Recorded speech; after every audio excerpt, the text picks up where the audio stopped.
down doesn't mean the threat is over yet. It's blinkers time. Who's taking blinkers with me? Good options. Yeah, they're trapped in this house situation. And look, Formal and Legend holding down the big door. It is going to be a big door push from Omid.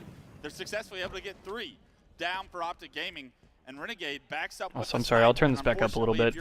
I've been yapping so much for the past few minutes, but we'll actually lock into these games. To be fair, there hasn't been a lot to lock in on. These brothers are getting fucking slammed. No stake, though. Lucid was able to pay the price of not playing that snipe. Let's see. 47-32. Spartan's got to be perfect. Spartan lands a body shot. Yeah, shut the fuck up, dude. Yeah, my bad. You have so little to work with only 3 deaths to give.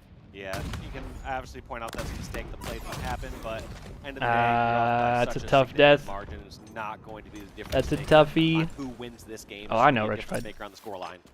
Yeah, that unfortunately Spartan able to get taken down there, and Optic will close out game 2, 50-36, and they were in control the entire game, Dave. From the Let's go! It really felt like Optic in the driver's seat. What you wanted to see from the green wall in their first. Game 3 was forbidden, right? Yeah, and it felt like if we're trying to tell a tale of he said just the fuckage, no food.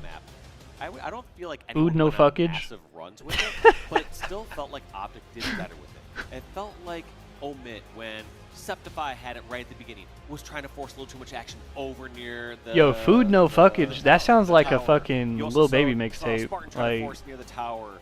Just felt like a lot of these times, like near cuts or towers, like really close angles. That yes, that sounds like some Atlanta shit. Shots, but just wasn't executing, was not paying off, was not being able to like get a kill or two, get a run going, and keep that going. I think to your point, that can't really be part of the strategy as far as like we have to hit these no scopes. Those are nice to have kills, but you want to have some.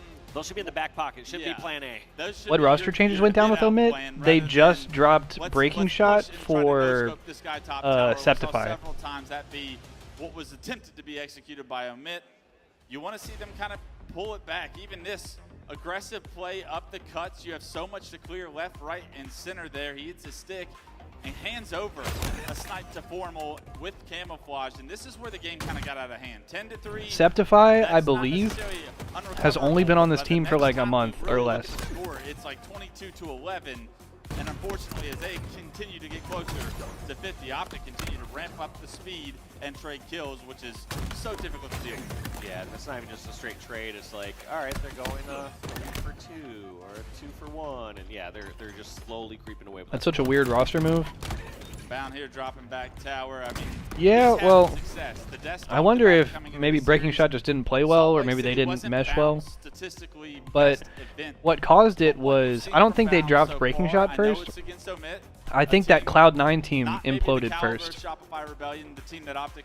Because Septify was on that Cloud9 team. But as Bound showed you some promising things to make you believe that he can regain that top of the mountain skill that Bound has. I mean, there was no question from me ever. I don't feel like the guy ever lost it. Yeah, always been sick. I think having a rough series doesn't make you bad. Exactly, and I think the superpower that from someone like Bound that I've always kind of highlighted throughout the years is it's not just him putting up big numbers. It's not like, oh, Bound needs to go positive. It's like Bound needs. Yo, Chad the Blinker just put me on my ass, bro. That he creates, and so he needs to be creating openings when teammates are around. When they're ready for it. Yes, when they're ready for it. The times that things kind of go haywire for Bound's teammates is when he's trying to make something happen, nobody's nearby, and he's giving up a quote-unquote like free death or whatever. But the moments that he's going in with his teammates, it doesn't matter if he gets a kill, gets 2 assists. Exactly. It's like he is buying time. He is doing damage. He is taking damage. He is doing everything he's doing. That's one of the toughest roles consistently, I feel like, in Halo or any kind of shooter, is being that entry player. Yeah, that entry fragger, that person who's taking up space, creating that opportunity, because you are the difference between getting nothing done or creating the perfect. Wait, he said double up? Right. Shit, chat, you heard the man. The lack of information. Everybody behind you is getting the. Whether you're in my chat or Eli's, we're doubling up on the blinkers. Go. They can stroll in. Lock in. More high ground. Yeah, the Demon D's of the world that are benefiting from all of the success that players like Bound present, because that role is so difficult. But when you find flow state, we've seen how good this Optic team can be. Game 3 is where we are in the series. Optic looking to close the door on the first series of main stage with a 3-0, and that would bode well for the Green Wall fans. I know they painted their faces here on Friday, so they want to see their team smoothly come across pool play, something they haven't done too often this year. They've been upset a few times in pool play, but they look primed and ready to handle the challenges in front of them today so far. Yeah, no, the Optic looking great. He said, I'm yeah, not seeing no. anything that's like, oh my gosh, this is the greatest Optic or greatest place we've ever seen. Like, Right. Save that for Sunday, by the way. You don't need to need to waste it don't here on need to- Friday when you're Optic. 100%. On the side of Omit, though, you know when you go against a team like Optic Gaming, you're probably going to find yourself at some point down 2-0 in the series on stage. Like, this is pretty standard, traditional towards the script that we have laid out in front of us. How, from Omit's side, can you leave this series with something positive? Leave this series with something to give you motivation that, I mean, you're not playing against Optic every series. There's lesser teams that you will play throughout this tournament. Just about every team will be a lesser team throughout this tournament. To have signs of life and give you confidence going into the rest of bracket play as Game 3 is kicking off. Yeah, you gotta look at those. Let's go, those big baby! moments. I've always looked at the game in a kind of across the spectrum. I look at it as, you know, worst case scenario. How are things going when things are at their absolute worst? I look at best case scenario. How are things going when they're at their absolute best? And are you mitigating your losses when things are at their worst? And are you capitalizing at your most efficient when things are at their best? And then there's This guy everything in Walshy is a between. And fucking so, savant. Take a look at a few of those snapshots, and those are where I would highlight or tell teams to make those adjustments, saying, hey, honestly, when they got trip cap on you, you're letting them get that trip cap for way too long. You need to figure it out. Take an extra 5 seconds. Get out of this trip cap. And you need to figure yes, it you're gonna get some out. points. You're not expected to get an overkill and break out of that perfectly, but you need to have some sort of plan and reduce those losses. Yeah, figure out a way to turn the So, 100-point curve to the 50-point curve and not necessarily blowing it out. And so Game I 3. think in a case like this for Omit, I would say they were not as great on the back foot when things were not going their way. So look at like worst case scenario. Best case scenario, I also don't think they were great either. I don't think that they had all 4 Optic down and rolled that into a larger advantage. I felt like they would kind of toss that. And then neutral game, I felt like they're fine. So that was just kind of first glance, but they need to go look at the VODs, see how they're feeling about it, what went right, what went wrong in their eyes, and make those adjustments. Series is still underway. Game 3 kicking off. The S7 for Omit still up, and nobody really able to get it as formal eyes down sight with the new carbine added to the sandbox. And right now, That's what I've always Buddy done, finds Squirtle. himself a double. Good job by him, but unfortunately, Husk's going to slide up the ramp. He gets taken down by the human turd himself, Formal. It is going to be kills going in Omit's favor, so they should be able to secure this snipe. Renegade throwing some plasmas across the map, trying to knock it off the stand. I believe he was able to do so, but unfortunately for Renegade, it runs right into Lethal's back pocket. And now Lethal with the snipe. Show me some licks, though. needs to be able to make My a goat. play here. He finds Formal. Easy now. Trying to push him from the opposite pistol side right now, and he knows that all of Optic is calling his name out as the guy with the S7. They want that S7. Lethal going to have to hit a shot here as things are getting mixy, and unfortunately, not only can he hit a shot, but the rest of his team goes down, and Renegade already with his flag through the tunnel. This is going to be Optic gaining a 1-0 lead here shortly. That's tough there for Omit, because if they were able to break out of that defensive position, they were in a good First spot. cap. A lot of ammo. Optic They still maybe got set kills. Next OS, but instead, despite not having that sniper ready to go, Optic just break through, grab the flag, have top center for camo or for overshield, and they're just. Well, that in perfect sucks. position. And as we've seen this game type specifically evolve, it is just like that. One round of Slays can turn into a flag cap. One overshield can turn into a flag cap. Renegade goes from scoring the first flag back to the enemy's flag. He had the overshield to deal with, got a double. Doesn't Oh, want to trade. What Jesus. a job to back down. Now on a killing spree, finds the S7, and he says this is somebody else's flag to run. Oh, and he hits him off the map. Yeah, 0 deaths wasn't going to be the first one, and I think that's the mark of someone who's really confident in those close quarter battles. So many other players, you know, 90% plus, just That's go right dead for the flag. melee trade because it's a safe thing to do. Right. You don't want to go in a position where you go down and you don't take them with you. But that was so smart and calm, just backing down, saying, I'm not trading the melee. I'm going to win this fight and get this moving. Renegade not lacking confidence, nothing new here. 6-1-1 to kick this game off, gives his team a 1-0 lead. The good thing is, Omit did stop that flag. Surprise, Although Renegade gets motherfucker. double, and actually Been a finds while another since I kill on watched the watch, eventually taken HCS. down, and Is they Ninja reset still their the flag. GOAT capper? So just a 1-0 lead, Omit able Yeah, to bring TJ the lead Halo here, but unfortunately, with the as you breathe, 103 Renegade months to takes Eli. your breath out once again. That with a shit headshot is on the crazy. Huss top mid, and we switch over to his point of Welcome view. back. S7 Appreciate the posted. resub, TJ. And let's see what he can do. I know now Eli do as that well. he has 103 all months is equipment on one crazy. side of the map, he's going to know and have all the information to deliver. his Yes, team. Ninja's Let's still see the if they GOAT, can yes. hit some shots. as you risk Septify's hit. Optic just realizing how important that snipe side of the map is. He was just looking for players to cross over across Mohawk. He's not even caring about the attic or anything. He's Jesus. just focused on Why are there still players shock nades on crossing this map? towards the opposite snipe, getting body shots there or getting the pick there, and then his team pushing in on that queue. And just because of that pick, we have this flag so far across the map here for Optic. Lethal, a massive responsibility Still here with does get him. GSM trying to deny the second cap going in for Optic. He is able to take down Legend. We saw that. Formal spotted to no shield. Are they able to watch the flag at the same time is the question. Lethal does get that kill before Bound can Okay, Lick, still show me something. and he's able to take down Bound. A big double Yes, kill from Lethal sir. could open up opportunity now that Spartan has the overshield. Now you gotta decide, is he going straight for the pull or is he going for the recove? I think you need to go for that pull. Yeah, you got to get that out Teammate before already the got the respawners are here, but unfortunately Spartan maybe doesn't have the timing, and now all of Optic Gaming alive. You're going to need a reslay before you can get that flag touch again. Yeah, and you gotta wonder if that one's a mistake, but at the same time, you cannot blame Omit right here. They've been on the back foot, getting outplayed this entire game. Yeah, Ninja's So still on LG. The one thing you don't want to do is as soon as you get control is just throw it away immediately. Yeah, that's a bad death from Spartan right there. He spots Formal landing onto that plasma. He wants to finish him, but because Formal turns that corner, Spartan forced to overextend there. Omit lose the control that they Oh, Lex though. Lethal keeps the control. Come on, by baby. himself. Wins a big fight on the Bound.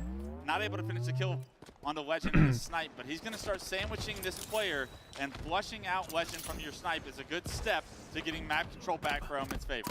Yeah, I mean, I like that extra pressure over towards Legend, but it seems like he just wanted to make sure that they cleared out their base. Yeah. Just, you need to make sure that you get him out of there because they saw what happens. Even when they get one pick across the map from Renegade, Legend's pushing it for that grab. So I like that pressure, but also felt like a lot of resources and time just to clear out one player. You hear Legends at your snipe. Send backup is what Omit are thinking. Backup cleared out Legend. They were able to trade out Formal, who dropped Understood, down to sending all the squads. Yeah, send everyone.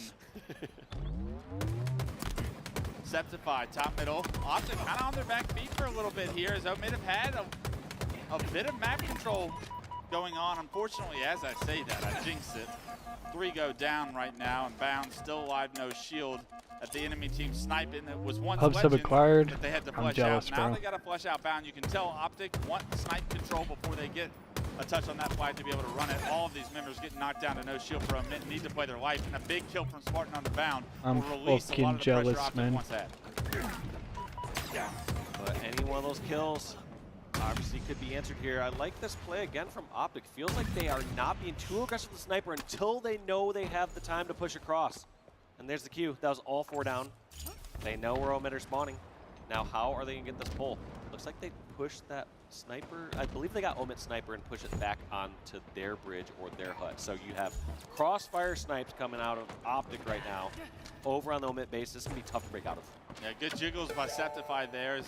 He's Hey, trying yo. to make sure Formal doesn't rip his head off. But now that the flag is pulled, your card's Good kind of dealt jiggles. for you right now. You got to go. You are going to the death Woo. kick. Formal hits a nice double. Can't quite get the trip, and that could have been a nasty opener. It was almost But we'll H4F, take the bro. two-piece, and this I is saw the Optic Gaming vision. Scoring the second flag to take a 2-0 lead in a Optic series 2-0? they already lead 2-0. And in Formal's defense, I kind of feel like that one's on Renegade a little bit. Formal had Renegades back. He's like, all right, I got all the people crossing on your side. Yeah. You couldn't shoot the Who's one coming on watching my my ramp? Yeah. I'm always Yeah, only one Orlando event is kind I'm of right crazy, there with you, Formal, actually. if you want to make that excuse.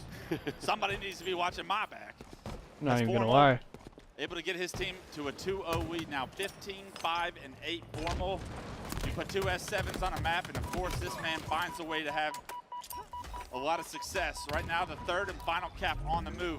I'm surprised this one's still moving. Omit choosing to overextend. Everybody's going to be over towards Optic space. They are going to be able to have kills, though. Legend, Renegade fall down. They get a flagpole of their own. This is where the game could get tricky, Dave. If Omit win this round of slays, they're able to take down Formal as well. They not only can get a cap, but a potential double cap in these situations. It's unfortunate, though, that Bound is in the back of your base, and we have seen how difficult it is to flush out a player like Bound, as he's going to get shots onto that flag carrier. He's going to actually relocate and try and play around the Omit flag. Bound overstayed You his say you welcome play there. like I think Formal? Once he was spotted, Okay. he had to commit to that one. Omit gets a cap. Hope they didn't have the backup. But he's still just trying to be a nuisance back here. But I think in the end, I think this is going to be a bad death from Bound as he wasted too much time across the map. being ineffective. 3 dead for Optic Gaming. Omit. Hold on. Things mixy. It's very difficult for Optic to read these situations. They are flourishing now in this mixiness.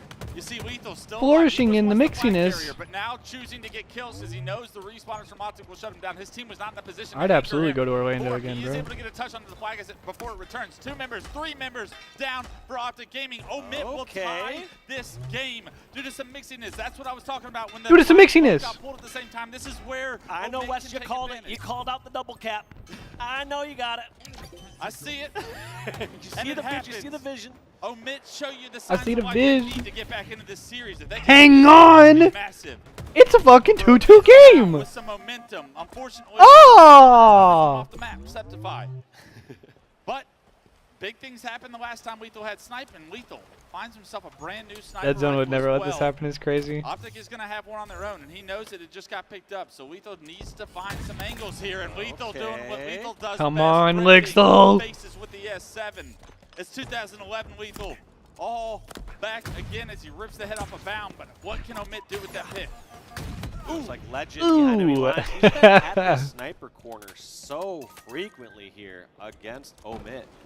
2 seconds. Rectified. Like, you get your ass beat. From Bridge or from Lily. All of a sudden, he finds a way through sewer and through Mohawk. So annoying when you're that sniper too. You're like, how did this guy get through behind enemy lines? You can't really blame him, but 3 go down for Omit. This is a dangerous position for Omit to be in. Coming off respawn bound, pulling your flag. You know he's hitting the G-slide off. But I think he paused, and I think that kill from Lethal opens up the door for Omit to be able to stop this. Unfortunately, Overshield does come up, so Renegade gonna have that Overshield, finds Lethal. Lethal throws that snipe off the back, so Renegade can't get it. But this Overshield, how effective is it gonna be? A beautiful plasma is gonna force him to He got fucked up, dude. that block. Multiple members of Omit rip his shields off, and with that, Omit somehow their defense stands strong. He got that fucked opening up. kill from Lethal on the formal. Good hold by that Omit. really stopped that flag cap in its tracks. Yeah, that one's actually huge because you know Omit were happy just to break out of that situation. They're like, we don't want this game to be over right here. As soon as that flag is Get hit with the Twitch timeout and shit. Yo, what's up, Noisy Boy? It's fucking Halo Day. Did he nade himself?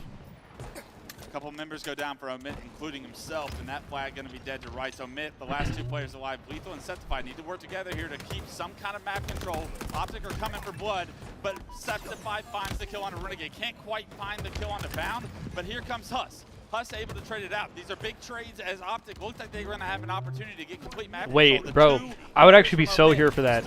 An Omit reverse sweep would go so insane. In this game, we're going to see one last attempt. Can you imagine? Like from either squad to try to get a pull, mainly from Optic. Omit trying just to hold on for 45 seconds. They're just trying to. He said, I'm not going to be at my child's birth. I'll be grinding Premiere. Yeah, right now, they're in survival mode. Crazy. Tough place to be right now. There's a guy in your courtyard, and you don't have a ton of time to work with here as this flag inevitably going to be pulled by Legend. One player getting taken down on the ramp that's supporting the dog. Lethal still can't get out of the back of Commando right now as Formal has been holding him still for the last, what feels like 30 seconds right now. Renegade has thrust in the face, the flag on the move. Nobody from Omit going to be able to stop this one. And although it said Omit showed signs of life, they get ripped away as Optic. And there it is, 3-0. That was heartbreaking at the end. You saw Omit, they were too scared to make a mistake and push out. At the end there, they felt. Have I seen the new op crosshair? No. 45 to 60 seconds Yeah, never mind. That would have been the most cinematic reverse sweep of all time if it happened, though. Can you imagine? You just land Formal there. He didn't have a sniper. They need to send some numbers over there and just get some sort of control outside of the back of their base. Can you fucking imagine It's that? always tough when you got that player in your snipe and you're waiting for a second player on your team. All right, who we finna get for interview? Also, who plays next? Regain control of your I'm HUD, curious. It was just players dropping towards the flag in that back ramp that kept Lethal kind of waiting so long that once the flag is pulled, you're in no man's land to get an angle on that, especially when a player like Formal. And that brother painted up like the Joker, throwing up signs and shit. Painted faces, 3 O's, enjoying their Friday to kick this one Keep off. throwing shit up in Optic Charlotte, Gaming bro. looking as strong as we've seen them in a clean fashion. No mistakes, no skid marks along the way. A little mistake. You know, you had a moment where they gave up double cap. That was a minor moment. Yeah, maybe a didn't little drop a ahead of game, themselves. But yeah, They've seen worse than show Felix, though, you got fucking blasted. Squad like Omit is where when you What do you someone think? like Optic making a mistake like that, a slight overstep, someone overcommitting to the back Can you of the imagine? base, and they're able to turn that into a double cap against Optic, shows a sign of great life for them. Yeah, and I think if we were talking about it before Game 3 started. That is absolutely some what can Omid dedication do to kind of on a fucking Friday, bro. Some credentials here. Not to, even a like, build Sunday, something on a from Friday. A series that inevitably we felt was going to go towards Optic.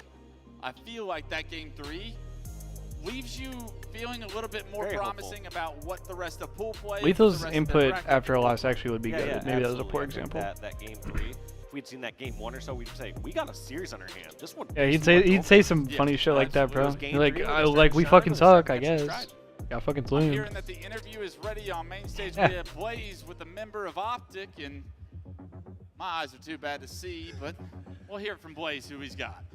Don't worry about that, Wes, okay? We'll get the optics checked a little bit later, but I got Bound with me. Make some noise for Optic Gaming, everybody. That's a They bar. kick off this tournament in a high fashion and get a good win. And Bound, how important it is for you guys Bound to with a new really cut start for the off first high, time in firing 17 off years. on all cylinders and get a good win like that, a smooth one in the books early. Yeah, it was a good, clean win. Last game got a little weird, but we closed it out, so it was a good test. Definitely a good test, okay? Got kind of mixy, put 2 flags on the board, but you guys were able to stay cool, calm, and collected to close this one out. And now, when it comes down to, you know, you and a squad, you guys are looking to win this event, okay? You won a phase major last time, but lately, it's been some woes there. What do you need to change here in the rest of the squad for you guys to be able to pull this one out? This shit also, I said to come correct. it's dark in there, spent bro. time I in the can game, barely and I see feel them. like we'll be good. We'll be back on top. All right, yeah, we got to get back on top of your game. Now, you know, the fans here have Yo, been imagine. absolutely wild. He's just, Cheering for y'all. yeah, he's actually just You guys hungover as enjoy fuck. Bound here on the main stage today? All right, the green wall. You're like, out I don't there even know, blowing up, bro. man. I What do don't you even- wanna I don't say to even know those where I guys am. as you get ready to lock in and find your groove for this tournament? I mean, the Green Bull is unmatched. They've heard it all. Love the sport, appreciate it. See a couple flags. It's Friday first series, ton of fans, so I love it. Love the sport. I love Wait, it too, he actually y'all. might- It's just he might Friday, still be okay? fucked up, bro. Still a lot more tournament to play, and that's going to do it for me and Bound on the stage. Lot, take us away. Thank you so much, Blaze and Bound there. Hey, not a lot of words, but a lot of gameplay. And Optic, they get it done in 3, easy peasy, 3-0. And really the only road bump we saw was that final map. And Eric, you know, we were discussing, it was a split second, you blinked and you missed it. Those 2 caps, it was just unbelievably fast. He's like, I think we won now. now. I think that in terms of the playstyle for Optic, and Tony, I'm going to come to you for that one in just a moment, it doesn't really kind of help on Forbidden CTF. It's kind of a bit difficult to get some kind of cadence for them, but they managed to get it across the board. What did you make of the gameplay overall in that final map for Optic, and how they managed to kind of regain and allow that dub to come over the board with the 3-0 finish?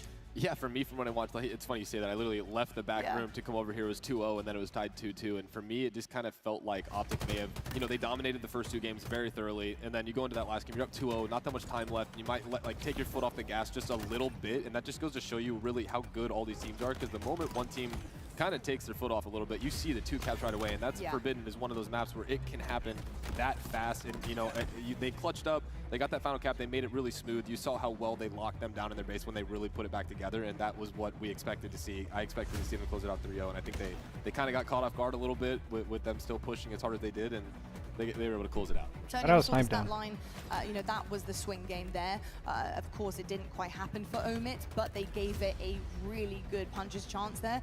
You know, what did you make of Optic's improvements on that map and moda? Because it, you know, it can be really, really difficult to kind of totally turn your game style around and not have that kind of scrappiness and be more structured. Yeah, I feel like I want to give love to Omid, but I feel like for me personally, that game said more about Optic Gaming than it did about actual Omid. Optic don't like Forbidden. They never have. Like, it's a very solved game mode where it's very simple. Place a player over toward their hut, place a player over toward their top main, and they have to sit still in order to lock things down. And they were able to get it done winning that matchup, but I feel like in any other game mode and map combination, we would have seen a cleaner game right there. So Optic still look a little bit slow on Forbidden. Luckily for them, their map pool is pretty wide, and they're good at pretty much everything else. Snugden, I want to ask you a little bit about Omid here. I did hear Walshy say that maybe this situation in that final CTF 3-2 and getting so awfully close to maybe pushing the series a little bit further, you know, he thinks that bodes well for them. That's a good kind of showing from them. Would you agree based on the first 2 maps that we saw here in the series? Because I was feeling like Omit were quite lackluster, and I'm not sure if that CCF was more about Optic and their kind of difficulties on the map and managing to seal it no matter what, or if it was Omit. Yeah, no, it's definitely more about how you finish than how you start. And I think those first 2 games was Optic coming out strong, and Omit really had that short period of good showing, but that's what they should go back and start focusing on as a team and stop. Don't focus. One of my biggest pet peeves is when you only focus on things that you do wrong as a team, and it's like, oh, we did this, this, this, and this. It just puts you into a bad mindset. Take those 2 minutes of gameplay that you guys were phenomenal at. Focus on that. What were the good things? Positive reinforcement. You might expect to beat Optic, but at the same time, you kind of know where you're at. And just focus on the positives and take that into, because that's really all that matters. They can still come out of this pool with the 2nd place, and that's really what they're looking for now. Yeah, it's really tough. We look at the stats, because obviously not many things did look to go Omit's way. It was a 3-0. It's Optic Gaming. The one really good thing for Somebody Omit turn right up now my is man's that mic. look at the pool. We're in a pool with Majin, which, although you may not be the strongest team in pools right now, neither is Majin, and that's a very winnable matchup for you. So even though Omit didn't have the best showing against Optic Gaming, they could still finish 2nd place in pools, which would guarantee them winner's bracket going into Saturday. Tony, how did you feel about the new pickup there? How did you feel like Sep did? I've always been a big fan of Septify. I feel like the same thing as Wes said earlier, not enough people were talking about Septify for a very long time. Think back at year 1 Fnatic and how competitive they were. It was because of Septify. Think about all those Cloud9 rosters that pushed teams to a Game 5 and almost upset many. It was Septify leading the charge. He's one of the best slayers that we have as far as in Game 2 slayers. He really steps it up specifically in that game mode, and Omit are going to be very happy they brought him onto the roster, even though things didn't go their way against Optic Gaming. Well, I know there were a few other series happening behind the wings that were away from the main stage. Here are the pools. Oh yeah, let's get an update here. Coming forward, as we know, we've seen Shopify Rebellion and Optics so far, so good. Envy's 1-0, Envy beat Unreal Nightmare. That's the only other match so far. Cole and Majin. We've got Pool C and Pool D. Pool C, nothing happening there yet.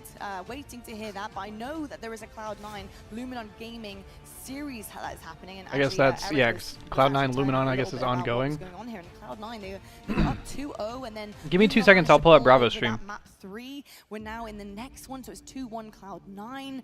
We're on live. Rona's on the analyst desk, bro. In, my very poor vision as well. He in his post-playing career arc now. Cloud9, this could be a massive kind of push through for them. Luminon Gaming coming in, and I would say a big favorite in Pool C. He kind of been on this shit for a couple of years. You've been doing some casting and analysis in Apex and stuff.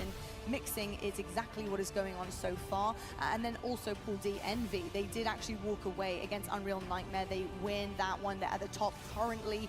And that was the big conversation for Pool D for us, was the Envy versus kind of space station situation. And Eric, this bodes very well for Envy right now. Yes. Envy was a quick 3-0 in their series, and so I think they're coming out hot like we said they were going to, or that we wanted them to, especially heading into that Space Station Gaming series. And honestly, we know how important that match is going to be. I still think this Pool C is going to be phenomenal in terms of this, because we had, you had Luminon in your top 4, and then you have Cloud9, which is apparently showing up. That pool could get. Oh, Luminon is the Really Woodham team, right? Great day of Halo I forgot. But you guys tuning at home, by the way, you're all winners as well, because if you are watching, you guys get your hands on Twitch drops. And I know that you guys love the in-game stuff, so we're always delivering the goods here over at the HCS. Make sure you have all your tabs open, watching every single the sniper skin actually looks kind of cool. Hands on all of these incredible goodies. I already know Snipedown would be doing it too if he could. If he wasn't up here on the desk with us, analyzing to the best of his ability, he would be making sure his tabs are open. So make sure you follow Snipedown, as you always have done in Halo history. Folks, we're going to head to a break, but when we come back, we have he said event lurking. to get through here in pool play. That's dope. Yo, Swifty a real one, bro. He at the event in person, still lurking in the chat. My fucking, my guy, bro. How Cold do. Is there another reverse sweep my in their fucking cards? dog. A clean sweep in their cards. How are they going to fare when it comes to Charlotte? We'll find out right after this.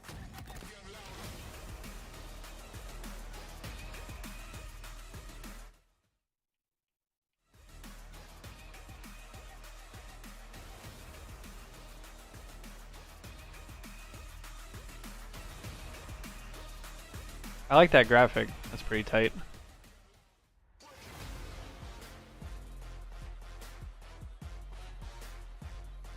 Okay, so Shopify complexity on main next.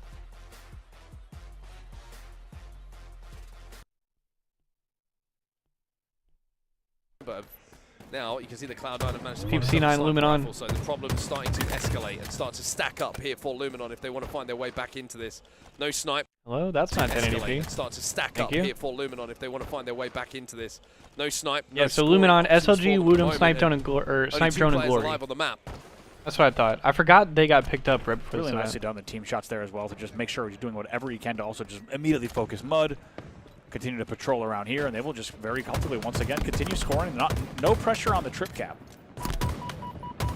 just yet. Pretty content playing the two. Yeah, quiet game from Wootum as well. Not been really able to talk too much about his POV throughout this game. 9-16. Yo, what's up, at the Nachos moment. Gamer? Everyone else did a pretty good job on the side of Luminon, but we're just finding it No really Eli at difficult the to get moment. going and Just me. collect. Finding a sniper rifle that has some bullets in it is going to make it even more Eli is difficult. at the Yeah, a lot event of in ammo on this person, thing for a sniper so who's on the we're ground. holding it down Only this 2 shots weekend. left now 201 to 99. Continued BC holding. Collect is Why not is missing. B so Really much impressive. louder? He's 16 and 9 in this game. Essentially the opposite of Wootum's stat line. Got camo as well. Still a bullet to play with the sniper rifle as well, and you would expect with how he shot. Yeah, well, all of the pool play teams have to, like, all the teams that are already in pools are going to play 3 series The today. home stretch, not just for the game, but for the series here for Cloud9. Nice body shot. Or They 2 still series, don't I know guess. where he is. Snipe drone pre-nades, but it's not going to be enough, and now they're going to start to pinch. 3 dead yet again. Look at the patience from Collect. Just gave his team info. He's But, able to yeah, hit for one those of you player just joining bags, us, but even more importantly, he's saying no my name's one Clay, coming camo. 3 a reclaimer, players for those of you that don't going know out me. big door. We're going to That be holding leads it to a down for 4 Eli dead. here And as this I said, weekend, this really could be the end here. because Siege will start Eli to flip is only off of the spawns now. 10 at points to Charlotte go. in person at the event. So, and I think we will be game, set, and series checking in and going talking. to Cloud9 with 2 already in the death screen. It's going to have to be desperation plays from the likes of Wootum. We're going to be checking in and talking with them and doing shit as well. Out here in Pool C, 3-1, and convincingly 3-1 as well.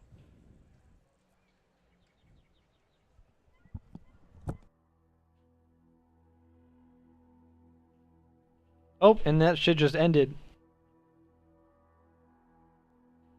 I think we might get Eli to show us around the venue real quick.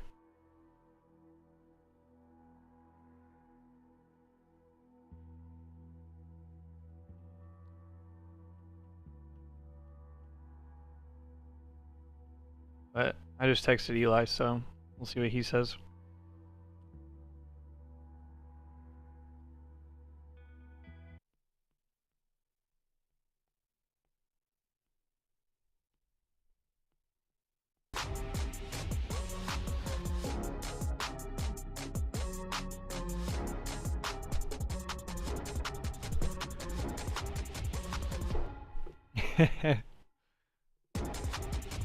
Hit that double speed so we can catch up back to real time.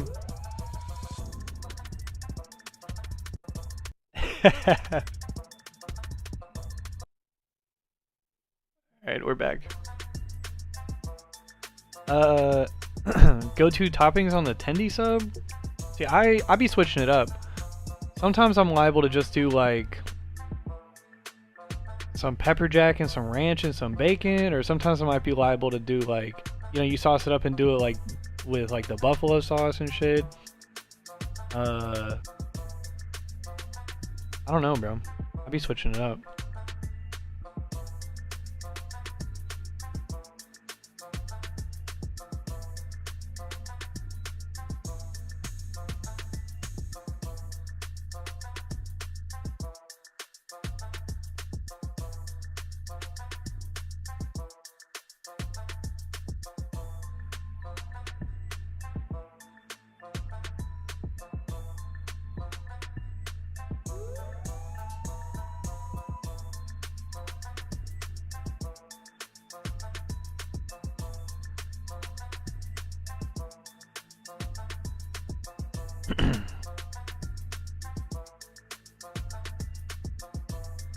Yeah, I know, right, Andrew?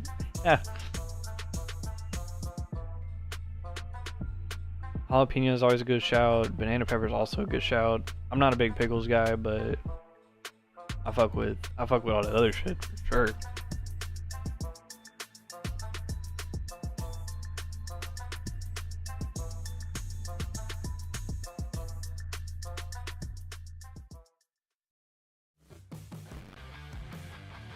Hello, Halo fans, and welcome back to Charlotte, North Carolina. Can I even speak? No, I can't, because I'm honestly tongue-tied over what we're seeing on the main stage. And all the action we're having, that was a smooth save, Well done. Folks, welcome back to the desk here at Charlotte, our last major of the season. Beyond excited to be here talking all Halo Infinite with you guys, and of course with my wonderful analysts. I have sniped down Eric Arona, the absolute legend of Halo, and of course we do have another legend of Halo, and it's why not be casting? Tony, give him his flowers, people, come on, let's see it. Folks, we have another series on the case with Shopify here, going up against Complexity on the main stage this time around. Shopify Rebellion, they look really, really good so far. I mean, that first map, it wasn't really anything to kind of write home about in terms of how amazing it was or how poor it was. It was just really right on track. Shopify Rebellion, do you think they're going to make quick work of Complexity here, or do you think there might be a brawl? I'm going to think that they're going to make quick work of them, only because I think the last series TSM kind of matched their firepower in a sense of just how active they are on the map. I think that this Complexity roster might be on their back foot a little more than they need to be, and Shopify is just going to be too fast. I think it's going to be a tough series for them. It could be a tough series indeed. Well, folks, Shopify Rebellion, they are your last major winners. They won the championship. They actually lifted the trophy high up in the air.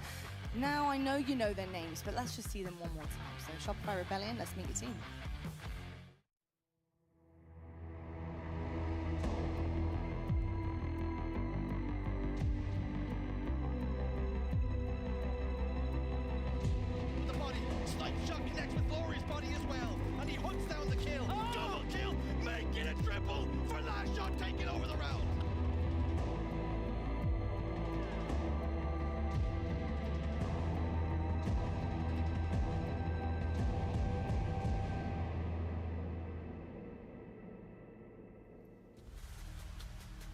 All right, Shopify Rebellion once again looking to continue this really epic, pristine push through pool play and finish out on top, and of course go to that championship. Let me grab a drink real quick. Primed and I'll be ready right back. to go for the taking. Yeah. I mean, I've got to say it's really difficult to even talk about Shopify Rebellion at certain points in time in the weekend, and honestly, especially in pool play as well, because it's not a lot you can pick apart from them. Their teamwork is so good. Everything seems to lean in the kind of winning situation in every single series that they enter here.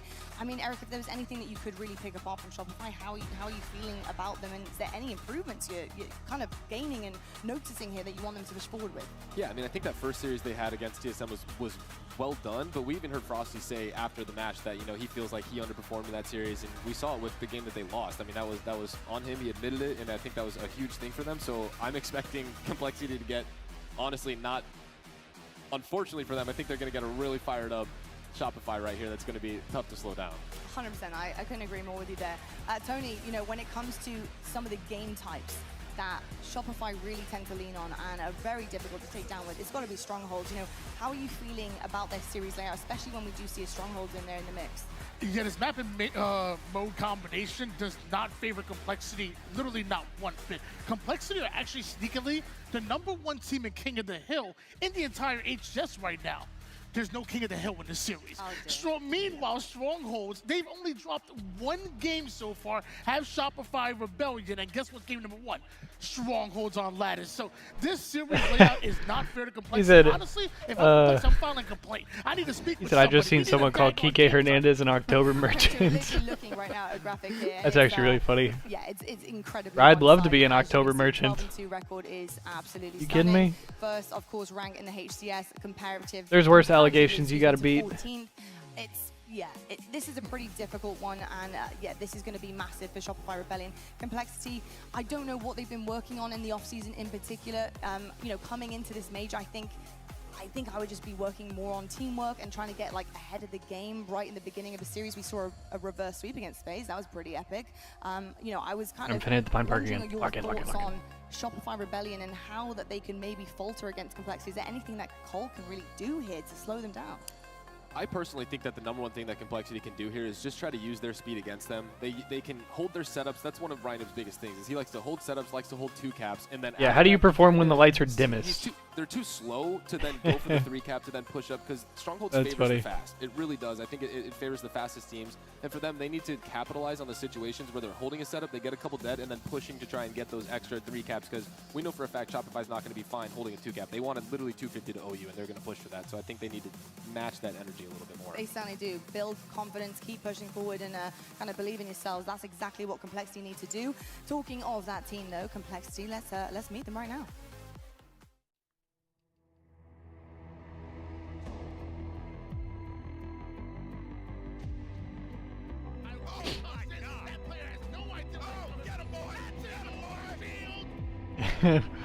Get him, boy!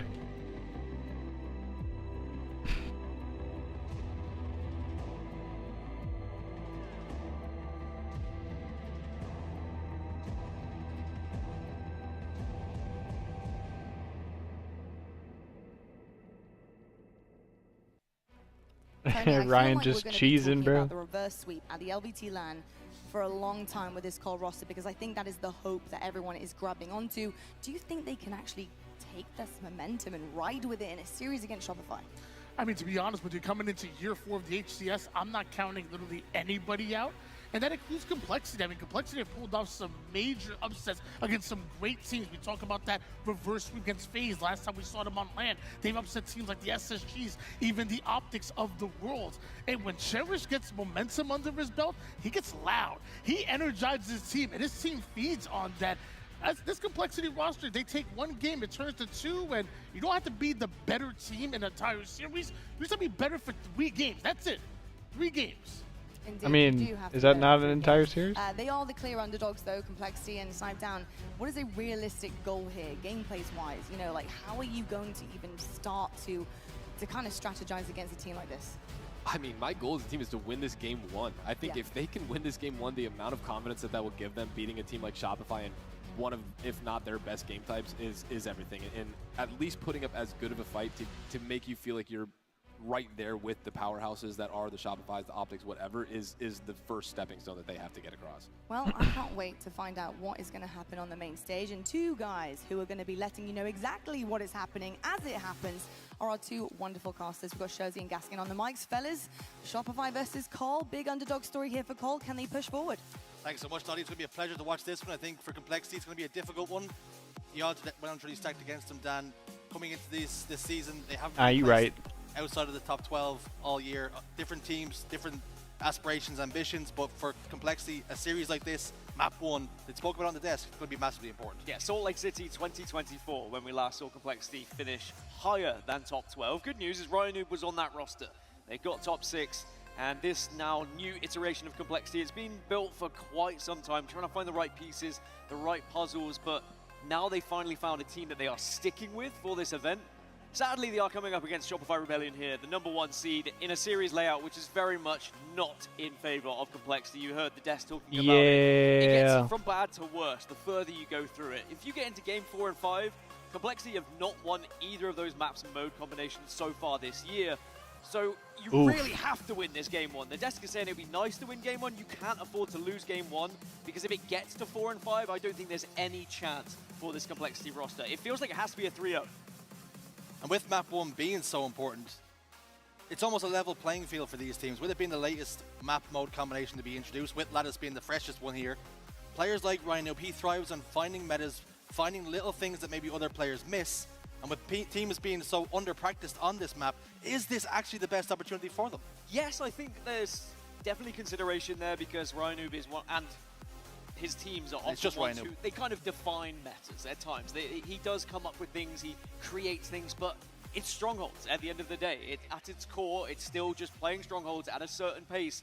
And you saw the statistics. Shopify Rebellion are unbelievable at Strongholds. And when you look at those 4 gentlemen, like, they could go on any map, any mode, and perhaps never have even played it before, and I would still somewhat back them just because of their outright gun skill and chemistry. It is hard to go against Shopify Rebellion here. They are the #1 seed for a reason, and they will be looking to 3-0 this entire series.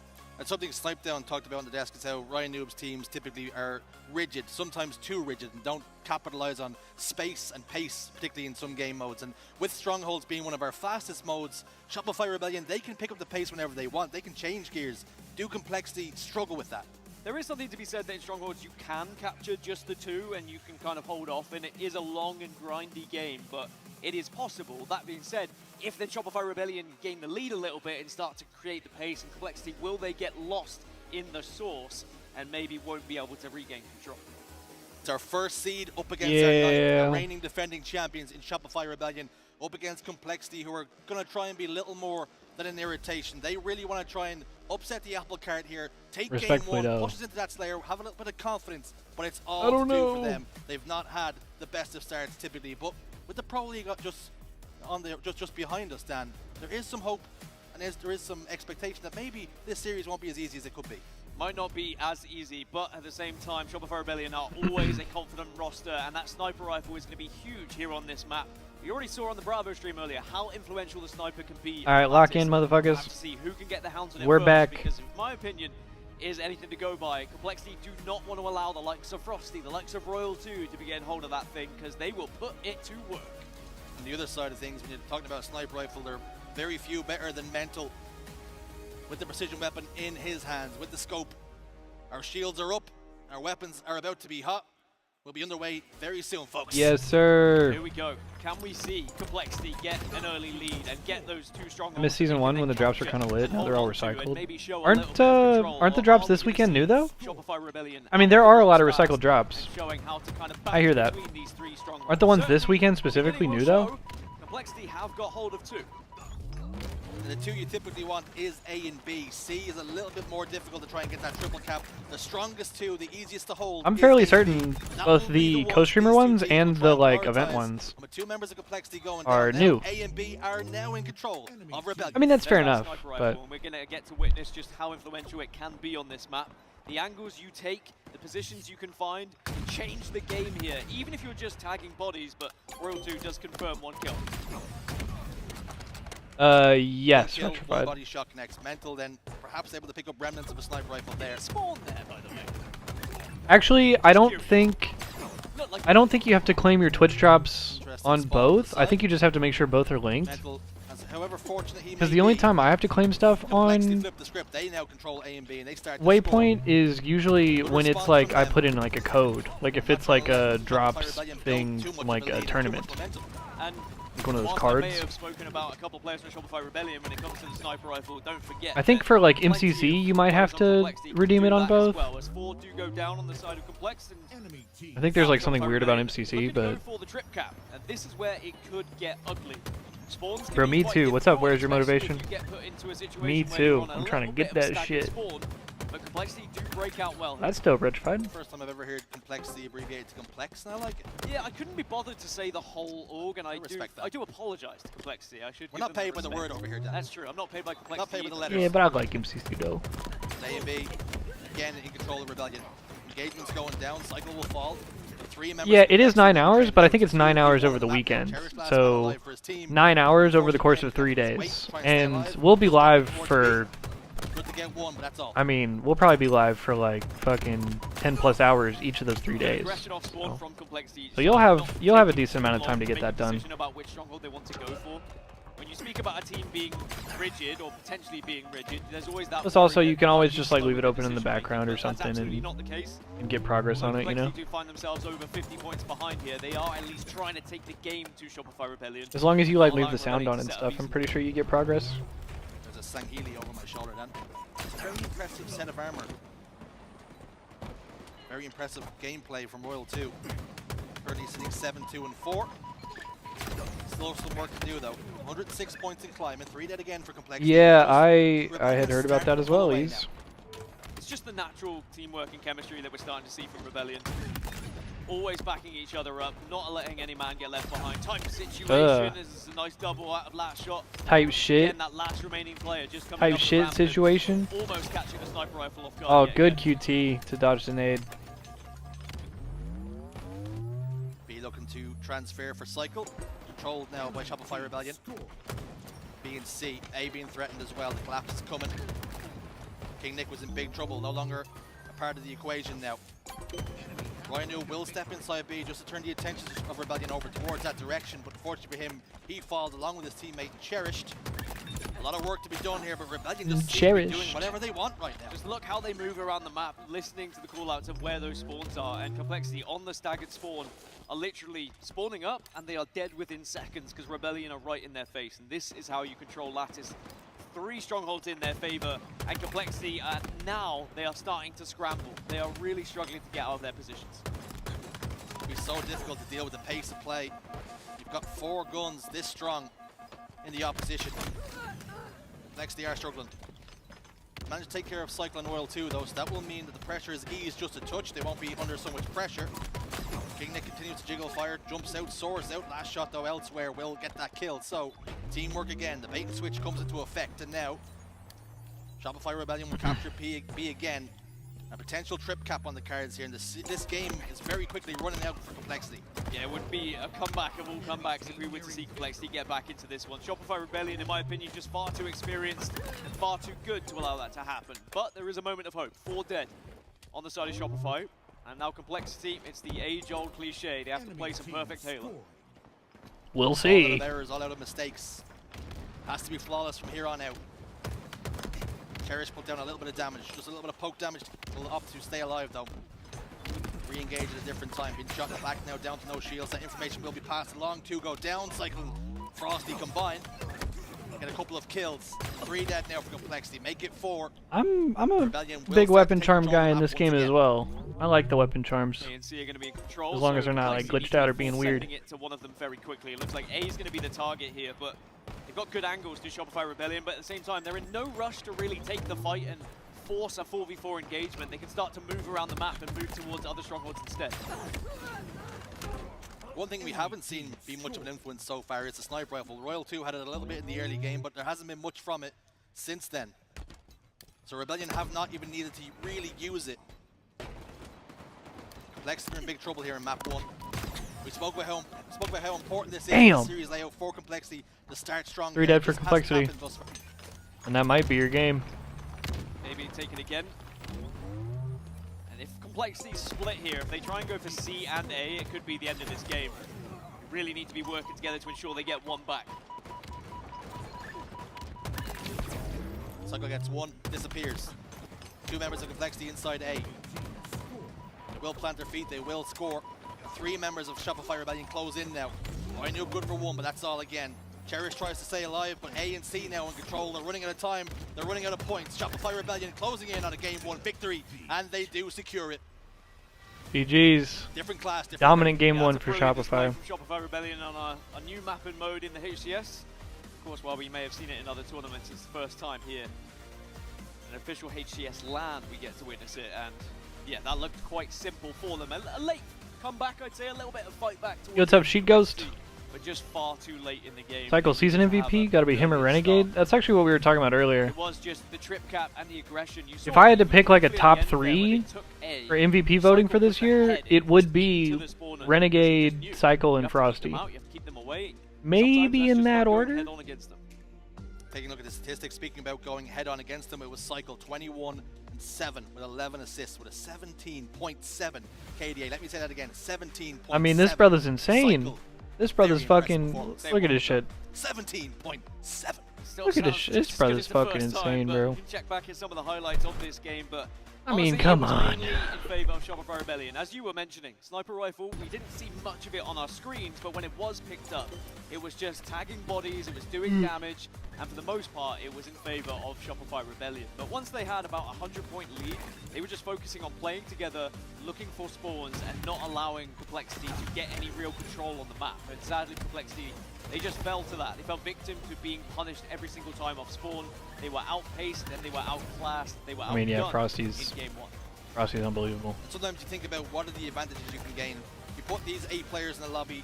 Shopify Rebellion have the players who are a little bit more precise, a little bit better with their gun skill. How do you find the advantages elsewhere? Alright, live fire TS, Forbidden Flag, maybe picking up the QT so you can bounce from place Aqua to place. Neutral Bomb, didn't see that from and then Slayer Solitude. Shopify Rebellion made that look easy at times. I don't think Complexity had the chance. And yeah, this shit might be a 3-0. If Complexity was going to win a map this series, maybe... Fuck, maybe this one, but I don't know. Shopify Rebellion 5 and 3 across the season. As for Complexity, it's 1 and 2 through their different iterations of whatever. But again, this is a must win. You got to think we're not making it past Forbidden, I probably. Think maybe the series could already be over just by what we have coming up in the series layout, but at the same time, yeah, practice is something that can change. You know, yes, you might be 0 and 3 across the season so far, but it could be a game type you've worked on very heavily throughout scrimmage. So we'll have to see if we get that far. But this Slayer, you know, you feel like if Shopify Rebellion playing the way they are, they go 2-0 up. It's hard to come back from. And it is something we've seen. These AM teams are good at taking slaves from top teams. Yeah, it's kind of always been the way it is. Struggling the most on, so if you're 0-3, you know you're looking at that more. It's under more scrutiny than maybe anytime. So some of your weaker maps get a little bit stronger, and your stronger maps. Anytime you get like upset potential in a series, you know, like but is a stronger map and mode good enough to where take down even just a team beats a team that's supposedly like much heavier favorites than them? It's usually in like Slayer. Every single map and mode, it's very difficult to find a bad game type, really, for Shopify Rebellion, because they are so well practiced and so well versed on everything they come up on. I always have that quote in my head: "Our best is better than your worst," from Miquin, where he says, "Wait." Yeah. He's flipped it. Our best is better than your worst. But Slayer Live Fire on the horizon. Rebellion hold that classic Miquin clip. 2 away from a clean sweep. Complexity still have a lot of fight left in them, but the series layer. Yeah, that's why pros consider. Statistically, it's not looking good. Not looking great, but pros usually consider Slayer to be like the quote unquote fluky game type. Maybe get an early lead and assert some dominance here. Because you look at the Complexity team and like all 4 players, incredible in their individual fights. I mean, I wouldn't be worried about it, but that's the difference that is made here in Halo Infinite, is we know everyone can shoot a gun. We know everyone is going to hit their shots. They're going to hit their 5s, but it's about where's your teammate? Who's got an off angle? Who's supporting you? Is there a sniper to watch over you? Are you fighting over an overshield? Fighting over a camouflage? It's all the differences that are being made elsewhere rather than just pure gun skill. Sometimes it's about gun skill, but there's nuances to it, there's levels to the game. Dan mentioned shout out Miquin, bro. Pace, speed, and sometimes just having that clutch factor. Cycle Royal 2 will open this up, but will be answered back by Cherished and King Nick. So 2v2 on the map right now for just a moment, as King Nick had a little furry grenade hanging out of him, fizzling and sizzling, and he gets taken care of. Interesting, but it's not as quick of a start as maybe we've seen from Shopify Rebellion. Sometimes their starting strategy absolutely annihilates other teams. Speaking of annihilation, Frosty has been unbelievable this year, and after the team changes that came through, we didn't really know where Frosty was going to end up. But then as soon as this team was formed, you just looked at it on paper and you're like, you know what? I think it could work. And he didn't get the melee. Breathed new life into Frosty, and it's been incredible to see what he's done this year. Adapting to life as an IGL as well. Finally getting his hands on that elusive trophy in Salt Lake City. You know they wanted it, they came so close time and time again to finally secure it and lift it, a weight off your shoulders, because the issue that these top teams have, Dan, is winning is an expectation. So when you win, it's like, okay, well that's what we planned for. But when you lose, it's just nothing but sadness and depression. Yeah, it's been very up and down, really, for sadness and depression. Rebellion. You think back to Arlington, 2nd place, then Dallas, 4th place, and I think that would have been their worry when they hit the 4th spot. You think, all right, are they going to be able to bounce back? But then they finished 1st. Hey, yo. And it does just change everything. And of course, we had the Pro League as well, the LBT Pro League, where they were able to go on and win that. So technically, back to back now. And they won the KSAT, like, to start off. So it has been a real roller coaster season. They have seen success, but the issue is the You guys thought I put Hogwarts Legacy on Game Pass? They'd won the online stuff, they'd won the Pro League stuff, and when the major finally gets secured, now all of a sudden you know what it takes to get the job done. You're always going to want one more. It's the World Championship. That's what they're going to be looking at in Seattle when it comes to the end of this month. Shopify Rebellion will want their names on that trophy, embedded in history in the HCS. But of course, they're going to have Optic Gaming breathing down their necks. But speaking of breathing down necks, Complexity are doing just that to Shopify Rebellion right now. 18-17. It is still a close one here as Camo's about to spawn. Keeping it nervy, keeping it tense, keeping it tight. That's exactly what Complexity need to do.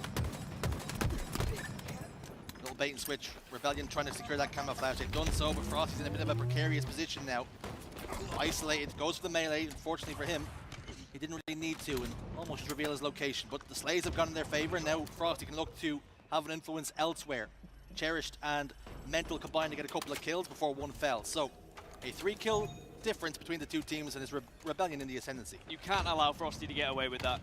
You have to be honest. You've got him down to no shield, and you know he's Holy picking up shit. that camo, I feel like the team has to be working hard just to make sure that he doesn't get away. Oh, damn. Otherwise, you get the sniper rifle, and even though in this instance Everybody's it getting hasn't back really sniped. What the pushed fuck? him too much, you could see Frosty go on a killing spree, for Shopify example. by Finishes 6. the game, and Royal 2 gets a it damn has near full still ended snipe. up that Royal 2 has the sniper rifle, so That's not all good. these things add up. The whole time you were saying that after Frosty died, I watched Royal 2 Nice. crouch down, wait for his shields to come back, and I just knew the sniper rifle was exactly what he wanted.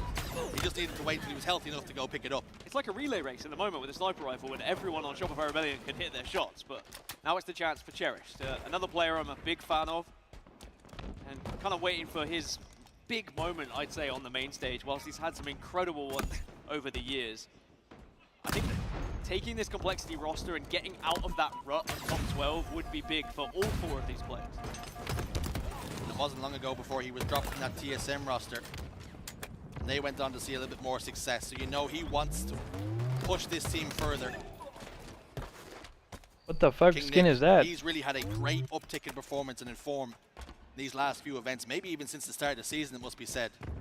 Very impressed with what he's been able to do. But they just need to be able to piece it together in these series, cause the upsets, and push yourself a little bit further than maybe everybody else expects. And we found the problem with King Nick. He just needed his Ryanu. Yep. You take Ryanu away from King Nick and suddenly he turns into a different player. And it sounds silly, but just having that comfort next to you, someone that you're familiar with how they play, chemistry is everything. And King Nick has looked a different player alongside Ryanu once Where again. is everyone? But There they is are. it going to be enough to overcome this deficit now? Because you are 7 What's kills up, Stone? behind. Joey Lugano. Complexity haven't really been able to take What's that? control of the map. It's been a bit of a back and forth, and it's another camo going in favor of Rebellion. Last one didn't have too much of an impact. Enemy team Frosty wasn't able to get too much going. He didn't really need to, though. That was the issue. They already had an advantage. It was a 3-kill lead at the time. It's only grown since then. And it's almost getting to the point where it's out of control, out of hand for Complexity. And we feared and we worried about the series layout. We spoke about how games 1 and 2 were so important, but Shopify Rebellion putting in a really professional performance. I'm knocking shit over. 6 more. You can't really see Shopify throwing this one away, and it's a very professional performance, as you said. I think that Shopify Rebellion are looking like a championship form team yet again. And with only 2 more kills required, Complexity probably starts to put the pads down and think about game 3. Not literally, but they'll think about it. This one's beyond them. They know that. It's when, not if. The 50 kill will be locked in. And there it It's is. by Frosty. Shopify 2-0. Shopify Rebellion now 2 games up against Complexity. And perhaps the series is going exactly as we expected and exactly how Shopify Rebellion intended. Complexity just have not shown enough to really be a threat here. But this isn't the target for Complexity. Let's be honest. We know it. They know it. You know it. Their sights will be firmly set on TSM. And you mentioned it. There's a little bit of bad blood there. There's a little bit of history with some of these players. And it's 8 versus 9th seed, which in theory should be the tightest game, one of the tightest games we have in pool play. And maybe Shopify Rebellion is just that one step too far at the moment. Now, Complexity would have come into the tournament thinking, you know, we want to win it, as everyone always does. But when games start to happen like this, you just have to respect what you're going up against. And I think they know full well that the Shopify Rebellion roster is the real deal. You know, you speak about bad blood, and I think it only depends. I think every player can almost have a rivalry or some bad blood with somebody. It just depends on how far you look back. There's been people dropped, there's been people outperforming others. You're watching other teams lift the trophies, you're envious of that, you're green, you want to be the one doing it. There's always motivation to beat the player sitting across from you. You know Cherish has plenty of it if it's going to be up against TSM. You are right. I mean, outside of the top 3, there's been so many team changes across the years. Everyone's tried some sort of formula, some sort of I feel like everyone's teamed with Ryanu at some point. It's almost just a rite of passage. All that roads you have to play with lead Ryanu through Ryanu. Because Ryanu was there once. Upon a time, All roads go you did through see Ryanu. win the LAN. Pause. You either have to play with Ryanu or beat Ryanu. Yep. Otherwise, All roads lead to get Ryan. buried. And that was something that did happen, sadly, in game Alright, I'm 2. sorry. Complexity got a little bit buried by Shopify Rebellion. Same could be said for game 1.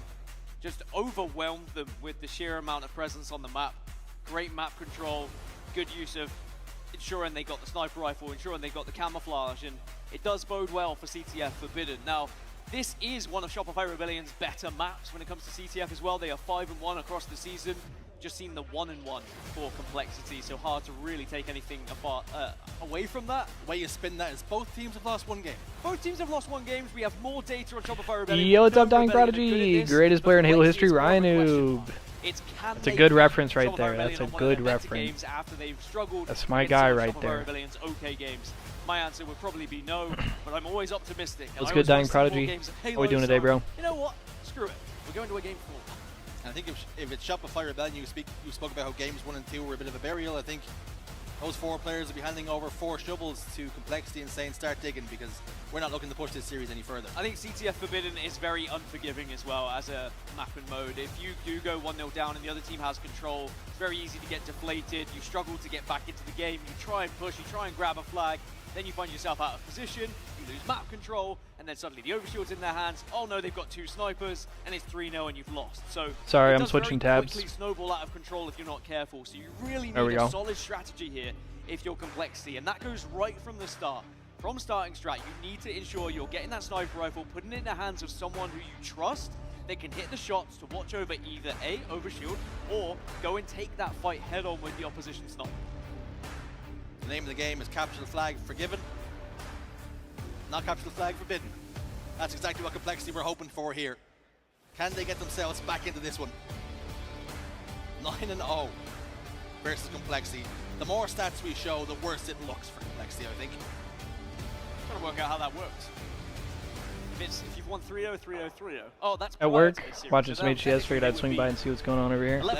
We're just chilling over here, doing a little bit of a takeover of the Eli X stream as well this weekend. But just watch partying all weekend, normal stuff over here. Game 3. Can we see any but sort of fight back since Eli is at the event in person, just going to be a dominant, one-sided affair from the side of Shopify we're doing a little bit of a takeover of his Twitch and stream for a few days, here in the HCS, making sure we hold it down We did see a memorable this weekend. Comeback, a reverse sweep from Complexity in Pro League. But can they do it on the big stage? I was going to suggest this is going to be the final nail in the coffin, but we've already mentioned. I'm gonna just go back and then go back to live just so we can catch up. That's just how it feels sometimes when you're watching Complexity up against some of these top teams. Good timing. Cycle rips a face. But it's Complexity with hands on the flag and they're starting to move it. Yo, this brother's so fucking good. Like, actually, what the hell? Standoff it was seen for a moment, but return's going to come in pretty quickly. They're happy to let this one deteriorate by itself. Flag's gonna try. What's the prize pool this event? That's a good question. What is it, like 200K or something? Flag goes home then. And it's Shopify Rebellion threatening to push in the first and opening flag here. 2 go down for Complexity, and that means Rebellion open us up here, 1-0. Such good patience as well from last shot, not over peaking, not taking too much of a fight, happy to sit back, keep that flag safe, and wait, bide his time, wait for that moment, and then delivers the first one in favor of Shopify Rebellion. It never felt like that flag was in jeopardy. He was far too comfortable sitting there as long as he was. And I think ever since that first snipe shot was hit by Cycle, 250K for first? Is it a 250K prize pool or 250K for first? But they didn't try and force anything. They made Complexity make the mistakes instead, and I think that's something that Shopify Rebellion do very well over and over again, is sometimes they find the weaknesses in their opponent and they say, look, we know that they're going to push here and maybe do something a little bit silly, and also, we have the advantage, we don't need to force it. Okay, yeah, that makes a little more sense. I was going to say, bro, that'd be like a big-ass fucking prize pool. Sometimes doing nothing is the optimal play, waiting for your teammates, if your opponent God damn! This, it's Frosty shooting everything and anything, but just didn't seem to get a kill. Hurt my ears a little bit.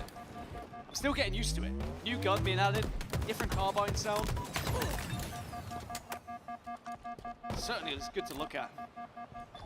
It feels good to shoot as well, I will say. But last shot is going to make another attempt at running this flag. King Nick's going to be the first target. Oh, also, bruh, the stream itself is framey. I thought low-key was me, but the stream itself is kind of framey. Feed and you don't think much of it, but actually it's a very, very good depth. Okay. It's meant a second flag capture for Shopify Rebellion. Rhino was just about there, but not quite quick enough. Carbine is loud as And fuck. again, it was Cycle just taking a little bit of the attention away from the Complexity roster. Those people with the Twitch Last looking shot like. says, thank you very much. I'll just whip round this corner. And it was pretty smooth sailing from that point. Now, with 9 minutes remaining, Shopify Rebellion only need 1 flag. And this is the situation I said you don't want to be in if you are Complexity. Because Shopify Rebellion now, if they wanted to, they could just control this map. Play Twitch it out feed for also 8 kinda minutes, laggy. But I think we know full well that's not what they're going to do. You said Rhino was not quite quick enough to get the stop. Do you think it's because of age that his knees just haven't got what they used to? I don't know, I saw him playing some pickleball and that boy can still move. He's got the movements. Speaking of movements, he's just taking that same position as Cycle did earlier as well. You're just a real nuisance in this kind of spot. But it's about picking when you get aggressive. As soon as you, again, notice a little bit of weakness, you've done a little bit of damage, it sometimes is your responsibility to start. Oh, we're getting a run here. It's 2 dead for Complexity. This could be it. A lot of players in position to provide covering fire and escort this flag all the way home. A little bit of poke damage being done to Frosty, who's down to half. This could be game, set, match series. Shut the fuck up. This one has been plain sailing from get-go. Frosty slams in the final flag. It's a clean sweep for Rebellion. That is a dominant performance from Shopify Rebellion. Damn. And is a statement of intent as they look to dominate their pool and move on into that championship bracket where I'm sure they will be happy to face anyone. And do remember, we've had quite some odd championship brackets across this year where some people have lost in certain pools, and then Shopify Rebellion have had to play Optic Gaming in round 1 and all sorts. So Shopify Rebellion do need to be prepared to play anyone in round 1, because who knows who might be their opponent. Eli walking around with his phone doing a tour. Yeah, I just texted him. So we will see. A routine victory for Shopify Rebellion, it must be said. And instead of harping Yo, on what's up, Greeny the Gear? lows You of look what different we might today, see from Eli. Complexity, them Yes, just not sir. being strong enough. For Rebellion, you said it was a statement. We doing a little takeover of exactly what it Eli's is. stream team, this weekend. The championship caliber roster, we knew it for long enough. Holding it down while he's in Charlotte for the event. Starting to find that form. I think we'll learn more about Complexity when we see them against TSM. I think that is going to be a bit more of a matchup where That's going to be a hell of a match, dude. Banger ass series. And it's also worth noting that it is just Friday, it is just pool play. There is a world where Complexity still could come back and maybe replay Shopify Rebellion and have a better series layout, because it was something that Des said, something I had noticed, terrible series layout for Complexity. The thing that does separate the best teams from the OK teams is just being good across the board at every map and mode. But there's some times where you just hit that sweet spot.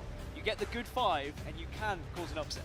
And it is that thing we spoke about at the start of the series, how Lattice was one of the first, the latest edition, and maybe some teams be under practice, it's an opportunity for Complexity. But as a matter of fact, because Shopify Rebellion, your optics, they're so good at the game that they learn the game quicker than almost anybody. Like I said, you could put them on any map. You could make a brand new Forge map they've never played before, and 9 times out of 10, I would still trust Shopify Rebellion. Which pro is the best trash talker? Unbelievable as a The team, best as a trash roster, just great talker? chemistry. And performance-wise, I don't know. That's a good question. You thought they look like they're trying to cause a little bit of an upset. This I don't know who the best trash talker is, because I don't know if we really have any like standout trash talkers And it looks like they are locked in, they're dialed in. There's no worries that it's in Friday. Halo. Like we have a lot of people that talk shit, but nobody that's like super creative or different or anything with it. You know what I'm saying? We get a lot of like standard esports trash talk. You know, we get a lot of pointing and a lot of you fucking suck and get the fuck off the stage and. No interview for the moment, but I don't mind listening to Snipe Down and Lottie and Tony break some things down. I don't know We get a about lot of me, that but, kind of certainly shit. these two. Okay, actually, there you I go. would say Panja what an Panja came in with the exceptional correct series answer. for Yes. Rebellion, and thank you so much The for Talik pop off, and Gaskin. where he did the goddamn. Shopify business as per usual. Something I do. That's the love best shit of all about them time. on a Yeah, Friday is Talik really final is just answered. Grinding it down, making Everything sure else they is get it incorrect. done. They do not have really any slip-ups whatsoever, and it's really No, but something like you can't we do have say some good about trash every talkers single in the other team, league, and like especially some of people our that best talk teams trash, we have like in the HCS. So really impressive stuff. like you know, The like fact that they're holding that strong Optic on team Friday, talks a I lot of think bodes shit. really well for the rest of the weekend. Obviously on Snipe Shopify, Down, like I'm gonna Royal ask you, obviously, 2, in terms of Frosty the can talk a competition little and who they're shit. facing currently. I think Last who Shot expect been them known to step it to up a notch, I'm say sure, some going shit. into Saturday and Sunday, but if you had You know what I'm to saying? put Like everybody percentages on talks a it, little what would you bit. say we're at right now with Shopify Rebellion and how they're performing? Unless you're like Snakebite or I somebody. mean, that series, I'd say after that was a completely different version of them than we saw in the first series, I think, in terms of what they were willing to give up. So, I mean, I'd say they're probably at about 85% right now. I think they're still, warming up, getting heated, but that was a pretty good showing of And what they're the capable pit. of. And I think the only breakdown there that we have to talk about is the Complexity version of that. So yeah, which again, great words on Yeah, choice there that to break down Talik for pop-off sure. It certainly was indeed. is Tony, one of the funniest and most to say the legendary least things from I have Cole. ever It seen. wasn't quite the And thank you, momentum Panja, for we fucking were reminding me of looking that. for to pick up off that reverse sweep, which we talk Oh about my often god. here. It's tough to pick out some really positive things for Cole. Was here. that from If there this were year or any, last year? You know, what would you kind of say moving forward? Yeah, I mean, I said it before. This is a map layout. Was that from like the that beginning of does this not year? favor complexity. Yes. Or was that from last year? They didn't want to see them in strongholds. That was game number 1. They don't want to see them on Forbidden. That Bro. was really tough. And even Live Fire. 4 years into Infinite, that game mode can be, everything's running it was together, just bro. really tough. What I will say is, I really believe that if there was a king You have some shit talk messages from last shot before he was relevant? Damn, bro. Life out of complexity. He was talking shit to you? I'm still excited to see what they have for the rest of pool play. I think they have a chance to still come out as a second place seed, although it will not be easy. Yeah, I think if you bear that in mind, I think it does paint a completely different picture, and I think it's something that's very difficult to do if you don't have a desk to talk about it, and you don't have a legend such as Snipedown to talk about moments like this as well. But like, if you do have a series layout that you're feeling pretty good about, you're feeling confident about, even against some of the best teams, the teams you've got to beat, you know, Cole, for them, they managed to ice up where it mattered the most. You know, looking back at that phase, and I know we're going to talk about it so much, that reverse sweep is hard going Woo, that's a fucking really slamming. hard, Oh my if you are god. the underdog, but the fact that they could actually dig deep and pull it That is belt to through, ass right that there. worked really well, I think, for their mental Only thing that and would have their made that confidence. worse is if they I got think staked. Going to fare very well, the fact that they can even do that in a moment That like is this belt in to Charlotte, ass going right up there, against bro. some of the bigger competition God has the damn. underdogs pushing forward. How are you feeling about, you know, the fact that they can hold on to that positive note, knowing that they have the mental capability of bouncing back if they need to? But yeah, I mean, I think this word to what they were have saying, those versions that of complexity success that they TSM just look back series on it. is I going to talked be about the it a series little of bit that last pool, week, bro. Just focusing on the positives, because you have to completely forget about that series entirely. That series doesn't exist in your mind. The only one that matters is the one that determines the team that gets second place in the pool overall, regardless of the open bracket team. If I'm taking that team out of the picture here, I'm only focusing on the 2 left there with TSM and complexity. So it'll be very interesting. See, Snipedown said what I just said. Positives, bring the best mental they can into that series, and that's the one that matters the most. This one does not exist. Certainly does indeed. I love to hear that. It's really interesting actually getting your take on that, especially as a competitive yourself. Like it's interesting. It's only so much I can TSM beats them on paper. and, I think that's probably correct. I think TSM is the better team on paper. However, but pools have been interesting like we've been talking about, bruh, you can't discount one. Cherished feels some type of way because he got dropped from that team still, so he probably coming with the fire. But also, 2, Ryan Noob, thank you. Ryan Noob is a goddamn wild card. You can't, bro. There are no guarantees in a Ryan Noob series, bro. You cannot make any predictions. Because we could sit here and say, you know, we could break down all the rosters and the map sets and the fucking scrim results and the goddamn Halo data hive and everything. And we could sit here and be like, oh, you know, that TSM team, you know, they actually, on these game types in this specific map set, like, they actually win like 86% of the time. In their recent scrim, like, they actually 14-0'd the fuck out of them. But, like, it's Ryan Noob on land, bro, and Ryan Noob always gets a piece of the pie, bro. Make sure that you solidify things in pool play, and that's why day 1 is so awfully important. He always gets his. We need to talk Welcome back, bit Triptychon. about how exciting it is. That's what I'm saying, bro. Like, we could get some kind of like random rogue ass play call or some kind of crazy strat. Get your hands on them now as well. And we're showcasing a few different ones, but there is God forbid so Ryan Noob many makes the that you call, can bro, actually and choose from, you see depending on what video game them you brothers like, start depending on what you want on fucking your walls, what you're doing, your mood, 4-stack etc. hand-holding, They're running unique laps around the metal map. posters, and they're designed to capture all Wait, that of shit your looks fire. passions. There are over 2 million artworks available. That is an awful lot of artwork in the display catalog. No, also actually. tool-free, so each display comes with a magnet Actually, bro, kit, and word to what they were talking about. No, bro, speaking of Batman villains, Ryan Noob is deadass Ra's al Ghul. I swear to God, all roads lead to Ryan Noob. Because, like they were saying earlier, you either played with him or you had to beat him at some point, bro. Like, everybody's teamed with him. Everybody's trained under Ryan Noob. living room or wherever you would like it in a matter of days and less than a week as well. And if you didn't train under him, you're a rival. As well. So make sure you're writing this down. It's FaZe Halo for 38% Exactly. off. His ally or his pawn? Wait, that's actually tough as fuck. Grab your favorite display.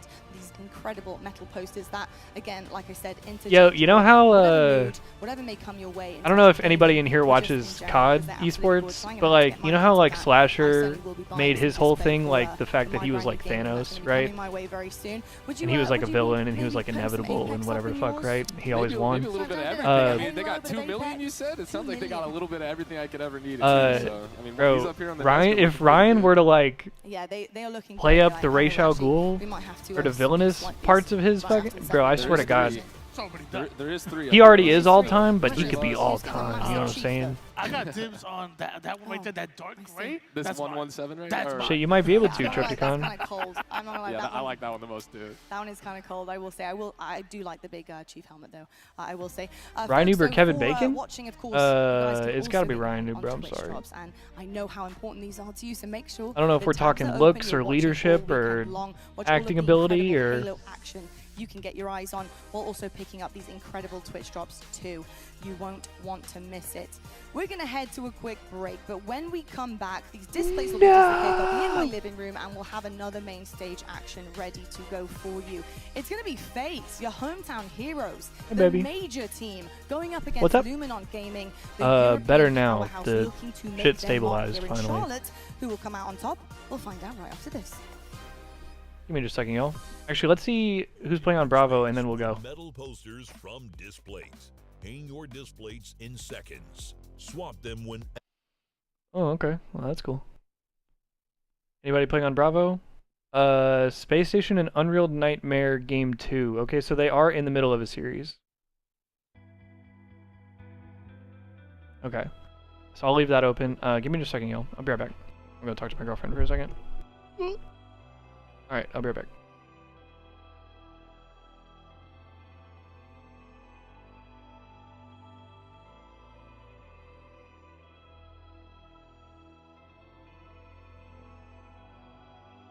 Wait, I hadn't heard that. I hadn't heard that, Sheet Ghost, but that makes sense, and that's funny.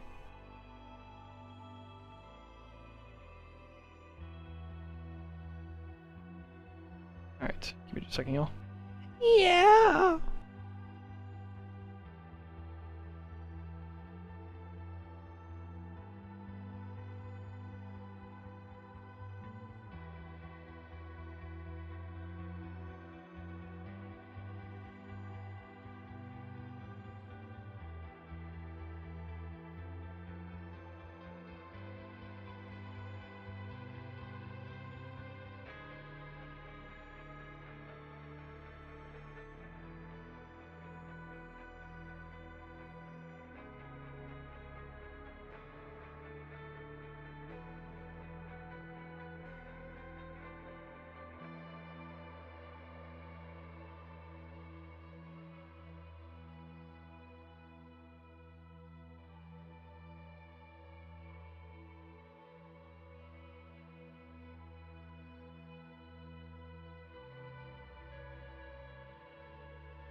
Back on the B stream, back in action. Game 2 of our SSG Unreal Nightmare series. We saw Unreal get off to a extremely hot start at the last game, but SSG's trip cap made the difference and got them to win there at the end. SSG now with a 1-0 lead. The battle for Camouflage is what's going to be talked about here, Dave. Sarion, the newcomer into pool play, his first time against a team like SSG, and that's not how you want to kick it off in a game 2. You no-scoped your teammate in the back of the head. You got to back trust in him. Camo's coming up, and you had to retaliate or back up, but a nice shot onto the first player. Unfortunately, the Camo player does get away. I've seen enough movies and TV shows. I know don't turn your back to the new guy. But yeah, Sarion, you can already see a lot of trust coming in here from this Unreal Nightmare squad. Like he's been delivering a lot of these fights. I see him getting his tussles with some like Stellar, Falcated, Suppressed, and he's winning those fights and those engagements. He's got the individual skill for sure. Unfortunately, he only lands the body shot onto the Camo player, and he gets shot in the back there. Great job by SSG to neutralize that sniper, move it from the hands of Unreal Nightmare. It's an 8-5 lead, and this is where the lead could grow for Falcated and SSG, but a great job to back down Falcated. Not many players can do that. With that, they're going to release some of that pressure, keep this a manageable game. Right now, Eco with the snipe in hand. Yeah, Eco trying to hit a few shots with this one. Let's see how he repositions. He's going to try to use these last couple bullets just to get a little more map pressure or presence across. He's not really expecting to go on some massive run or string of these, but it's going to be, hey, do we use this to get control of tower or keep control of green? Instead, both bullets whipped in the air, and that's going to be 2 kills in favor of Unreal Nightmare. Interesting decision by SSG there. They had those players stuck in house. They back up, and the rest of the team tries to overextend towards tower. Eco kind of stops in the middle of the route, and because of it, he gets isolated out there, and you're going to lose that snipe. No damage done with it from that point, and with it, I think Unreal Nightmare have gotten right back into this game with a 2-kill deficit. See how they decide to bounce back on this one. Feeling like Unreal Nightmare happy just trade during this time. So you have a lot of these teams, especially some of the higher ranked teams, that are like, all right, we're going to slow this down. We're only going to fight next battles with purpose as it leads up to this Camo. But sometimes as you get into some of the emerging ranks, a squad like Unreal Nightmare is saying, hey, we're ready to scrap anytime. Let's fight. We'll fight for the sake of fighting. Yeah, and we'll see if it pays off or not. Some of those fights you don't want, especially when Stellar's not missing. Stellar got a kill on that key door. That made this Camo fight an opportunity for SSG, but as I say that, a great job by Unreal Nightmare to send enough resources to take down Stellar this time around. They get the Camo in Breaking Shot's hand. That Camo gets removed. You thought that repulse was going to save him, maybe make it difficult for that SSG member to take him out, but a perfect shot there removes the camouflage from the equation, and that's something you really wanted to take advantage of. You no longer have that, and with it, the deficit remains 2.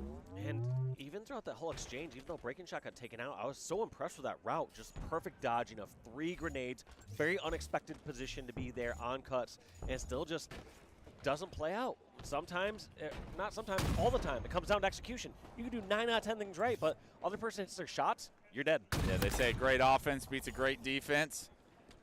Well, great shots will always get you out of trouble, and SSG, they're known for their shots, their individual skill. That is why some of these players have risen to the top, have world championships under their belt. Some of the best shooters we have in the league right now, and Suppress showing you he's one of them as well. A nice body shot with the snipe. It gets cleaned up, out-falcated. That was so brilliant there, too, by Suppress and Falcated. One thing I was curious about was, why is Suppress not looking at the route towards Key Door? Why is he not cutting that off? But he knew his teammate, Falcated, there. He didn't even have to look to his left to say, is this covered? That has to be great comms coming out of that SSG squad to have that confidence that you just watched this one spot, teammates got the other way. It's so nice when you're not having to check every little nook and cranny, when you're given the information to be able to play around. Suppressed, however, gets taken down on a big door fight here. We're hopping on board with Eco. Sarion's going to have Quantum, but doesn't choose to Quantum out until he's done with Eco. And those are good shots from Sarion. It is a 7-kill lead, however, for SSG. They've been able to neutralize that camo from Unreal Nightmare and really start to run away with this game. Yeah, getting now to a 7-kill lead. We're going to have to see what transpires here next. Because we've seen during some of these neutral scenarios that Unreal were doing great, but all of a sudden just feels like SSG has just kicked it up a notch. Feels like they're now winning the fights. They're not giving up any free deaths. They're not wandering around aimlessly like it felt like in some of the periods of game number 1. Yeah, 10-kill, make it 11-kill lead now for SSG. The individual skill really showcased in a lot of these one-on-one fights. If you're Unreal Nightmare, you don't want to find yourself in these one-on-one fights, especially not with the members on SSG. And Stellar on a killing spree is never a good sign for Unreal Nightmare. SSG starting to find some rhythm, and although another kind of slower start to this game 2, it looks like they're finishing game 2 off the way they finished game 1 off, on fire. Yeah, and this one's just looking to get out of hand. I mean, a 14 kill lead or 15 kill lead early on is rough. Later on, almost insurmountable at this level of play. The room for error is starting to dwindle right now. 43-30, 13, it's still doable, but like you said, as you approach that 50 kill mark, every single death is just an opportunity for SSG to just trade out a kill in a situation where they may be at a disadvantage, but it doesn't matter as long as they continue to get 1 for 2 at this point. 44, 45 now. Asarion goes down. Eco 12-5-8. Stellar 16-5-8. The SSG long-standing members really having a series here so far throughout 2 games. Yeah, you're right. Both Stellar and Eco stepping up when the team needs them most. I feel like we've always been looking at, you know, Suppressed kind of consistently putting up big numbers in previous events. Falcated kind of being the hot and cold player. Yeah. But I feel like Eco has been flying a little bit more under the radar these last few events, and so I'm really happy to see these kind of results from him so early in pool play. Yeah, absolutely. I think you want your underachieving statistical players to have great series in these series, so that when Suppressed and Falcated have the big pop-off moments that you know that they're bound to have, it's at the right time. It's at the and you have the confidence in Eco after having such a stellar performance throughout what is pool play so far for this SSG team. This bodes well for SSG fans and their opportunity as the series continue to get harder and harder throughout the tournament. Well, I've had a roller coaster of emotions about SSG so far throughout this series about how good or how bad they're going to do. But let's follow it up with game number 3. Wes and I will be back in just a short bit.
Back on Bravo, back into game 3 of SSG versus Unreal Nightmare, and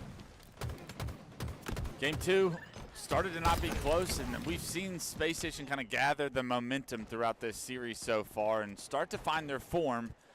That could snowball here onto Forbidden, but it is a great opportunity off the opening break for Unreal Nightmare. They get 3 down. They have Snipe in Sarion's hands at the top of the ramp. The flag is on the move, and it looks like, once again, Unreal Nightmare off to a great start of this game. Sarion with a nice double kill for the no-scope as well. Yeah, and there's also an interesting start there by SSG, where 3 players took that exact same route, trying to jump up on the branch, going up towards the attic, and 3 players all went down in top center after taking that branch up into the attic. Yeah, one great grenade can do a lot of justice here. As they did open up hot, they were able to take a 1-0 lead off of that. That's big time for their confidence here to gain a little momentum, but as I say that, they lose the map control when they cap that flag, and what does SSG do with that map control? They get the flag on the move. A couple members trying to poke and prod away at that flag, trying to take the tunnel route, and it does look like Suppress is able to play his life, get his shield back, and continue that flag run. The overextension from Unreal Nightmare is going to be a real threat to punching this one in, and you're wondering, is Eco going to go back with this flag, or does he feel comfortable enough that his team's going to cap this, that he can sit back at the enemy team's hut and continue that level of map control? It does look like the flag has been stalled for now. Yeah, I'm actually a little surprised Eco didn't push back a little bit earlier. I don't think he needs to be the one to cap the flag, but he definitely needs to be some sort of factor on top center or their attic. Yeah, he is eventually able to come back. They are able to tie this game up. 10 seconds for the next overshield, and that's what everyone on the map is playing around right now. So Falcated going down is going to give Unreal Nightmare an opportunity. Also a flag pull on top of this overshield coming up. Suppressed can't take down Common without being removed from himself, and 3 go down for SSG. Overshield going to be in the hands of Unreal Nightmare. This flag guaranteed to go in. A kill comes back on respawner Stellar, and right now Unreal Nightmare may be in a position to run this flag as well. I mean, this is one of the highest capping, lowest kill games I've seen of Forbidden with how many kills we have on the board. You had 3 members of SSG, all with only 1 kill apiece, and Envor is bringing this 3rd and final flag back. Yeah, there's 2 members of SSG with 1 kill. Stellar has 2, and this flag could end the game. Falcated is behind enemy lines. Is he going to play spoiler to the end of this game for Unreal Nightmare right now? They get information that he's there. Falcated can't quite get the first kill, but he gets a kill in the kill feed on a breaking shot, so that instant somebody. I know you love to see that, Dave. Eco slides in with a double. This return surely going to come through as the last player alive removed from the map. It was Sarion. Eco able to, or Falcated, I'm sorry, able to hop onto that flag return. The flag now a counter cap opportunity for SSG. I mean, this is just the hot and coldness we're seeing out of 2025 SSG here. You have them at one moment this close to dropping this game. On the all road. Of a sudden, pulling this miraculous comeback. This reminds me all about game number 1. Yeah. Once again, they're at the 225 mark. You're like, man, SSG's out of this. Right there, they were 10 feet away from Captain's flag. SSG are out of this. But no, somehow they still have this championship caliber play in them, despite having some misses earlier in the game. A big kill by Sarion to take that snipe out of Stellar's hands, but you couldn't be more right, Dave. SSG figure like these individual plays are waking them up in the middle of the game and getting them back into it. This time it actually saved the entire game of Game 3. We'd be looking at Game 4 right now if individual plays weren't made, but Falcated able to find that double, get that flag return alongside of his teammates. They weren't able to counter cap it, however. So good job by Unreal Nightmare to at least minimize the damage. Maybe didn't end the game when they thought they were going to, but at least the game continues in their favor. 2-1, overshield up, and you got to deal with Onboard trying to land some body shots here with the snipe. The flag is I'm also back from my being little pulled, so break. pay What did I attention miss? to that. This overshowed a hell of a distraction for this flag carrier. Unfortunately, that distraction is removed. So SSG won game 2, and now they are down 2-1 in game 3. Back to overextend, but a great job by breaking shot to sniff that play out. Unreal Nightmare up 2-1 in game 3. I think he's going to take him down at least. Oh my god. Not close. Stellar in the tunnel, however, now buys enough time, and a great job by Suppress to stay alive there and eventually transition that into a kill for Stellar. Yeah, that was Oh, it doesn't get a trade. Oh, but they won.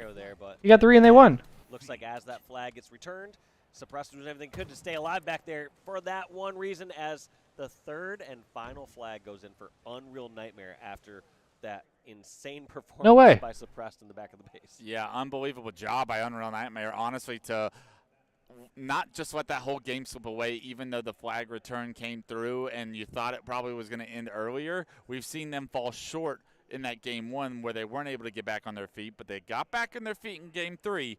They make this series 2-1 in SSG's favor. We'll be looking at game 4 shortly after the break. After the break. All right, still nothing on mainstream? No, FaZe and Luminon. Wait, now we're switching to this one. Tap in. Huge amount of scrims due to the, Oh, this is going to be a banger-ass series. this time around, of course. Like Yeah, also, I don't know who said it, but this FaZe, Luminon, also, whoever else was in this series, this the pool of death, bro. Lion ass. Actually, wait. Am I the one who has her backwards? I'm confused. Against a team which historically has been the bogey team for them. That's right. Luminon will be aware of FaZe's recent performances as well. The bogey team. Versus Luminon going to be your game number 1 here in Pool C, and we are underway off your opening break. And those jerseys are kind of tight too. I want to talk about that those aren't bad. Will be aware of is, speaking of Rust, FaZe has had some questionable results online. Good job to get a trade there. Wow. Game 5 against Akabe Esports. They also just lost to TSM. Just about a week Oh, ago. FaZe not wearing those dope-ass new jerseys they showed off. As I mentioned before the tournament, I don't think FaZe is worried about that, nor do I think that they should be worried about it. But if you're on the side of Luminon, you're maybe hoping you can find some cracks in the armor. Well, early on here, AB control is going to be no way. FaZe Huh? on the side of Luminon. So the scoring will be going to the team in red. Of course, playing Tommy Lucid trades and smushes him. here at the FaZe Major. Might be a little boost for them as well to have the fans behind them. Snakebite is going to be on our screens for the first time on our main stage. Sniper rifle in his hands. It's time to go to work.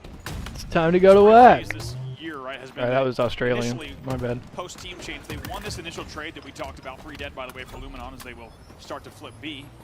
A off the spawn going to be flipped as well for the other side, but it will be a momentary BC hold coming in for FaZe. But since the trade, they undoubtedly have won the trade versus SSG. They have the better results so far, but now's the question of what can they unlock after this, right? Where do they go next? How do they find those grand finals? Ideally as early as here, right? They don't want to wait till Worlds to be in a grand final. Lucid's got that sniper rifle in his hands, trying to find a connection onto Penguin. Couldn't initially. Lucid gets a little bit fortunate as well that Wootum can't hit the flick. But his teammate, once again, is getting in a position to clean that kill up. 2v2 on the map at the moment. It was Luminon who will be scoring. But contest on those strongholds is happening here for FaZe. Important 1v1 here, and Wootum is going to win it, and he's going to capture C because of it. Very good nade there as well. We'll get the body shot. That one should be cleaned up by several teammates who are nearby. Going to be 2 dead for FaZe, and narrow lead here for Luminon. Oh, nice little body shot. Oh. Onto Trippy, who is last alive, so no shields on Trippy, and he'll go down to snipe drone. So okay. all of a sudden, Luminon just starting Trip to cap pick cheese for Luminon? Up a little bit here. Nah, Penguin's gonna get B. beat. Going to be flipped by them, even though FaZe are spawning over by B. And with C in their control, we continue scoring here for the EU boys. It's really just like Tony talked about. You do want to keep this game type mixy. The best teams in the world. I was just talking to Best Man actually about their performance, and he said they think they're the #1 at this game type. I would agree, but you're starting to see kind of signs of similar play. 3 dead again for FaZe. Luminon's playing this game type fast, and if you have a player like Wootum flying across and hitting every body shot from mid-map, you're going to get trip caps. Look at Luminon early on in game #1 with a 54-19 lead off of the trip. Really, really strong start. And something we discussed a little bit when we were watching them earlier on the B stream is think about live fire strongholds. Think about one of the players who was on that team that went on that incredible record, and that's SLG. He is so good at getting his head around new game types, really puts that work in, and you can see it on your screens right now. FaZe on the back foot, really struggling to find any kind of foothold. They really are here. They are going to fall 2 dead, though, so Snipedrone needs to play his life if he can. It's a momentary 2v2. Okay. So those kills will be picked up, and now they can continue scoring. These brothers are rolling. Reset as well onto that stronghold, which will continue the scoring in the favor to Luminon. They're still contesting in and around this B stronghold as well, and damage being done by Wootum will be cleaned up by SLG, and that'll be another momentary, and it will be momentary triple cap. All's Glory is going to fly in and get the reset on A as well. Luminon are starting to flow here, and the rust we were talking about in the series against Cloud9, well, it looks a bit like they're starting to shed that. Yeah, huge reset there. It will be 3 dead for Luminon, so they need to be careful because they are losing all 3 at once.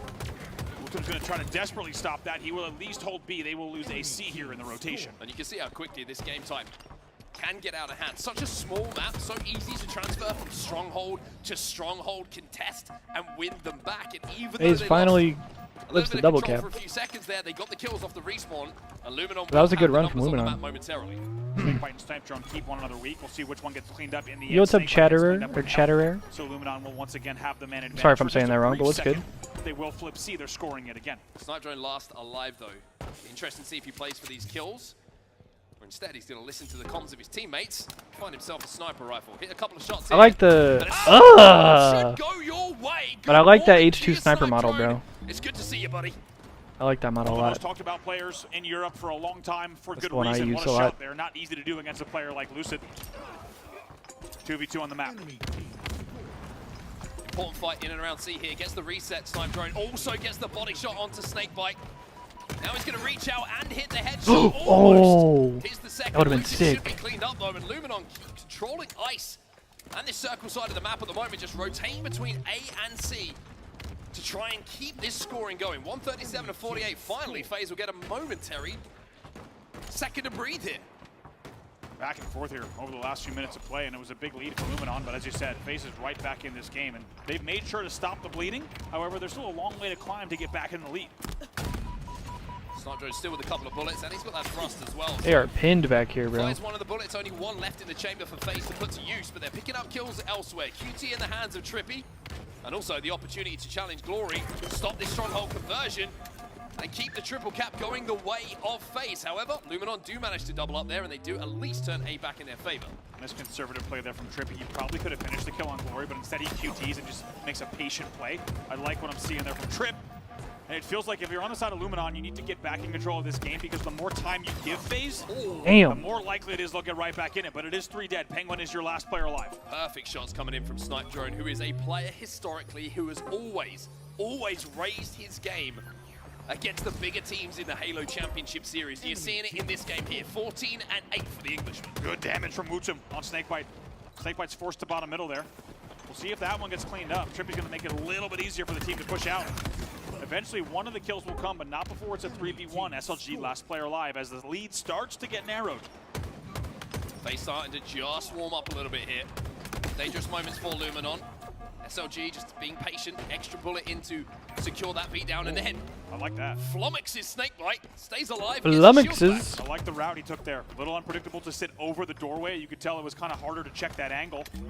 In the end, though, the more important piece of this puzzle, as Luminon gets AB back, is what was just a 100-point lead is now only a 40-point lead. And SLG still alive. Flying, sliding. No better place to do it than on the ice. And with AB in their hands, he's thinking triple cap. Luminon really starting to ramp up the pressure again now. Impressed from Luminon, right? It felt like, as we just said, they forfeited about 50 points of their lead. However, they do not let it affect their mentals. They're right back in it. And even though B is slipping away, they will continue scoring at AC and maintain now a 70-point lead. Sniper rifle is up. Come on now, Luminon. FaZe have got to commit to a stronghold at the moment. They can't think about the power weapon.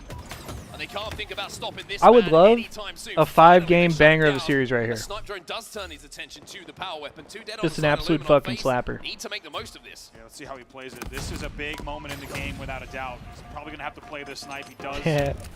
Makes the safe Tosses that shit play off. once again, and now going to try to fight this 1v1. Very well done to get the trade, however, it's 3 dead. SLG, last player alive. He makes sure to trade 1v1 for a second here. Yeah, important to keep control of B. Wutum versus Snakebite. Snakebite, Damn. shots coming in from PJ in that situation. As Lucy Slammed by Captain Clutch. Putting some pressure on a B. We might be seeing the first triple cap here from FaZe. As Luminon Trip cap cheese for FaZe. Oh, they picked quite a time to do it here. And here comes the run. Where did that nade go? As you say, ABC holds 4 dead. Trippy is the last player alive. Oh, and then they go 4 dead. Down, so it will be 4 dead. First player is up. We'll see. Trip cap cheese does not last It long. looks like they will go for the trip as well. And they are also getting trip capped now. Snipe Drone going to get the cap, but Holy Lucy in fuck. a really creative angle there to flush him out as quickly as possible. B being worked upon by both teams at the moment, but FaZe has stepped inside of it. Glory just hunting kills at the moment. Cannot find anyone because they're all dead. FaZe are 3 dead once again. Lucy was last alive momentarily, and B will be flipped and Luminon will continue scoring. A lot of shots happening, but Lucid's still alive on the map somehow. They're going to try to push here. It's going to be an AB hold against the C hold. 194 on the board for Luminon. Really important shots there from Snakebite. Damn, he 5s him. And were perfect. A little star in the kill feed will tell you that every day of the week. A and B get reset by Luminon. They will continue to score, and now they cross 200 points. FaZe need to make something happen, and with 4 dead, it's looking like another triple cap here for the Damn. Once again, what looked like it was going to be a big comeback from FaZe has been shut down yet again. It's another triple cap from Luminon as they will pick up that last kill. Finally, all 4 players up. Sniper up as well. Could be a case of next team fight wins it here for Luminon. Penguin really struggling in this game number 1 at the moment. 9 and 19. Control for FaZe though. But FaZe momentarily. do get control of Stronghold. Snipe trying to find some kills though. FaZe 2 dead. 2 dead. Luminon should be able to flip B here. Amazing baiting and switching coming in. Take a look at the kills as well. Let's not forget, Trippy and Lucid are positive and in the 20s. Yet look at the score. Oh my god. 233 to 142, only 15 points The to go 3 dead for Luminon. How quick this game type moves and how closely these strongholds are in proximity to each other. So easy just FaZe gotta move, bro. Taking their sweet ass time to capture this. 2 dead on the side of Luminon. A being flipped now by FaZe, and the power weapons have gone to FaZe as well. Okay. There's a sniper on the map. QT and 5. I'll tell you what, if you wanted a dramatic setup, That sniper is hideous, this respectfully. is exactly what you want. It's backs against the wall for FaZe Clan. Oh, but when Ah. Safety starts to heat up, we could see a different story here. They will get that kill, but there is no Damn. room for error on the side of FaZe Clan. 6 points to go for Luminon, and a huge road to go yet. Wait, for FaZe. low key, I've felt a disturbance in the forest, bro. FaZe is winning this map. And with 2 shields broken, he's Oh. going to challenge, but Glory hits the body shot. A and B still being held onto by FaZe. There's been a disturbance. Wafer thin this hold. It's a team name, by the way, on Lucid. Glory's sitting on window. There's no way he gets that angle. Pressure onto No, B. no, 3 FaZe. dead for FaZe. And with B being flipped, They're still gonna win this. Don't worry, don't worry, don't worry. and even though FaZe get the reset, now Glory's going to have to hold off FaZe almost single-handedly. ANC in their control, but is the help arriving to close this one out? Trippy steps in at the very last second. Big finish there. The Repulse doesn't even get as much damage as they wanted. Does A convert all the way? It does. We're spinning 360s. All right, never mind. That's game. Be it. No time here as Luminon will flip. A, Damn, bro. C, and B all going to be worked on. I guess I didn't and feel helped by disturbance. Luminon Never gaming mind. in the final moments. Fuck. 250 to 117 line. Luminon have turned up here in Luminon! And after that first series we watched a little bit earlier, that's I'm a bit sorry. more I'm an like we asshole. expected from them. When you look at the variables, like we said, in that game number 1, FaZe's recent performances online. GG's. FaZe down Speed at which 0-1 Luminon can play and a Lattice at their game type. home event. There was a lot of chips in favor of that being a potential upset, and it was more than that. Luminon wins it 250 to 179 comfortably off of very convincing trip caps. Looking at the stats here, you can see, like we mentioned, statistically, 12 and 23 doesn't sound great, but Penguin's still involved in a huge amount of damage on the map. 17 assists being cleaned up by his teammates. But if you look at the comparative player on the other side, SLG goes -4, and he puts up 16 assists. So there's a little bit of a difference there in just having a player alive a little bit longer on the map. Look how close the slays Really does were. help. It really does. Look how close the slays were. You have Lucid, by the way, popping off 26 and 18. But look at everyone here on the side of Luminon, right? +1, +2, even, -4. This was not an outslaying match. This was an outplaying, objective efficiency, out-rotating Luminon gaming. Like I said, these new game types provide ample and sweet, sweet opportunities for underdogs to take out some of the big 3. That's what we just saw in game number 1. We'll take a look at some of the highlights. I'm going to talk about it again because SLG, I genuinely think All one right. of his favorite things in Halo is when something I think new Eli arrives, said they sit down went back and to theory like their craft hotel about for a how bit. he believes this game type is going to play out. We'll play it a couple of times, we'll see what's going So right, whenever what's going he wrong. heads back to the Very venue, good to just we'll probably do like a little walkthrough tour of the venue. I'll use that We'll have him radio in from the sidelines. from right at back at the You know what I'm start saying? of Halo Infinite as a great kind of marker in the sand as to why that, why we would believe that. And I feel like Lattice is going to be a strong game type for them. It was That was the one in the insane. series against Cloud9 that they took as well. And now as we move towards the Slayer after these highlights, What was the FaZe gotta Slayer? find something here. Because it looks like Luminon are here to play. It also really lends itself to their style of play, right? When you think of a player like Utum, like SLG, to be honest, the entire squad, when you think of them flying across the map, you know their play style, the way they want to play the game. It really Oh, so it is might right be in their blinkers wheelhouse time in terms of again. gameplay, and it really showed, like I said, not impressive numbers from anyone on the team. Just putting up, doing the work they needed to do. It was all about out-rotating, timing, getting the first pick, getting cross-map damage, making sure that they're collapsing. 250 to 179, it's a convincing win on Stronghold's Lattice, and just like that, FaZe find themselves down 1-0. So we move on to Slayer as our next game type. Live Fire is going to be the battleground for it. By the way, shout out to the production team in the back. Loose Films, putting together the model Live Fire. That was awesome. I wonder if I can take that home. Also, shout out What was that? We hitting blinkers? Yes, sir. For Ants. That was awesome. Reference, great tweet. Yes, sir, we are. This is a very, very important game now. Yeah, speaking of, I just saw. Hang on. I think I gotta pull this up. I gotta pull this up in another tab. But if FaZe struggle in this series and then hang on, bro. Nine to play against, who just I'm gonna beat pull these this up guys for y'all. 3-1, and it was a This shit is killing me, son. That's a little bit of a concern. That's something Hang on, that bro. really does kind of raise a few eyebrows. Sam just sent this in our group chat, bro. Break into a grand final and look to go on and win a championship. Yeah, it's interesting. I think for me, I agree. If we see FaZe now win the next 3 in any way, fashion, I have zero question about it. I think Lattice is a new game. Luminon is a very talented Jesus team. Christ. If we see Yo, instead some this is my type of thumbnail right here, bro. Holy fuck. Additional game wins for Luminon, then I'm starting Oh, to that shit is killing me, son. We'll have to see what this is. I think it's, once again, a tournament for FaZe where they have the ceiling, of course, is so high for them. And I think they know it. He holding the blinker like it's the goddamn golden How do they fleece. set the right tone going into Worlds? Because look at the pedigree of the players on FaZe. Look at what they've accomplished. I'm fucking dead. Yeah, actually, speaking of, we were talking about Orlando in the chat earlier, and Panja, I was thinking about that Sunday night at the Orlando. If you remember that shit. Because the after party Sunday night in Orlando was at that it was at that sort of like hipstery bar, and it had like the fucking like the fire pits and the cornhole and shit out back. As that camouflage, we've talked about the camo and how the extended period of time that it's now active on the map. Diabolical things went down that evening, for the record. As well, just making sure Many blinkers were had. making the most of every life that they have with it, not overcommitting, making sure that you get the full 45 seconds of camo. That was a night and a half. But Panja was on big homie shit that night. You're going to put yourself in a very, very good spot. Because I believe, yeah, and I believe you smoked me out. I believe you were the supplier of blinkers that evening. That's right. Luminon Gaming. All right, Live Fire TS, lock in. Very, very strong Lattice King of the Hill win. Excuse me, Lattice Stronghold to win to take the series lead 1-0. Well, off the break, it's going to be a slender lead here for Luminon Gaming. Thank the TSA for never finding it. True. And I feel like I did appreciate that though. Contributing a big way in a big series. Glory's been fantastic in some of the bracket runs, but the big matches, the big games. I was dying fucking Sunday night. This brother said, "You want a free blinker?" I said, coming up a little bit short in those big moments. Yeah. Camo will go over to Luminon. They have a 1-kill advantage, but that should extend if Snipe Drone can play this well. I was going to say, Snipe Drone surely grabs his repulse. He does. He goes back for the repulse. I was like, there's no way he leaves 3 of those with camo on the ground. He goes back for the repulse, now tied 6-6.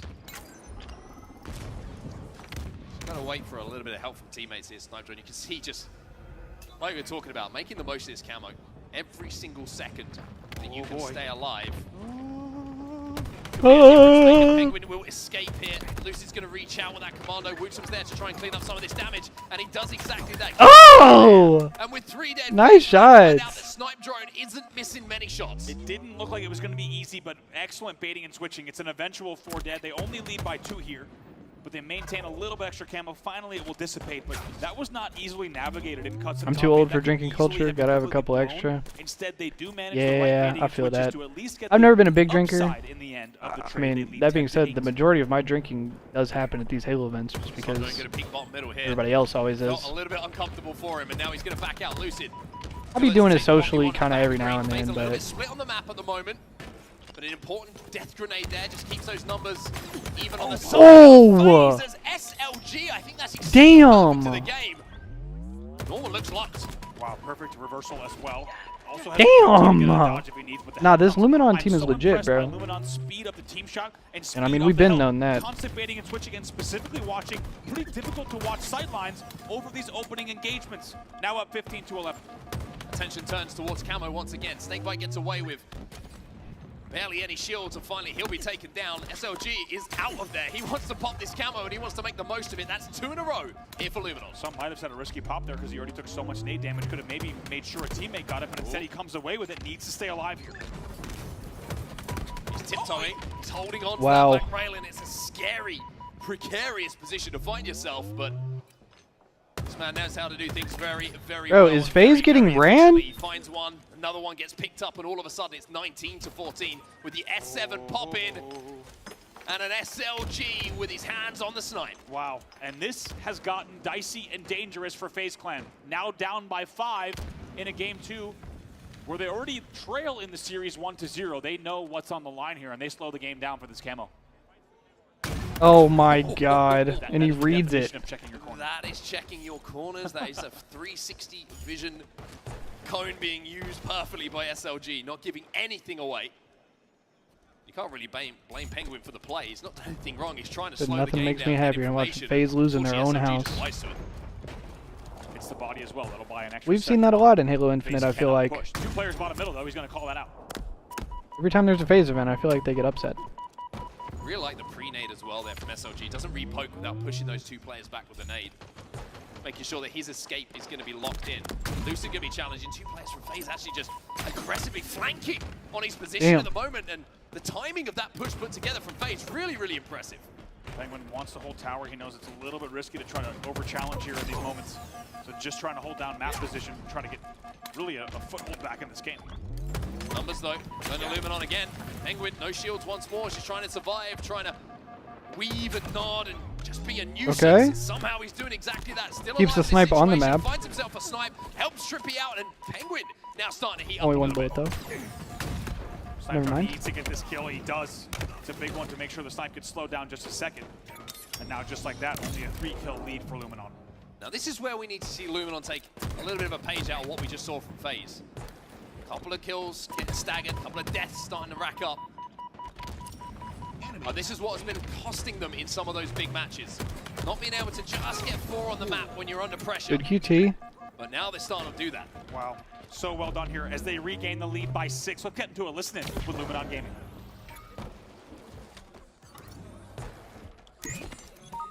Oh, there they are. Time it, okay? I'm gonna activate it soon. Okay. Wanna play B? Yeah, I'm gonna be. I'm watching left side right now. I'm activating now.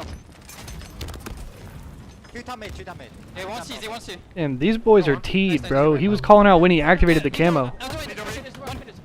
First one. I'm so, no, be close, be close, be close. Nice. Did you keep back B? Did you keep back B? Yeah. Okay. Yeah, I'm going back to C, I'm going back to C. Yeah, come back. Hey, plat top mid, 1 top mid right now, guys. I'm looking C, I'm looking C. Yeah, I'm coming back next. Yeah, pick with me. I'm with you. And the left front, cross. Keep me. Oh, that sucks. I die from A plat. We're losing C, guys, we're losing C. Yes, A plat, 2 top in. Top in now, pushing C. I spoon A. Oh, so it's freaking. No. 1 2 2 on me, 2 C on me, 1 shot, elbow, nice. I'm blocking A for snipe. Nice, do that. Get snipe, I'm blocking A. Go back to C. We have numbers. It's on me. Yo, A snipe. It's 1 shot. Yo, what, Motion kilo. We 2 dead. Where is he? what accent does Glory have? I can play dummy door. Is he Irish? Cuts win, top cuts. Go top cuts. Top cuts should be weak, guys. Yeah, take your life. You're long cut. One top cuts. Kill me. We go 1. A plat is shopping scope. Yeah, another 1 cuts. Cuts the dummies. The middle, yeah. You're last back, you're last. Very interesting listening there. Oh, shit. A lot to talk about, but most importantly, He is still Irish? have that lead. It's only 4. FaZe is starting to come back into this one as Penguin. He doesn't have like a super strong accent. It's low-key kind of like tough to like pick up on. Just a 4-kill game, make it 3, 37-34. Late game run here from FaZe. A little bit of pressure on the shoulders of this man. 4 and 8 in this game, but has that snipe. Damn. And can turn those stats one way with a couple of big shots here. Wootum's going to Oh, challenge. whoa, brother. As Luminon find themselves 2 dead and just 2 kills. Make it 1, back to 2. In a lead here. What was just an 8+ kill lead for the side of Luminon has been reduced to only 3, and it feels like really even bigger. The momentum has just been sucked out of Luminon. FaZe is right back in. Pause. It feels like even though they trail by 3, they've got the momentum on their side. That was like the without a doubt. whippiest shot I've ever seen. Still bullets to work with here. Camo popping. Camo poppin'. Luminon, though, it's going to make it very difficult to contest this camo. SLG's going to... Whoa, what a flank! Snipe Drone, though, catches them off guard. Snipe Drone gets a double out of nowhere. Trippy has The to fighting run, has to Irish. stop with this camo. SLG taken down, 3 dead for Luminon. Hang on. Play from Trippy to get the camo Luminon and getting get the sucked kill. off right on the They're gonna stage. Go ahead and bring it back to the team, and they toss Snipe 3 shots as well on the sniper handoff. Bro, God forbid I ever get to cast now. Because I'm going to call that, like, as somebody loses a game. Sniper can't get the kill. Glory gets one, though. No. 2 dead on the side of Luminon. Still No way. Making a tie game here. Trippy with the snipe and the camo, making the difference. Ultim was last player alive. Trippy's gonna hunt him. No way. FaZe takes the lead. In the late game, FaZe Clan goes up by 1. Make it 2. SLG. Oh! As well. FaZe rise from the ashes in the late game here in game number 2. 49 on the board, 1 to go here for FaZe to complete. Oh, what the fuck? Damn! Gonna be enough. FaZe, ice up, clutch up. They were getting ran and they still won that shit. 47. Oh my word. A come from What the behind win fuck? after trailing by 8 or more kills in the 3rd act. Coming back to, I mean, steal that out. Hey, look, there's Nick. There's Nick and Luke, bottom of the screen. They're delaying camo holds. Yo, also, I have that shirt. I have that Kendrick Lamar shirt. I went to that What concert. should be a 2-0 Luminon lead is completely stolen by FaZe Clan. What a comeback from them, and I think there was so much riding. Yeah, there was on that Nick and game Luke in at the this bottom of the series, and screen. maybe Shout out to the even homies. tournament lives of both these teams in that game number 2. What a game. I think you can pinpoint a moment where it changed. Luminon have camo. SOG delays the pop. Everything's going right. They get a 2 dead, and then they get caught obsessing about that sniper rifle top mid. 2 players top middle. Somehow Trippy, I think it was Trippy who was in the vent, not only gets a couple of kills, but stays alive, makes it dicey, and then where does that sniper transfer over to? It goes to the side of FaZe. Luminon flustered by that. It's a mistake. They lose the camo player. They lose the snipe that's coming up. They lose numbers. How much were they up Those kind by? of things, when they happen one after another, the mentality goes from winning the game to what just happened. And it has to. I mean, I'm so happy we get to look at highlights here because this was neck and neck, as you can see, just based on the scoreboard, all the way through until your mid-game. Luminon still leading here, 18-14, sizable lead, honestly, at the mid-game. This gets blown wide open, just hits the easy no-scope. And this is where the game starts to actually get even further, right? The deficit becomes, and the lead, more importantly, 33-25 at this stage. Make it 34, as we said, over an 8-kill lead. This should have been Luminon's game. And really, they let it fall apart. Let's see if we can catch that moment that was top middle. This is Penguin with that sniper rifle we were talking about. It was just before this that the wheels fell off for Luminon as well. But Trippy hitting these perfect shots here, staying alive in that situation. And also this snipe drone tries to challenge the camo. Trippy stays alive. Trippy stays alive, hits the body. Just all these things stacking up. I mean, you can just see, you know, it's the momentum, it's the domino effect. Yep. Wow. In the end, we'll take a look at your series layout so far. 50-47. Luminon going to be absolutely kicking themselves. Damn. Maybe the entire And now we have to watch Aqua Bomb. A surprise 2-0. No, I'm just fucking around. Game, and I'm not kidding. There was no dramatics, no Bro, exaggeration. low key though, Luminon's still in a decent spot. Success Like, of these two teams. If that game 2 goes I don't know. This series could still go either way. That game 2 doesn't really However, change my thoughts a whole lot. Earlier, comfortably from here, this will be not even a footnote. It will be a series that's probably not even remembered from pool play. So FaZe finding the late game strength and composure they needed to get right back in this, and maybe have given FaZe fans a chance to just take a breath, realize, okay, a lot of Halo still to play. They've dodged what would be a 2-0 deficit. We're all tied up at 1-1. Heading into game number 3. I feel like it's such a strange series psychologically at the moment. is. Like, I think FaZe probably just feel like they've got away with one in that game number 2. They didn't feel like they won the game. It was like, oh, it's 1-1. Like, we've got away with this. Luminon are going to be kicking themselves. I don't think either team is particularly happy with how that last game of the series is going so far. But it's tied up at 1-1, and this is the go-ahead game. Exactly. They're tied up to 1-1. Such a strange headspace. It is. Playing professional Halo for He deserves a tad better. Stage, but neither of them are happy with how it's gone so far.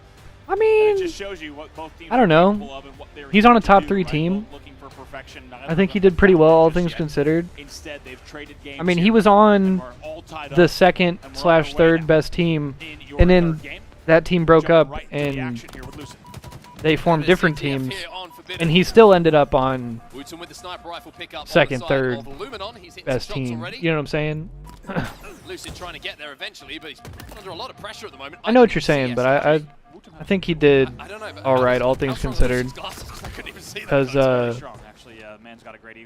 Lixtel, on the other hand, has had far more varying results. I love the thoroughness here from the Irishman. Clear. Lucid now going to find himself taken down. Penguin's going to miss that jump. It's a double kill. And still half the overshield to work with here. He can try and force this run. Well, yeah, I mean, to that point, Triptychon, like, Snakebite as kind of like your IGL, shot caller, like, objective, do-it-all player. Like, if he definitely has the ability, and he can slay with the best of them. But if he's having to do all of that, then you're probably in trouble. And from Glory, let's not forget, Penguin was down in Swamp. Penguin doesn't even get any damage on the overshield player. So Snakebite wraps back pillars, tries to get a pillar angle. Because if he's having to pick up the slack and the slaying, that means usually that Tommy Lucid and Big Game aren't really pulling their slack. You know what I'm saying? We've seen them in the lead in every game in this series. Can they close this one out? 2 dead at the moment. I mean, I know what y'all are saying. Like, I get what y'all are saying by, like, deserves better, but, like, that was gross. But at the end of the day, like, everybody gets what they're due.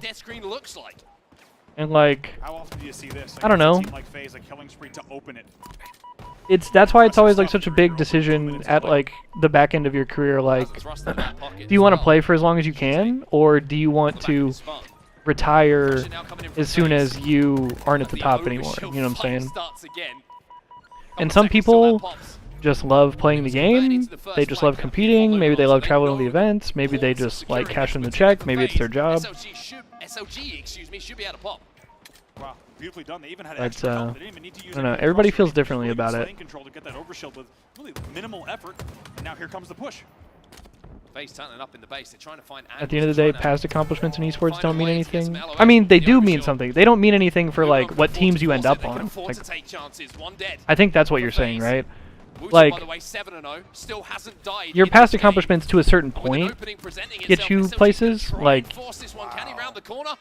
but yeah, like, nobody's going to pick you up in 2025 because you won a world championship in 2017. Yes. What's up, Hayes? How's it going, bro?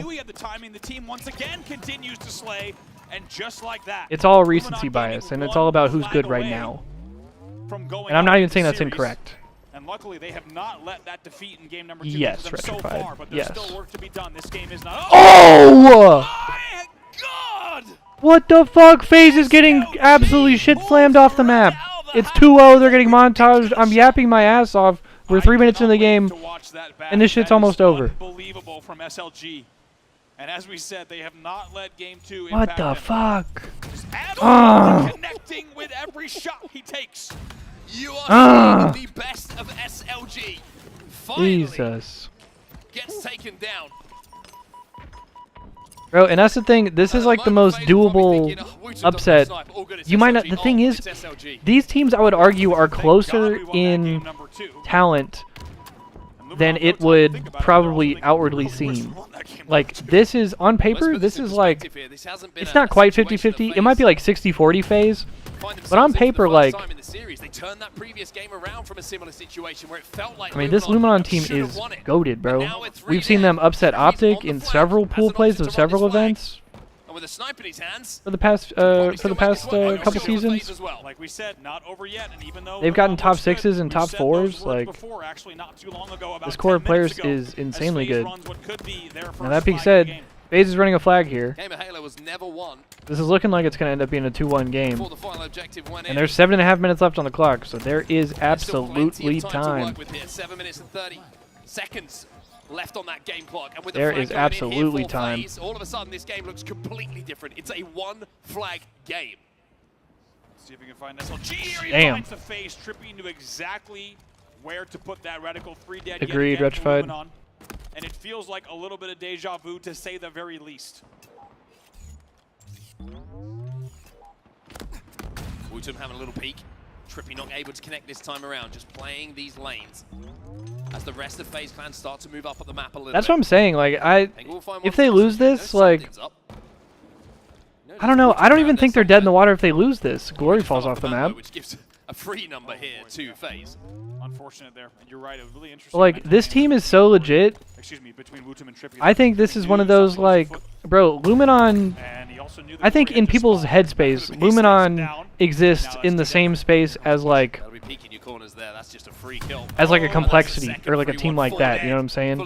Where like, oh, if they play one of the big teams in pool play, they're just gonna get shit on 3-0'd. But I don't think that's the case. I think Luminon is closer to being like one of the top 4 pro teams than they are closer to like a complexity. You know what I'm saying? Like I'd put Luminon in the mix with like, I don't think they're as good as Envy, but I'd put them in the mix with Envy. You know what I'm saying? Like they're kind of on that level in my head. Although that being said, FaZe caps 2 flags in 2 minutes, and now it's a tie game, and they're running a 3rd one. Never mind, Penguin dies. They have 3 snipers. FaZe is about to have 3 snipers. Oh, never mind. PJ runs away. I would absolutely say Luminon's better than TSM. I would absolutely say that. I wouldn't even hesitate to say that. TSM on paper has really good players, but TSM results-wise is incredibly inconsistent. You never know if TSM's going to come out and have an incredible tournament and get 4th place, or if they're going to just absolutely get shit slammed, not even make it out of pools, and then lose 1 round, or lose 1 round in losers and get top 12. Trippy is going fucking insane. And man, Luminon thinking, how did we let Big this game, happen bro. yet again? But the game is not over just yet. Trade comes in. So finally, Luminon do get a little bit of space on the map. Because that's the thing, like, if you're talking about FaZe versus Luminon right here, it's not even like a scenario where you're like, oh, if Luminon ekes out a Slayer win, and maybe they, like, squeeze out an objective. It's like, no, I think they are, like, they are right there with FaZe in all these objective game types. Like, a lot of these are, like, even matchups.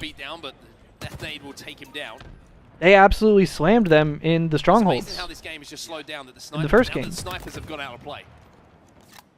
Brief 2v1 there, and also, yeah, you can just really feel how the game has changed. And the flag is going down to the wire. See it just completely full speed ahead from both teams. SLG gonna try to win this one in the Magnum. Not gonna We've got a bomb next. Just full speed ahead, just pedal to the metal from both teams, and instead, what we've ended up now with this really slow, careful, methodical play, because both teams know that if you happen to forfeit a pick, you should. I think you're probably right, Ease. Going to be the game. Also think snipers coming up soon, overshield coming up soon. That has been where the caps have happened. So everybody is just so aware of not giving away free deaths at the moment, because that is the win condition with 1. Yeah, it's a mix of they really are that good, and also being from a different region, like the teams aren't going to be able to practice against them as much. Obviously, they've been practicing against them recently because I'm pretty sure these brothers have been boot camping in the U.S. But they do have the numbers on the push. It's going to be 2 dead, and they don't forfeit any deaths. Penguin's taking a little bit of damage as well, trying to force this one at the moment. Glory needs to Whoa! Just about manages to do so. Now he gets the corner. On the feed. Every kill that goes down in the favor of Luminon could mean this game is over, but if they're phases, this run will slow. The 2 dead for Luminon. This is so risky. Drop and shoot. They're going to let everyone come back on the map, and they're going to focus here on this battle. He gets 5'd. That's not good. From Lucid. He loses that. Luminon have the advantage, but he wins it. And now FaZe are thinking about a counter cap, not just this return. Should be an easy return. He does get it, and leave it to Lucid to come down, right? 1v1 rad tunnel. Glory gets pinched, and even though it looked good on paper, the pull wasn't worth just much. Just 5's the motherfucker out of him. FaZe have done phenomenally well defensively there in that situation. Remember, that was all sparked by the overshield being picked up by Luminon. They managed to counteract that. They get so much damage down that the overshield gets melted. And even though the flag got moving, yeah, I agree with you. I completely agree. Yeah, I think Luminon rushed that because you heard the overshield pop. We were on SLG's POV top mid. You hear them pop the overshield, and they just held forward into the swamp. Damn. They could have maybe waited just an extra second. Even though they get the first 2 dead, they rushed the pull. Hold on now. Speaking of 2 dead, here's another pull, but on the other side. Not again. Not like this. Luminon FaZe again. Leaving it late. Making it interesting. FaZe is going to leave it and play for kills. Hit bodies as well. Luminon are trapped. This should be the run. He should be able to run this now. But there's someone. Glory, last player. Glory has to go massive here. But Penguin. That's game. puts his reticle exactly where it needs to be. SLG last alive. Trippy's getting the kills. Lucid takes down SLG. 3 in a row, and Luminon blows 2 maps in a row. Game number 3, and go up 2-1 in the series. Bro, this shit could have been over. This shit could have been 3-0. I don't know how they're doing it, but they're getting it done. Bro, SLG could be on the stage giving a winner's interview right now. But getting it done. But instead, here we are. Phase 2-1. Wow. Very impressive play. Yo, what's everybody's status on the drops? How's everybody doing on the drops? Where are we at? They let both of them slip out of their hands. This easily could have been a Luminon 3-0 if we only watched the first half of these last 2 games. Instead, it's a phase 2-1 lead. What a series so far. Almost 6 hours deep already. The teams was weird after game number 1. Well, it's got a little bit more simple now. FaZe very happy with the comeback. Are Luminon the first fully international roster? Because what, you've got Ireland, France. Where's Woodham from? He's Finnish, and yeah, and then Snipe Drone's British. Is he Finnish? I don't know where he's from, I don't think. It goes wrong. They force it. They try and make it happen too quickly.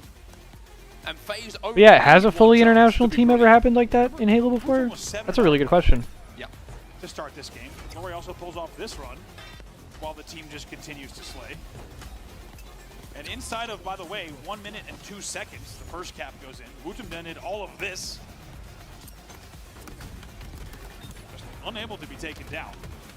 They keep winning the overshield battles as well. Oftentimes it looks like making it look easy. They wait and bait on this run. It's perfectly executed. But hopefully you didn't place any bets at this stage. Yeah, I mean, You might have been tempted. regionally. Oh shit! Yeah, zoom this shit in for me. Look at this. Through the foliage. Yeah, not many Canadian Halo pros. So like, yeah, typically. 90% of game 2 and game 3, but lost the last 10. Yeah, I mean, most teams you see are either. It's such a strange. I mean. Couple of games. FaZe's resilience is incredible. Yeah, there's all American teams. Unbelievable There's. late games from them. Just to stay in it. Just There's this Luminon team, and then there's like the 2 LATAM teams that I think are both like fully Mexican. I'm pretty sure. There's an Aussie team with 4 Aussies. Man, if Lucid loses that, and of course, Or a couple Aussie teams, I guess. it's a completely different fight. Because there's Mind Freak, and then what's the other one? And then Penguin. Look at the patience. Got to say, yeah, great patience. That's when we talk about knowing how to play. Also, fuck, what's the other EU team? Touch that flag, but then you've got to make yourself different. Majin, right? And wait until those shields What are they? before you Are they all just British? Face down and pretty calm, pretty composed. They can't be, right? Once again, these are guys who have I don't actually know who's on that roster, though. And even though on screen it looks dramatic, and it has been, for these guys, this is just another day at the office, and I think See, why FaZe not in those jerseys, in the new jerseys, bro? Them shits look dope. Late game composure, and my God, have they ever done it? All right, It's been an amazing series. Aqua Bomb. We loading right in, ladies and gentlemen. Go in the HCS, and maybe things had settled Lock down in, lock in. We'll see. Showing us that there's a lot of exciting. I like the Luminon branding, though. I mean, I think their logo is kind of cool. But so far, only And I like their one of jerseys. 3 games has had They're saving them for an tomorrow. upset delivered. It's FaZe Clan that bounces back late game. 2 French enormous org, 2 French, 1 British, 1 Dutch. and they will look to Okay. close it out here on Interesting. Swamp Aquarius. So, out of all of our Halo teams at the top level, We see a game 5. I mean, really at any level, Momentum of those 2 comeback wins in game 2 and 3 to close out here on the EU Aquarius. teams are the only international Assault. teams. This is where we find ourselves here for game 4. And I was gonna say that's also probably due. When are drops? Drops are right now. Drops should be tracking right this second. Drops have been live since like 11 a.m. this morning. So we're going on like 6 hours. It's delivered. It's been amazing. 5 or 6 hours. Yeah. The opening rush, majority of And I think Luminon are the fights first ever won fully here by international Luminon. roster. But honestly, Yeah, that's interesting. for them, it's not really about how the game starts. That's a or good how point, it goes, though. It's about how it ends. As we've learned very harshly, and they would have learned very harshly in that game 2 and 3. Wutum has the camo. Bomb is Steel moving Series is a I guess Steel Series sponsors FaZe.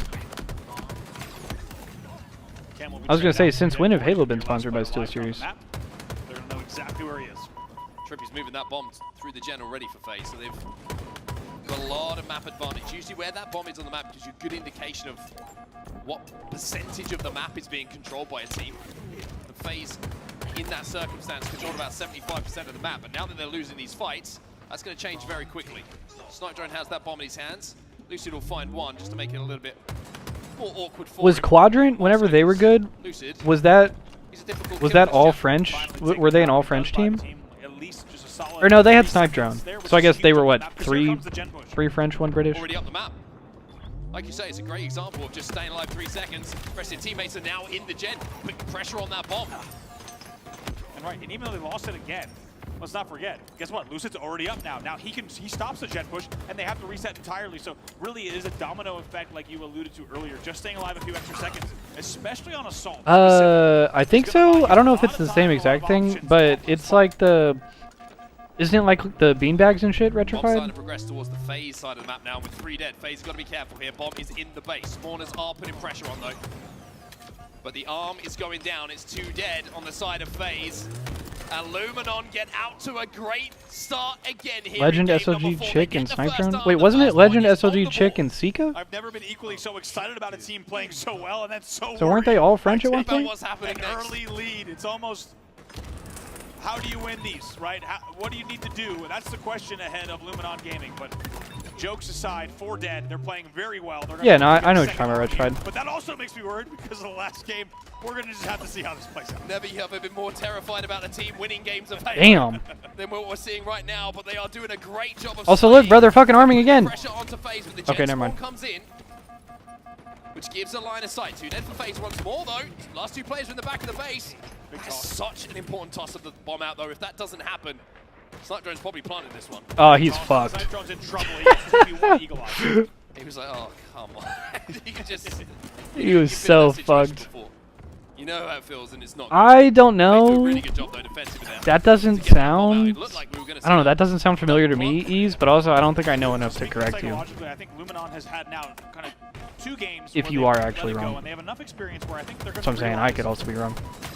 The opportunity ahead of them here, right? They cannot allow this to happen a 3rd time in this series.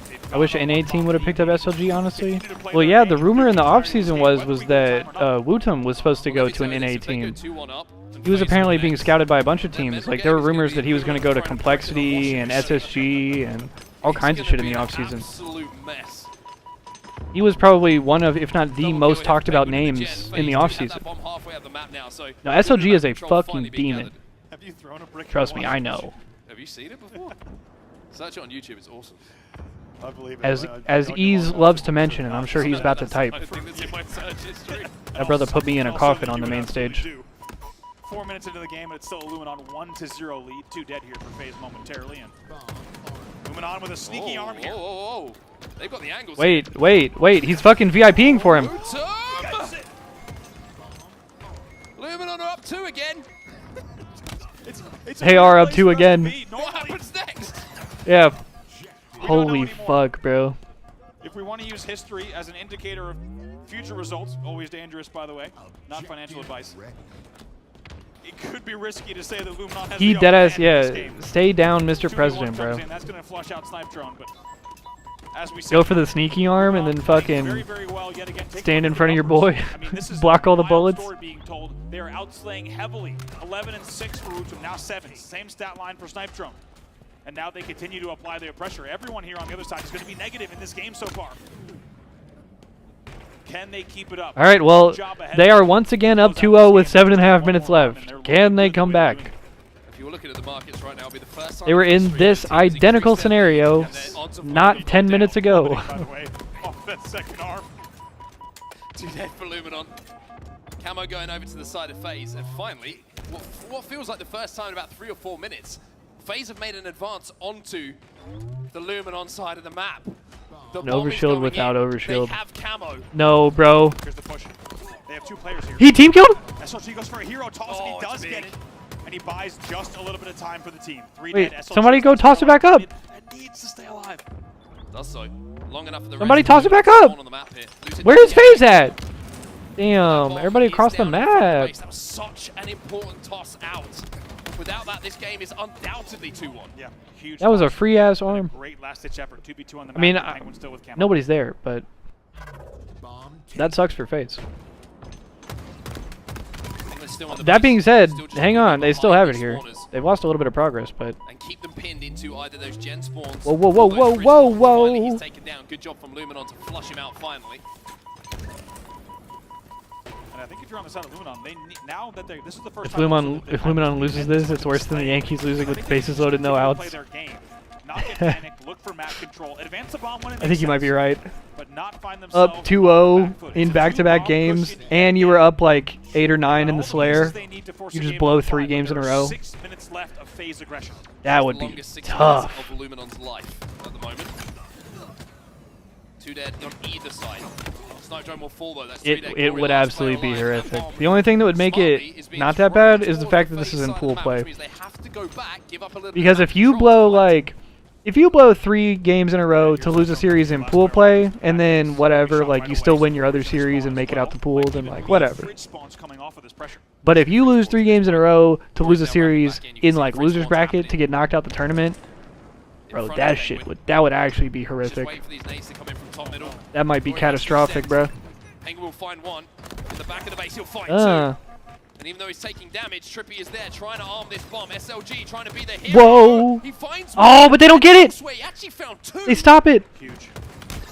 As Snakebite finds himself last alive, SLG was the hero for Luminon. He was the hero, and I'm surprised they get away with it because Glory essentially gives away a free first death by poking stairs without the appropriate support. They didn't have the angles they needed to watch him. He gets taken down, and somehow from Did he red bar him? I didn't see. They fight out. And that buys them 1 minute of time. There is approximately minimum 5 phase pushes left that they will need shut down, and they do it for the second as well. That's 3 dead for phase. Camo's coming up as well. Oh! Wooten stays alive. Penguin no shield. He almost Wooten 5'd him like that. And Glory gets that kill. Trippy and Lucid overextended on the P side to try and battle for this power up, but Wooten doing a great job at the moment, just putting down so much suppressing fire. Oh! Just not in position at the moment, it feels like. That was such a sweaty fight. Damage. Bomb is down on the gen. Luminon do have the opportunity to progress. Yeah, that commando looks crazy, bro. Nicely done. You will at least get the touch there. That is that should look like a 3D printer. Quite a melee lunge. I've seen a few of those. I've seen some lunges. I've seen a few of those swings, but I don't know. Whoa! No, Lucid shuts him down. What a kill. Snipe Drone will fall in a battle where he certainly should have won it and had the upper hand. Did he have the upper hand? I don't want to jinx it. 3:58 left on the clock. They've fought off another minute of phase pushes. We're taking this 1 minute at a time, Mark. Oh my god. Bomb is down around I'm saying it, bro. This shit's going 5. I don't care. Scarpering away from There's no way FaZe is gonna get 2 arms in 3 minutes and 40 seconds. There, I said it.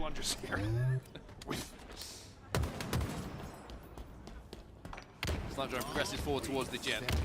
Bomb is resetting down bottom middle, so completely at the halfway mark.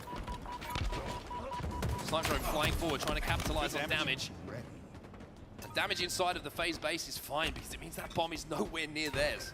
By the way, oh, it's a good trade coming in there. Wooten will be taken down, but Trippy really wins that in the trade column. By the way, SLG 21-13 trying to drag this team into game number 5. He knows how much is on the line. Here comes Snakebite with 3 minutes left. It's 2 dead momentarily for Luminon. SLG on the overextend is trying to drag attention away. Damn. And he does it. Those are the kind of plays that you don't see in stats, but it's just allowed his team to get up the map. And now Snipe Drone can wrap back, knowing that the numbers and the damage is on his side. Finds one. That bomb's moving again for Luminon towards that face gen. Really nicely done. Good composure. As you said, SLG shooting just long enough to make sure the player wrapping bottom middle would be able to get that back whack, and off of that, they're able to stack even a few more kills and very good gen presence here. Still 2 dead, maybe even 3. Cannot clean up Lucid just yet. There will be 3 dead, excuse me, not 4 dead. Lucid will stay alive and spawners will be back base. Luckily, also now going to be fridge spawners as well. Penguin's one in the back of the base initially, just to give him a little bit of extra protection. That's why you saw Lucid being happier to challenge. Yeah. But the camo's just been picked up by Luminon. I heard it, but where it's gone and to who it's gone is a different question altogether. Still 2 dead. Still a either Glory or Woodham. Now going to be 2v2 on the map. 2 minutes left. Checking in each minute at a time. Oh, well, I guess Camo got burned. And now the 2 minute Glory warning. died. Luminon looking good. But we're not going to jinx it here, folks. Still 2 minutes to play. Big win from Wutum onto Penguin. Bomb is still in a neutral position around the 50-yard line.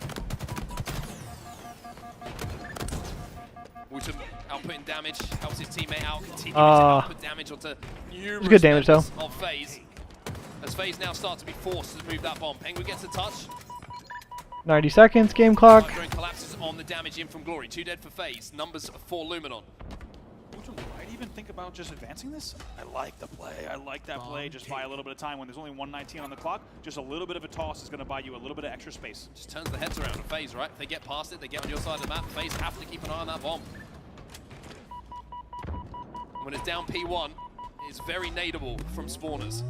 But Trippy now brings it towards the front of the base. 2 dead for Luminon, 2 dead for FaZe. Trippy with no shields has to survive here. And he knows Bro, can you imagine? this fast, and that's why 2 arms in 60 seconds? on front base and takes a lot of damage in doing so. Nah, this shit's going 5. This shit's going 5. Snipe Drone finds another. Don't even trip, dog. Big fights being won here by Luminon. And with less than 1 minute to go, we will now start taking it from minutes to seconds for Luminon to survive. Good damage from SLG, not just damage, but picks. Mm. We'll see what the spawners can do with the stop here on So much damage right there. Can't plunk, he's got no shields. It takes 1 bullet, and he's taken down. And now that bomb's going to be thrown out again. So another couple of seconds trickle past here for Luminon. And Wutum with a big win in the back of the base. And another kill inside of his base. And with SLG last alive, even if this bomb does get armed, I think... What the fuck? We can call it here.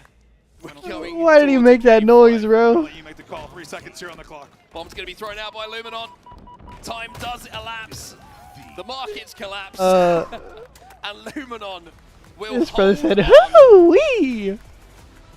And take game number What 4 the here. We are fuck? going to game 5. Deadass, bro. SL Jesus. Obscure feeling series. Oh, that killed me, bro. Truly. He said, what a game, and it's a woo! very different story. Luckily for the side of Luminon and Luminon fans and fans across Oh, Europe, fuck it is me. not a story of a third deja vu. Instead, it is a very strong opening and mid-game and late game, we can now say, from Luminon. And late game. Words anywhere near the end of Nice. the game. But they will force us now into a game number 5, and I'm not going to lie, it feels like this series deserves it. I think it was the only resolution, to be honest with you. It was always going to go this way. Somewhere or other, we were going to get to a game 5 as we take a look at these statistics from the players on your screen. And yeah, SLG, 27 and 17 from him. And we have always said, whatever team SLG has been on throughout Halo Infinite, if he has a big game, or he even has a game where he's +5 or 6, usually his team will win. Amazing stuff, and it feels like SLG. You could just look at the way he played that game and the stat line. It feels like games 2 and 3, right? The energy that would have come out of that, and the psychology that would have come out of that. He brought that into game number 4, which is special to see from a player like SLG, a player who wants it so bad, and who's been doing this for so long, and who's been up against the big 3 on the main stage for so many. Their psychological warfare is indeed You could tell he disturbing. wanted to force this to a game 5 without a doubt, and he did everything he I could. find your lack of closing out up 2-0 disturbing. Highlight as well. I think it was Snakebite and Glory respectively on their teams. Huge amount of assists compared Yes, it was, to the other 6 players in the lobby. So even though you look at the KD, might not look great, the damage output's still there for other teams to upon. I gotta say, I love the aggression. It's really interesting to see the aggression and I would say just shown by Luminon in the start of that game. Because when you've lost 2 Heartbreakers, it's so easy to come in flat. Oh yeah. And you lose the first couple of fights. The bomb goes against you. You find yourself down 0-1. I almost had. I'll be honest. I was gonna say, I almost had 3 Heartbreakers in a row. It's so difficult to get your head back into it. But FaZe never To capped. come out, show some resilience, show some Can steel, you imagine though? and show that this series isn't going to be the story of Luminon throwing away games. That they want to still prove that they can take down FaZe. You've got to give them credit for how they came out at the start of this game, and the start was pretty much what saw them through. I agree. And look at this series layout. In Game 5, Solitude Slayer. We're gonna watch this game, and then I'm gonna need to stretch my We legs. haven't been able to exactly figure out how we should feel following. We've been at this a little over 5 hours already, so Yeah, exactly. Don't know how, but like. we'll watch this game and then And for the side of Luminon, take me a little stretch break. with the resilience we just saw, you can hope they're going to bring that into Yo, Chad, is it blinkers before Game 5? What y'all think? But you know there is at least What type of shit we on today? 1%, if not more, thinking, God, if we could have just closed out games we were leading by enormous margins in game 2 or 3, we would be off on our break right now. No blinking? Taken down one of the best teams I'm not allowed to blink? However, Only bong water? Instead, I didn't. we get to see a 5th and final game between these two teams. And as, you know, excuse the pun for Penguin, as zany as this series has been, Ew. Luminon still have come up short historically against FaZe, right? You could say So this could be one wacky, of the so biggest results zany. if Luminon pulled this off to beat FaZe. And remember, Cloud9 just beat Luminon, so FaZe has got to worry. FaZe have got to start to worry about that series coming up and progressing through pools in the ways that they would want to with the seed that they have coming into this event. A lot riding on this game 5. Only allowed to scrape a bowl and stir it in bong water. Beat FaZe, which is something bro. that they haven't been able to do. Or will FaZe find themselves I in a can situation taste how they're taste win how this burnt series that and it's all shit business as tastes. usual, or You know they what I mean? start to worry about the pool in general. Couldn't agree more. And we said there was a lot riding on this series in terms of the ceilings and the stories of these two teams. Now it feels like with how it's played out and with a 5th and final game, there is so much riding here. But okay, what does Satan. Luminon put together for a late season run, and what is FaZe's story, right? Are these pool wobbles? Are they instead of finding late game resilience they should be proud of? If they lose this series, what does it mean for the bracket? I mean, there's Look so at big many game, questions laying it emerge down. Depending on the way that this one goes. I think if IGL big as game. I said earlier, it still could become, I think now a footnote because of the way it's played. But if Luminon takes this throws things completely Yo, into a whole why new does the picture look like that, bro? Why does Snipe Drone look like a little ass kid? On their respective teams for this Why they series. make him look like a little ass kid, At the bro? start of the series, you probably picked these two, He looks Lucid so and happy. Snipe Drone, the two main slayers for their team. 82 kills for Lucid, 73 on the side of Snipe Drone. Damage and the KD slightly better on the side of Lucid, but when it comes to games, it's split right down the middle. He looked like, bro. He just looked like he happy for his first day of school, also, bro. with He all Luminon excited. Won their 2 games. They were actually really comfortable in the end. It's interesting how as soon as things get dicey in the late game, they seem to fall apart, and it seems like FaZe puts together all the pieces. You got to get the feeling that if FaZe had gotten 1 bomb on the board, things could have played differently. So it just feels like, and it makes sense, right? There's a lot of veteran late game composure on the side of the FaZe. So if you're Luminon here, you need to keep a kill cushion, I think. You need to have a 4+ kill cushion throughout this game. Don't let FaZe get back in within breathing room, because if they do so, what we've learned this series, I think, is that FaZe has the ice. And Luminon instead needs to find early control. FaZe has the When things ice. get close, it feels like the nerves are getting involved for sure. Yeah, Luminon have the talent, FaZe have the ice. That's been the series. And I will say, in that last game, if it would have gone to 2-1, I think there would have been a lot of local medical professionals getting phone calls over in Europe for increased heart rates. Because that would have been a very, very scary way for everybody on the other side of the pond to watch how that game would progress. But, I mean, I think for everything that's happened so far, we now find ourselves in a shootout, right? It's one game. It's a Slayer game, of course, to see where this series ends up going and who gets this victory. And Solitude is going to be the battleground.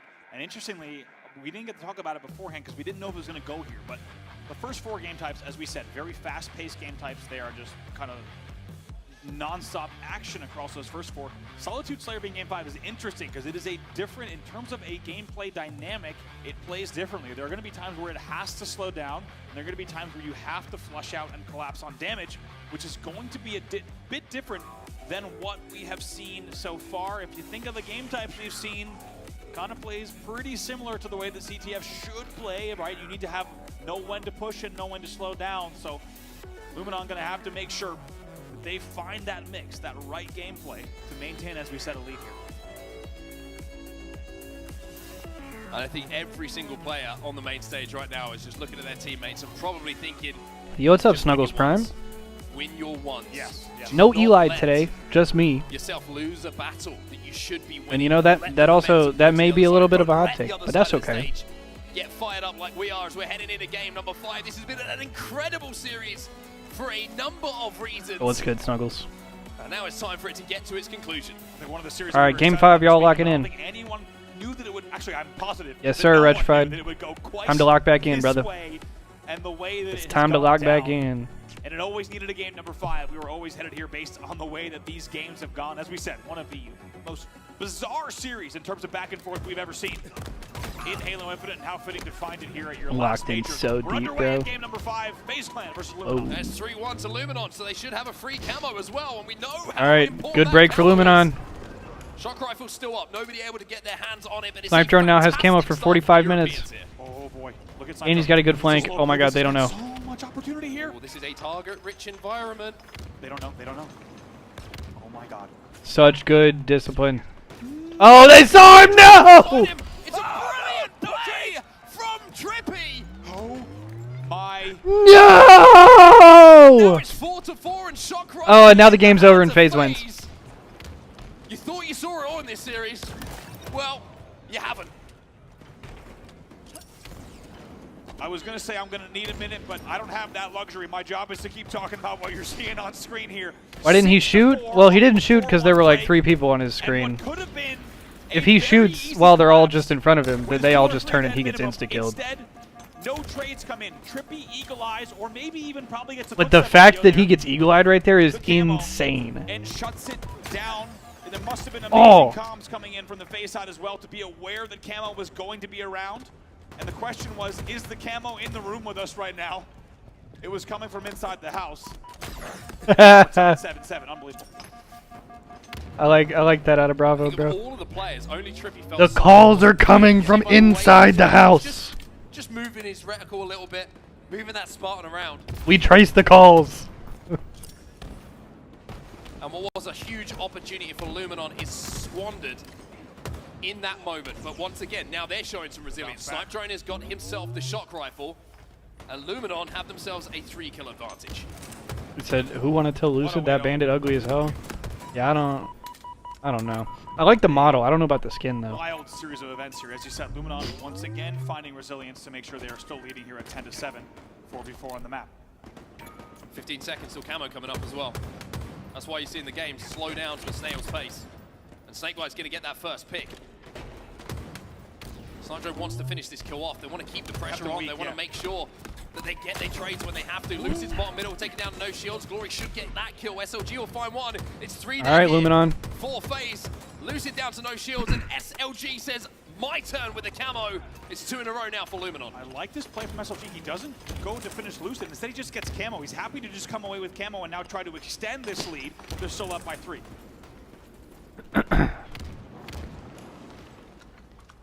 Yeah, I know, Things aren't Retchfied. moving.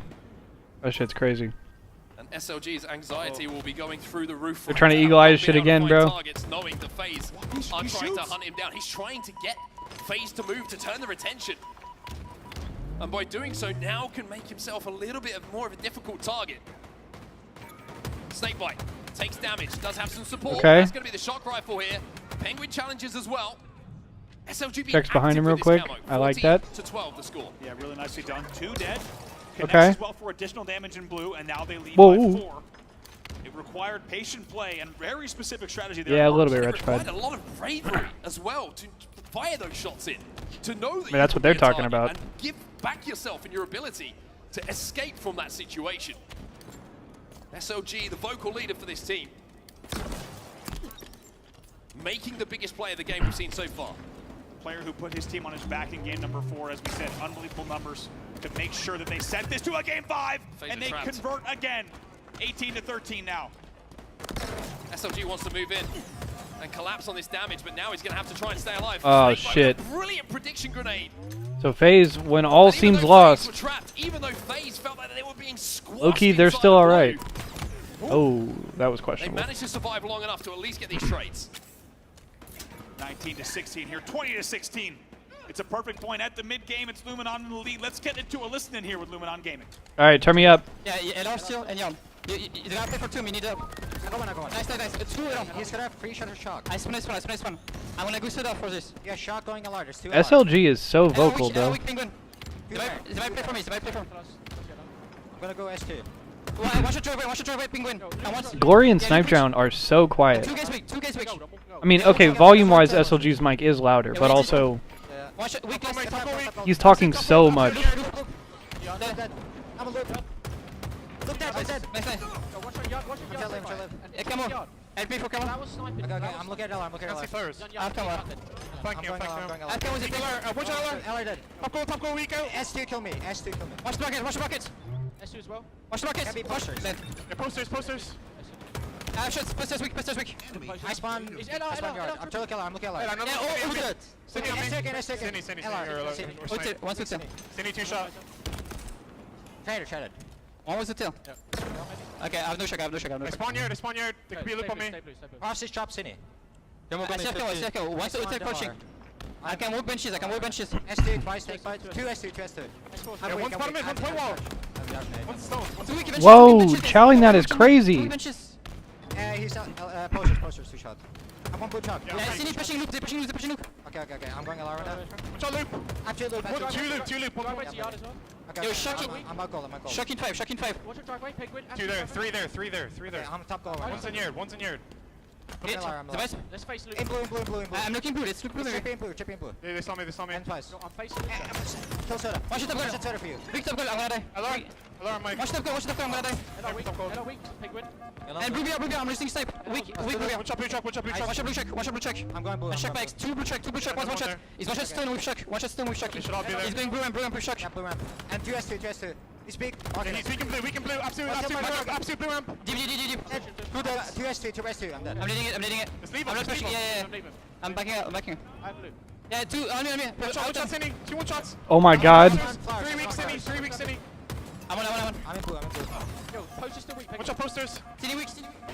Oh my word, the nerves you can feel, the aggression on the side of FaZe to try and get out of these spawns. They've taken so much damage. And Penguin is the last alive on the team. Lucid's off the Oh my god, are they gonna kill him? Momentarily, but he will go down. And we are seeing now one of the biggest leads of the game, and it's Luminon. Now they're up 7. Like we talked about, Luminon needed to maintain the 3 to 4 kill cushion throughout the game. That was always going to be their key to success, as we've seen through this series, and they have continued to do it. What the fuck? Well, they've been in this position before, and FaZe have been in this position before. Hang on, wait a second. And they've somehow, No, bro, not again, surely. when they've had no right to, found a win. 37 and 32, the Okay. cushion is still there. I almost don't even want to speak about it. But as you say, FaZe still within striking and now only trailing by 4, 37-33. Glory gets an important kill. Camo gets picked up by Snipe Drone. I think the most important thing here for It's getting sus, man. FaZe didn't get it. Keep it out of their hands. But It's now getting sus again. 3-kill game. Important kill there comes in. Trippy falls. SLG gets one. Within 4. Unbelievable game in an unbelievable series between North America and Europe. 4 kills still separate them here. Oh my god. Trapped here. Oh my god, what the hell? 2 players try and push out. They get the kill, they get the trade onto Lucid. That slows things down momentarily, but Snakebite will find one. Snake Drone with good damage. Oh my god, it's a 2-kill game. It's a 2-kill game. It's a 1-kill game. As well. It's a 1-kill game. FaZe are backing in again. Bro, surely not again. We don't even need to say it. Unbelievable Bro, series of events. Luminon should have won this series 5-0. A 7-kill lead. Luminon should have won this series 5-0. Goes into the lead. FaZe takes the lead. 3 dead for Luminon. Wutum's gonna lift up. Penguin knows where he is, but where are the rest of the spawners? Oh my god, no way. Glory gets the trade. It's a 1-kill game still between these two.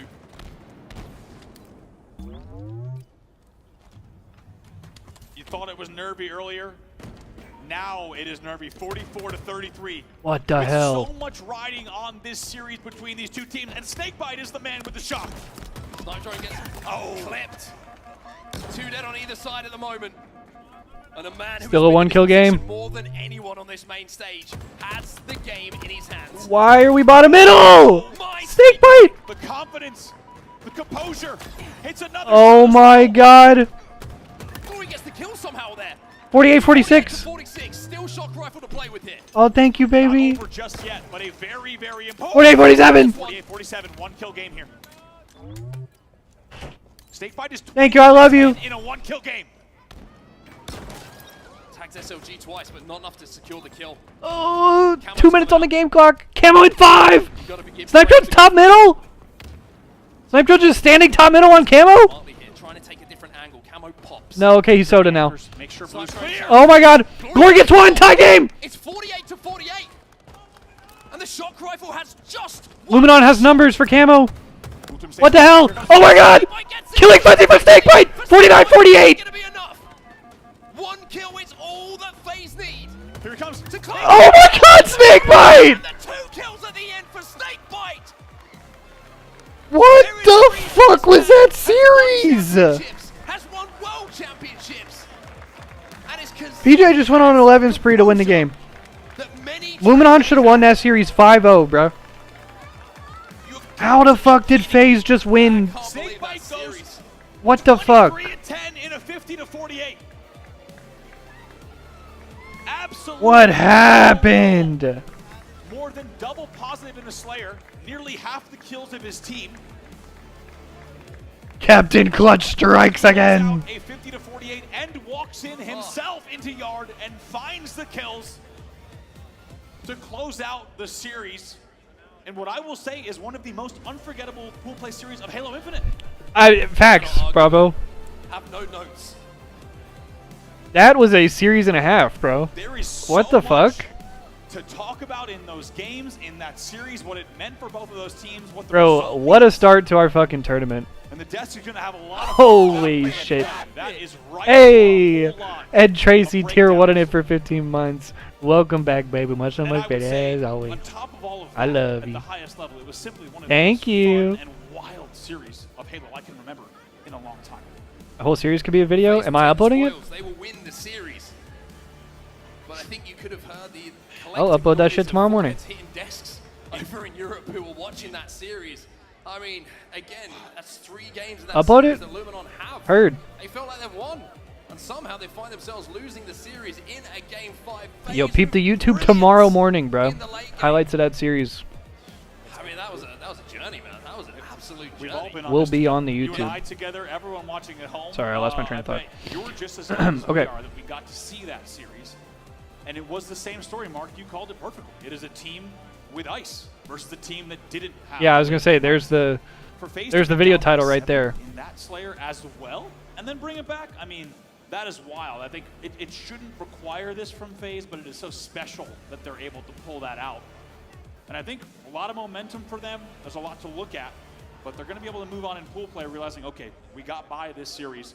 Let's refocus for the weekend, but most importantly, they get the job done. They get the win. Yeah. Bro, When and you're looking at teams, Tracy hit me with the resub, and she brought me the glizzy, bro. right, you can't really summarize. The glizzy with the You can't toasted really bun? Work on in VOD. It's Oh my things god. like what we just saw from FaZe. Late game brilliance. It is icing up. It's thinking you're never out of a series when it is so tight. And Do one of those edit things where I show me screaming towards the end, then cycle into the game. Yeah, you like that shit?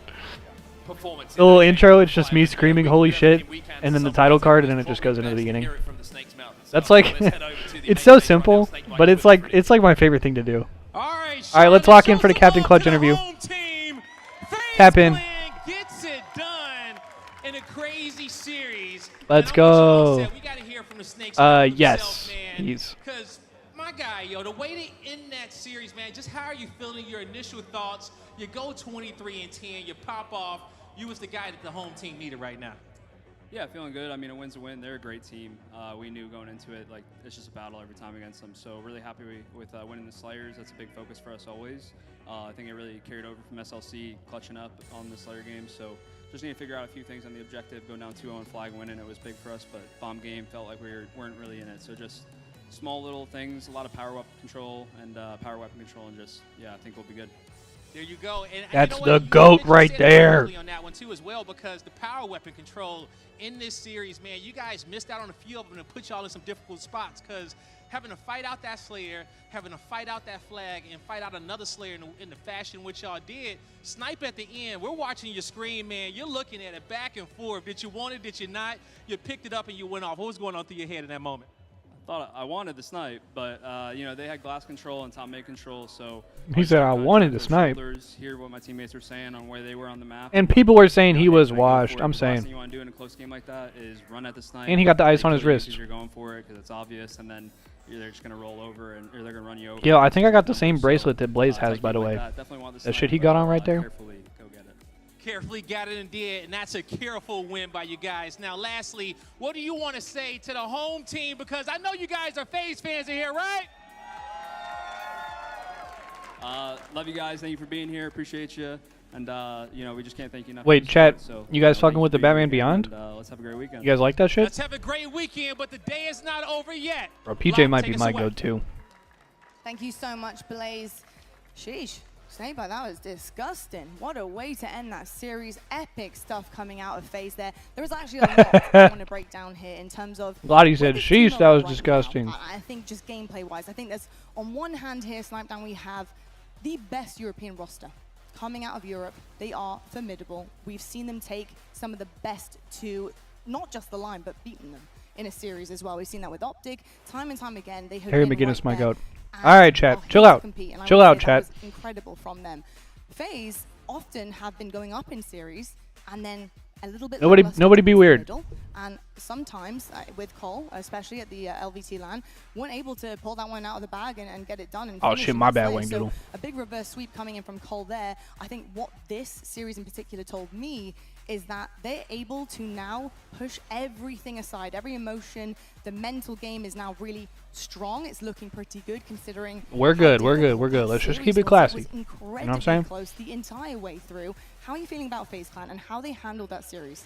Yeah, I feel a little bit of everything on this one because Yeah. you know, Luminon did just lose to Cloud9, so we knew that they had to come into the series and really turn up, and I think that was one of their best efforts that they could have put forward. But at the same time, FaZe, I was expecting a little more heat coming out of Right. it, and we talked a lot about how, you know, they usually start the series strong and then end up kind of We're good, tapering we're off. good. Well, they did the polar opposite this time around. We just gonna where, keep it classy, all right, y'all? like before, like I said, they usually start off games, whether it's games and they're winning, and then other teams come back and then they kind of like let other teams creep in and then take the game over. While this time they were behind in every But also, single one of these games. if you are a came back to proprietary winning of those Slayers the and in the Central objective Time game they won. Zone, So for them, I think that there's a lot of positive to take out of those moments specifically. it is a of very what, specific you know, time of their the kryptonite was day. what other teams doing to them, they did, but I think they need Ladies to and be a little gentlemen, cleaner in some of these other game types, like, you know, bomb specific. it's almost Without 4:20. question, I think cleaning up is going to be crucial for them. But what I will say is I think on the other side of it and the flip side is, hey, if you're managing to keep up, because it's not dominant by any means at all with FaZe whatsoever, they are really just trailing behind it and managing to squeak past when it matters most. And hey, great, that's great. A dub is a dub, right? But being able to take a lead in games against Optic and Shopify, that is massive, and it's going to bode so well for them this weekend. If they can't do that early doors, use the tools that are there for you. There you go, Retrified, I got you, bro. Tony, they're not getting hands on the power weapons. The only time we really saw any kind of dominance from You can try them again. in these maps was when they did have the tools and they were putting them to use because they make things awfully hard for themselves.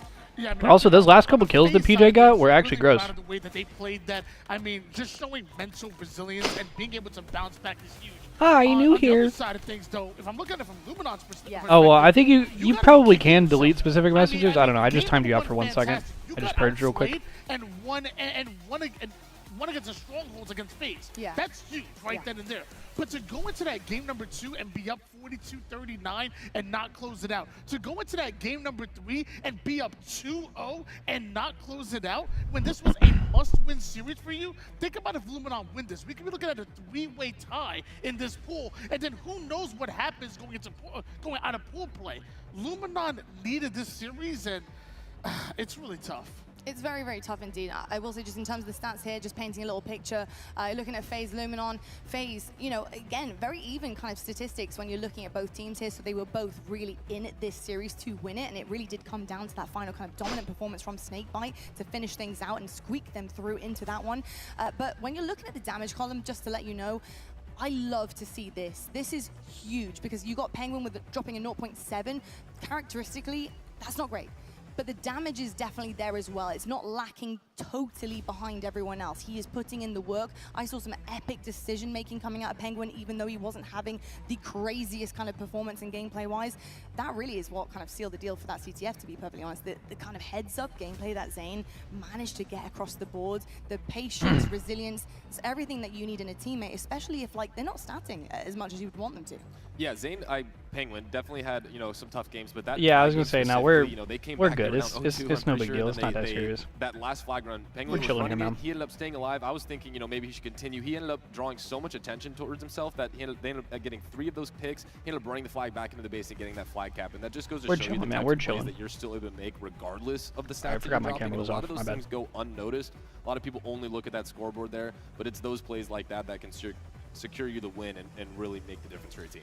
One thing I saw in the graphic that I loved the KD, loved the damage as well, but I feel like there's one part of the story that didn't get told that's my favorite stat, the assist. Yes. What Penguin was able to do, maxing out with 57 assists, what Snakebite was able to do with his kills and assists combined at 56 assists, there's a reason why Snakebite had the most damage, but not quite anywhere near his kills as Lucid. Yeah. It's because his assists were out of this world. That's what you want to see, though. It's a team effort at the end of the day. It's not a solo on that main stage. Everybody needs to pull their weight in whatever kind of facet that comes across in, and that's what makes a really good team. That's what makes Optic and Shopify so fierce when you get on that main stage against them. I want to see more of that from FaZe, but I think, kind of going back to some of the Snipe Jam, I want to see a little bit more cleaner gameplay from them. I think having the leg up at the beginning is going to be crucial. Trailing behind, having to milk as much as possible, just not going to do it against the very best here. Hey, it's day 1. It was match 1 for them. Let them get a bit warm, and warming up is certainly what happened towards the end of that Slayer. So GG's FaZe, incredible stuff. Should we take a look at the pools, though, because I want to see exactly what is happening. I'm hearing screams in the background. I'm permabanned from Smite must official be going Twitch. Down. I don't know if it's the open bracket or what, but Somebody just fucking screamed. You guys heard that? Up because they will be joining us in pool play not so far from now. Shopify Rebellion right at the head of their pool. They're going to be staying there looking really good. Pool B, Optic Gaming waiting to play Majin. Let's see exactly what happens there. We've got Cole actually in TSM back in play. LVT actually was doing coverage of the open bracket. We should check that out before that shit comes to an end, honestly. Let me pull up. Give me a second. Let me pull up LVT.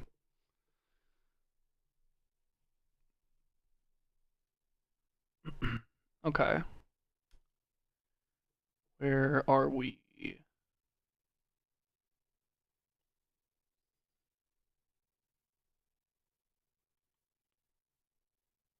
Here we go.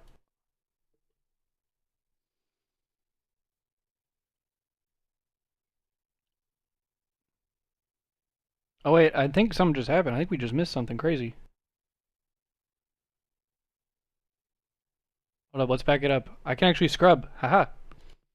Okay, hold up. Give me just a second, y'all. I'm sorry.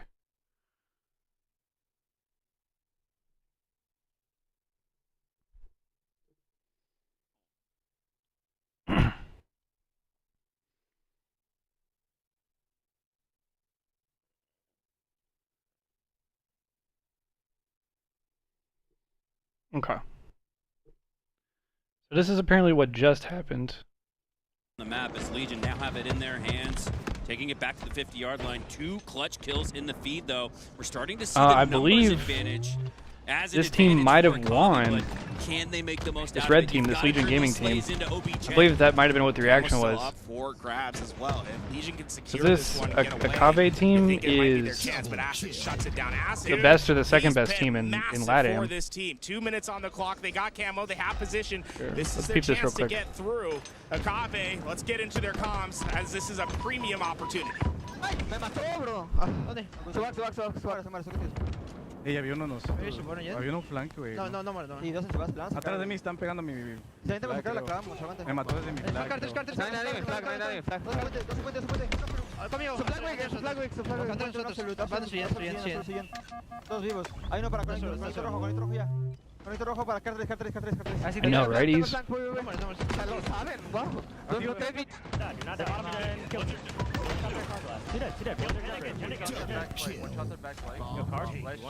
He doesn't know. He doesn't know, Jake. Bombs alone, bro. You can get behind him. You can get behind him. Yep.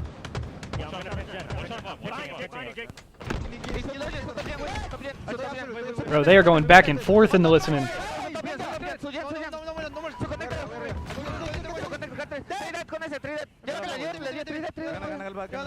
Oh shit. Oh, that's such good damage.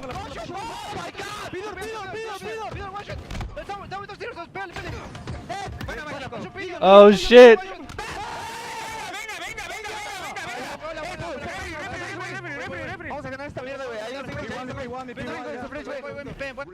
Oh Into the shit. waning moments of game Game 3, Akave scored 2 in quick succession to tie up the game with 50 seconds left. Momentum is on their side. They are getting louder and louder. Legion. Oh, shit!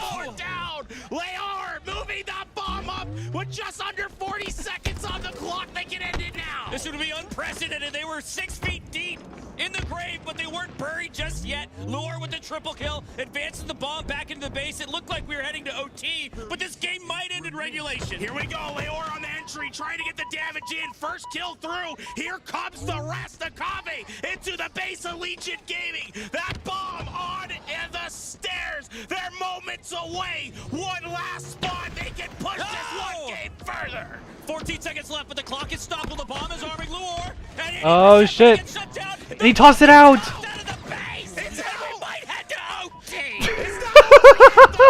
Couple players still in the base. The split spawns. The split spawns. Wait, do they get... Oh no, it doesn't go to a new round. It just gets 3 minutes. Oh shit! Wait. This is it. As Magico, Drift, and the rest of Akave continue to push up aggressively, they look like a whole different team that started this series. Drift ready to pressure in. They need to find this camo right away. Whoa! What? He goes down. Akave's chance instead. What the hell is going on? It's a mess. And they're 3 dead. Dropping left and right, whether you're red or Oh my god, that might be game. They're gonna spawn him out. They're gonna spawn him fridge. This might be game. On its way. They have control of the base. These kills, it comes down to Wait. this. The nades are here. The bomb is in. They just need one. Wait! It's one shot! Oh my god! Drift. Wipe Legion Gaming. Just What the fuck? Ready for the counter. Here we go. 2 players working their This way is to fucking the cinema. This fight is paramount for Akave. 2 minutes left. But it might just be a few seconds until Akave finally Oh, makes it. shit. Drift goes down after the jump shot from Suzy, and now he's got the bomb back in his hands. This ain't over yet. 1 minute, 40 seconds on the clock. They have their chance here. The entry coming. Oh. They have the wait at the util. They have spawns locked. Step 1 done. Akave, no going down in the base. Trades are in. 3 dead. This is an opportunity. Legion Gaming can win 4 dead. 90 seconds left. And a moment for everyone Bro, to take their this breath. shit is Get fucking this open insane. on YouTube if you haven't. Ads are running in 30 seconds. You don't want to miss this, folks. This might be the best match of the day.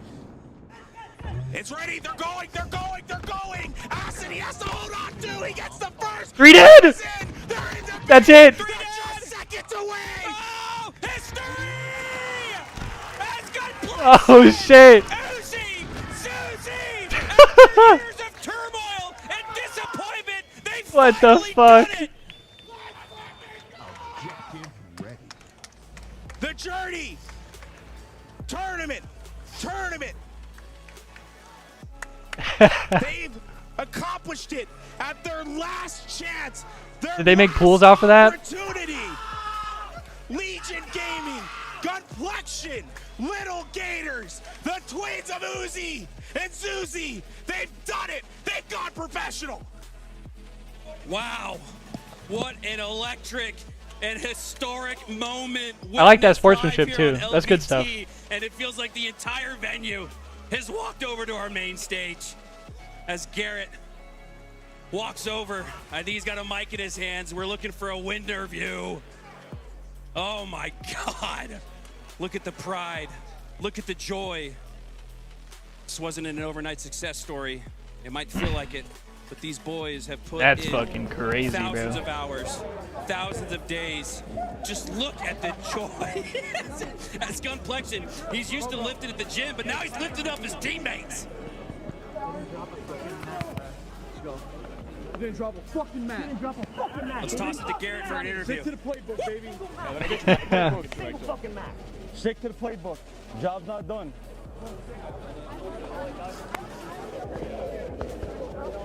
Fucking go.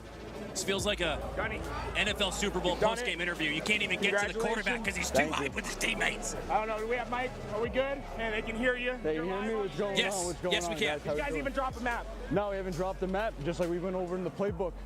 been scrimming like crazy. I believe that was to make pools. I believe that's why I that. thank God, I thank my family, the stream. It's all I have to I say. believe that's why the Incredible. reaction was as dramatic as it was. That last game, up 2-0, you guys lost 2 in a row. You stayed resilient. What was the key? What made the difference in those final couple minutes of gameplay? Yeah, drop started. Yeah, drop started this morning. 5 things we say to each other every single game to guarantee. There's the things we keep in private, but 5 things we did after every single game is go over the 5 things we need to talk about. And we call it the playbook. 1 team, 1 family, 1 playbook. We stick to the game book, the playbook, we win. And we did it right there, textbook. That was one of the best tournament runs I've seen, and you did it with the last chance, your last opportunity in the HCS era to make pool play. You've done it. You did it. What's the journey? What's it been like? How does it feel to bookend your open bracket on the last one to get the job done? To be humble, to be honest, I feel like I appreciate this moment so much. God's really tested me these 4 years. I know the haters are really happy I didn't make pool play for 4 years. At the end of the day, man, I think this was a team. This was a family. All I can really say is that there's no feelings here. I'm just really happy the job's not done. Our plan for this event was to get top 4. So we did it with style. We talked as a team that we wanted 3-0 with this team. Just like Mind Freak Scrim, we came out hot, didn't drop a map. When shit went wrong, we guaranteed it, bounced back to the playbook. All I can say is I love LVT, I love Halo, I love my team, I love my family, and I love God, man. Love it. Let me get that mic off you. I'm going to get one of your teammates here. Go, Johnny. Get this on you. Just Okay. Just takes his mic. Done it. You've been running, it feels like forever, trying to get to this point. How does it feel to get the job done, to finally make pool play? I mean, we just put in the work. Everyone puts in the effort. Everyone sacrifices their time for each other. You know, it's just a brotherhood. It's just perfect team culture. As long as we have good team culture, we do our prayer. Like no one's stopping us. We just stick to the playbook. That's it. This team came together in less than a month ago, and you guys felt like a team. 100%. This team felt like a team. What does it take? SSG and Envy on main? Woo! It just takes not taking things personally. Like, okay, let me get you looking at the camera. I was gonna say, bro. It just takes His brother was back to the camera giving the interview. All it means is that they believe that you're better than what you're making it out to be. You know, like in my past teams, I've only been able to like get on Angel's ass. Excuse my French, because I understand that he knows where I'm coming from. But with these guys, I can yell at them, scream at them, because I know Bro, this event has been amazing so far. what I'm seeing. I mean, it's to be expected as well. It's not the last event, but this is the last open event for Halo Infinite. So this is the last chance that all these open bracket competitors have to play and to make pool play. That's why they're saying this is the last chance. From the open bracket. I mean, this has been a journey where you've been playing with your brother for years now. What do you think made the difference today, and who do you want to thank for the journey that this came from? I want to thank my older brother Noel. He's always supporting us. No matter which way he's doing it, he's always supporting us, whether that be in the foreground or the background. I want to thank my mom. She's always supporting us, even though, you know, we're not as fortunate as other people might be. You know, anyone's support is what really matters to me. That goes a long way for me, you know. And being able to do this after 4 years of competing in the open bracket, I mean, you can't really take that story 4 years in the open bracket. Last chance. Last chance. And I've never missed an open bracket. I love it, man. That's great. Pool play's up next. Do you know where you're going? Do you have any idea? I don't know. Doesn't matter? By the way we're playing, teams are going to be like, we're just going to play our game and stick to our game. I don't care who we're playing. It could be Shopify. It could be whoever it might be. We stick to our game plan, and that's it. It's as simple as that. Good luck. At minimum, you have pool play. If you guys don't make top 8 last chance qualifiers, an opportunity the first time you guys make it to pool play, you also have an opportunity to make it to Worlds. What does the preparation look like to get yourself ready for that last chance qualifier if it comes up? I mean, nothing different. We're just going to, like I said, we're going to stick to our playbook, stick to our ritual, calm, stay composed, and we'll win, just like we just did just now. Okay, let me get that mic from you. Let me make sure I get the other. Dude, where's your team go? They're all disappearing. Let me get your brother right here. Take it away. Take it out. Good. Thank you. Hey, let me get you on stage. Let me get you mic'd up right here. They can hear you right now, by the way. All right. Here, let's pop up over here. Let's get you. This is it. You've been playing for years with your brother. Last chance to get the qualification. You did it. How does it feel? Let me get you looking at the camera right there. Oh my God, I've been playing this game for 4 years. I literally said right after the last event, what was the last event? I can't remember. I'm so done. SLC, right after SLC, the last event, I tweeted on the timeline, yo, I'm gonna pour everything I have into this last event. I'm not gonna have any regrets whether I got out or not. It's crazy, man. I'm just so grateful, man. My mom, especially, like, she's the one who helped me do all Yeah, that's this, dope. and Congrats to these brothers, man. doing school in between then is just such a ruckus. Like, I'm just so glad it paid off, bro. I feel like people don't know what your journey was like, right? Like, you guys dudes have are been playing gross. every tournament since year one. Every single one. It largely goes unnoticed because you're in the open bracket, right? But you kept to it. You got the full play. How does it, like, actually feel? You know what I'm saying? Like, what was, like, getting that final bomb arm in? Like, what? It didn't feel real. It just didn't feel real. Like, I'm like, my whole team screaming. I'm like, bro, we did it? We did it? I love it. You got any last words you want to say? Anything you want to get off your chest? I don't have anything to say. I just got to play tomorrow. I love it. I don't have anything to say. Congratulations. We'll see you in pools. Thank you. Good luck. Let me get that mic for you. I'm going to get Little Gators before we get going. Mr. Little Gators, let me get you up here. Bro, anything but little. Holy shit, bro. You're so it's there unfortunate. Right, You said it's unfortunate? The fuck? I tried to capture you the other day. I was like, you stood up. I was like, oh my God, he's out of frame. Envy and SSG has started. All right, bet. How does it feel? I mean, what? This is your All right, congrats to these brothers. We're gonna go peep the other shit. Let's go.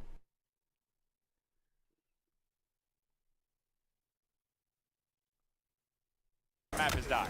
Yeah, barely getting taken out with that. Let's go. SSG doing a great job taking him down. And you bring up great point, Wes. Good luck, Tretrified. How dare anyone bet against Stellar and Eco with such confidence on a LAN environment? These guys have done it over and over again. I do favor Envy to a degree here, but it's a tough choice. Until they beat SSG at this tournament, I will always give SSG the benefit of the doubt. But here comes Piggy in the enemy team space. 2 are already down for SSG. Fortunately, Stellar able to take down Piggy, remove that flag from being pulled even further. But Precision able to get another touch and in front of his base. 2 members go down freshly for SSG, and Envy. Look at Envy, bro. Pace plays look like they're going to take the lead 1-0. Incredible objective efficiency. Only outslayed by a couple kills. They're 1 cap on the board. That's going to be Precision and Envy with the 1-0 lead. They look prime and ready to finally be a winner's bracket seed in the championship bracket. They can take down SSG. They're on a hot start right now. And as I say that, another flag being pulled. It's Descendant this time around. He's going to get it all the way to the car side of the map before dropping it. He does eat a predictive nade, and a good job by SSG to deny that flag from going further. But a lot more. If I have Halo mainstream open on one monitor, it should still be counting for drops, right? I believe yes. Start this one off.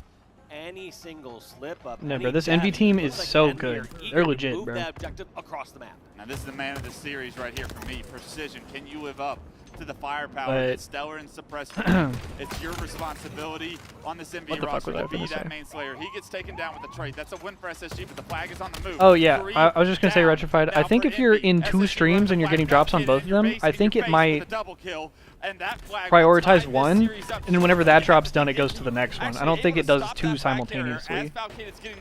Could be wrong though. I misspoke. Somehow, some way, that flag got denied. SSG still not able to continue this flag run, even with God damn. Suppressed doing car 2. He gets taken down. 4 down for SSG. The flag return comes in, and maybe a little objective. Envy shitting on him to start. SSG side there, Yo, what's up, Halo for life? You fucking the bitch. Name of the game here today for SSG. Uncharacteristic. I'm just playing. What's good, man? Where they have fault. How you doing, brother? Times earlier against Unreal Nightmare, and once again here against Envy. Those are situations that seem so routine for them historically. Another cap. The kills, they're moving across the map, and bro, is SSG compromised? but there seems to be a couple snags as of late, or at least as of today. What a frustrating moment as a counter cap actually came in and camouflage was up. So as SSG overextend, they're not able to get that flag. They actually get another flag scored on 2-0 lead. Descendant gets camo, and he has shut down what They're getting was ran, bro. counter cap for SSG. Now the flag still at SSG. Damn, he got eagle-eyed the fuck out of. That sucks. You like to push it into the base, you give up that camo, but more Nothing much. importantly, the Not flag bad being playing returned Tarkov. keeps us at a 2-0 Damn, lead. playing Tarkov and watching the stream. And just like that, though, they still have Brother's pressure grinding today. over towards the Envy base for SSG, but kind of gets picked off. Like, Rocking the SSG skin with an Envy logo, playing SSG is crazy work. And you know, Envy, Yeah, but to be fair, that SSG skin is dope as fuck, and it's not like it's just like the SSG team colors and logo. Was on the menu for Piggy, but he gets removed with a nice You know, that could be anything. Here come SSG still into the base of Envy, but multiple Dark matter ass shit. towards Pink. Precision stays alive somehow. Falcated not able to finish that kill until just Falcated now. got this That little Nerf bit gun of looking time ass didn't matter is DMR. the question. Another player knocked down to no shield as Falcated is forced to trade. The flag Looked like is some out shit I front. would have gotten Who's for gonna Christmas run? when I was It's gonna be fucking Stellar. Eco now 9. top middle. Knows that overextending players are coming from Envy, but this player, Yaxon, actually goes Ugh. for the pink 2, gets a couple of shots, but Eco with the kill should help SSG secure their first flag and make it a one-cap game. You know, they got the job done in the end. That's what we were saying during last year's against You said Unreal Tarkov is not a game, it's Feels a like job. SSG, It's a duty. no matter the circumstance, find ways to ice it up. So Black even Ops though it's a little 7 sloppy off SPMN the maybe start, quit the beta? they come out in the end. Damn, really? Something about this SSG I haven't had the team, chance they to play have Black Ops 7 yet. individual firepower Beta came out that yesterday. Envy I worked all day individual yesterday, plays and then I went to a concert with my lady, and next 3 days I'm doing Halo stuff, so I don't know if I'm really going to get to play any. SSG, but right now, keeping it a one-cap game. But then there's the so open is beta, well I for guess, the mindset of SSG, the after that, confidence. so Scrims have not gone well, but you can turn it I'll all probably get to around try it here in out this series. A battle towards in a the few pink as days. the flag is Or maybe full. I can try it out tonight, like Pure after stream or chaos something. We'll as see. multiple members of SSG go down. Only Yaxon goes down for Envy. The flag gets touched, but here comes Facing Eco. Navy Big SEALs shots every from Eco, match? Yeah, I touch on the know. flag, but Piggy already on the other side of Piggy, Ammo's able to up. take him down and stall that flag run. Oh, you're not getting this. Yeah, Whoa! great extension there by Piggy. Yep. What the fuck? He lives and gets both of them? To make that 3 kills, killing the camo, and now Envy on the offensive. 3 big kills for Also, Piggy. what He the not fuck? only stops the flag, The but he sun removes coming Camo through from my the window map, at a which crazy sure ass was angle. SSG's to run away with. Piggy does push into the base and lose his life, but he's done his job that life to keep his game in his team's favor. But now it's going to be slugged back and forth. Yeah, So Wang Doodle, even to though that Piggy point, did that like, great play, it's not just Descendant, the only one you remember the alive. drama Space whenever Station secured the rest of the map. whenever the original SSG team at the beginning of this season broke up, you know, with Snakebite and Lucid. Descendant on the tracks. Uh, When the one-on-one against Descendant, Descendant doesn't One of choose the things that like Ghost jump there. SSG cited and like For a second, Stellar and he Eco thought suppressors cited predicting it. specifically He was still that wins the fight, and that's gonna give them numbers. the game Piggy felt also too goes down. like Last 2 players spotted on the whenever stairs. they They're play, gonna they back like up. to They're play both just, weak. oh, we just Eco run gets around SSG and we just really play the able to game and capitalize. we Still, like Eco gets a angle from top basically middle, they and just that like kill do whatever opens the they floodgates for what whatever will feels be natural this to them and generating kind of just go with the this flow gen push here. and like It's all on just Stellar play to kills open and up play off the each other enemy and base shit. get a pull. Whereas like a lot of other teams might have like set systems or plays or setups or like, all right, if this is happening at this point in the game, you stand here, you stand here, and we're gonna watch this spot type shit. Whereas yeah, Stellar and Eco seem to be kind of like the flow state brothers. You know, they just like to go do the thing and have good teamwork off of each other. It's been that way forever. People, it was controversial in Halo 5 in 2018. There was a controversy where Splice wasn't scrimming, and people were like, "What the fuck? Why are you guys not scrimming?" And people thought it was like an overconfidence, like, "Oh, we're too good. We're just not scrimming." But they weren't playing 4v4 scrims. They were playing like 2v2 scrims. They were 2v2ing each other and just getting good at like making plays off of each other, and that's sort of like minute in the moment teamwork. When he does, this Envy roster becomes even more scary. Right now, just playing it slow with the combo. So it makes sense. Apparently, the game felt a little too complicated and intense whenever they were playing with other players. But if you think about it, it makes a lot of sense because Bound and Legend are like just super fast, get in your face, kill you, like just shit on you kind of players. There's so many times these members of Envy just group up and fly across. Right there, they'll Very, get spotted, and that's I mean, they're basically perfect perfect for SSG's system and very hard to replace. Should be the routine flag cap. Oh my god, he gets fucking You don't ripped. want that def from Stellar, but I don't think it's Yo, going what's to up, matter on this Gamer? cap. What it will matter on is the map control. Yeah, after you this know. cap. Look at how 3 members now go down for SSG. It is That's now good, bro. Envy's map to play. Can they get an opportunity? You're at doing a little counter cap? takeover of And if they Eli's do, stream it and is stuff all this because weekend Stellar goes while down they're at early. the event hanging out. You can't have those staggered deaths. Holding it not down, at this watching the level of play, matches. Not when teams are this closely contested.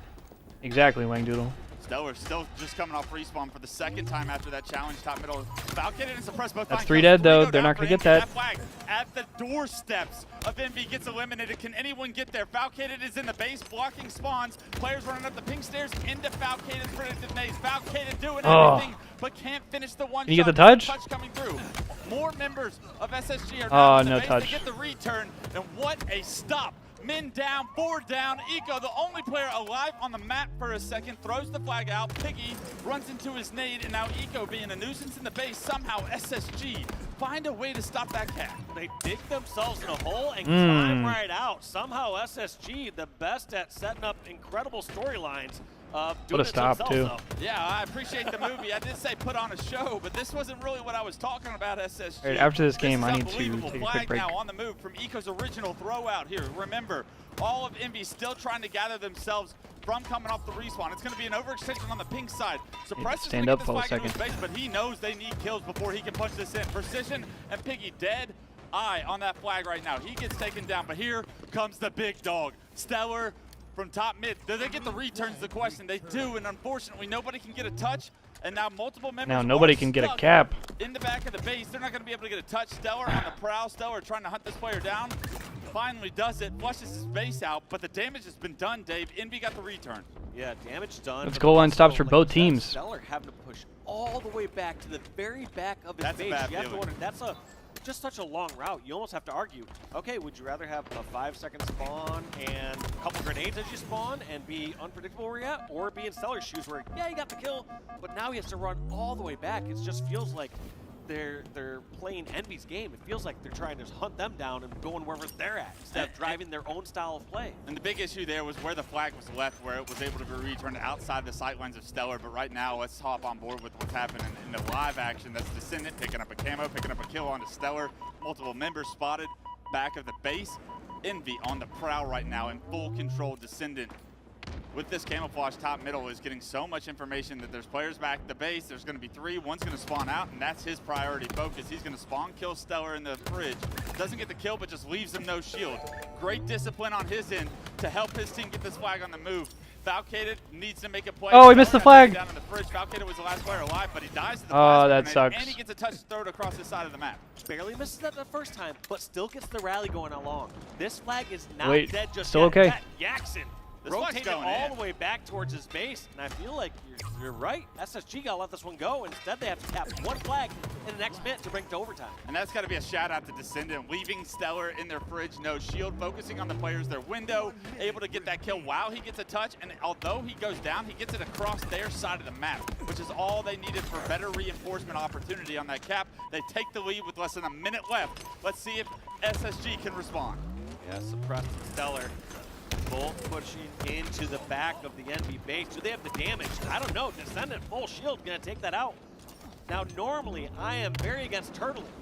I don't want to see a team when they're ahead by 1 cap just sitting back in their base, but it feels like they're playing this just fine. Envy going for kills, trying to push towards util, take up a little more ground when they can. Dave Uh-oh. doesn't like turtles. I like turtles. Hang on now. As unfortunately, not going to work out. The fight does get into bottom middle right now. Suppressed now. Oh yeah, Reg 2 5. members of his team are down. Needs to find a Drake. Can't even do that. With that fight being bottom middle, here comes Eco. Touches the flag, so gets a nice reset on the counter. But all Oh, it's getting read. Envy still up. Piggy the first one to drop. You got more work to do though. Members in your face, and on the return, you got to look at the flag. Falcated the game. Win condition is Oh, that's gonna be a read! Triple for precision. Triple killed up, but a punctuation on Envy. Damn. Game 1 against SSG. You gotta wonder there. Just more Huge. objective efficiency from SSG. Just things we aren't exactly used to from them in the past. Feels like I'm so used to the SSG of earlier this year. Bro, it's so dark in this last venue. year where if there's someone in the back of their base, SSG saying, sweet, we'll take the 4-on-3 across the map. Yeah. We'll kill them and bring the flag back. Yeah, it really did come down to that one flag return where multiple members of Envy got Give me just a second, y'all. I'm going to get up and stretch my legs for a that second. Flag was a little Be right bit back. too far for Stellar to see, and because of it, they were able to get that return without going down. So Stellar not only has to go back and flush those players out, but how much time did that take? As we take a look at the stats, Dave, it was neck and neck. We saw resilience from SSG, but it was one more play being made, in my opinion, on the side of Envy, and Precision and Descendant. We talk about the slaying power of this duo, and why wouldn't they be matched up at 26-all? 9.3 KDA for both of those two, putting up a 26 bomb apiece. God, I love and hate Piggy's service tag. I was going to stay away from it. I was going to stay away from it, but if you're looking at SSG stats, you saw good plays from Falcata, but he was really the unsung hero there. Stellar, untraditional statistical performance there, and you want more from him, and I best believe we're going to see more from him throughout this series. He does not go quietly in the night ever, if ever, I should say. So I'm looking at him to have a rebound performance for game 2. And man, this SSG team, you got to feel from watching them earlier onto this series, they were relying on so many individual plays, it felt like, in their series against Unreal Nightmare. And that isn't going to be a successful win condition against a team like Envy. You're going to have to do more efficient objective work, and there were times where the flag was left where we thought it was probably on the run. I thought that thing was still moving. Yeah. I was like, oh, Falcata's setting up for potentially a double cap here. But no, just Envy doing so great getting these stops. And I keep talking about like SSG having this ice.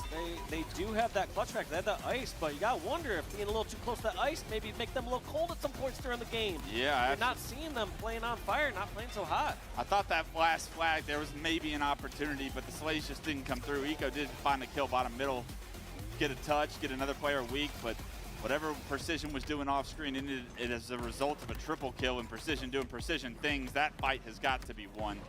You'd have to think Falcata wins that 7 out of 10 times at worst, and unfortunately, one of these 3 times, he doesn't win that perfect gunfight, and because of it, what did they pay? The ultimate price of losing game 1 in this series. Great job by everyone, though. The camo control we have to talk about. Really, SSG on their back feet when it came to camo control. It felt like Envy was always in a predominant spot to pick up that camouflage. Top middle was basically their home for half of that game. And as we reshift focus, as we get an opportunity to look at the rest of the series layout, Recharge Slayer's the game, the name of the game here for game 2 in this. And if you're SSG, is this a must win? Because going down 2-0 with kind of how scrim results have gone, kind of how the in between the 2 events have gone, you have to find something to just convince yourselves that you are the better team here. Yeah, I mean, SSG completely capable of a reverse sweep. Of we course. know how good they are, but like, it almost feels like you have a limited amount of those in your tank. Yeah. And you don't want to be tapping the tank this early on a Friday to you know, clutch it up and pull out that adrenaline pumping victory or reverse sweep. Like, you want Friday to be a pretty routine thing here for someone like SSG. So I think, yes, they want to win this. They want to bring it back to a tie and be like, all right, now it's a flat best of 3. Right, absolutely. In order to do so, they're going to have to pick it up, and I'm looking at one player specifically to pick it up. I'm looking at Stellar to find a way to change the outcome of this game. And if we can hop on board with him as a perfect overkill for Suppress to kick off the game, is going to kick SSG's comeback here in this series off. Just a 1-0 lead here as Envy finds themselves all taken down, removed, and now you have Stellar with the shock rifle, camo in hands, and this is where it could get ugly and where we could see the best from SSG. Okay, we wondered what kind of start they're going to get this game. Suppress giving literally the perfect start. I just saw grenade after grenade blowing up over at camo, and kill after kill falling for Suppress. I thought that only happened in matchmaking when I have teammates, but no, it happens in the pro league here either too. all 4 or all 0 going to camo. Stellar still just perfect with the shock rifle. Great damage, great collapse from SSG. That's what you want to see. Look at everybody contributing. Eco with 3 assists. Suppress has 5 of his own. Stellar finding headshots with the shock rifle. Complete map control to SSG. Just a 6-kill lead though. Don't get over exalted here. As SSG probably want to slow this down now that they know all of Envy are stuck in bottom white and over at blue. Yeah, and we're going to have to see how this score changes over time. Because, yes, you're going to see SSG keep a lead for a while, but if that starts to shrink to only a 3-kill lead, 4-kill lead, you have to think SSG basically had a 4-0 start. The perfect start. They had the perfect Camo, start. shock. And to not be able to ride that into a larger lead, or if that whittles down to even, it tells me that Envy are winning that neutral game and even fights. Honestly, a big kill by Suppress. I thought he was dead to rights after losing a player in the pipes, but still, Dave, like you said, this is scary. It's a 3-kill game, and SSG had everything that they could imagine. They don't even get a trade in pipes there. That's tough, but they do find a kill from across the map. Great job by Suppress to listen up and capitalize on Eco's damage there, keeping the game at 3. The next camouflage coming up here shortly, and I think that's where we'll see the next big swing of kills, is if someone can secure this camouflage. However, Valkyrie going down is going to make it even more difficult for SSG to compete for this. Yeah, this is going to be tough. I mean, you're having someone like Suppress going 8-3. That's a lot of damage. 3-kill lead off this game. But there goes 3 down for Envy. That's got to be camo going in the hands of SSG. Big time kills, even with the pressure coming from across the map. They're able to trade out and actually all stay alive. They get the second camo of the game, and guess who? Stellar with his second camo of the game, and he has his eyes set on that shock rifle that's respawning here. He's going to know multiple players are in pipes. He's going to be able to take down one, but a trade's not really what you want, but he was forced into a tough position there. Still, a 5-kill lead for SSG. The important battles, at least SSG are winning. Yeah. It comes down to when those power-ups or power weapons are arriving, and they're at least taking those fights and keeping that out of the hands of Envy. But I still worry for SSG during these neutral scenarios, because it feels like SSG starts to get a lead, starts to get a power-up, and then that lead just disappears over that next minute and a half. Suppressed and Stellar really starting this game off strong. 9-1-4, 7-4-4. Exactly what you want to see from who you expect to see it from here on SSG. 3 kills back to back to back for SSG as well. Nothing's being traded out. Descendant forced to run with his tail between his legs back in the pipes. The shock rifle, something Suppressed once, but he's not going to get it with that one. That one had him locked in. Even if he's getting shot in the back, he's like, I will touch that. Yeah. So close, but yes, so far. I actually want to go into an SSG listen-in as they appear to have all the momentum right now, and Stellar finds himself another shock rifle. Glass 30, no. One top tower, guys, done. No, top tower, one shot, going out front. Top right, very. Okay, kill me back, level 2. And triple stack to mid-bridge, mid-bridge. Am I looking out here? Still bats. Batteries one. In pipes, one shot. One shot ballage. Yo, bottom main and tower. One shot bottom main. One shot dead. One shot shady. He's in the shot shady. 2 1 shots then. 2 1 shots. He's shady. Shock down pipes. I think he's still shady. Yeah, yes. Absolute. One bullet. Nice. Spawning red, guys. Yeah, I spawn C. Camo in 30. Chippy corner, one shot. Dead. Yep, they have that shock. I'm blocking C. Heaven on me, Maradoni. Heaven is half. He's half. They're gonna spawn right over that. Nice. Camo 20. They're spawning red. All red. I'm gonna go bats, guys. They have sniper still. Going back. No, top red. Glass precision. Weak. Yeah, Ballad's weak. Piggy. Ballage, one shot. Precision's one shot glass. I'm here, Mike. Let's Yo, you guys try to play I got naded. Watch out. Camo 8. Nice. Yo, last two on Donnie. Camo. Camo now. Pipes and needles. Needles just in there. Needle box. They're going. Needle box just in there. Yo, bottom main door. Looking at it. Yo, needles, Mike. I'm weak. No, needles one shot. Absolute. One's in tower. Hear that. Probably see How about precision? No, bottom main. Shady. Tower dead, Braden. Last guy Yaxon. Descendant. Yo, reset this, man. Camo. Top A, spawn down. Top A. Reset. Don't push. Keep Donnie alive. Is that top right going glass? Watch your long. Donnie, full camo. Top tower. Ballage one guy. Ballage There's a guy bottom mid. Descendant is bottom mid. Let's get Donnie to batteries. Ballad's weak. On tower me. Ready? There's that C-pipe just in there. And I'm grapple. I'm not looking at you, Mike. I'm grapple. Bottom mid. 2 bottom middle. Stacks weak. Yeah, one shot stacks and the guy long. Glass. Should both be long. They might split A. Yeah, they will. It's coming, Donnie. Two guys long. Right here, Mike. Yep, both weak. Got him. Nice. Tower now, tower. Two last. Right there here. Keep looking at smarter. Yo, play your life back. Play your own life. Yo, shady. Two guys going tower. There's 3 in tower. 3 in tower. Okay. Yo, he's bottom tower. You need him. We only need 5 here. Let me get. Ooh, I love that from SSG. Feel the energy. Wow, I love those comms. You hear Ellen like, everybody don't push, wait for Donnie, keep him alive. That's suppressed, and suppressed firing at 12, 9, and 8, and just about playing perfect Halo from the mid-game on. 46-34 now in the deficit. I love the fact that Elamite is just getting a bit more involved, I would say, during these comms. There's times where he's stepped back a little bit, make sure that they can just coordinate amongst themselves, and reminds them of camo or power-ups. But this time he's just saying, hey, I need to step in a little bit more because there's some disorganization taking place right now. You need to remember, we're getting picked across the map. They still have snipe, all those sort of things. So he is stepping in just right there for his squad. And now, a former national champion, you know he knows ball. You know he can provide that level of information comfortably and confidently to this team that it's well received. Right now, SSG looking to tie this series up. 2 more kills to go. We are seeing a little bit of a run from Envy, but is it too little too late as it's 48-40? SSG just waiting to close this one out where they can find somebody in that precision down at the boxes, getting taken out. And that's going to be game number 2 going for SSG. And I asked Stellar to pick it up from his statistical performance in game 1. And what does he give me? 15, 5, and 9.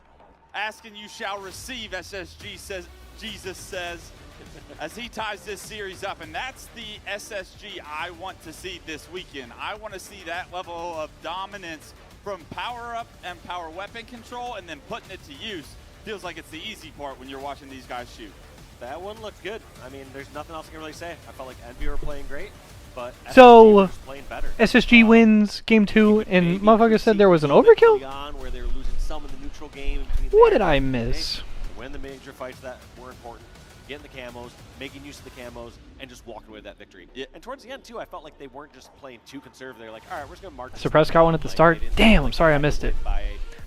Was it a good game? Like, you know, they went for trades, they got oh, they're about to show it here. Job done. On the Envy side, I mean, it went from bad to worse at the start because you give up. Damn, he just killed everybody with nades. To suppress it, to kick the game off. That's funny. You give camo shock in the hands of Stellar. That's worst case scenario in my book, and my book's deep. But Envy, you won my book's game 1 deep. the way you did. Game 2, I feel like they're going to look back at this game 2 when watching the rebroadcast and say, yeah, we just can't start a game like that. That's unacceptable. We got to figure out ways to trade and not give over so many camos throughout the process, so many shock rifles. It was always SSG with the power-ups, the power weapons. It didn't feel like Envy ever really had map control or power-up control throughout this process, something that I think is not a characteristic of theirs by any means, but it's a, hey, we lost that game, we got to play, let's move on, game 3's up. Yeah, no need to be a dead horse there. They can review that later, but yeah, end of the day, like you're saying, it's a 10-kill game, and you give up, what, 6 kills essentially in like the first 10 seconds of the game by giving up an overkill and then getting a couple of people ripped by this a invisible guy named Stellar is ripping your heads like, off. all right, yeah, we start off to a 6-kill deficit. You turned it into a yeah, we deserve that game. Yeah. Bro, that shit is devious. Well, let's check out our players to watch. Suppress stepped it up big time, leading the way at the start of the game with an overkill. That is what SSG needed to have that signs of life. On the side of Descendant, maybe a quieter game 2, but he has showed us, especially in game 1, that he is here to play, and these two are going to be battling throughout this series. These are 2 of your entry fraggers and 2 of your best shots in this series. Whichever one of these 2 can win the head-to-head matchup, I guarantee gives their team a massive leg up. Yeah, and you can also be a bit more individually dangerous here on this next map. On Recharge, it feels like you have to do such a coordinated push with your team. If you ever go into something like Pipes, you're basically getting a 2v1 unless you're already going in with your teammate. Right. Whereas this map, you can be squirrely. You can run around. You can make some individual All right, man. Lad is king of the hill. Let's fucking get it. Either one of those players, you think this map mode combination specific? I mean, I feel like it just benefits Envy as a whole, not those individuals. I think just Envy have shown that they are a bit more okay in this chaos, and it feels like SSG, like I said, just a couple stumbles here, not perfectly hitting their stride here on Friday. My eyes will be primed and focused at the S7 at the start of this map. Who gets it? Is it Precision? Is it Descendant? Is it Stellar? Is it Suppressed? But if it falls into one of their hands, look for this game to go very lopsided early on. And as you know, Dave, King of the Hill, especially in Halo Infinite, where you're awarded points and not individual numbers as far as the clock is concerned, those points, when they get up to 2 to 3 and teams all of a sudden have the opportunity to play time, especially as the hill on a map like Lattice moves to the catwalk position, it can be very difficult and daunting to come back in. Yeah, absolutely. These teams will know how to play that clock when they can.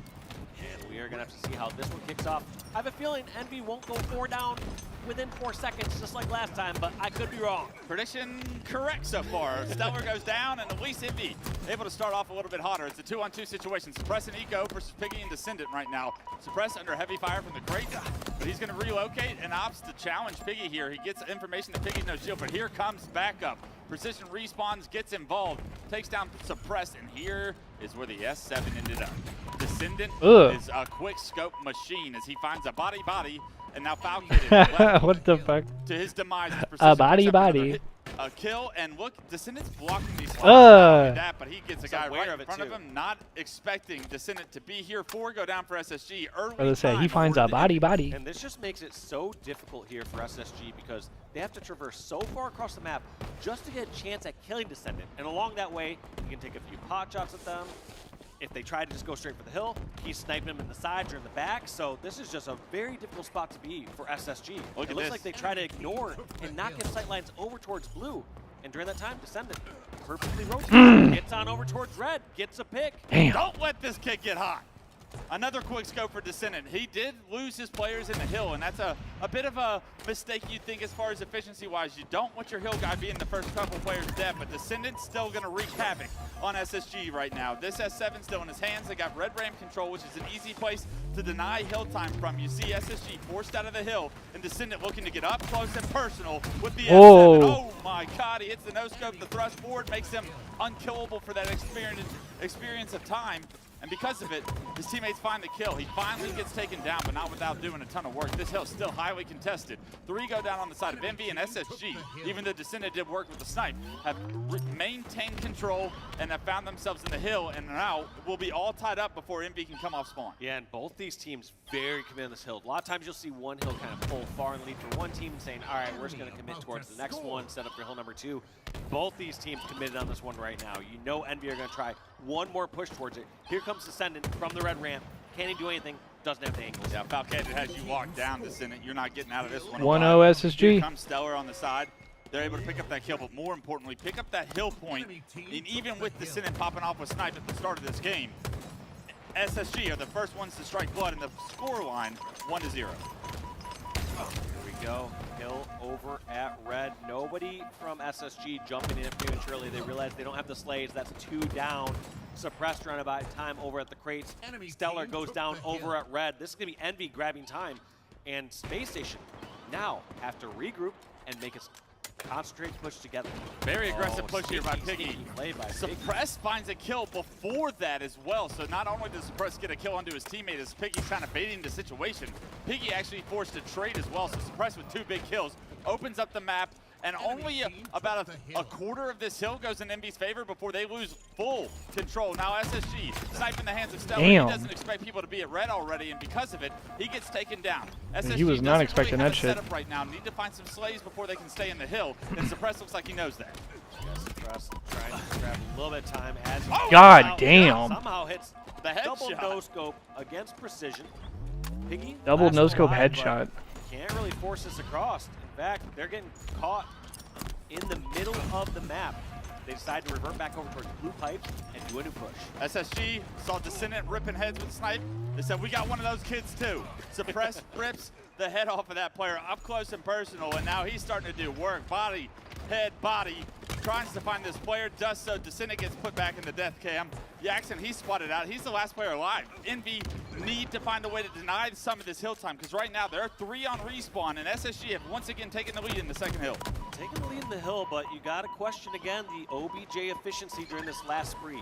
When Damn. you saw Suppressed going on that rampage there over Interesting the that he last didn't shout for you that. expected a little bit more time. But as I say that, time's getting a bit more healthy here for SSG.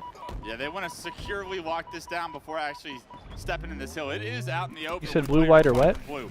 Suppressed does not expect someone to come across from top red catwalk right there, and he gets taken down. Envy I actually like that, have yeah. now retaking control of red, and it will be SSG's job to break this setup once again. just throughout that spree, you see Envy answering already, about even in time here on this hill number 2. Both these hills so heavily contested on both ends. Look how close this hill is for Envy, but as I say that, Piggy goes down, Jackson goes down, the hill player goes down, last player alive, Descendant, he spotted out. This could still be SSG's hill. Can they play perfect from here? They're gonna need one round of slays, and there's a player overextending into front. One wave. Gonna come from River as well. You gotta play your Stellar's right. gonna die too easily. He's surrounded. He goes straight towards for a melee, can't quite close the distance. 3 members of Envy. Hang on, 2 kills for SSG though. All 3 members are here. They do, but they found out the hard way. They get removed from the map, and Envy will tie this game 1-1. Right there, both these teams desperate. I have to sub to get the free. You don't have to sub to get the drops. What are you talking about? Everything. We're going over towards Crystal. Now for the first time, we're You just get the drops by watching. Somebody will stay a little safer in the hill unless someone's got those frag grenades. You say that, but it's pure chaos. It's a Royal Rumble.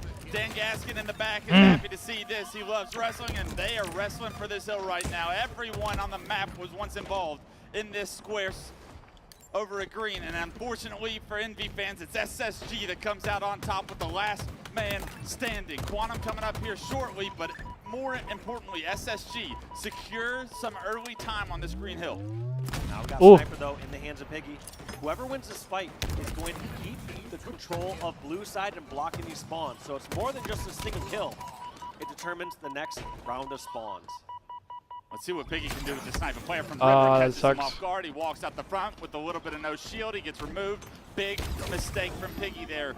That loss of the S7 not only loses that position, but it makes numbers easy for SSG. Here they come. Stellar from the sky, suppressed from the crates. Wait a second. Precision's going crazy. One of them can touch Precision, though, because he finessed both. Did so much damage. Still alive. Look at the hill time progression as well. He is making this so difficult, even with This brother's crazy. in the favor of SSG to break. Now Falcated in the most important one-on-one potentially of the series with this player in Jackson in the hill. Jackson run around and finish him off. Has not gotten Jackson just yet. He's trying to buy time just to get the time in the hill, but you got to wonder. You got clear. Oh my God! Doesn't have enough bullets in the chamber to kill Suppress. And Suppress still bobbing, weaving, hugging the corner for his life, and because of it, SSG rob Envy of hill number 3. Damn. They take the lead 2-1. 2 minutes on the clock. This catwalk hill can take that long if SSG choose to play time from here.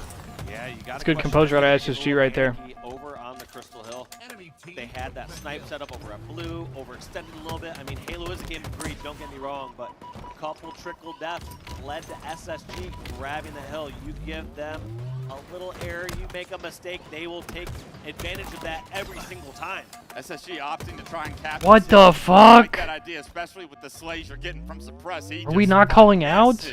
Envy right there. Gets 2 of his own. Last 2 players are going to be over at blue. We've got a player front blue able to play his life in such a difficult situation to try and flush him out. Eventually, Eco does get taken down, however. Early progression for SSG in their favor, but Envy have stopped it, and actually, with blue control, have the advantage in this situation. Yeah, I'm surprised that Envy's actually able to grab as much time as they are right now to answer this one back. Descendant in such a wise position over on the tower side of the hill. Yeah, Suppress almost disrespecting the idea that someone is top that catwalk. Yeah, he's like, someone else is going to take care of it. Someone has to.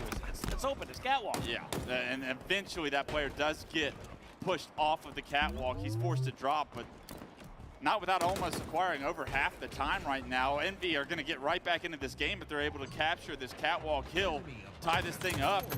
Suppress finally going down on a killing spree, and somehow throughout a killing spree from Suppress, Envy have maintained a majority of this hill. Yeah, I feel like we've seen a lot of times players will hold the blue side of the catwalk hill just to jump back into blue, but right here we're seeing Envy opt for this tower side as they seem to have more cover near that pillar. Yeah, you cut off a few sight lines. You can play around those pillars. We're cutting off that top mid side. Press is going crazy, 20 and 12. Envy kind of taught us all a little bit of something on Lattice King. 19 and 15 for Precision as well. The hill. One of them wants the snipe, one of them just wants the hill time. They both gets into the death cam. Stellar laying down a shot from top catwalk like a turret, and he's going to make his way to the hill. They still have ambitions of potentially capping this, I think. There's a minute left in the game. Stellar with a fresh snipe. Full snipe. I'm not sure what the correct answer is here. And Stellar And get out of there. he just slides out and dies. I actually don't think that SSG should desperate this hill because then they give up too many deaths. They probably don't cap it anyways. And oh my then God. They don't. Oh my God. Eco, you mad man. 3 kills to his name. Beautiful grenades, 43 seconds. And Envy. Yeah, this is a tough call, but I guess they probably try to play time. You can tell SSG now are trying to play time. They need slays. They get to play Team Slayer here for 30 seconds, and they can do so perfectly. They can win this game. And look at this. Oh, Eco's trying to call game. Eco! Trying to go towards red. Yaxon and Precision going Oh towards blue. my 3 of them God. taken down. Yaxon, the last one alive, somehow needs to push all the way towards blue and dip his toe in that hill. Piggy in no man's land right now. He can't even get to the hill in 10 seconds. How are Envy going to do it? Let's see it. He's going to be a push from front red. You can tell all Wait, they can get there? SSG are sitting on blue. He got oh my God, he got the shroud. Can he get the toes in? They're stepping in it on purpose. They denied the time for potential. Big time plays from SSG. Damn. Big time plays from Eco. Will get them the What a game from series SSG. lead, 2-1. That was good shit at the end right there. Spicing it up. Name a better combo. Those, they were in such a ridiculous spot. It was about 1:15 as they just held them out the All right, entire time. it's Pine Park time. I said they could start playing time with like 2 minutes left. It's time to get us some fucking blinkers, Chad. Who's with me? Almost too long. Yeah. And then you're Who's also fucking like, with me? well, we're not killing. Do they just push out except for the next And they decided to. And also, who's decided to not fucking play with time. me? They You know what I'm tried saying? to cap early progression on that hill and got removed from it. Envy actually very quickly broke that first SSG setup on that catwalk. But you got to talk about Eco. I mean, 17 and 18, yeah. But what he just did at the end of that team, or end of that game, Hey, yo, what's up, Mystic? He won his team the game. It was unbelievable. Good shots, afternoon. Good positioning, afternoon. Grenade precision as well. He found 5 straight kills, which led to the opportunity to have that level of control. How are you today? To punch their ticket to a series lead here, 2-1. Eco, an unbelievable individual life at the end of the game that really does dictate how this series feels right now. Yeah, just clutching up when the team needed most, getting that triple kill.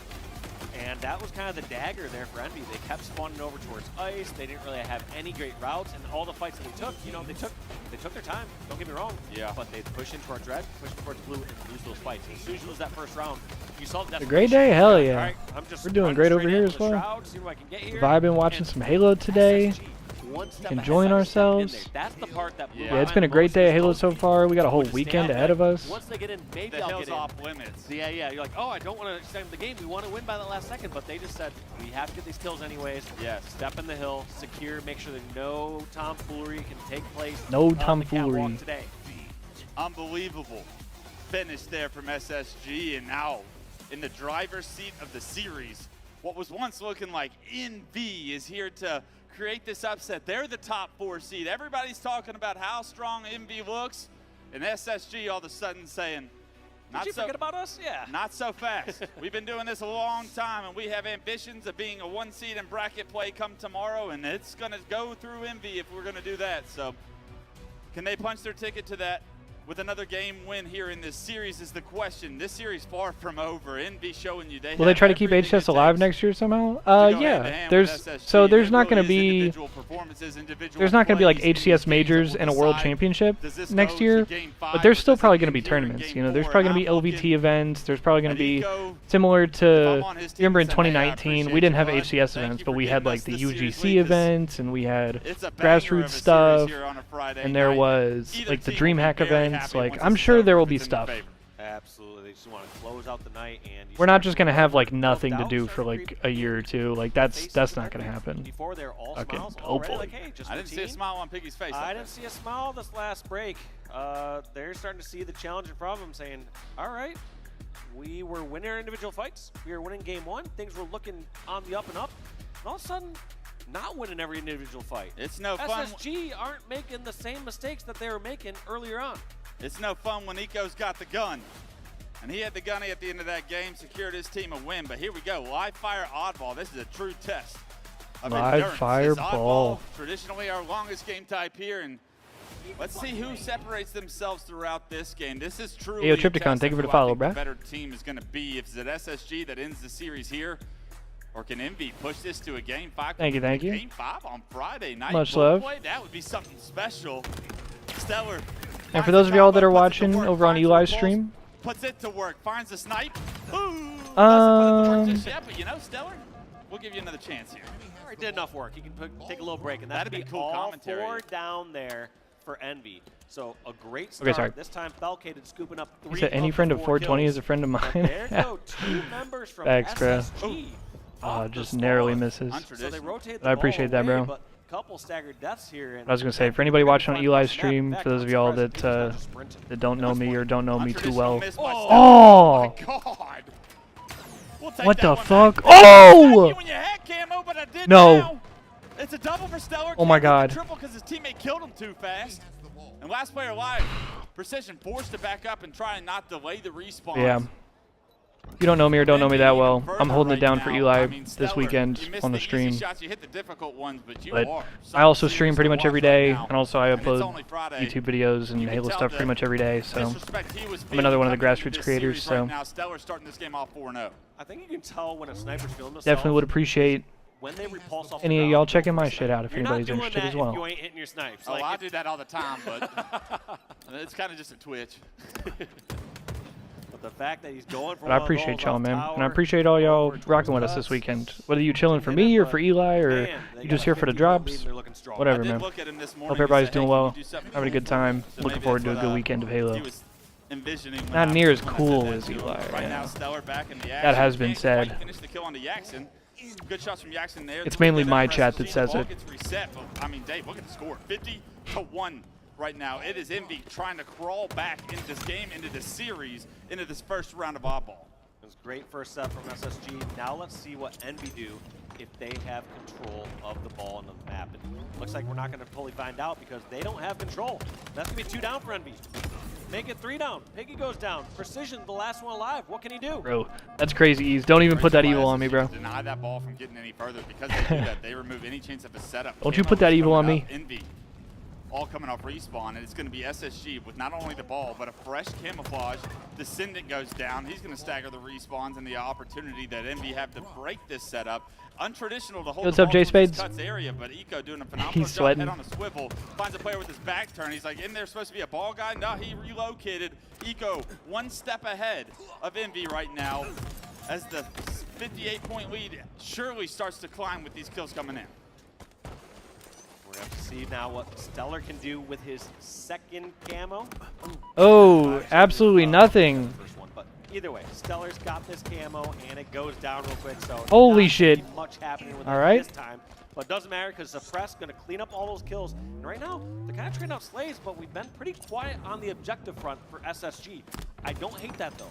They need to go even or ahead in slays, and then they can worry about it. Right now, time's on their side. Especially with how the start of this game has gone. They're up 50, right? Like, for them to lose, it would mean that they would have to allow Envy to have a strong setup for a very long time. More like Cam no. Back into this round. So you see Envy running away with this ball. They got 15 seconds, but here come the members of SSG. This is not going to be a strong setup. This ball is going to get played. Do not come. And only 16 points is what this setup relies to. It's going to be a 2-2 split as far as trades. I'm going to come. SSG are going to try and get to the ball, but Precision is too quick. He gets it in the house towards respawners. And this is where, if they get a couple of kills, they can get right back in this round. Yeah, a couple scrappy moments in time like this where they grab 10 or 20 seconds. But seems like SSG were 1 step ahead there. Precision rotated the ball straight to Damn! over in the garage. Just 5 the motherfucker out of him. No wonder he doesn't miss. Guy's shooting perfect right now. Eco trying to play his life down by the pillars. He gets flushed out by Piggy and Precision both. And they rotate the ball perfectly to green to where, once again, when SSG do break this setup, they'll be able to play it and deny any responding time here. Precision, the last guy alive, that's your cue, bud. You got to throw that off the map. A good job by him. Should have used the QT low key. Should have burned it. Near this ball before Space Station can get down there. And Dave, what was once a 50-point game. Oh, his nade bounced sideways. The fuck? Yeah, and I think it's showing that Envy can play a little scrappier here. They're fine to grab a little bit of time, even if they don't have a full setup. They have to be careful, though, because if you give SSG a full setup, you've seen what they can do. They can scrap up 30 to 50 seconds. I like that route Pico took with the ball. He went pillars to back mud and got this lead back up to about 50. Is camo even a power-up anymore? Well, yes. Especially now that that shit lasts for fucking 45 seconds or however long now. Matter of fact, people have swung back the other way now, Wang Doodle. People think it's way too strong. People think that 45-second camo or however long is fucking ridiculous. But is he going to be able to hold on to it? He's got his teammate Piggy with him bottom middle, but grenades are coming left, right, and center. It's Normandy in bottom middle right now. Everything blowing up, so Descendant decides to back out, lead that ball, and he knows he needs kills before they get some more time. There's the picks. They got 2 down, but that's going to be Descendant going out. Precision's 1 shot. Is he going to be able to pull this off? No. Falcon finishes off, but he took a lot of damage in that engagement. Oh no, it's so easy to eagle eye. Respawn, make it all 4 as Piggy goes down. The ball being rotated to green, 75 points and climbing 100 will win the round for SSG, and they are in a perfect spot. Yeah, especially nowadays, like, I don't know. People just know what to look for, or people just, like, know all the plays that people make with camo or whatever the fuck. Looking so much more comfortable as suppressed. Also, I think icing out the camo is more popular than it used to be. Feels like things are just People used to just be like, fuck, they have camo, like, look out for it. But now, okay, I don't know what the hell. Alright. But nowadays, bro, like, a lot of the pro teams especially, whenever, like, a team pops camo, a lot of the pro teams will be liable to, like, alright, everybody just sit still then. We'll just wait on him. Trying to rock down this tunnel. He's got players coming from in front and behind, but the players that were in house actually just left, so Precision gets caught off by himself. 3 go down for Envy, and surely with all 4 down, this will be SSG taking round 1. Round 1. A very comfortable round 1 as well. Just outslaying, doing everything right. I was super impressed with Suppressed. The fact that he's comfortably moving around. They don't need to play this timid style of play where they're forced into just going up in top tower towards these predictable routes. He's playing a very comfortable style, and I'd like to see that. I feel like everybody on SSG's picked it up, but if you're looking at anybody from round 1, the stats from Eco, 10, 7, and 8, 77 seconds of ball time. I mean, that is everything you could ever ask of a teammate. Eco doing it all and really leading by example through gunplay, through the win conditions, and honestly, you know, he said the thing. Everybody take a shot or another blinker. Out of him this series, a series that they needed him to have a big one. He's having that big one. Can they finish this game off? This round 2 has started.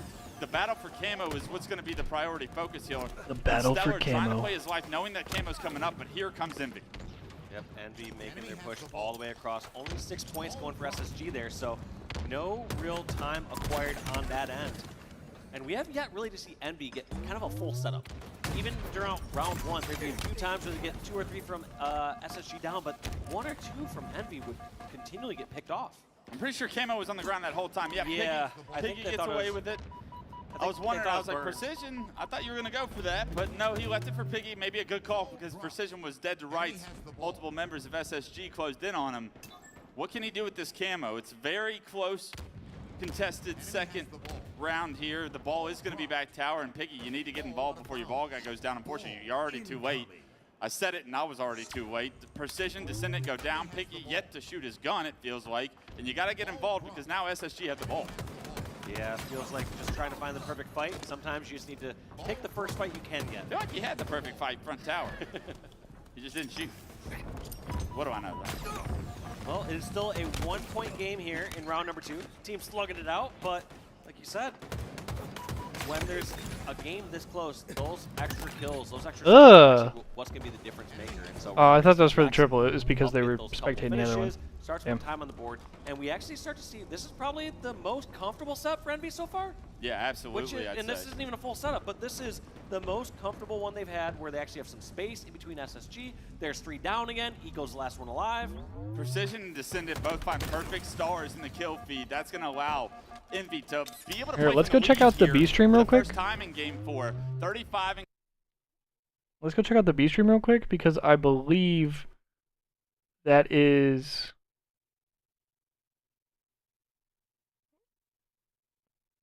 Supposed to be TSM versus Complexity. But maybe they haven't started yet. This is up next.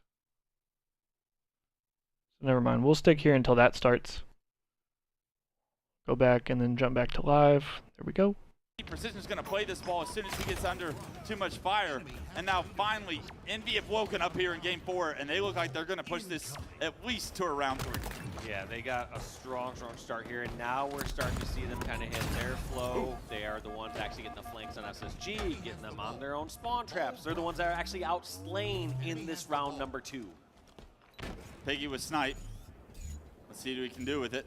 Nobody coming across top middle right now. How long does he give this angle before he knows? He does assume a player's pushing from white wall there, but unfortunately not able to line up the shot, and because of it, I think SSG are going to be the beneficiaries. That's the word I was trying to Benefactor, beneficiary. You know what I was trying. English was not my strongest side. I was more of a gym class kid. Falcated though. Now with snipe in hand. Oh really, Andrew? Station get that benefit of the oddball being in house. They're going to be able to have an opportunity here to make this a yeah, I'm not even really round. plugged in. Still down 40. That hard. But a couple of kills will go a long way here from Falcated. Yeah, Falcated trying to get up close and personal with the snipe, gets the damage, gets the finish.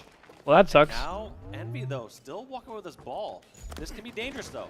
When you commit towards holding this ball in garage or at that window, the other team kills you. Oh, Holden so far? Any technical issues? Not outside of the ones we had earlier. Knock on wood. Yeah, everything's going well, Taz. I appreciate it. Denied Envy from having a realistic setup, but you got a lot of work to do. Even with 2 minutes and 28 seconds on the clock, the lead being up to 40 right now with only 30 points. But even then, from Envy to push the issues that we had earlier were kind of only internet issues. Some heavy slaying power in order to get back into this one. And Piggy has other things on his mind. He's able to take down Falcated. Eco does find 2 in the kill feed, and we'll see if SSG are able to capitalize on that double. The ball does reset, so it being bottom middle makes it so difficult to try and get out, knowing that there are several players from Envy still on the map. I like this push by Piggy. You notice how Envy, they either immediately go right for that ball and they rotate it out, or they take their time. And I love this play by them. They're just doing it so right. They know that SSG aren't going to overly commit towards that ball right away, and so they're taking these routes over towards bags, getting a few picks. Someone we haven't talked enough about this series, Jackson. Maybe the youngest pro on this team, I would think. Definitely the least experienced. Let's see what he can do to punch his ticket to a round 3 here. He's got camo in the game in his hands. He's going to sit back, get some good damage on, but most importantly, not lose this camo. Be a presence on the map. Eco going to get taken down. That's exactly what the doctor ordered for MV. Give me just a second, chat. I'll be right back. Somehow spots him and one-shots him right there. That was impressive from Suppress. But Jackson doing his job, you got to think, in order to buy time for the reinforcements that are Piggy and Precision here, to at least deny a setup for SSG. And buying time, he did. That's the most important part. Like you said, it's a minute and 15 left. At this point, you still are going to see Envy. If they get the kills and a chance, they're going to just scoop up the time. Yeah. They don't want to back Space Station into a corner where they have to play perfect Halo, because it's a team that tends to play perfect Halo when you back them in the corner. They're capable of it, right? If we can get the round over with, let's get the round over with. But right now, they're waiting for that perfect moment. They're not going to overextend and put their gun down for a ball in 5 more seconds. That's not going to make the difference at the end of this round. Falcated, suppressing Eco, I'm sorry, find kills in the kill feed. Descendant trying to watch the ball with snipe. Doesn't expect to, unfortunately, Eco's the one that gets his head ripped off and not the ball guy. If I'm Eco there, I'm so confused, but a great job to find 2 kills from Descendant. But what does it amount to? Stellar, the last player alive, he's found that snipe. Lands a body shot onto the ball carrier, but I don't think that's going to matter. Nobody's going to be in position to finish him. A body shot on Descendant, that's great, but nobody able to finish him. 10 points. If Envy can get this, can push this to a round 3 in game 4. Perfect rotation there too. Goes towards Descendant. Decides to double back, and he's going to grab the last one. Make it. No! Does get it. Okay, okay. Precision, you can get a second. Round 3 it is. Clean. Very clean by Envy there. You see what they can do when they have control. Backs against the wall. Envy respond. Can we get a game 5 on Friday night? Please, Envy. If you're an Envy fan, we need your energy here, because I would love I'm an Envy fan. Woo! Now let's see how this round starts. We've seen SSG get off to an early lead. Envy takes round 2. Get off to an early lead, and both of those a round 3, as all oddballs must. Yeah, very weird. Never seen this before. You have a squad like Envy, almost equal across the board, where they have sorry about that. My girlfriend was leaving for work, so I was just saying bye real quick. To share that objective workload. Whereas Damn! They're putting it all in the hands of Eco and a little bit of Falcated. You got to think, is it a strength of setup situation that's allowing that to happen? when SSG have had their setups, does it last longer, and that's why one benefits from the time and the totality of that, and it's more scrappy time being picked up by Envy? Yeah, I think it's What's up, Metal Leo? One is SSG are going for What's larger good? sets. They're going for a long OMG, set round 3 oddball. First time ever. Envy are going for some scrappy time. So when you're going for scrappy time, it has to be opportunistic. Who's the closest one that can grab the play ball? Oh, you just got that kill on the person, you could rotate it. Grab that, grab those 5 or 10 seconds. Grab that. Away. Whereas SSG, like you said, they're going for more of this setup. And when they get those setups, they're saying, all right, Stellar and Suppressed, you go out and kill. Me or Eco got the ball. I agree with you up until this very moment, Dave. This is a strong setup. Oh no! Back whack. You're not getting that back whack though. That is a mistake that opened the floodgates. Here come SSG. 3-0 down, 4 down. Now it's a response from SSG. They get their opportunity at a setup, but that was probably the strongest setup we've seen from Envy with a 43-point lead here in round 3. Oh, baby. SSG respond. We're going to have to see them put a lot of points on the board. It's going to be Suppressed. That was the one holding the ball here for SSG. Oh my god. Stellar just going across the map, slaying. What the fuck? Ball carrier. Walk him down, Stellar, as he finds 5 perfect shots on the Descendant there, puts him in the death Jesus camp. Christ. Focuses attention to Big Door, able to find another kill. A killing spree for Stellar, 39 and 27 right now. Let's see what else he can do. He wants to get active. You can tell how he's playing on the map. Stellar is looking to be aggressive and dictate how the rest of this round is going to go. He does not want to go to a game 5. 31 and climbing now. What was once a 40-point lead now within 10. Just like that, gives his teammate some support. Gets the second one of the pillars, and it's going to be one-on-one against Descendant. Stellar's going fucking insane, bro. His teammate over at the nest lays down some fire on Descendant, and he runs into the second grenade. Go! Somehow dodges it. Knocked down to no shield. Stellar's everywhere right now, and if you're Envy, you got to start prioritizing. And SSG takes the lead, bro.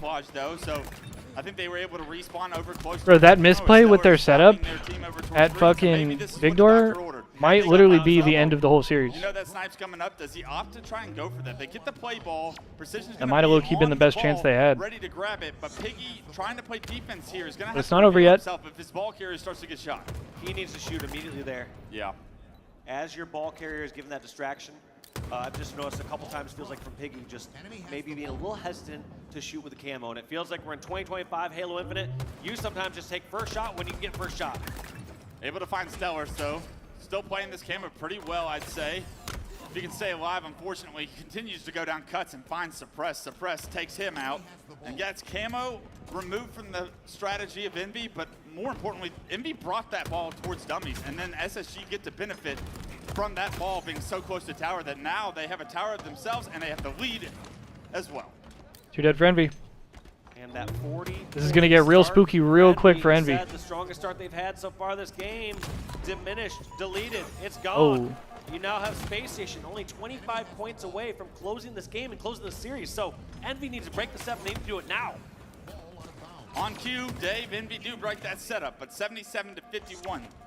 25, 26-point lead right now for SSG. Stellar's also taking down 3 members of SSG go down. Balcated trying to just buy time for respawners to get here and deny this ball from moving. That ball, however, does get picked up before respawners can get there. It's going to be taken towards the pillars and back towards mud, the route we saw from Eco earlier in this game. And Envy, although they lose Piggy, they're going to have some sort of a comeback here. It's going to be about a 10-point game, but they are going to have to play that ball. You got to wonder, was it played too early? Because now they don't need to go to tower. They can just go straight for ball if they want, but knowing the SSG style, it looks like they're going to try to go for more of a full step, so they clear out tower, they have some grab ball, and they're clearing out dummies. Yeah, that's what happens when you play it too early, Dave. You made the best point. When you play that ball early, they no longer have to push you at tower. They actually got the tower kills without even having to go to tower, which is worst case scenario because now the ball back at tower, 13 points. And that's probably game and series right there. Can get rid of these Envy fans once and for all. There they go. They're trying to close this one out. Gets the melee there. That's going to be 2 down for SSG. Can they scrap up the last 3 seconds? No. Oh, shit. Suppressed. Wait, he could have won that. Fights another day. They have to grab these kills. That's going to be 3 down. Kills being traded back and forth, but only actually precision. Low-key, they could have ended the game right there, maybe. Jackson. Can they do another 40-point step? They did at the beginning of this It's not a game, bad play ball, though. and they need it now more than ever. You ever seen Remember the Titans? Can you be perfect? Is the question, because 4 points is all SSG need in Envy.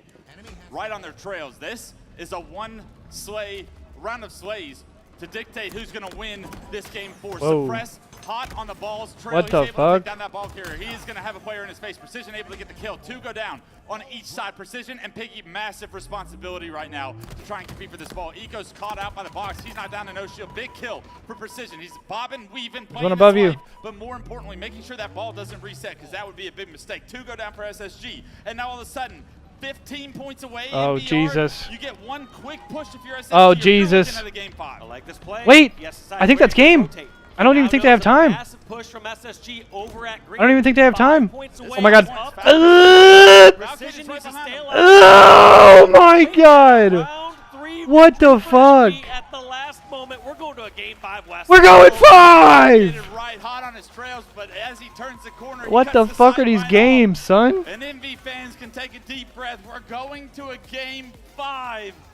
I love the position 2 by Precision there. I would say somebody who wouldn't be as good of an OBJ player would have immediately went for the play ball spot. They would have just waited near the play ball spot and probably died, played it. What and the then fuck SSG is this? scoop it up anyway. Oh, they're So taking he a played it break so smart, before guys. We goddamn need those the few next seconds. game. Teammates were all going down. It was Shit. now or never. You got to talk about on the side of SSG. I mean, it felt like they had that game. It felt like they just needed one setup break, but Envy stayed strong. That precision play from pillars to under the bridge, finding the kill on the Eco, getting a touch on the ball, but more importantly, like making sure that nothing was going wrong before he picked up that ball, because if he does and his teammates are going down, he's going to get caught off immediately. And taking one more look here at the stats, it's a game of objective efficiency. Eco, the only one. Yo, what's up, Ellen SSG Trepidus? to go Hope I said that shit right. -1. But look at Suppressed, +16. You had Velcade +1. Stellar Sorry, +4. But in the end, it doesn't matter. It's an objective game. we only speak English on this stream. Or I only speak English on this stream. Not that you're not allowed to speak whatever you want. At the end, Precision was the man of game 4 for me. That play at the end gets his team to game 5, and now finally we get a best Drops of 5, should be working. 50 kills to decide who's going to That's the only thing I can pool. say. Is it Envy or is it Space Station Gaming? And you know both have Yeah. had those moments throughout We about the to series have probably- confidence, but both have also had the failures to leave that level of We're doubt. about to probably And hit it the really blind is gonna part be the for the mind one games going time into this, and how before the this start of game goes starts. could very well dictate immediately Because I where believe this series is going. It's gonna be, it is only how right Henry gonna get their start before that the they game need, 5. Because we have seen some great starts out of SSG. Games 2, games 4, round 1, SSG going 4-0.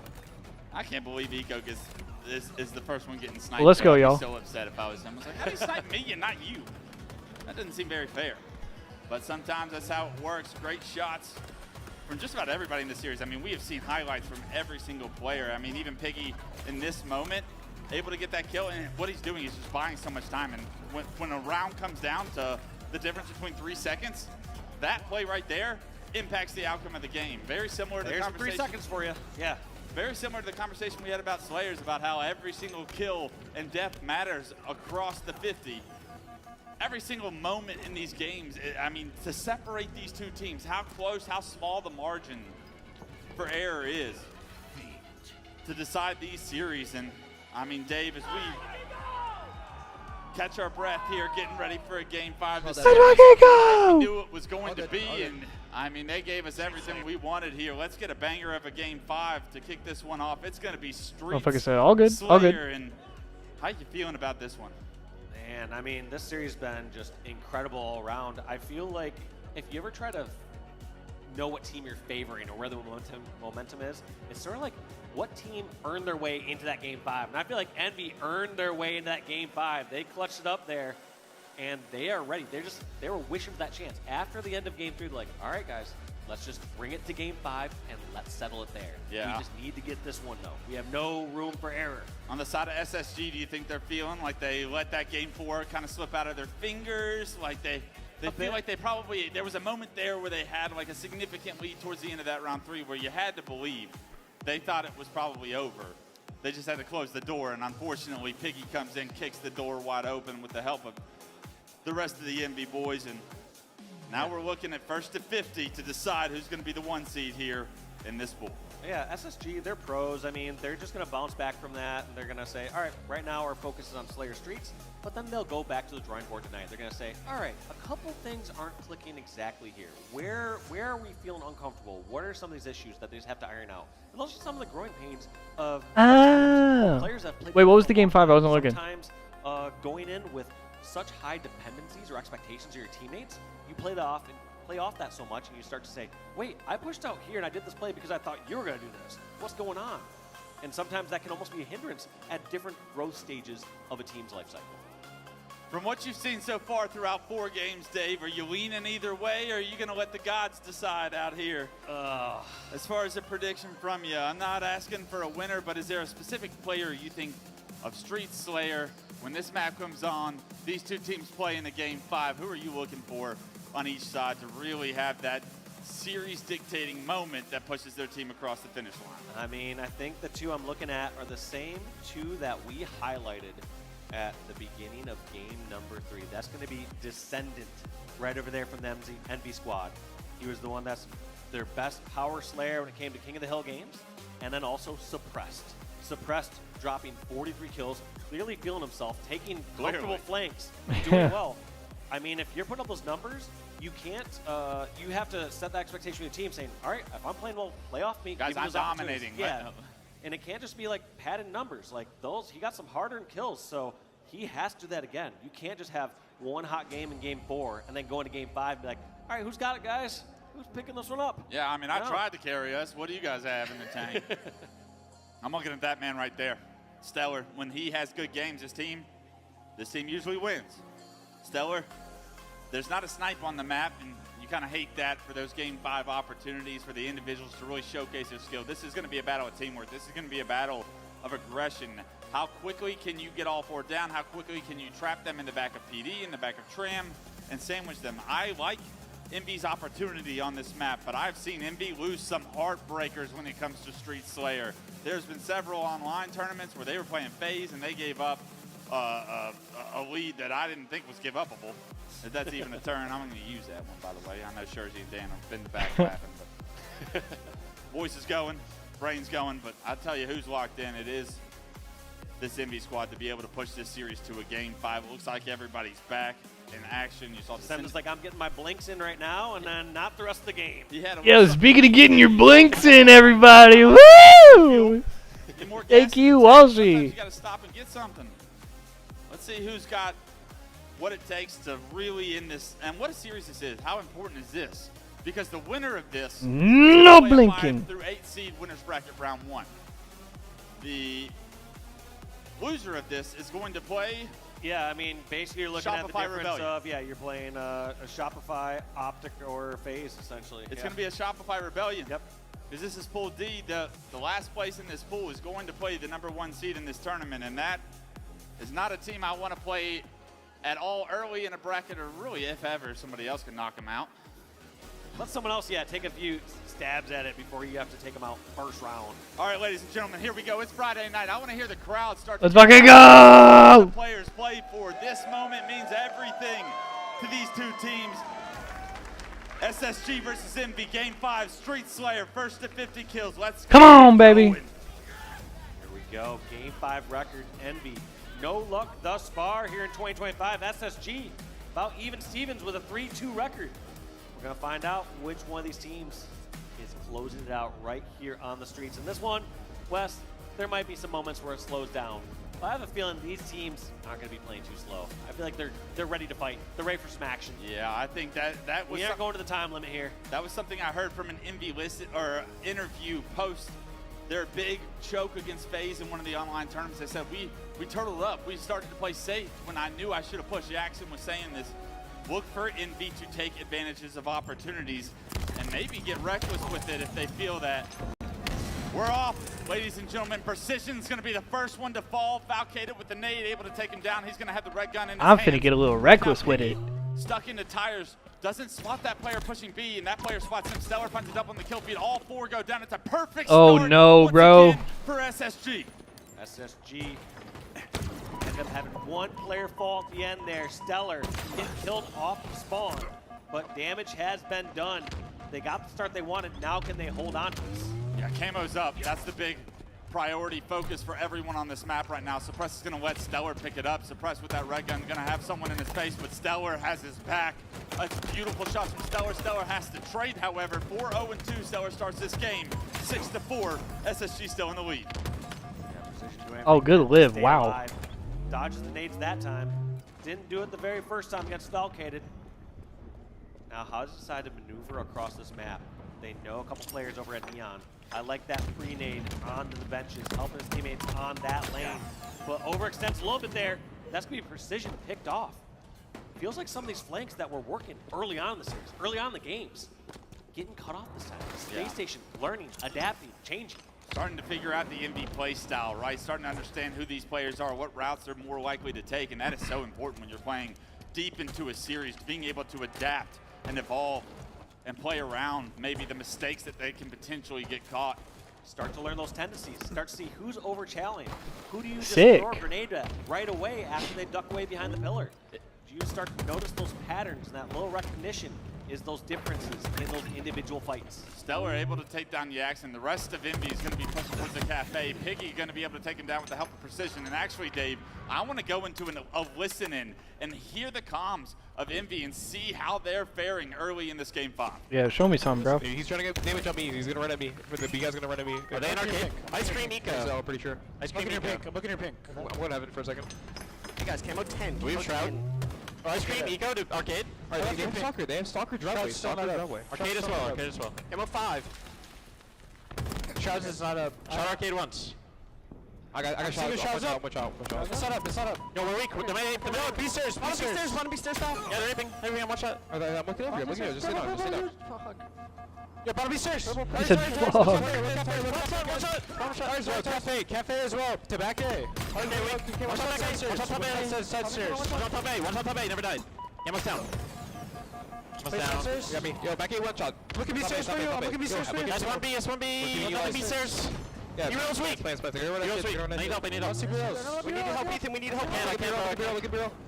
Yeah, ATM also. ATM. Pillars. I was right. Top Ivy. Stay on that. Back Ivy. Top Ivy. Top Ivy 1. Top Ivy 1. He's on the side. Top Ivy 1. Guys. One shot purple.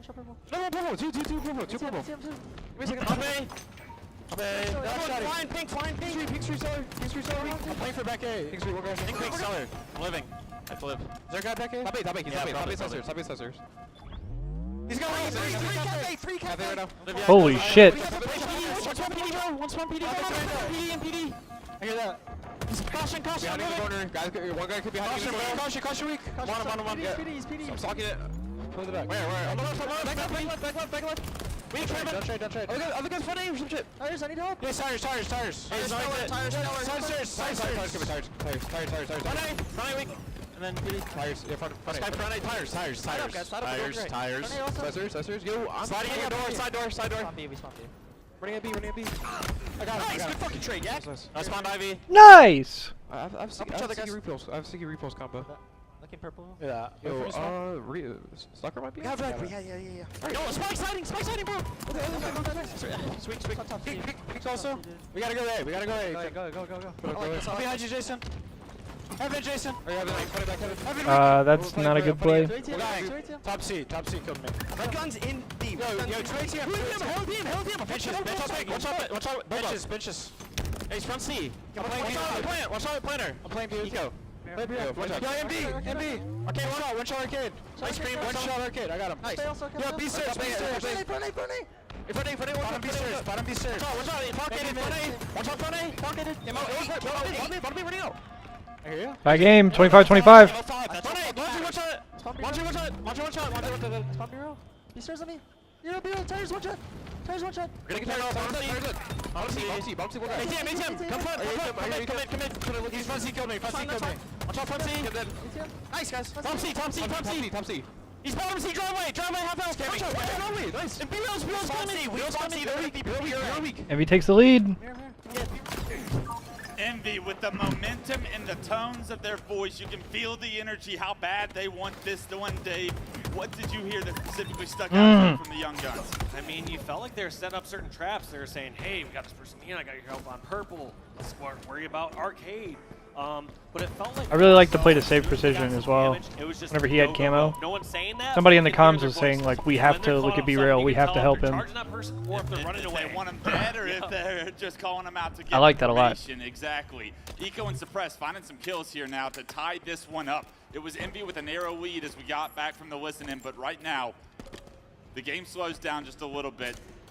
Looks like Envy's going to be all towards PD in the tower side of the map. Piggy's going to be the furthest one up here, right in front of Tires. Eco going to be the furthest one up on SSG right now, on an island almost. He's got a player bottom street right now, but he needs to stay alive. Piggy doesn't assume that he's going to be here. Eco wow, with the stick. bro. Eco with the stick is big. Eco able to get killed.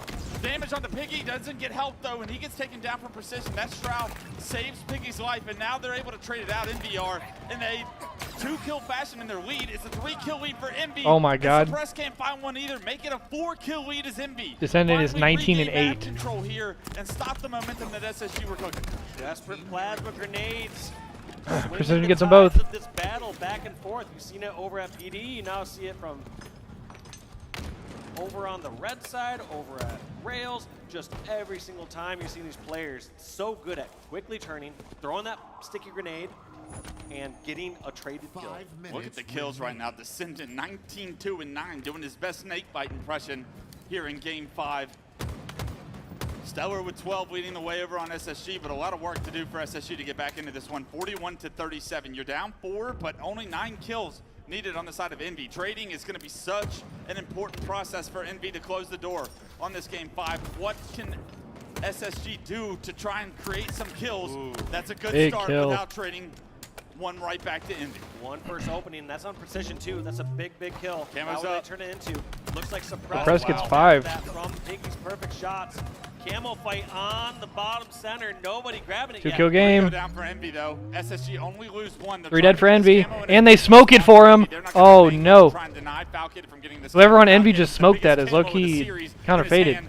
Unless Suppress did it. Has got a lot of pressure in front of him, but here comes the cavalry. So SSG trying to push up Cafe. Falcon gets knocked to no shield by a random grenade. Oh my God, dude. All of Envy are holed up. Envy still up 2. Envy up 1. Pushed out towards street side. by himself. This is gonna isolate them on this corner, and they're gonna get collapsed on. They have no angles. Oh my God. He's by himself. He's trying Oh! to descending down to no shield. Suppressed! Alive. Piggy looking for him, but can't. Oh my God! Where is he? He can't find him. Piggy forced to run back into PD. He's so invisible. Oh my God, live! Another player. Front. 46-45, SSG takes the lead. Taken down. Falcator with a perfect camo play. 2 players away. Yeah, somebody die!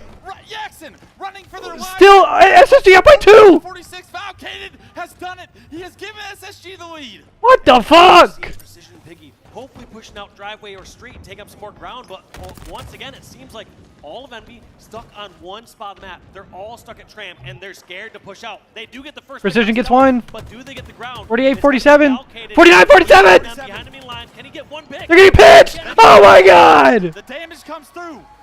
It's SSG. And Elamite's yelling at the fans again. With the perfect camo play from Falcated. Unbelievable decision making. Get the job done, and we talked about it. SSG Damn. are winning series on brilliance of individual plays, and that play screams. That's insane. Brilliance. That's a top 10 for the weekend already. I can tell you that. I'll be commentating on that later on, I'm sure, with the play. What a series, wow, bro. Falcated, what a play with that camo.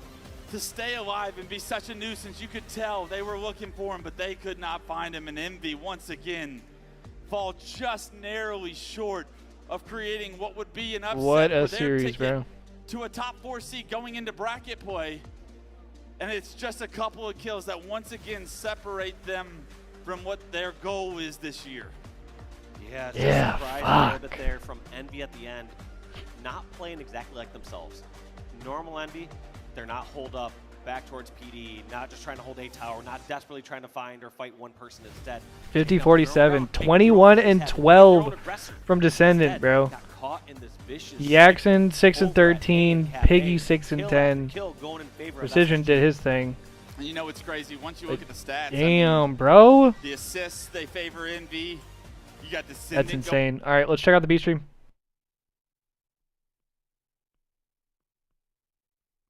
Pogo stick. TSM complexity, baby.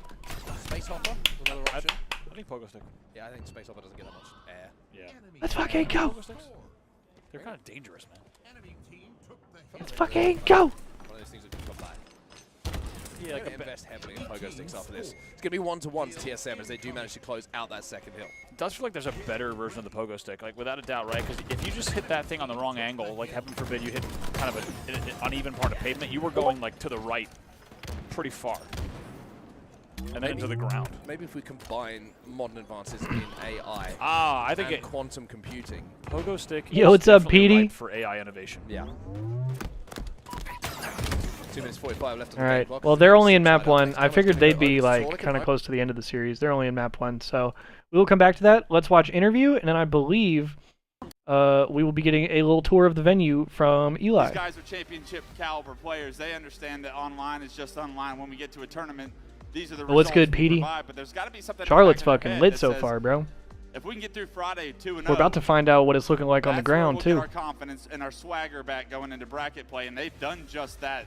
You think they're leaving this stadium here tonight with their heads up and saying, nice job, boys, we got the job done, or you think there's a little bit of uneasiness still there? Definitely some uneasiness. We saw. Yeah, the Discord SSG, noises I were would from say, me, more sorry. uncomfortable than I've seen them in the past few Sorry, years, sorry, sorry. just Didn't mean on to some tweak things that are anybody. routine for them. Some flags that are like, those should have been moving. You know, what's the story behind it? And they need to find out someone from Envy pulled a miraculous play and got the kill there, or what's the problem with their plan? What issue do they have going on? So I think they're gonna feel My good bad, my if it's bad, like, my all right, bad. someone made a miraculous play. All right, that's just something we couldn't account for. Right. But they will not feel good if they're saying, who's not picking up this flag? Yeah, Why are we not rallying this back? This should be routine what for happened us. here, basically. So there's still room to improve for SSG, but the job gets done for tonight. I'm here and we have Elamite on stage with an interview from Guy Blaze, and I can't wait to hear what the coach says. Yeah, I cannot wait to hear what the guy says who beat Walshy in the 08 World Championship as he gets ready to go into Saturday. You and the boys, man, had a good day, but this series was so close there coming down to the end, Coach. Just walk those final moments in your head from Falcon getting Camo White still fresh on your brain. Yeah, that game 5 was definitely a nail biter. I think Falcated made probably the best camo plays of the tournament so far to secure us that win. So big props to him making full use of that. So yeah, I was pretty happy with that win. Envy's a really good team. We definitely struggled a little bit against them online. So to get the land and come out and take them down like that feels pretty good.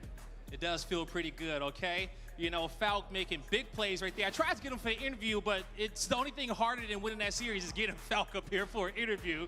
Now, the whole series, the map 4 was extremely close. The first 3 maps is wild as well. Talk to me about what are you guys Bro, they just put out an article too about how Legends is linked to Seattle Surge for COD next year. Well, I mean, we're in year 4 of Halo, and all of these teams and players are just extremely good at this point. So, you can pretty much expect it to be a battle all the way down to the end. I think we made a lot of mistakes. We could have played better. So, it's definitely a lot for us to look forward to, because I don't think we're even close to our peak. But we're finally starting to find our form. It took us a little bit. It was a little bit of a rough in-between events, but I think we're finally in our groove. I love that, okay? And you know what? I think you guys in your groove as well. Space Station fans, are they getting in their groove? They are. Now, lastly, okay, what do you want to tell them people out there and everyone at home who just want to see you guys finish off on top and become back-to-back world champions? I mean, that would be incredible. Big shout out to all the fans that come through. We don't have a booth this event, unfortunately, so we're missing a lot of the SSG guys. So much love to everyone from home. I'm sure they're watching. So big shout out to them, all the fans, everybody, really. Yeah. All right, you guys, that's going to do it for me and Elamite on the stage. Space Station, they're trying to peak when it matters. That's going to do it for us. Lot, take us away. Thank you so much, Blaze. I will say, if there is anybody I trust, it's got to be Elamite. I've worked with him not only as talent, but I've seen him in many different kind of versions of his career, from pro player to coach to talent member. He's done it all. And if he's telling me that they're finding their groove and they're catching some flow here as a team, I truly believe him, and especially after a win like that in a big series on day number 1 out on Major. Snipe Down, I've got to ask you a little bit about your thoughts on that series, because I will say it was very upside down from what I kind of was anticipating and what I thought. I thought Envy would really be having the upper hand.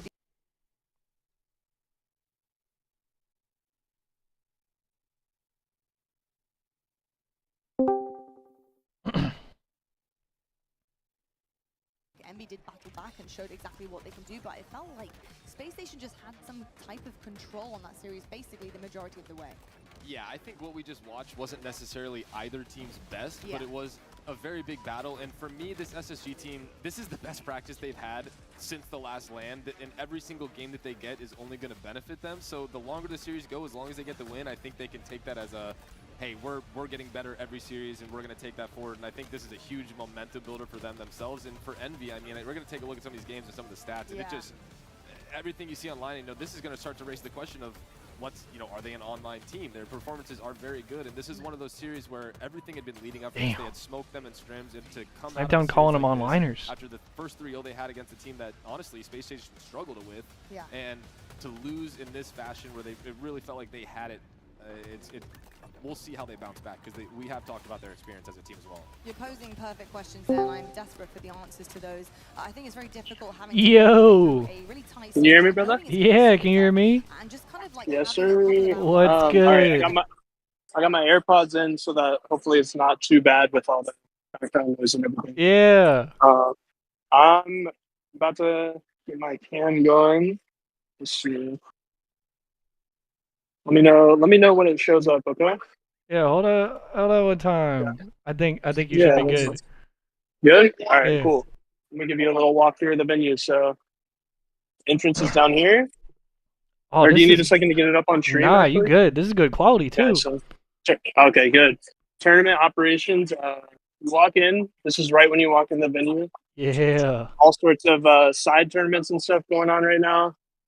This right here, feature station number 1, is where LVT is running their stuff. Oh, nice. Yeah, we were peeping some of their stream earlier. Yeah, LVT, whole LVT station right there. And then LVT production behind that. Open bracket stuff, side tournament stuff going on right now. Hey. Huge crowd going on right here, so I'm not sure. Let's see. Let me try to see who's playing. Yeah, what's going on right here? It's like Luminon versus, I'm not sure. Is that Luminon? Yeah, it is. Yeah, it is. I can't see who they're playing against, though. This might be an easy thing. Bro, this is good ass quality. Is the phone quality fire? It actually is.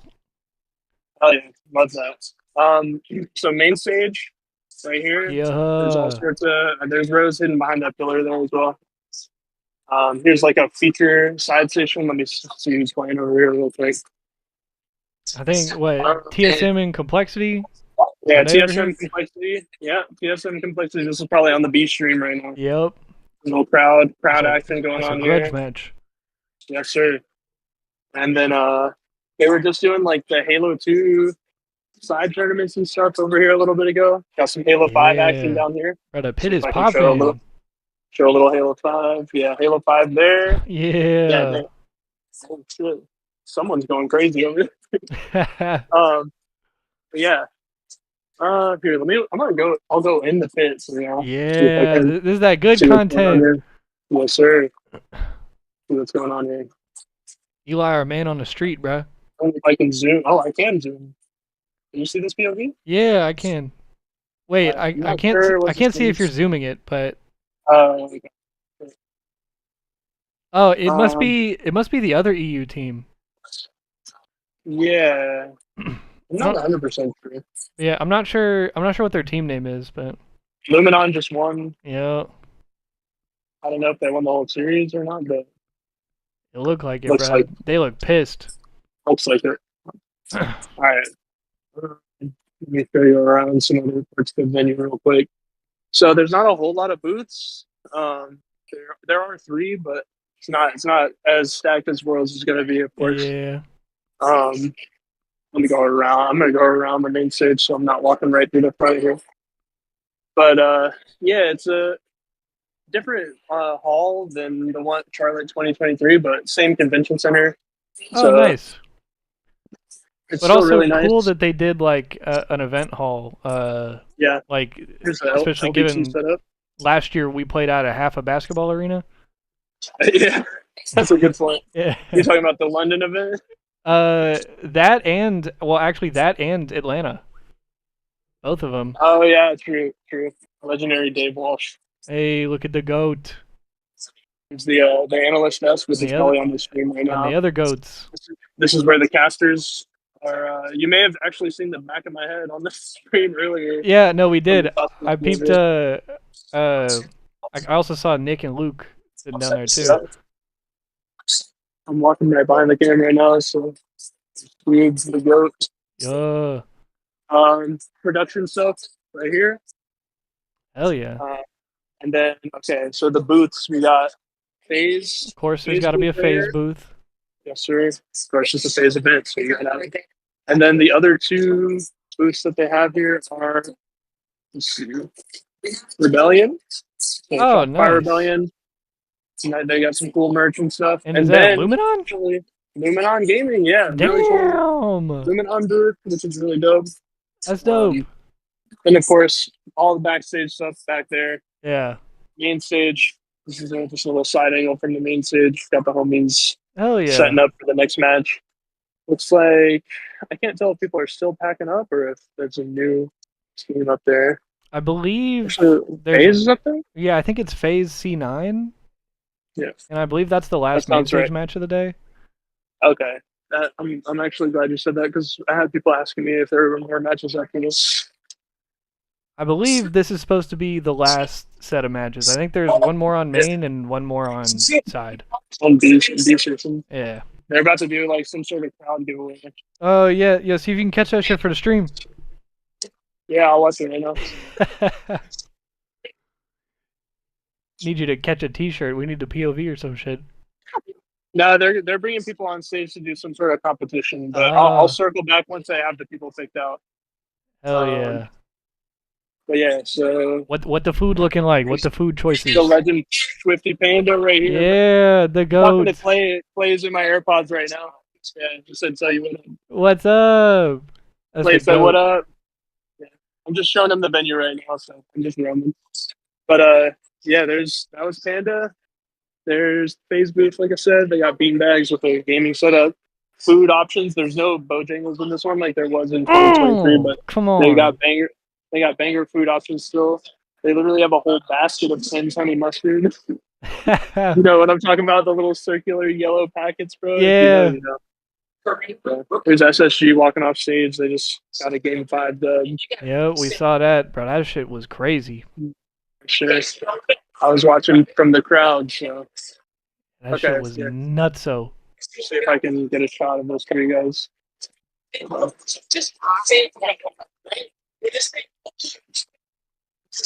Is my mic picking up what he's saying?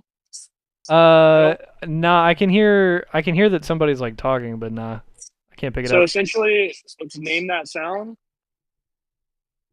It's like weapon sounds and shit.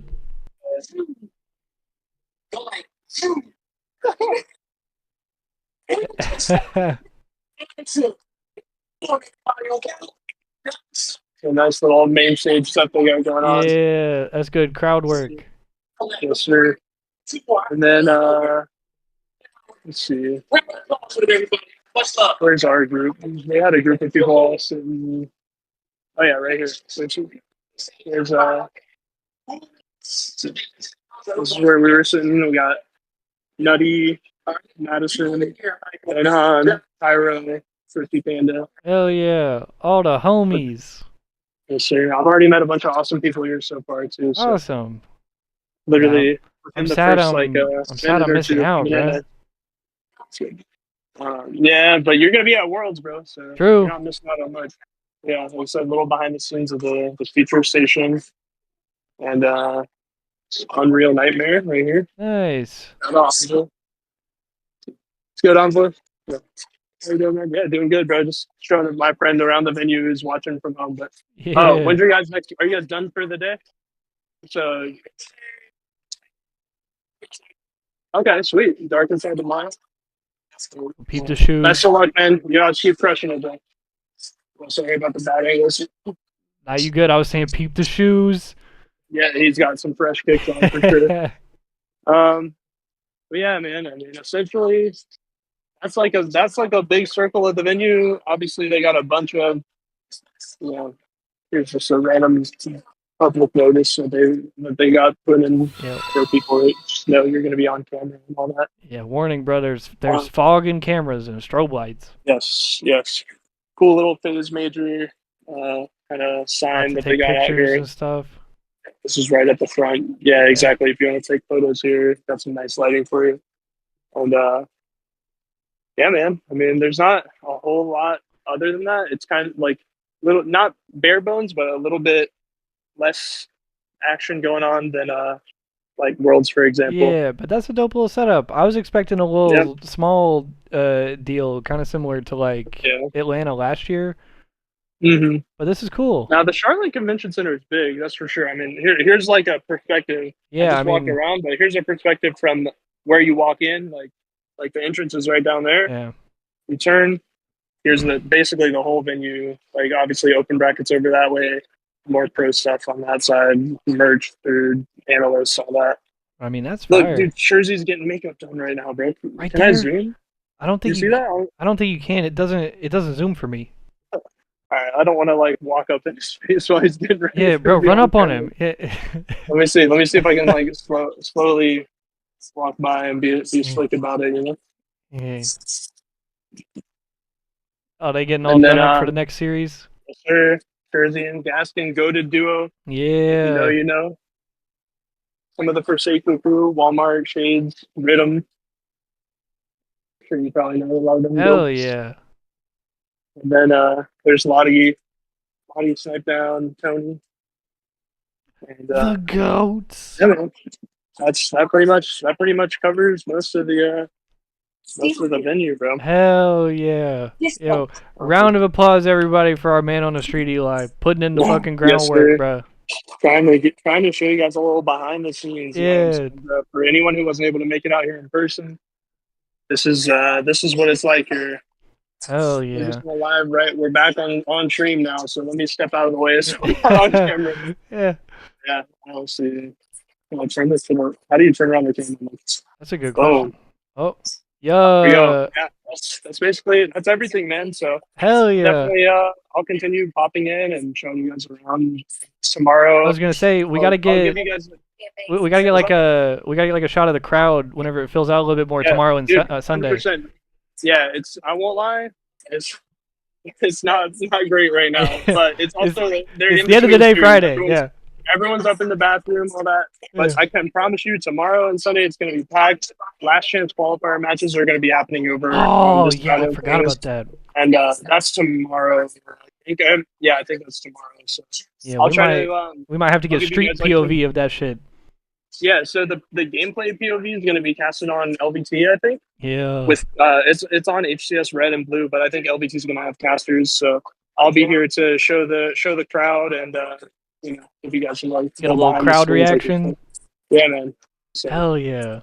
But yeah, boys, that's probably it for now, just because there's not a whole lot else for me to show you guys. But yeah, I'll be sure to check in more and appreciate you, Clay. Appreciate everyone who's been watching and supporting all day so far. Yes, sir. And, we got 2 more days of this to go, man. So it's going to be a really exciting next 2 days, and it all leads to Worlds. So yes, sir.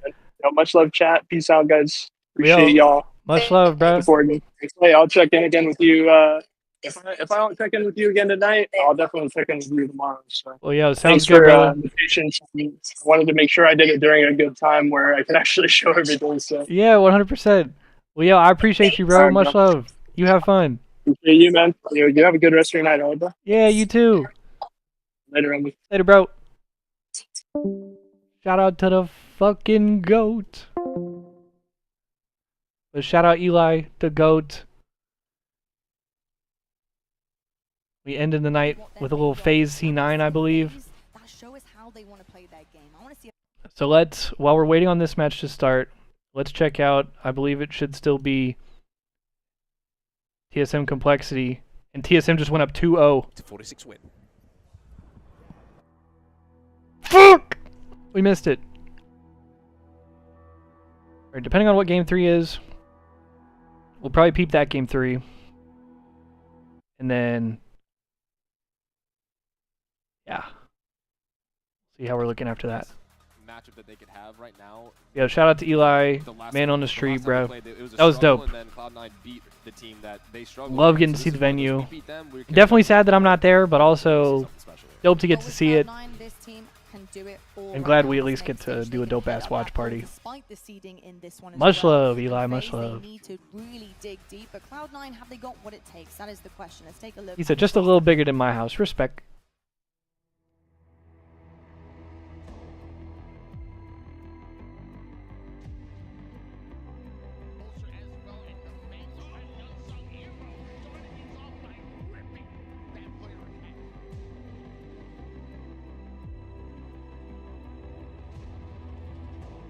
This is a Stranger Things ass intro.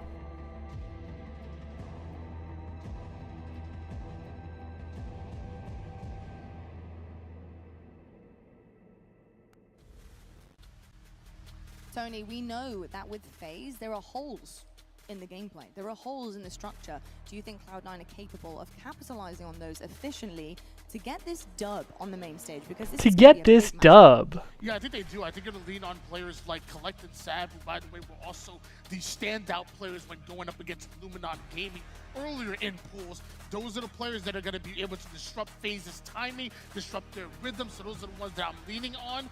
And then going into the series later, I just took a peek. You said you weren't sure you want to see FaZe in Game 5. I'm looking at it. Games 1 and 2 heavily favored FaZe. Games 3 and 4 heavily favored Cloud9. So the best thing about Cloud9 is throw off their rhythm, find some holes within FaZe's offense, but stay mentally strong.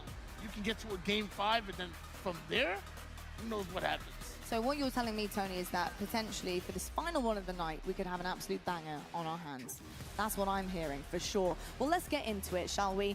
We have our casters ready. Let's go, baby! And prepped, and it is We all heard that Gassian last series of the boys. night, man. Duke it out together, get the punches thrown. It's going to be a brawl on the booth, on the main stage. Are you guys ready for it?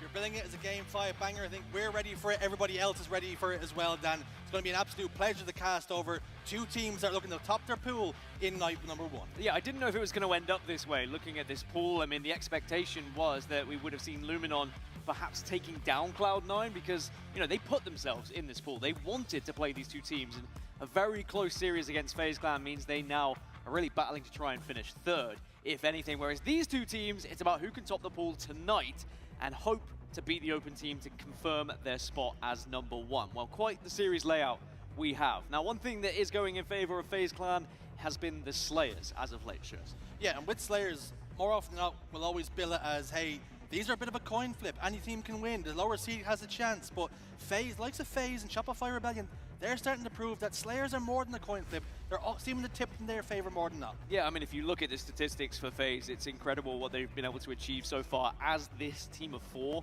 in Slayers in particular. I mean, Slayer Recharge in this series, they are unbeaten at the moment, 7-0. He really is doing field work, bro. Year, Like, no bullshit. Is incredibly impressive not to drop it one single time. So that is not good news. No bullshit, for bro. Cloud9. In fact, the series layout in general, I think, does teeter towards FaZe, which is going to be great news for the fans here in Charlotte. But with how Cloud9 played and overturning Luminon, that is going to be such a confidence booster for them. They probably feel like they Did C9 beat right Luminon? FaZe struggle a little bit more against them in their previous best. Is that what you just said? For FaZe, it wasn't too comfortable against Luminon. Cloud9 beating Luminon 3-1. What?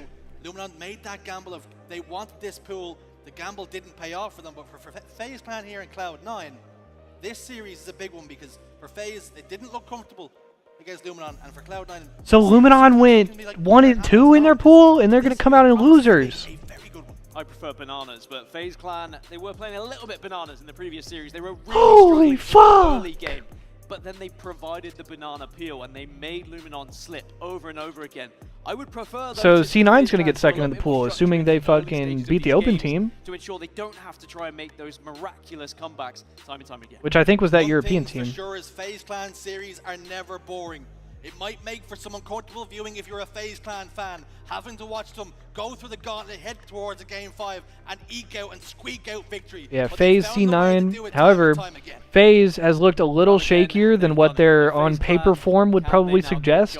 And also, Cloud9 apparently just beat the brakes off of fucking Luminon. I mean, we've seen a few teams So this could go either way. when suddenly you have that expectation on your shoulder, but We'll have to see what boys that are happens, on bro. the FaZe roster, I'm not comfortable like they calling are anything, used bro. to This might pressure. be a They've been in fucking. grand This might be a finals, Game they've been 5 in right the here. biggest and best positions that you can find yourselves in the HCS. So I don't think that that will really take into account for them. And we spoke to Snakebite briefly before the tournament, and he said that he's quite happy with the trajectory of the team, that the things that they're working on, they're starting to see a lot more success, and he's expecting them to... Alright, let's see if we are into this game just yet. Nope. show up big in this tournament. To the likes of Penguin, looks to the likes of Trippy to be getting in and behind enemy lines, getting that flag, and the speed of which they can go from base to base, especially Penguin. You and I would make great cheerleaders, bro. Alright, let me turn a light on. It's getting dark so fast quick as fuck. with I'm not that gonna thing that you think you're comfortable, you think you're just at 0-0, suddenly a flag is gone and been scored in a matter of moments. I think it's also important for us to highlight Cloud9. They overcame adversity, beating the European heavyweights in Luminon. They now find themselves face to face with FaZe Clan. They might be thinking, we might quite fancy ourselves here. And correct me if I'm wrong, I think Cloud9 were eliminated from the last competition, the last LAN we had, by that Luminon. I'm gonna need some food after this match. For them here in pool play, and whilst they're not going to be Holy. eliminating Luminon will get a chance to come back and potentially still compete in that bracket, providing they beat the open bracket team. Cloud9 have at least got one up, and have got their first foot in the door of getting into that championship bracket as well, and starting from the winner's side rather than having to start from the elimination side. Now the stage is full of superstars. Having a look at the teams and the players individually, Lucid and Sab, hot starts for a reason. KD is with a 1.20 and a 1.31 respectively. Both teams having played the same squad, so that comparison is quite fair. It is quite fair. I mean, two incredible players and very important to their team as well. And Lucid, you know, we remember the year he had in the opening of Halo Infinite and how he was the person who pioneered the way to play the game, the way he used the utility, the way he was moving around the map. And it's not like he's slowed down, but I think the game has changed over the years. I think that we've seen things GA'd, we've seen things removed, we've seen people learn how to avoid certain things, and I do think that Lucid lost a little bit of flair when that happened, but the fact that he has still been able to stabilize and maintain his position on these top teams also says what an incredible player he is to do that as well. He was typically one of those players that was a bully with the sandbox when it came to things like the Stalker rifle and even some of the movement he used to do on the likes of Recharge, using the repulse to change trajectory and change angles. It was impressive to say the very least, and for Lucid, maybe adapting his game just a touch because some of those things are no longer available to him, but now starting to find his feet on this FaZe Clan roster. No, it would be quite the upset if we were to see Cloud9 win this one and be #1 in the pool going into tomorrow, only having to beat the open bracket team to then be qualifying through. And the implications of that would be quite something going into the bracket as well, because suddenly then FaZe Clan wouldn't have that 3rd seed. Suddenly FaZe Clan would be dropping down to what, 6th, 7th seed? And that then changes again the bracket and who they'd be playing against. And we might then see a FaZe versus Optic or something along the lines. So yeah, it starts to get pretty scary when you think about that. So FaZe will want to make sure they lock this one down and don't allow this pool to slip through their fingers. And for C9, sometimes you can talk about the stresses and the strains and the pressures, but they might think that the one series that they really needed to win today, they already have in the bag. And now they're starting to play on house money down because everybody expects FaZe Clan to win this one, but it doesn't really look like it could be as comfortable as maybe some might think. No, maybe they needed that close game 5. Maybe that is just going to build them up a little bit and give them a kick up the backside and say, all right, we can't afford to just coast our way through this pool. We need to be playing at our very best. When we watched Shopify Rebellion earlier, it didn't matter who they were. Look at the GOAT, bro. They were locked in, they were playing. Look at the fucking GOAT. Incredible, and we'll have to see whether they can do it again here. Alright, Pine Park time, ladies and gentlemen. For this series, Aquarius, you know what fucking time it is. 0-3, so neither record really looking that strong, but we're still giving it to FaZe because of course they've already registered for some victories on the map then. Fucking go, baby! Fucking go, baby! Yeah, we will have to see whether those records translate over into how they play this series, excuse me, but you know, for Cloud9, I think they just need to ignore any previous records on any map, not worry about it, instead just focus on the task at hand, and it's trying to get in the heads, I think, a little bit of FaZe Clan. FaZe Clan were a little bit shaken at times against Luminon, and maybe if you can capitalize on that as well, you might be able to just get through. Can they prove to be shaken, not stirred, is going to be the question. I think a player that really impressed me in the previous series against Luminon in that game 5 Slayer was the general in 007 reference. 3 kills, Dan. He really pulled that team forward. There's Booby Doo. Things have gone a little bit different ever since he tried to use the Force. Would you say it's gone up or down? It's been an interesting roller coaster for him, really, hasn't it? That series went badly. The immediate aftermath of using the Force did not go so well, but he's stride and sort of the quality of his. It's an interesting lineup, Cloud9 as well. When you look at these names, they've been through a lot of trials and tribulations within the scene. Boobadooboo is specifically one of them. He's been up there on some of the greatest teams in the world at times in Halo history, but then had to kind of build himself back up. Wasn't prioritized as a teammate by others that maybe didn't see him having the same kind of results that he once did, but now he's found himself on a roster, a team who kind of, it does feel like a team full of misfits a little bit, and that I'm saying that in the nicest way possible as well. A team that have been kind of forced together, maybe not wanted by others, but now have found a home where perhaps they can start to show what they're truly made of. And it's interesting, right, because when the FaZe Clan sort of SSG split/merger happened, everybody spoke about how Stellar and Eco said that they needed a typical type of player to succeed. Someone a little bit more, players a bit more fast, so they can play behind them, that sort of thing, yada, yada, yada. But maybe the same thing can be said for the likes of Boobadooboo. He needs a certain type of player. You say misfits, maybe that's what he needs. Just a ragtag team that can maybe get the best out of him. Well, someone who knows what it's like to go through ups and downs was Collect on your screen, and just trying to stay focused a little bit there, or maybe just some frustration whilst we wait to get this first map started. Thanks for bearing with us as all the players get ready on the main stage. It has been quite the years for him, hasn't it? He reminds me of when you look at sport and you look at a player that comes in young and the expectation is thrown at them. Suddenly they're put in the newspaper, suddenly they're put online as this is going to be the next big deal. And then that expectation becomes a little bit too much at times. And whilst Collect has had some incredible results, we're still waiting to see the full potential of Collect, I feel. And he really has become a little bit of a journeyman, bouncing from team to team and dropped from another, picked up by he goes onto a team that maybe doesn't have an organization just yet, performs really well, gets picked up again, and the cycle repeats. And on this Cloud9 roster, he seems to have found something that he's pretty comfortable with. On the flip side, for FaZe Clan, the question is, can they match the likes of Shopify Rebellion and the likes of Optic Gaming? They have been a firm third place as of late, and one man that wouldn't be happy about that is Snakebite. Previous world champion, of course, as are those that he's alongside, but Snakebite just wants to win. I've never seen anyone... Okay, I think the stream disconnected a little bit, but I think we should be back. I happened to be at a theme park with him at one point, and he was watching VOD whilst in the queue for a ride, and I was like, does he ever not watch VOD? But Can you guys see me? Are we back? It's a good place to watch it because it's pretty boring otherwise. Does that mean that the queues were that long that VOD was the best option?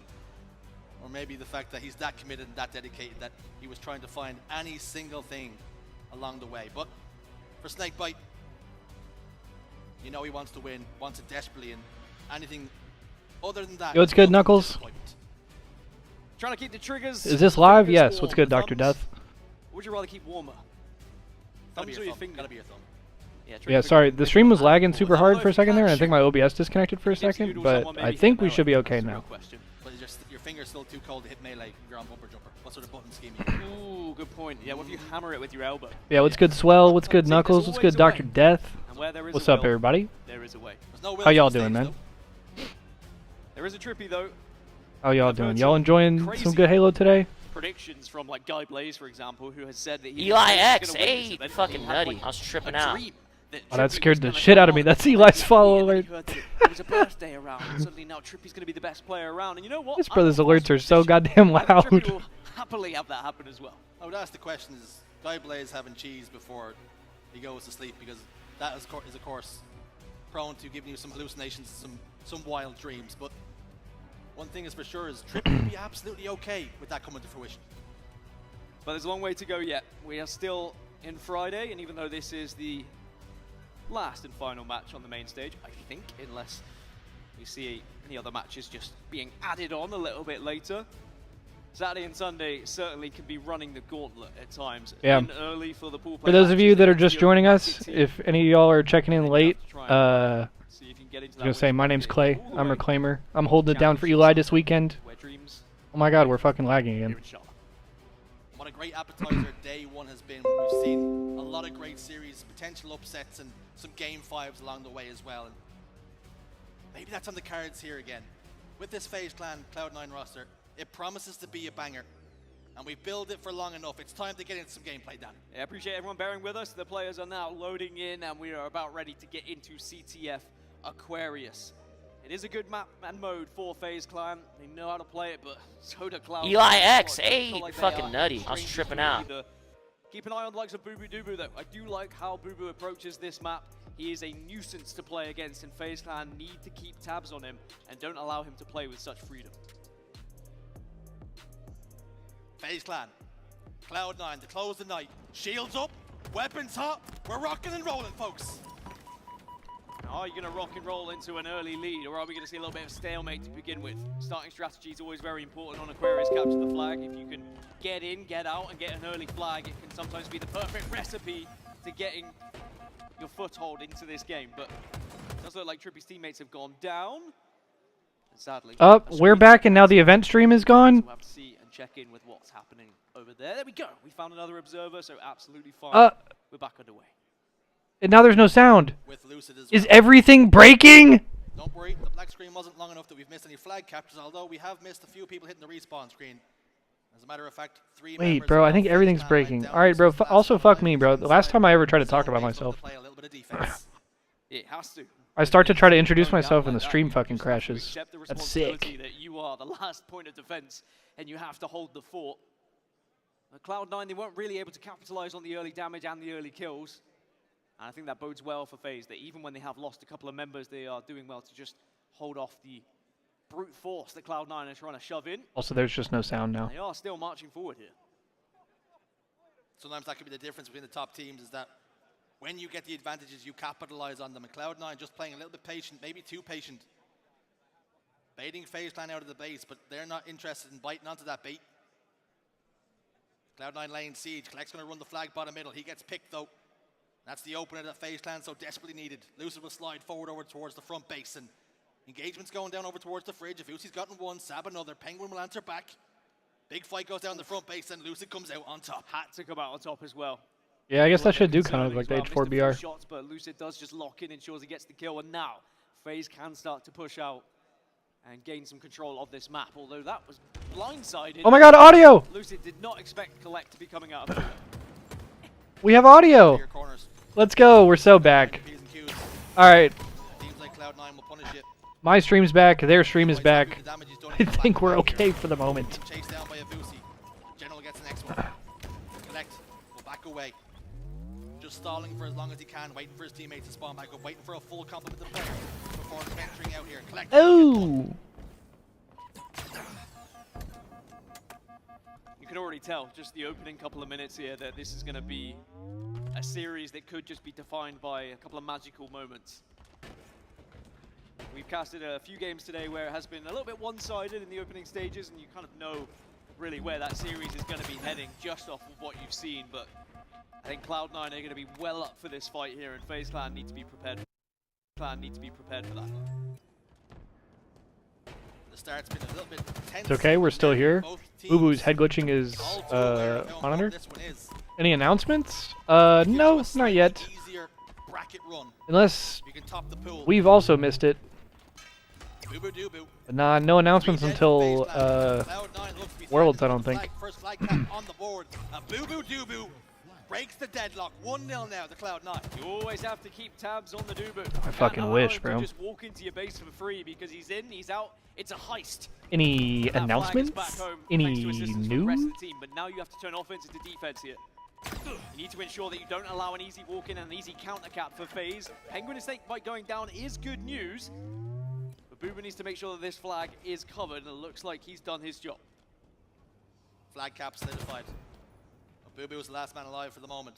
FaZe Clan can venture forward now. Penguin taking a little bit of shots, a little bit of damage over there. As he used the thruster pack just to back away and prioritize surviving. FaZe Clan pushing from the fridge side. Lucid and Snakebite then. Trying to push out the closet. Trippy laying siege now, throwing down some nades, trying to get some opening damage. Something that FaZe Clan can build on. Penguin enters the base, bait and switch there. Penguin and Trippy combine once more. The use of the thruster pack comes in clutch. Penguin gets yet another pick. Can't get a melee onto Avusi. Snakebite trying to get close here, but it looks like FaZe Clan are forced to give this one up. They ran him the fuck down. 3 dead again. Lucid, the last remaining player, again as Also, well. Cloud9's up 1-0 in the middle of all this Hold shit. off the attack from Cloud9, but with him getting shut down, they can now begin to move up yet again. Lucid is doing well at delaying when he's the last player, I will say. If he had gone down like a few seconds earlier, you lose a lot of map control, and Cloud9 would be able to capitalize potentially with another flag run. Cloud9 are being patient. But one thing we learned from the series earlier, FaZe Clan versus Luminon, is that it didn't matter if they went behind. They always did find a way back in, and maybe that's something that Cloud9 have to be aware of. FaZe Clan are not dead until they're dead, right? Facts. Very slender advantage. Lucid just tried to evade. What Gaskin Double said. kill for Snakebite, though. That could be huge. There's the captain. He drives the Run that flag shit, forward, shawty. quickly, some people can run flags. Likes a Penguin. Snakebite 2. Collect Run that shit, shawty. Yeah. Look at my goat. My goat runs flags. Oh, never mind. Lucid gets 2 though. Tommy Lucid to the rescue. And Lucid now taking it upon himself to pick up the flag. Pushing it forward. Driving it in. 2 dead for C9. That's going to be a cap. We've got a 1-1 game. 6 minutes and 20 seconds on the clock. FaZe Clan as well. It wasn't necessarily the cleanest of flag runs, but they don't have to be. As long as you've got a plan in action and you're prepared to train it in. We start to see Lucid heat up alongside Snakebite. Remember, Snakebite had one heck of a series against Luminon Clutch earlier. gets 2. Really 3 dead for both teams. PJ finna run this hoe. And that's what you need maybe from your not. players. You need someone to be able to step up, even if you're not playing particularly well as a team. You looking for collect? And every member on FaZe Clan is capable of doing that. Just grinding out results, grinding out scores. Ah, bro, he was looking for him for 10 years, and then he gets starred by Boo Boo. You know they rely and they bank on If he their gets a back slayers. smack off Win screen. this objective, it really puts them in good stead. 5 minutes and 30 seconds on the clock. Yeah, at least my goat dies running the fucking objective, bro, like a fucking hero. It's massive for this game. Or where are we going? I feel like if Cloud9 go ahead, then who knows? Or he what got will the happen, but I feel like fucking FaZe Clan the will reach take the tack lead. pad We on might his just Spartan. see this one slip out of Cloud9's hands. FaZe are very good at holding onto a lead when they have one. Lucid and Trippy have just found 2. Thankfully for Cloud9, Sab was able to shut down Penguin. Otherwise, that might have got a little bit ugly. As you can see, they're on the back foot. They're having to retreat into their base. Just turtle up a little bit here. There's 2 members in the closet. Lucid got 1. Sab takes some damage, backs away. Tries to live, collects, soars out, gets 1. That will relieve some pressure. Snakebite, grenade might just do the damage and does. A trade is what they have to settle for. And it's now Cloud9. They can get map control. Camouflage about to pop up. This one's going to be huge. 4 minutes 30 left on the clock. Camo coming up. Let's jump into a listening with FaZe Clan and see how they stop Cloud9 with this camo. Weak. Did we never kill P1, boys? Yeah. Hold on. Dead. That's 2 dead. Came on car 3. Came on car 3. Spawn there, Jen. Our Jen Bridge is gonna come in. Top car, okay. Stay down, stay down. Watching you. Camo guy might kill me. Yo, our vent. Half shields car 3. 2 shot car 3. 1 shot car 3. Sab. 1 shot car 1. Check our 3. P2. There's another one up there. Ammo is our wall. Our wall. There's another one there, P street. One of the Jen, bro. One of the Jen. Yeah. Only one here, Max. Guy. That's 1 spawner. Weak. I'm trying to do that. Collect this camo. We're still missing camo. We're still missing camo, guys. I mean, I'm trying to go hard, man. Needing it. Yep. Car glass, guys. Watching low car. Go, one guy going back to the door. Never killed car 1. Sab behind us, maybe. Flex still has camo. I know. That was out there, car glass. 2 their window, 2 their low gen, and car 2. 2 shot shrooms. 3 here. Car 1. Yeah, just keep running. 2 jump bridge. Brick weak. Brick to bottom mid. Bottom mid weak, Tommy. Going to you. Bottom mid weak. They're Jen. They're Jen and P2 as well. P1 now. Thrust probably. Going our side pink right now. Our fridge. Yeah. Dude. We coming back flags in? Yeah, there's a guy fridge as well. What's our fridge? Absolutely. Somewhere our flag, really? Still our flag. Our fridge, I mean. Still our fridge. He's our P2. He's our P2. Pretty sure. Our P3. P2 wall. I'm one hit. Yeah, our street. Tommy weak. Watch out car 3. No, there was P2. Our car 2. And there was a guy P2 earlier. He's our shrooms. Our shrooms with the thrust going up. And our gen. Our gen with combo. 2 our gen, guys. 2 our gen. Try to look at that. Come back. Nice. We got top streams. I'm leaving that guy now. I'm looking at PJ. Back pillar weak. Yeah, they're gen bridge. Shrooms weak. Is he weak Tommy or no? He has a shot. Top BR, look at Mayjoy. Amigas. Pushing their gen. He's probably top car, probably? Got one. Car 3. Yo, front base. RP door. I heard that. RP door and car 3. You checked the wrong corner. Coming. Two repeater, Joey. Careful, careful. Hitting our Eli jump. Our Eli jump. And PJ was pissed. You saw that? Top mid. Alright, streams as well. One shot bowling. Dead. Very difficult to try and break through either defense at the moment, but both teams trying so hard right now to see if they can get that flag on the board. You said the next flag might be huge, but 3 dead for FaZe. the longer this time ticks away, it could be the last chance of getting a flag on the board as now Cloud9 begin to run it. Sab, down to no shields. And even less shields than he had before. His HP starting to take a hit. Oh, that's risky. Nade lands at his feet, keeps him weak. Lucid gets 2. 3 dead now. Boo Boo, last man alive inside his face. And here comes the siege. Forced to back away. Cannot stay alive. Collect threatens to head up towards the P side. And now a counter cap opportunity may come to fruition. Lucid getting some kills. Sab desperately trying to stay alive. Lucid Gets the keeps touch. alive just by getting a touch, tossing it towards the front base. Boo soaring out from bottom middle. What the fuck is that BR? For a trade. This flag's in no man's land. You are canceled for that. Another touch just to Toss it up. Oh, he's got it. Stay alive. Heading towards the base now. Sab position top middle. Wants to do as much damage as he can. Penguin gets in the flag. A minute now for Cloud9 to respond. Again, it was Wait, but FaZe go 2 dead. grinded it out, but all that matters is they have a 2-1 lead now. Only a minute 10 on the clock, but 3 dead. Only Trippy alive now on the side of FaZe Clan. Big nades coming through. Has to connect. Does get the kill. Wow. At least gets the damage to get the assist. And that will just slow down Cloud9 here. They did have a bit of control, but now they need to fight back. They can't afford to just willy-nilly run this flag. Otherwise, they will give control back to FaZe Clan. Never willy-nilly your flag. Ever, ever. Don't do it. Trippy steps onto the flag. Sends it home now. A lot of work to be done, and not a lot of time to do it. Urgency is needed. Desperation perhaps needed here for Cloud9. And it's Sab over towards the fridge. His life is so important here. Gets one on the Trippy. A huge opening now for Cloud9. If they can capitalize on the 2 slays that they've got, Avusi makes the jump. Sab's trying to join him, but just slips off the edge. Penguin stays and Trippy gets one. Great defensive work from all 10 seconds! FaZe Clan. They were ready, primed with That's grenades. GG. 3 dead for Looks like C9. too much now. Time dwindles down then. FaZe Clan looking a lot more. FaZe is gonna go up 1-0. Tommy Lucid is laughing at Cloud9. The series lead. It was not pretty. It was not. He is laughing at them. It was a win, and that's all that matters for FaZe. They had to work very hard for that one. Cloud9 certainly can hold their heads high, but maybe we'll feel a little bit frustrated at how close it was. And I said it would just come down to a couple of magical moments.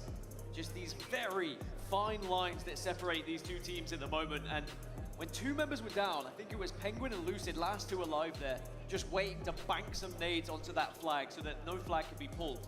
If they didn't have nades, or if they weren't in that position, that flag starts to run, we could have been seeing overtime. It wasn't pretty, but it was effective. FaZe Clan grind out that result. And you just can't help but think, Dan, that FaZe haven't really found their feet so far in this tournament. They're still going through the motions. It's very different when you compare to the games we've seen from Optic Gaming and from Shopify Rebellion, I will say.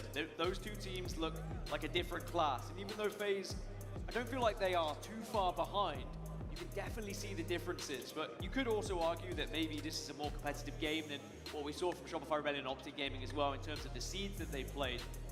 Or Cloud9 maybe are just starting to close that gap. That's something we've been asking for a couple of months now. Who is going to be able to bridge that gap between the top teams and those who were previously just behind? Game 1 in the books. The ink is dried. Now, Slayer hits the horizon. The stage is set for FaZe Clan to double their series advantage. With how their Slayers have gone in the past, they're right where they want to be. They're right where they need to be, Dan.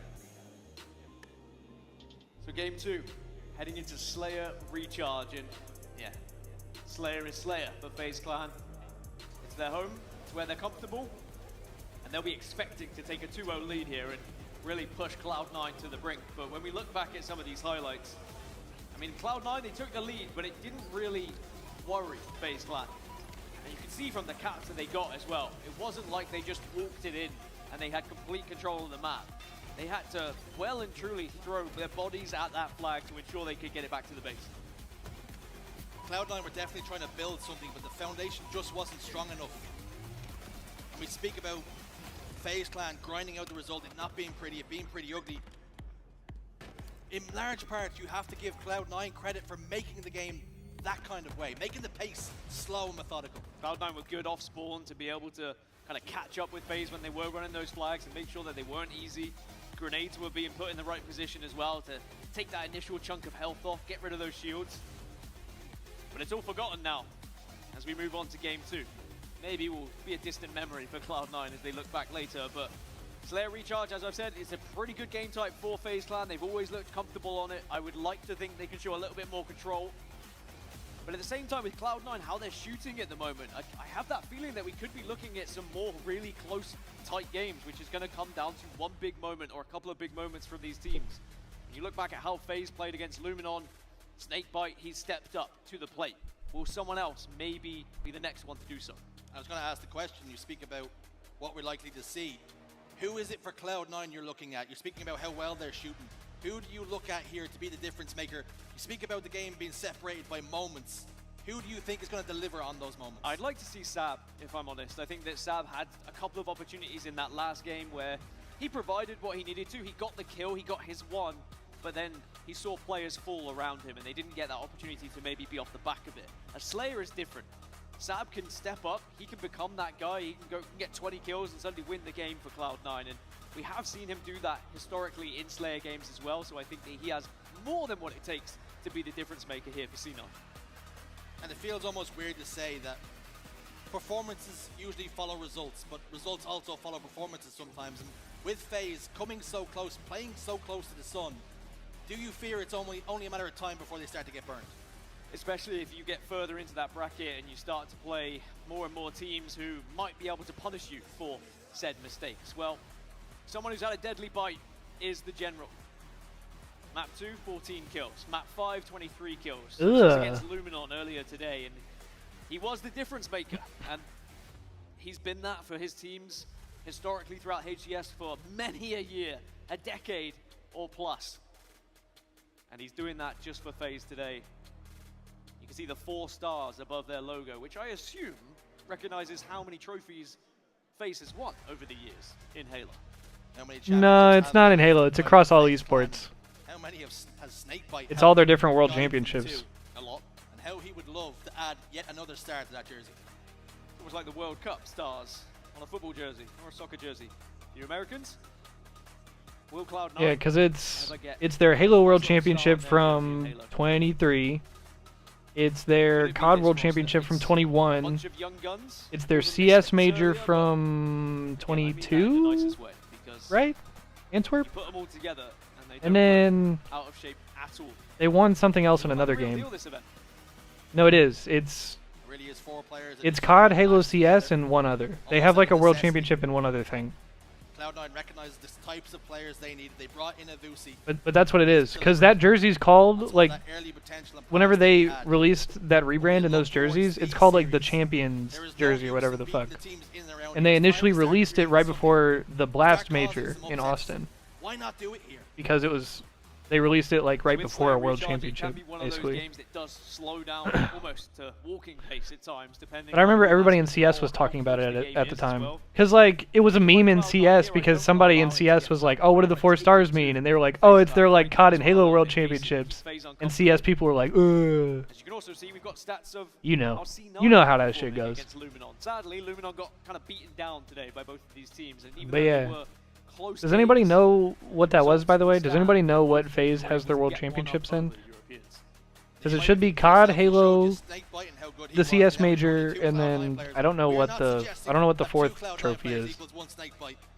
Kind of are. Although on the Game 5 Slayer, he got 23 kills. That's enough kills for 2 players in itself. It's enough kill for 3 players sometimes, depending on who your teammates are. But it really does show just how impressive Snakebite series was against Luminon earlier. What do you make of this young man? Certainly a new name on Gems the of block. War. He's been on the rise and doesn't look out of place on the main stage. A very talented young man. Perhaps a bright Halo future ahead of him. Already made it onto a pro roster, playing with players like Boobadooboo across the stage from world champions, and he doesn't look out of place one bit. So FaZe Clan limbering up. making sure they're ready for game 2. And this pause might hurt them a little bit, I will say. R6, thank you, LG. Game 1 like that, especially a very closely Yo, contested game. shout out LG, what's good, bro? Just, you got over that line, you get it. Wasn't that earlier this year? Actually, yes, I believe it was. Slight pause maybe just helps Cloud9. What's good, bro? What's up, John Hagwood? No Eli today, just me. Eli is currently in Charlotte at the event. He's probably sitting in the crowd watching this match. But I'm holding it down for him this weekend on the stream. Yo, it'd be crazy if my name was also Eli though. Yeah, he just got a different Eli to check in. Hey, I appreciate that, LG. But yeah, since I was rudely interrupted the last time I tried to do this, for those of you that are just joining us, I'm Clay, I'm Reclaimer, I'm also a Grassroots partner, also a Halo creator, for those of y'all that don't know me. But yeah, I'm holding it down for Eli this weekend, like I was saying. But especially with how Cloud9 play, and we saw but yeah, we actually just a few minutes ago did a little walkthrough of the venue. Eli checked in, called in on the Discord, and did a little walkthrough. Here in recharge, he might just be able to nip behind you, and suddenly there's double kill, and then suddenly map control is in there. Bro, I swear to God, I swear to God, LG, I need some food. You obviously can't watch every single angle. There is going to be but also, I think he may have made a command. Or let's see. This is gonna look really egotistical and like some asshole shit if he didn't do this. Oh shit, he didn't do it, bro. Playing off a little bit of intuition. Everybody's sort of seeing everything that has been done. And sometimes, like you say, everybody forget that happened. I hate being wrong in public. Moments, one play, one death that you shouldn't have done. The pro players like to say that X player is scamming, and sometimes that's what it is. You make a mistake, you overplay your hand a little bit. But anyway, the point of that was going to be, if any of y'all want to come over and check out my shit, I would really appreciate that shit.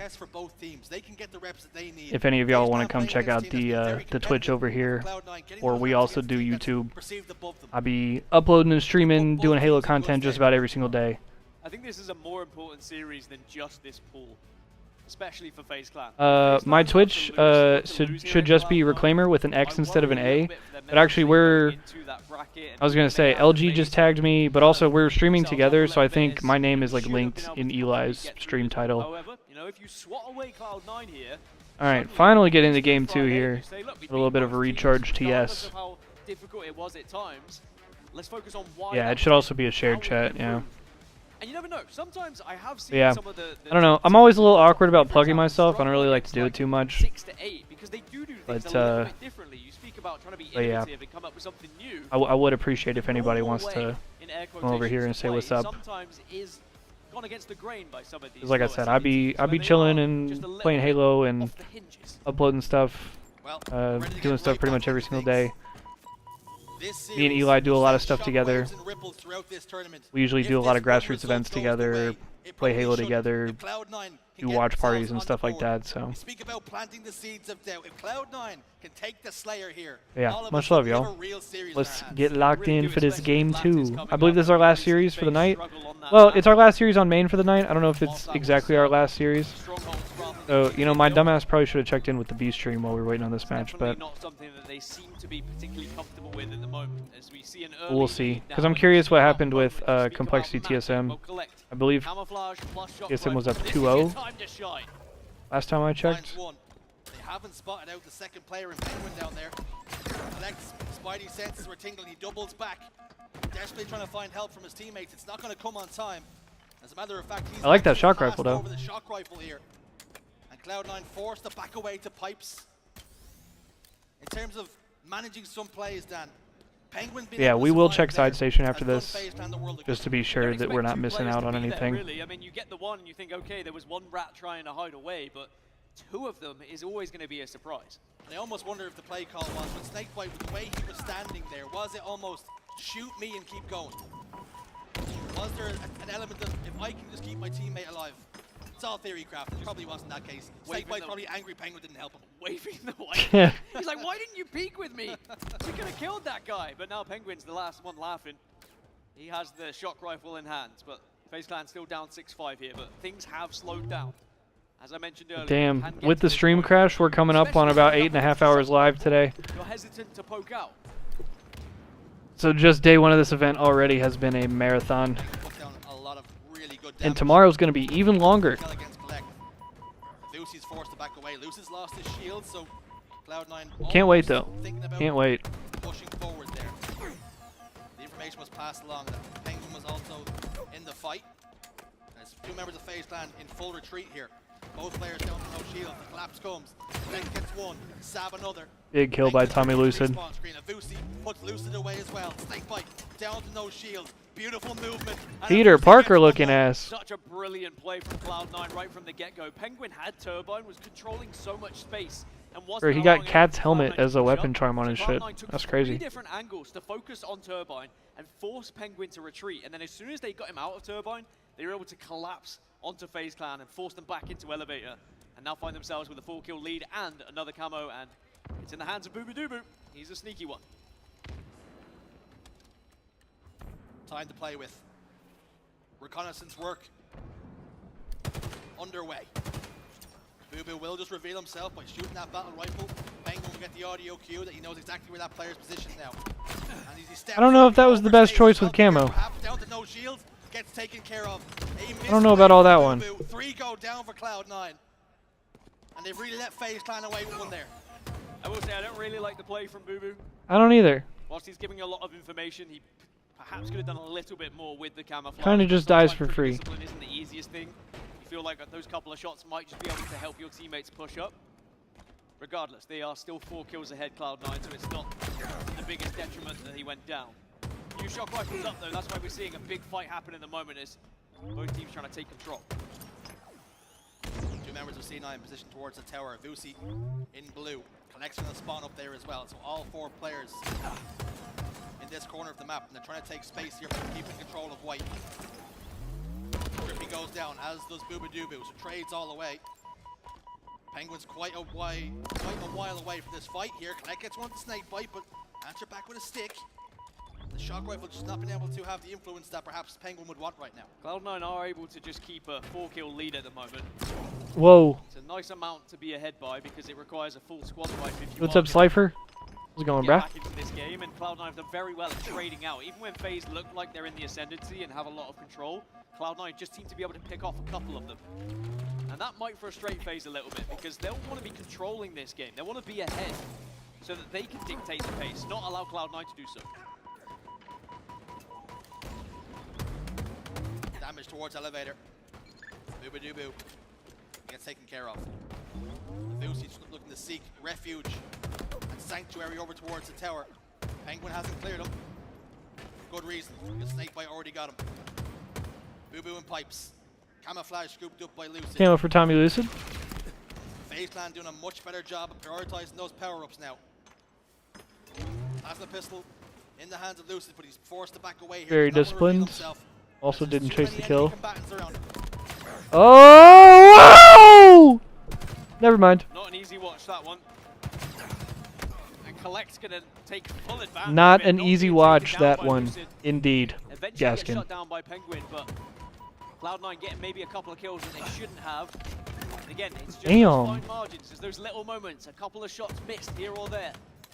Shots that maybe wouldn't be missed typically, but in this series, it seems like anything can happen at the moment. We didn't like Boobadooboo's camo play. We didn't like Lucid's all that much either. Snakebite gets one, steps out for a second. Did the plasma grenade stick? It did not. Boobadooboo. Okay. Triple kill now for the general. He's moving. Show me something, Captain. Trying to rally the troops. Brings FaZe Clan within 1. Still 5 minutes 45. Look at him when he's moving too. Time, but there is a real chance that this game He's fucking schmoving on the map. Unless it suddenly picks up the pace and one team really gains control and starts pushing spawns, but with the back and forth trades that we've seen at the moment, it is going to continue to be at a much slower pace. Shock rifle is in the hands though. Oh my god, he's getting his shit. What the fuck? Sadly doesn't connect with that one, what the fuck is PJ doing? His bandit will still do the damage. With good reason. His name is Collect, not Connect. So we'll give him a pass. Like you rightfully said. Oh no way, Retrified. Oh, that sucks, bro. FaZe Clan don't put Cloud9 to bed. That sucks, bro. Now got that lead, 2 kills to be exact, 5 minutes now. Just tick under. And now you start to worry because FaZe Clan are very good once they get into a lead. Yeah, I'm curious how FaZe play this now. You can see that we've had far more kills in like the last minute than we did in the previous 3, for example. Because as FaZe took the lead, they tried to take it to Cloud9 a little bit and push those players who were on a bit of a split spawn. Still have that 2-kill lead. It is cut down now by Collect, who has really been the player FaZe to up by watch for 1. Cloud9. I said that Sab can step up, but don't forget, we've seen Collect take Slayer games by the scruff of the neck and dominate against various different teams. He really does thrive in these kind of environments. And you spoke about how the reputation that Collect had, and we were waiting for him to have his moment, have his big series on land. Damn. He's trying to provide that here and now in this game 2 Slayer against FaZe. And Trippy has another camouflage. FaZe Clan doing a much better job at managing the camouflages, but can they now start to turn that into points on the board? Good damage initially from Trippy here. And remember, there was a 4-kill lead for Cloud9 earlier. SSG beat Envy. Ripped it away from them, and at the perfect Beat time them in to do game so as 5. well, the business end of this game. 9 more kills And now we're required here. for FaZe, and look at the difference. The play that Trippy's making with the camouflage compared to what we saw earlier from Boo Boo.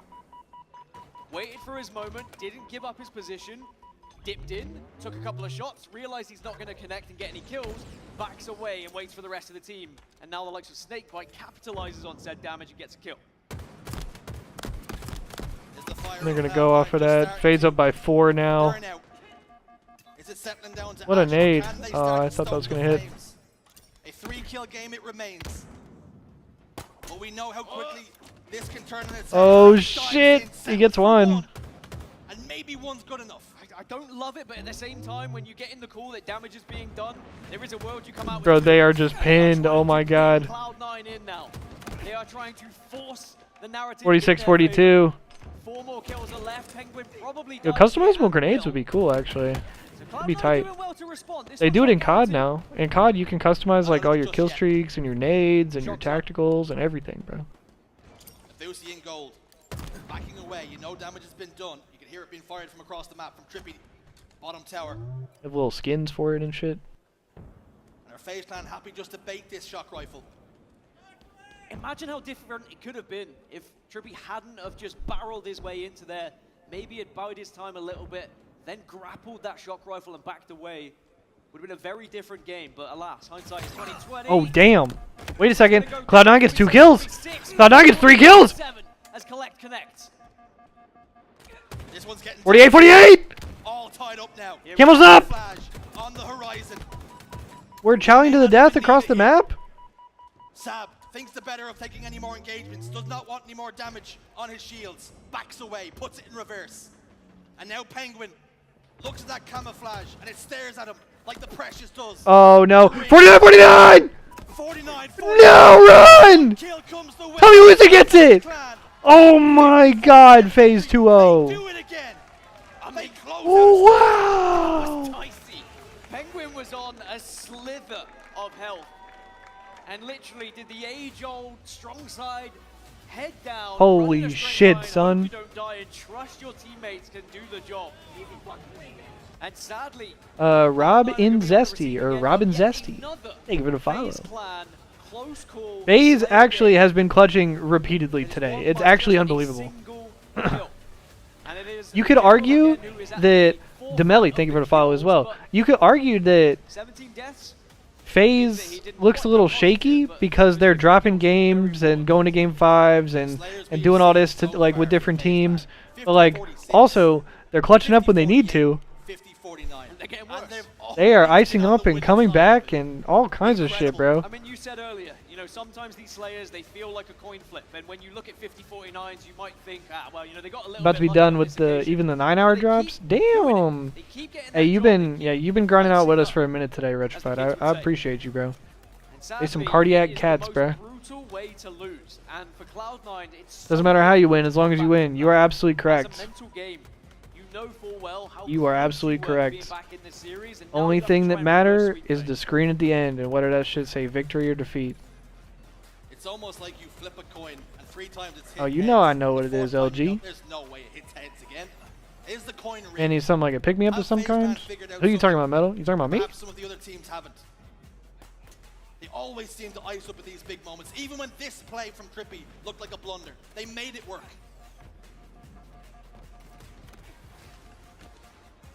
Yeah, we have been, to that point, we have been live for a long-ass time today. I think probably close to like 8.5, 9 hours. So I appreciate y'all for rocking out with us today. It's been a long day today. Tomorrow is going to be even longer. We've got a long weekend ahead of us. Just head down, run straight forward, and avoid the gunfire that's coming. And sometimes you don't even know where that gunfire is coming from. King of the Hill Lattice, Oddball Livefire, and Slayer Streets Getting out of that angle. end our series So here. here we are. FaZe Clan find themselves 2-0 up. We do head into I believe it's just been the same map set across the board in pool play, because I believe we've watched this map set already a couple times. Is this the final series of the night? Yes, this is the final series on main stage tonight. So as soon as this series ends, we are going to go check out, actually, I'm going to go check it out right now. We're going to go check out the B stream and see what's good. Okay, so Complexity TSM, I'm assuming TSM won. And B single-handedly here. Trying to keep his eyes trained. 2 players at B, so now B will eventually be flipped. And Solstat. Nick's got to be very, very careful because he's. Let's see this end game real quick. Not only getting the right damage, but also just getting across the map. First pick is a big deal, though. Solstar's going to find one alongside his teammate Manny. 2 dead, 4 Complexity, no shields, top tower dealt with immediately. I believe this means Complexity comes out of pools and losers. The flow, and most importantly, keeping the points flowing. Right. As they will cross 200 As long as they beat the open to team. 196. One more team win in the fighting department, and TSM will close this series out. Man, despite the first pick there from Complexity, it just completely falls apart in the end. And as you say, working on B is Mental. They do get the kill on Manny, which is a big deal. Mental needs to stay alive and finish this. Hasn't done so yet, but will in the end. Not over, but needs to be perfect here from Complexity. 1v1, both players no shields. Torlin with no shields finds 2. It's 4 dead for TSM though. Do they go C here? Do they go? I think spawn is already up. Yep, yep. They can't go to C yet. TSM already out of spawn, already pushing across towards A. As Mental has his reticle trained upon it, that snipe bridge. He knows the pressure didn't come, so now he's going to make the push, and they do get the first pick. They get the second pick as well. Look at this. TSM. Holy shit. This is dangerous here, very dangerous territory. Flipping the ends of the map by the looks of things. Torlik is in B though, and Torlik is converting B. The race is on here for Mental to try and deny it. Doesn't get it. This 1v1 could be really Ryan important. gets 2. Elsewhere. He's found a Oh! on his back. Oh! Shots are starting to get shaky here. TSM only need 5 points. They will flip. Keep an eye on C now. Oh, That's that a big was question. tough. Where does C go? However, can Tolik interrupt this B hold with Manny? Those kills are going to be traded out. 1v1 against Cherish now. Just pop that nade and pop the shields. There's 1. Oh, there's no. 2. Oh, Brilliant from beautiful. Torlik. When the pressure is on, he finds the kills he needs to. And even though Complexity were momentarily scoring, TSM now controls C, or will do in a few moments' time. Torlik needs to play perfectly and takes down Ryanu. That's exactly what he does. B not finished. Ah! A clinic here, and that's going to be it. Not necessarily the prettiest of victories to the game nor the series, but it's 250. And TSM defeats Complexity 3-1. All right, let's catch up to live. All right, so up next is going to be Majin and Omit. That'll actually be a really good series. That'll actually be like probably a really close series. Okay, let's check back in with FaZe and C9. Looking for more. Not done just yet. So this is the last series on main stage, and then that Omit Majin game is going to be the actual last match of the night. There was a member of Cloud9 Sab being in no shields, and that's the difference. Collect missed a couple of those no scopes. Those Damn. really small moments can just change Long day. the course of how everything's going. The butterfly effect. It's when those small moments, those small margins, they start to stack together. That you start to see points turn one way or another. The pendulum swing from one way to the next, and a series being defined. And it's Penguin doing more damage, getting kills, and it's FaZe Clan who do open us up. They're one capture closer to a clean sweep.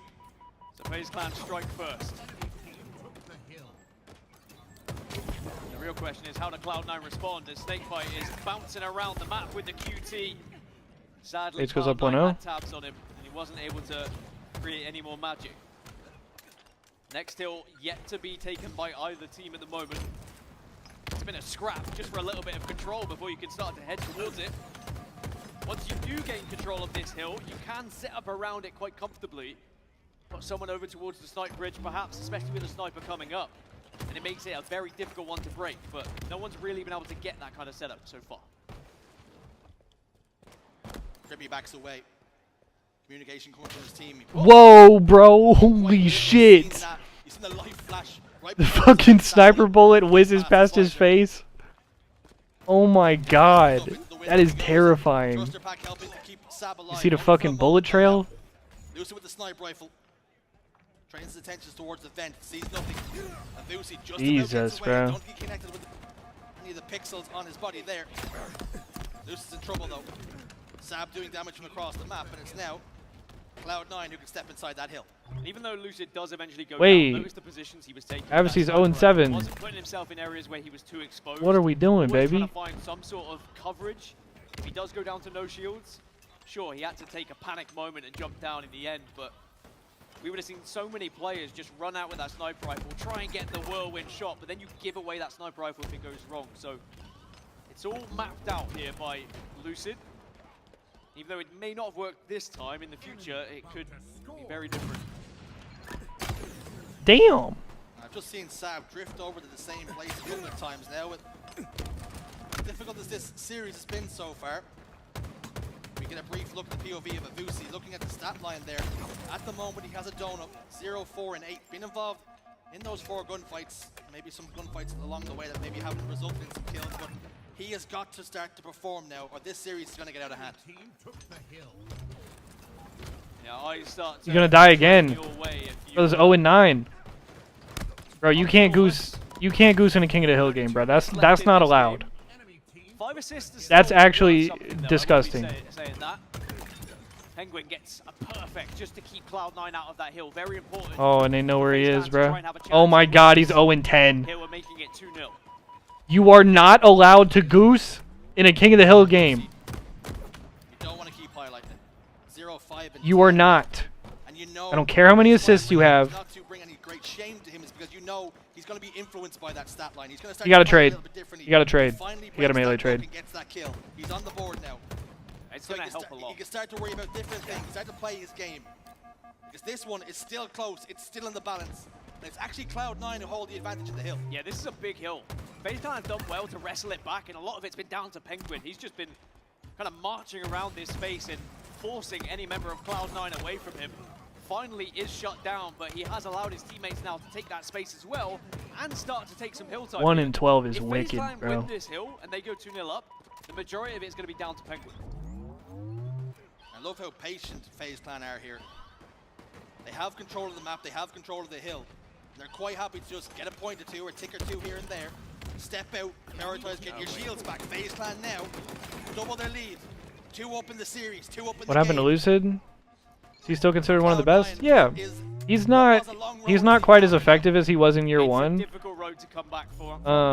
Like you'd probably say he's taking like a little bit of a step back from his play then, but he's absolutely still a top player. But Penguin, who has been consistently getting in the way, being a nuisance to Cloud. I don't know. He may have fallen out of the top 3 or the top 5. Like he's probably fallen a few spots since year 1, but he has been so still definitely a annoying to top play player. against.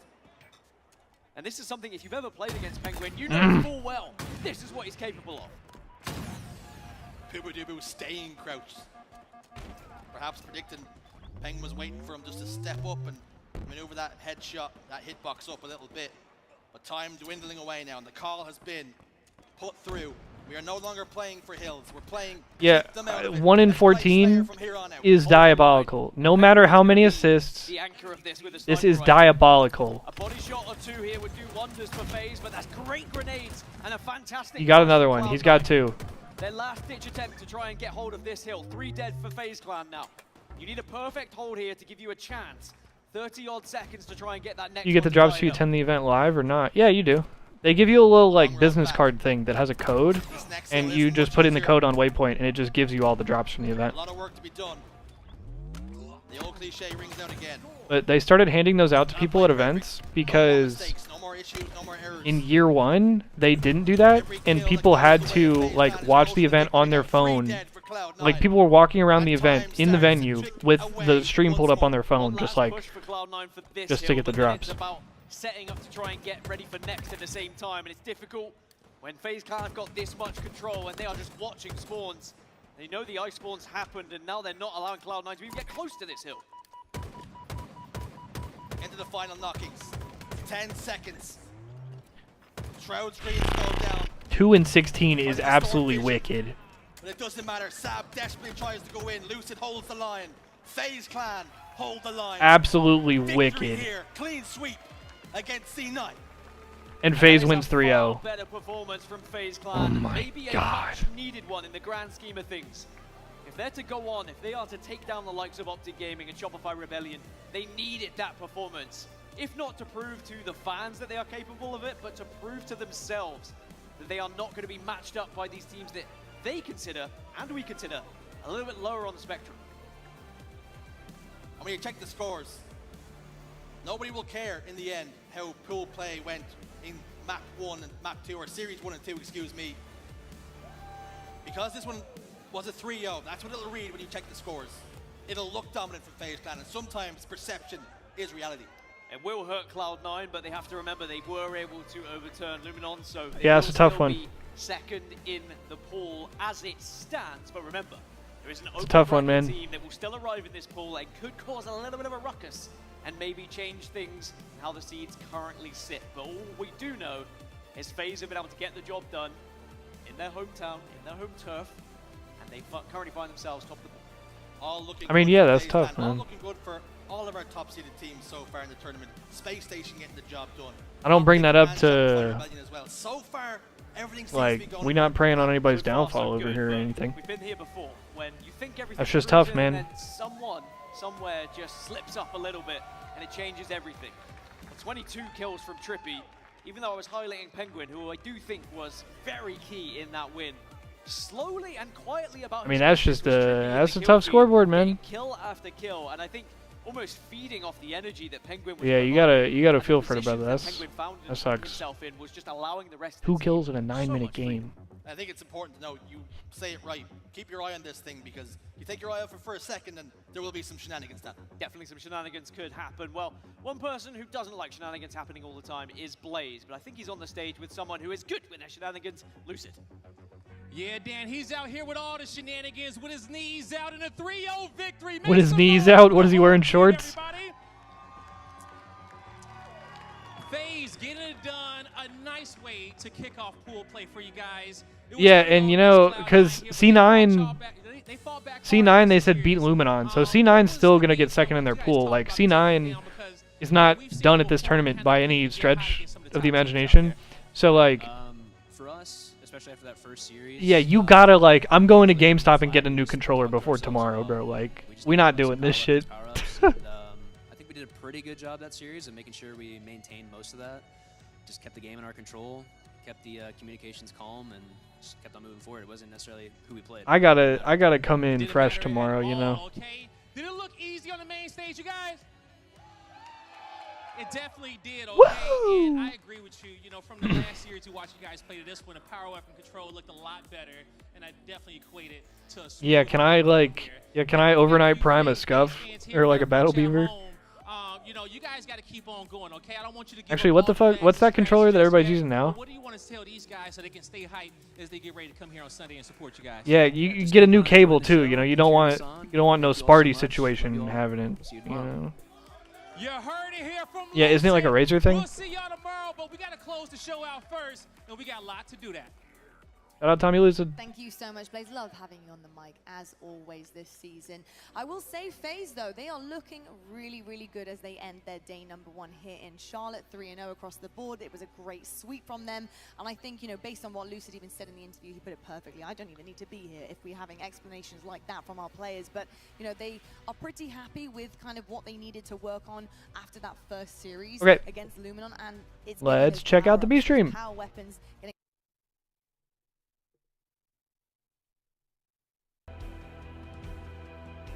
Are they still not started?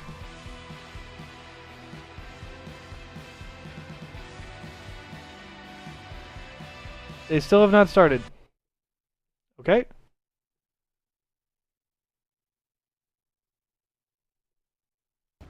Active efficiency is something that needed to be worked on. How do you think they're faring right now? Yeah, I think the biggest thing I noticed this Damn, series was just that Retrified. they didn't have to fight their way back into the games. They actually held the control for most of the time and were able to continue the Yo, games. dogs through are that. The menaces, biggest thing, bro. again, is just closing out that game 3. These Fuck. first sweeps that have consistently happened for them, and honestly, on one of their weaker game types, makes that even better for them to then follow through going into the next day and think. Bro, chat, do I go get some Wendy's spicy nuggies, man? Really how I thought they were going to carry What's the themselves fucking through move? pool play. And it was a little surprising, but obviously they went back to the drawing board. You know, Tommy Lucid was saying that their comms were a lot more clean. They looked a lot less hectic and a lot more organized as a team in general. What's the which is why we fucking saw move, the team man? kind of flourish the series. You're completely right. I mean, also a double whammy on that map 3, like you said. I mean, the fact that not only map 3s have really been the crux and a big kind of turning point for this team of where it falls apart, but also it's on a map that has made them previously very uncomfortable. I think the fact that they were able to push that one forward where it wasn't even really close until the very end where it was like, you know, Cloud9 had to play perfectly, it says a lot about FaZe. And Tony, I'm going to come to you here because how much confidence do you think these boys are going to take away from this series, ending it on Lattice, knowing that it's their weakest here, and doing it in such a good fashion? I feel like they really had kind of hold on this map and mode this time around. Yeah, I think there's a lot of confidence building that's going to go into tomorrow. Obviously, Cloud9 came in and they were formidable. They beat Luminon Gaming earlier today, which obviously gave FaZe a little bit of trouble. And then FaZe come out with that clean sweep. And like you said, specifically on King of the Hill Lattice, that's a very bad game type for them on a very bad map. But how many times have we seen that with rosters like FaZe where they continue to work on a weakness? Shit, I might have to try out that controller, They bro. certainly did indeed. On the side of Cloud9, Am I sniped down? No. Much about these guys right here. I mean, they were really challenging all sorts of teams previous to this. Luminon Gaming, they really struggled against Cloud9, but it was a completely different level when they met FaZe here. How are you feeling that they matched up in this series against FaZe, Sniped Down? I mean, what were they producing that kind of gives you a little bit more hope for them heading into day number 2? Yeah, I think the biggest thing is just the difference in playstyles between the two teams that Is Cloud9 Eli sniped down? A little closer, but still no. is way more just organized, and I think that caught them off guard. I don't know how often this happens, like a 2-0 finish on Luminon King of the Hill. That seems like a really low-scoring final right there, but we saw how well FaZe was holding down that second hill setup and honestly held them off of it until they ended up capping themselves for what felt like 3 minutes. So that alone, to be able to hold a hill in a game to end 2-0, that means that their control and their teamwork and everything that they're doing, they're getting the picks, they're holding the angles, everything they're doing is great. So for Cloud9, it obviously is just figuring out how to pull their teamwork more together heading into tomorrow. Love to hear that. I will say I actually really enjoyed their kind of play style in that CTF to begin things off. They were so scrappy, but also just every opportunity that they got to have like a whiff at the flag in FaZe's base, they were pulling it. They were making a structured team very uncomfortable. I actually really liked the way that they were dealing with it, and it really did produce a lot of pressure for FaZe to have to kind of regain and re-come together and stop the push and the journey up to their base to pull, despite getting kills. It was impressive stuff. I want to see that convert a little bit more, and I think maybe, like you said, with the teamwork, also with Slay Power, when they have everybody shooting straight as possible, I think we're going to start seeing some conversions based on playstyle clashes as well. But really exciting stuff. I want to ask you a little bit about the Different things. I'm sniped down. FaZe. Was? It has been a massive pinpoint for this team and their growth. And I mean, fair enough, Retrified. I mean, the way I think about it is like, I mean, it's fine. Like, if you're somebody who just plays in their free time and shit, then like that's totally understandable. You know, if you just play on the casual in your free time. But like, if you're somebody who's like a content creator or a streamer, or you're trying to be like a competitor or a pro player, like, it's absolutely worth it. You know what I'm saying? Like, because bro, if you think about it, like, you'll go buy fucking football pads are like a new, you know, baseball bat every year for $160 or whatever the fuck, right? And not everybody does that. I'm just saying, like, if you're gonna play a sport or compete in a thing, like, you're gonna go get the equipment. Yes, Metal Phase 1. But we can't quite close the show yet, folks. Phase 3-0'd Cloud9 right there at the bottom of the screen. On our Bravo station, and we need to wait to find out what happens before we do head into tomorrow. So we're going to head on over right now and do a bit of red zoning with our two wonderful yeah, red zone station, and it's Omit versus Majin. For this new hill, what's going to take place? Hell yeah! In the blue pipes. I don't even have to switch over. Let's go. The first time. And I don't see anyone really from Omit having a good angle. I mean, they're going to have to push all the way on through. I mean, yeah, I'm exactly the same, Retrified. Like, I have like an Xbox Elite controller, but just because I was given one. But I just play on a I can show you right here. I just play on a standard Xbox controller. No paddles or buttons or anything. Just regular ass Xbox controller. Because I also just play claw. They are going to lose 2 members. It's a 2-on-2 situation. Sparty, Lethal versus Septic and Chick. But Chick in the hill already with about 80% of progression. This is beautiful for Majin Club to get right back in this game. But here comes Sparty and Lethal. They win the 2v2, so they're going to have map control for now. But they have a lot of work to do if they want to hold down this hill and go up 2-0. I might get some Wendy's spicy nuggets tonight, man. I don't even. Oh. Charge straight for the hill. Oh, shit. You can't take your time and go all the way across the map. You can't give the opposing team 70% of the hill. Damn. One stop on it. Big play by Mighty's there. He's hiding behind the boxes. It's the one place that Sparty does not check, and because of it, he pays for it with his life. That's going to give Majin an opportunity. Yeah, well, D-pad shit is like the one thing that clawing doesn't help you with. Because, like, yeah, if I were to get a controller that had paddles or buttons, I would absolutely map my ping and my switch nades to that shit. That would be like my two shits. My 2 paddles. You know what I'm saying. It's been a long day. This is devastating here for Majin Club. They were so close there, especially on that blue pipes, and to lose that one. I really did like how Septify stood inside the hill. Yeah, the fact that I have to, like, take my thumb off the stick to fucking ping. And that hill So ass, bro. Your fights are all going to be those long-range fights. At the closest, you'll have somebody maybe come over in pit near you, and even then, you're having a great shot to take someone's face off. And that first pick was everything for Omid to go up 2-0 here. Now the pressure onto the elevator players for Majin. It is a 3v2, and this information is known. Majin stuck bottom elevator, and here comes Septify. Septify finds both. The sandwich from Omid from the kneeler position comes through. Camo just came up, and that's Huss's cue to try and make it to bottom middle quickly before respawners from Majin can get there. He is going to get that camo, but he can't get away with it. The camo gets burned. Still, Omit with the elevator control, that's predominantly what you want in this situation. And they went up 2-0 fast as fuck. There's a hell of a lot of time on the clock still. Majin pushing across the kneeler right now, but it does look like they flipped. The player did get out, and now all of Majin's stuck at elevator. Let's see if they can fight their way out in the 2-on-2 situation. Yeah, I mean, the score looks a little rough here for Majin, but they still have plenty of time on the board. You got 2.5 minutes.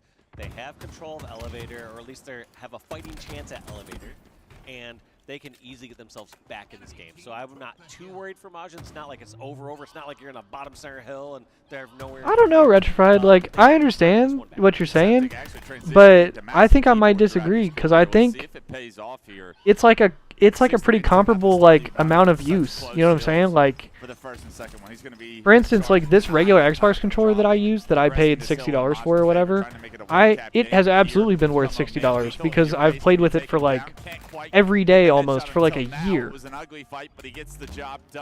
Like, I've gotten so much mileage out of that. Damn.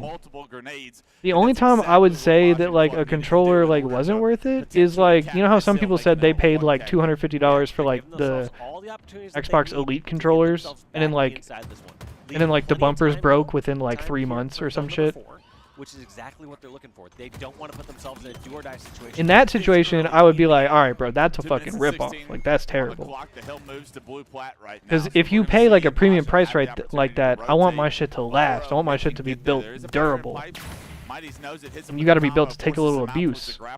And not abuse as in like, you know, you shouldn't be like throwing your controller and shit. But like, And that kill does But like, it just needs to be able to take some use. You know what I'm saying? You got to use it every single day. And press the buttons and you clench down on the controller, and you know. Able to get a kill, I don't know. And actually, a second kill from Septify denies the rest of Majin. It needs to be sturdy and Look at this well oscillation constructed. back and forth. You saw Mighties and Bastos pushing in towards long haul. They realized they lost numbers. Omit had numbers. So this Majin team is like the second EU team, basically. They do a great job of not. It's like the EU leftovers, respectfully. Holy shit on. That's not good. Still about halfway, but Majin seemed to have an opportunity to break it. Chick can't hit the shock rifle shot until now. He's able to finally get that kill, but I believe Camo gets dropped. 3 go down for Majin, and this is Omit's map to play around. Lethal, Camo, shock, and he is the player to watch right now. As a minute 40 on the clock might not seem like a lot Fair of time, enough. or might seem like a lot of time to us now, but if Omit can get this hill and go up 2 hills, that clock is going to be a problem for Majin Club. 2025 Lethal with Camo and shock rifle and doing the OBJ right here. Gotta do it all, I guess, at some points. I'll do it myself, he says. Let's see if he can hit the no-scope on the play right now. Unfortunately, because he's in the hill, Camo's easily spotted out there. He gets taken down by Mighties, but the rest of Omit do a good job to trade some kills out. The last man alive standing, I believe, is Huss, and he's going to be in that hill and caps that hill in Omit's favor. It's going to be a 2-point lead now for Omit. A minute 30 on the clock, and this bottom mid hill is one of those hills, Dave, where you can really buy a lot of time and flush players out, and that clock all of a sudden becomes a win condition for Omit. Yeah, whereas clock was not win condition not too long ago, all of a sudden you are correct, Wes. They're just gonna slay here. Omit doesn't have any requirement to force down here. It's such a vulnerable position, and they're gonna let Majin go in 1 by 1, pick him off, and drain his clock down slowly but surely. Huss does a great job to deny some hill time with some perfect shots on the Chick right there. Apparently people really like whatever that new Razer controller is. I don't know much about it, but I just know like literally everybody that I know has been buying one and using that shit recently. Really complete control. They have to get in the hill and stop that clock. Yeah, they gotta go through, but Damn, I'm pretty sure this brother's on mouse and key. great job focusing on other spots across the map. Nobody there from His Omit. POV looks We're just fucking crazy. desperately into the hill. People are a little bit wiser. They're taking some smarter routes, stronger positions. We're in the correct positions to stop that. Just when it comes down to winning a gunfight, it's not the easiest thing to do. You're going against some of the best players in the world. Okay, 3 go down. This is the moment of truth for Majin Club here in game 1. They get 3 down. They should have complete map control. That's going to be a complete team wipe now for Omit. They're coming off respawn. Should be spawning in the pipes and glass area right now. Majin have the exact setup they want. How efficient can they be here? They need to have almost a perfect hill to leave 38 seconds on the clock and make sure that they buy themselves enough time for a potential 6th hill. Yeah, it's not just the one hill. It's got to be kind of back-to-back and 2 back-to-back very vulnerable location hills. But they're doing it so far. I mean, they're getting the time on, and that's going to be hill number 1. That was the toughest part. 30 seconds on the game now, clock. Can they do this with the protection of the batteries? Yeah, Camo's going to be an awesome tool to have in your back pocket right now as you try to advance towards the batteries and stop this clock. 24 seconds, but look, Omit are playing in the sneaky and inside. Honestly, at some point, positions as long as my ability is like comparable, I do want to switch to mouse and key. Massive as he's 22 and 20 right at now, some point, just for the health of like my fingers and shit. Becoming a factor. Can they spot him? Because if I claw forever, my fucking hands might fall off. That's a free kill. That's going to stagger the respawners. This is a doable I already get like, I already have some shit like, brother, I'm 25. I already have a bunch of shit like my fingers like click and pop and shit now, and like I get pain. It actually rocks Lethal, and because of that, 2 kills from a hill guy has got to be enough for Majin Club right now. Over 80% of this hill almost tied up. 20 seconds on the clock. Seems like it's not even going to become a factor as Chick has done it for Majin Club once again. No fucking way they're going to tie this up. Panic there from Omit. Holy shit. One run to Slays, and then they could pick off anyone run towards batteries, but heroic effort after heroic effort from players inside batteries, getting all the kills they needed, and Majin Club back in this game somehow. Yeah, you never want to catch yourself dropping down into batteries without knowing where that player is, especially if it's a Camo player, but a great job by the members of Majin Club to tie this one up. Time was not a factor, and now it's 3 dead for Omit. Oh shit, brother. Oh shit, brother. Lethal staggering the opportunity once again for Omit as another player's coming off respawn momentarily. This is going to be such a difficult push for them because the pressure is on the hill over 50%. Yeah, and this is tough when you're Omit. Kind of just crumbling. In this Oh position. no! Last time, What a The collapse! second hill, yeah. Recall. So not unwinnable. They're damn near gonna get this shit uncontested. Got this around 70%. Oh my god! They just fucking wait! Lick stole the flank! Do it one more time. Don't know. I mean, Majin Club just playing so strong. They're winning all their individual battles. It feels like Omit Wait, are panicking. Lick stole my goat. You can see it in which way they're facing when they go into some Oh no! got players in front and Oh behind, no! and they're fighting from the hill Wait. at this point. Last player alive. Omit's in. He's bottom white, taking shots. He's gonna end up grenading himself, and because he can't create any Okay. space, he's actually Omit a survives. respawner himself. Although Majin Gotta be Club are perfect. moments away from stealing this game 1. They're still Oh no, they get first kill. Lick Lick still trade though. 3 on 3.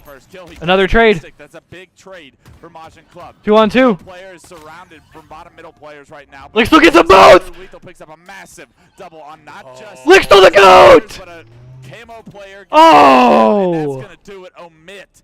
Find a way to once again. That was come back in almost that final horrendous. row, and they win. They game almost 1. bottled that shit Omit horribly. finding a way to somehow make a 3-1 game, which Wow. sealed up. They were up 3-1 Alright, so we're with gonna be 30 back seconds into that left. when the next map is up, but I will say, wow. Holy shit. What a crazy Alright, I'm gonna run to the bathroom real quick. Lick still actually saved that game.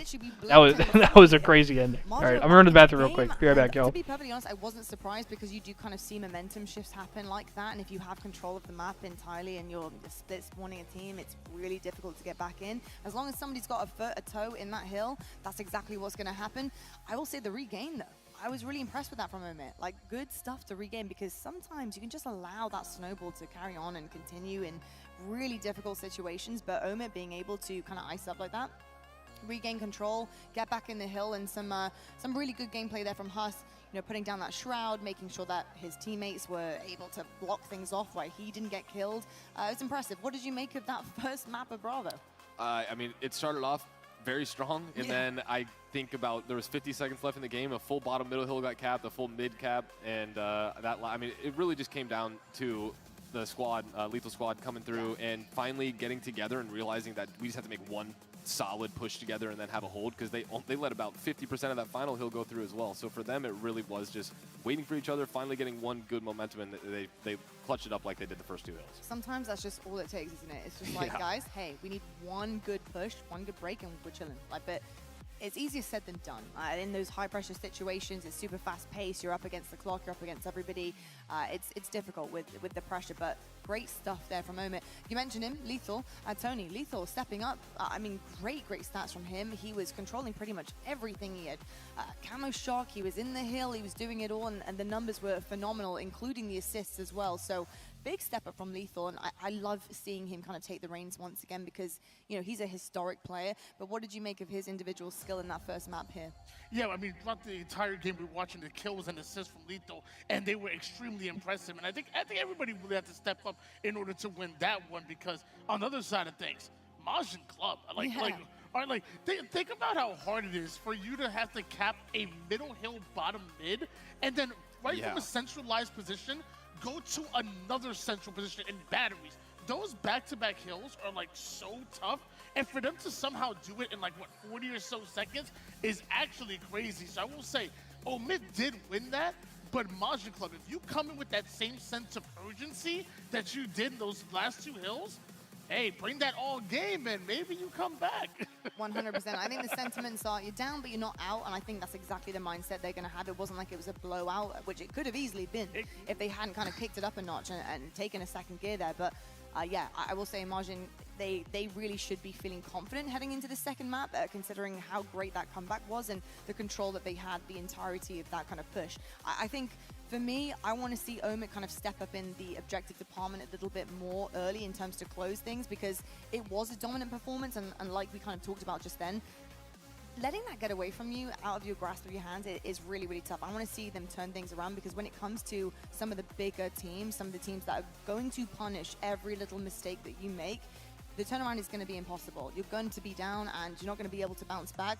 Is there anything that you want to say about Omit in particular that you need to see them step up on, especially as they push through the series? Because Majin is no joke. They're coming out to play here too. Yeah, I mean, I think the last thing you want to do in your Omit is give a team like Majin even any bit of momentum whatsoever. So letting them get those 2 caps can, you know, give them the hype. They could be focusing on that, like, hey, we really closed that game out well. We started poor. Let's just go into game 2 and think to ourselves, let's just, you know, I want to know what the comms were like when they were capping those 2 hills. I guarantee they started becoming way more clear, way more focused on exactly what they needed to accomplish. And I think that because they gave them a little bit of space, they may have come into form, and we'll see what happens in this game too. Indeed. I will say, I've got to agree with you, Tony, in terms of the rotation back to make sure they hit those back-to-back hills so perfectly and so evenly with that time crunch against them. The kills were epic, but how more epic is it when you have a power-up and you have the power weapons in your hands? Those are so key, and it's time and time again, we're going to be saying this on the desk all weekend long. They are literally king. Those items, picking up those items and prioritizing them and strategizing around them, especially at the beginning of a map and mode, it is so imperative. It is so important to have a leg up on a series. You never want to be trailing behind. So out of the 2 teams here, who would you say is better at prioritizing those? Because I think, personally, that's how the series is going to lean.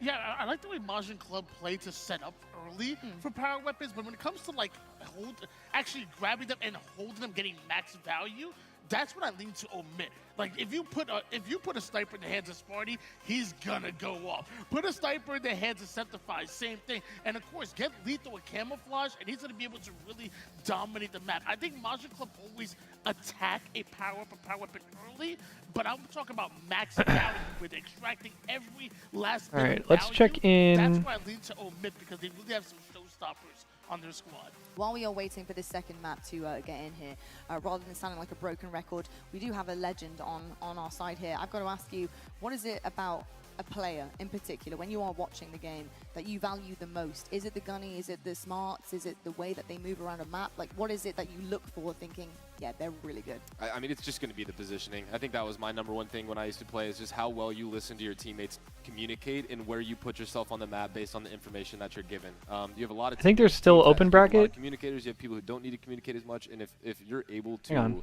focus on that, that's where the... And close out the Bravo.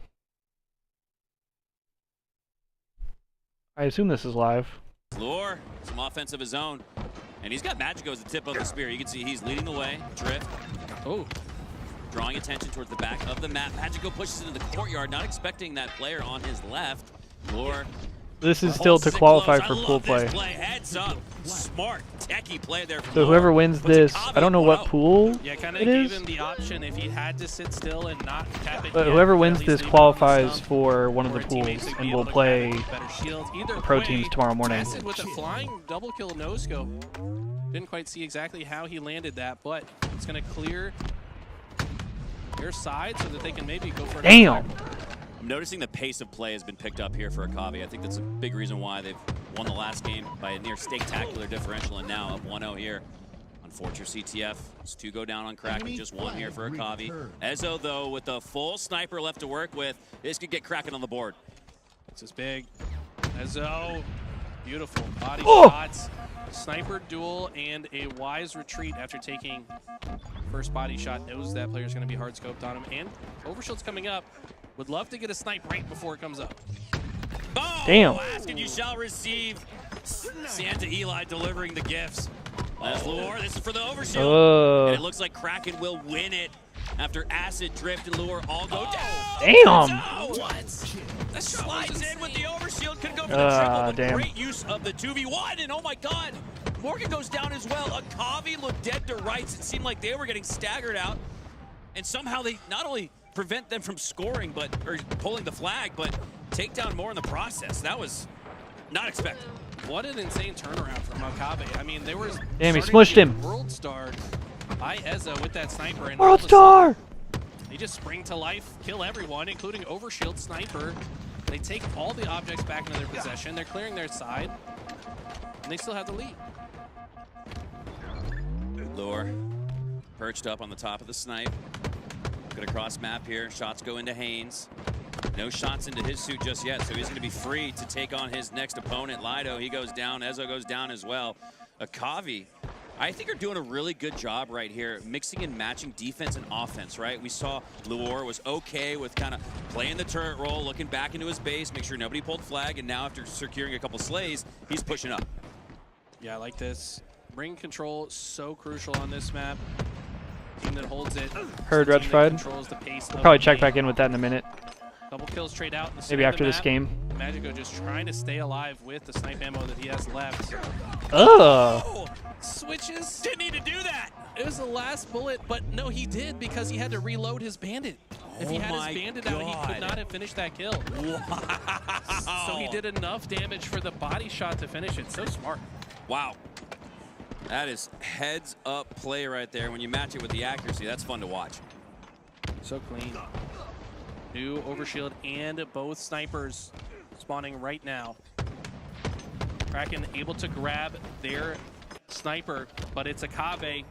Did not only get the overshield, but their own sniper as well. What can they do with it? Not a lot. Damn, man. The bro. overshields have almost been like a nothing shield, it feels like. It's not been A the nothing advantage shield. we've seen here on Fortress as the That's last funny. 2 went to Ezo.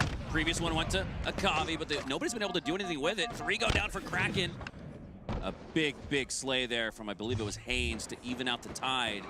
But Acid has the snipe and what looks like a free slay on the staircase. That was a big shutdown from Haynes as it was on the snipe player, but that sniper I think still sits bottom tower. Maybe another member of Kraken was able to grab it. Acid with this sniper does get shut down. Traded out in the process. And most of the snipe ammo has been wasted as well. So honestly, most of the items not being of much Nice consequence. little It's angle. a nice shot. That player was holding a sniper rifle top wing. Drift might go for the ammo. I don't know if there's anything more satisfying than watching the S7 in Halo, man. Woo! That is fun. As Drift drops down, easy back smack. 2 down for Kraken, just 1 for Akavi. And they've been content to just hold the 50 up 1-0. Yeah, I mean, they haven't really had a position that was strong enough to push forward into the base. It's a little bit risky to cross that line.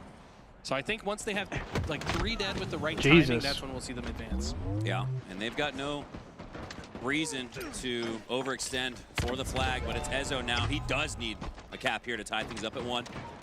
He's got the snipe, still 2 shots left. Okay, 3 dead. Down for Akavi. This should go through. This would be a miracle play here from Lore. Oh, but he's got the But he angle. gets one. Bottom mid. Oh, actually bottom of his base. But it looks like that flag's ultimately going to go home. We're tied. 1-0. Wow, he goes down right thereafter, but 2 other members of Akavi have fallen, so they're not too worried about a counter cap. The pull does come, though, so maybe a counter cap is in the cards. Mind Freak just 3-0'd SWAT LATAM. So they qualified for pools. Speed run, Mind Freak, my God. Wait, what was the third? Was it this map? It was, yeah, Fortress CTF. They just sped run it, man. That was quick. So Mind Freak has qualified for pool play, this time from the lower bracket, as there's only 1 match left. But this one's much closer. 1-1 in the series and 1-1 in game 3. Yeah, this one could go either way. Oh my God, they're trying to double cap on him. Run the flag And they're gonna read their shit. turns it, and while we were yapping about Mind Freak, No way. sees get another one on the board. 2 quick caps. Have Kraken up by 1. They did lose a lot of players in the process of scoring, but Morgan's evening that out. Slay onto Acid, just trying to stay alive. Allow the time and space for his teammates to come back up off the spawn and push up as a group. Morgan might be the least known name in this lobby, arguably. But he's got the most kills, 22 and 16. Proving that he belongs here. Haynes. Some intel grenades going out. Now, looking to clean up on a few weak opponents. 1 at the back of the base, 1 in the top of the tower. As the assist comes through, that snipe still in the hands of Kraken. It feels like the sniper's been up all match. Haynes with another pull. All of a sudden, Kraken have been very efficient. Okay. Find another, but is anyone there to run the flag? No. Last 2 players alive, Morgan and... Damn. Oh! The first snipe is good. Can he find another through the crack? Ooh. Unfortunately, gets taken down, but the damage has been done. Kraken C should be able to move forward off that action. And they have. Damn. Wow. 3 in a row. And just like that, that was clutch. Ezo was the last player alive. A little bit of trash talk. You're fucking terrible. The timing That's why we lay out. Let the players talk a little bit. Sometimes there comes. Oh man, this is why I always tell people, Jesus. don't leave early on Friday night. No. Okay? The best, most insane He said, trash "You're talk fucking terrible." shows up at this time of the night, Friday, every single event. The losers bracket qualification matches Hi, have Fig. to be the most passionate You want to come ones watch of the open bracket? Easily. There's not even a question, dude. You want to come watch the open bracket, buddy? I swear, I would rather watch this than some of the matches we're going to see tomorrow. Well, it just comes down to the consequential nature of the open bracket versus pool play on a Friday, right? Hey, buddy. You lose a couple pool play matches, not the end of the day. You might have a tougher champ bracket. You want to run, say hi to but the not stream, out. kitty? You have a bad day here on Friday, No, and your weekend's you're done being on shy. day one. So I think that consequential nature of the open bracket leans itself to the passion pit that we know and love. Man, and a guy Say like hi, bro. Haynes that's been playing since Halo 3, standing up and telling you you're terrible. How does that make you feel? You know? Like, can we talk about Haynes? I'd love to. Tell me was about left for dead in a lot of ways. It's facts. And not that anyone's right or wrong in the splitting of comments. All right. We'll come back to this. On Mouse and I Keyboard, also so did it's not. really cool to see him and Wutom together from the EU side. Completely news to me. When did this even happen, brain's Rennie? lost. No, honestly, all of our brains up here are lost right now, so you're going to have to deal with this. Basically, the entirety of this final push here on the desk of day one. It always happens. Tony, when did this occur? Because I was not aware that we had another keyboard and mouse player, so when did Septic actually switch? Well, the funny thing is, this actually happened last year, but the thing is, with, I was gonna say, I knew that. No, there's a reason though. The thing with Septic though, he hasn't been on a top 2 roster from EU before. It was Sika retiring that allowed Septic to jump on this roster now, and now we're seeing more of him. He was on that like tertiary team that would always get like travel coverage towards open bracket. Well, now Septic getting a huge opportunity once again and getting to show off the mouse and keyboard skills. I mean, it's pushing through. It's shining right now. I mean, it was looking dominant out there. He was looking fantastic. Also, another massive shout out to Sika, by the way. We actually haven't spoken about him since we heard the news of his retirement on social media. Thank you so much, Sika, for everything that you've done for Halo. We've loved watching you. I mean, historic runs from this guy. Quadrant was one of my favorite teams ever. It was the start of something absolutely pivotal for European Halo. And yeah, Sika, we love you. We miss you very much, and I hope you're doing well. And I actually did see a tweet from him earlier that he was watching, and he's watching his boys, and he's rooting on for them. And I love that. I think I love the bromance that occurs here in the HCS. So it's great to see him rooting for his boys as well, even though he's home. Kind of just like chilling out. He's kicking back. He's got his feet up. He's chilling. He's not feeling that pressure right now with LAN. But some people thrive under pressure. My next question to you, Snipedown, is: do you think Omid do? Can they thrive under pressure? Because they managed to get that first map. The second one was not snatched. I mean, it was really like pushed heavily into the favor of Margin. I mean, that was a tough map loss for them. Can they bounce back, do you think? I mean, the end of game one was a little panicky. They clutched it up. This game, they really didn't have anything going for them the whole time. We saw Majin with all the momentum, and I mean, if things continue the way they are, I mean, the pendulum has definitely swung back in the other direction. I think this match was going to be a shootout the whole time that we were thinking about it, but the way it started, it looked like Omid was going to carry through, and now we're 1-1 heading into a game 3. So, I mean, this is looking like it might go the distance. When you're watching the two, do you feel like when you look at Omid, they're missing a little bit of power? Do you think Absolutely. they're missing a bit of it's power? something. It's like a spark, or it's just something where they get something going, but it dies out so fast that it's not like it carries through. And we saw a little bit of that in the game one, but it fills it out, and then it was just like a collapse. It wasn't like, oh, we'll get it back quickly. It was, it was the game. Any other great team was just going to steamroll them right there, and it does seem like it's a little bit of a momentum, maybe a confidence thing, or something's going on there. Something is happening for sure. I will say I agree. I do think that Are they compromised? They are broken very quickly. There is no real setups that can occur currently, just in the way that they are playing the game. I don't know if that heavily leans towards the fact that they just don't have a player currently right now stepping things up in the KD department. And listen, I'm all about the kind of objective work, the efficient players. I love that. I'm literally married to one. However, sometimes you do need a main player on your team. You need to have the room to be able to move on a map. It's so important Do you think that's what's missing, Tony? Are we seeing maybe some lackluster performances where the main slayers on the team, or who we thought were main slayers, are just kind of being pushed to the side here and just kind of becoming wallflowers with the rest of the team here and relying heavily on some good objective work? Well, that's the thing. When I saw game number 1, it kind of to lens of what Eric's point earlier, where it was slightly, you saw it slightly in game number 1. Well, that's because Sparty actually almost had as many kills as Lethal. But if you look at the damage column, Lethal had 1,500 damage more than anybody else. In that second game, again, Lethal, 13 kills, 11 deaths. Again, maybe 500, 600, 700 damage more than everybody else on his team. In that game number 1, Sparty was keeping up in the kills, but nobody else putting the damage down. In that game number 2, it was Lethal in the kills and damage, and that's it. Somebody else has to step up with them. 100%. It's got to be for me, Spartan, for sure. Absolutely. I said Lethal's never been a main slayer on many of his teams, so if he's the one stepping up, then that is slightly concerning. Not in like a bad way like that, but TJ is such a good role player. That is not his necessary position. That is where Spartan has always flourished. He needs to be the one to stand out in the KD category. Without question. Well, I'll tell you what, first Well said. To map number 3 and find out exactly what happens. It's 1-1 right now in the series.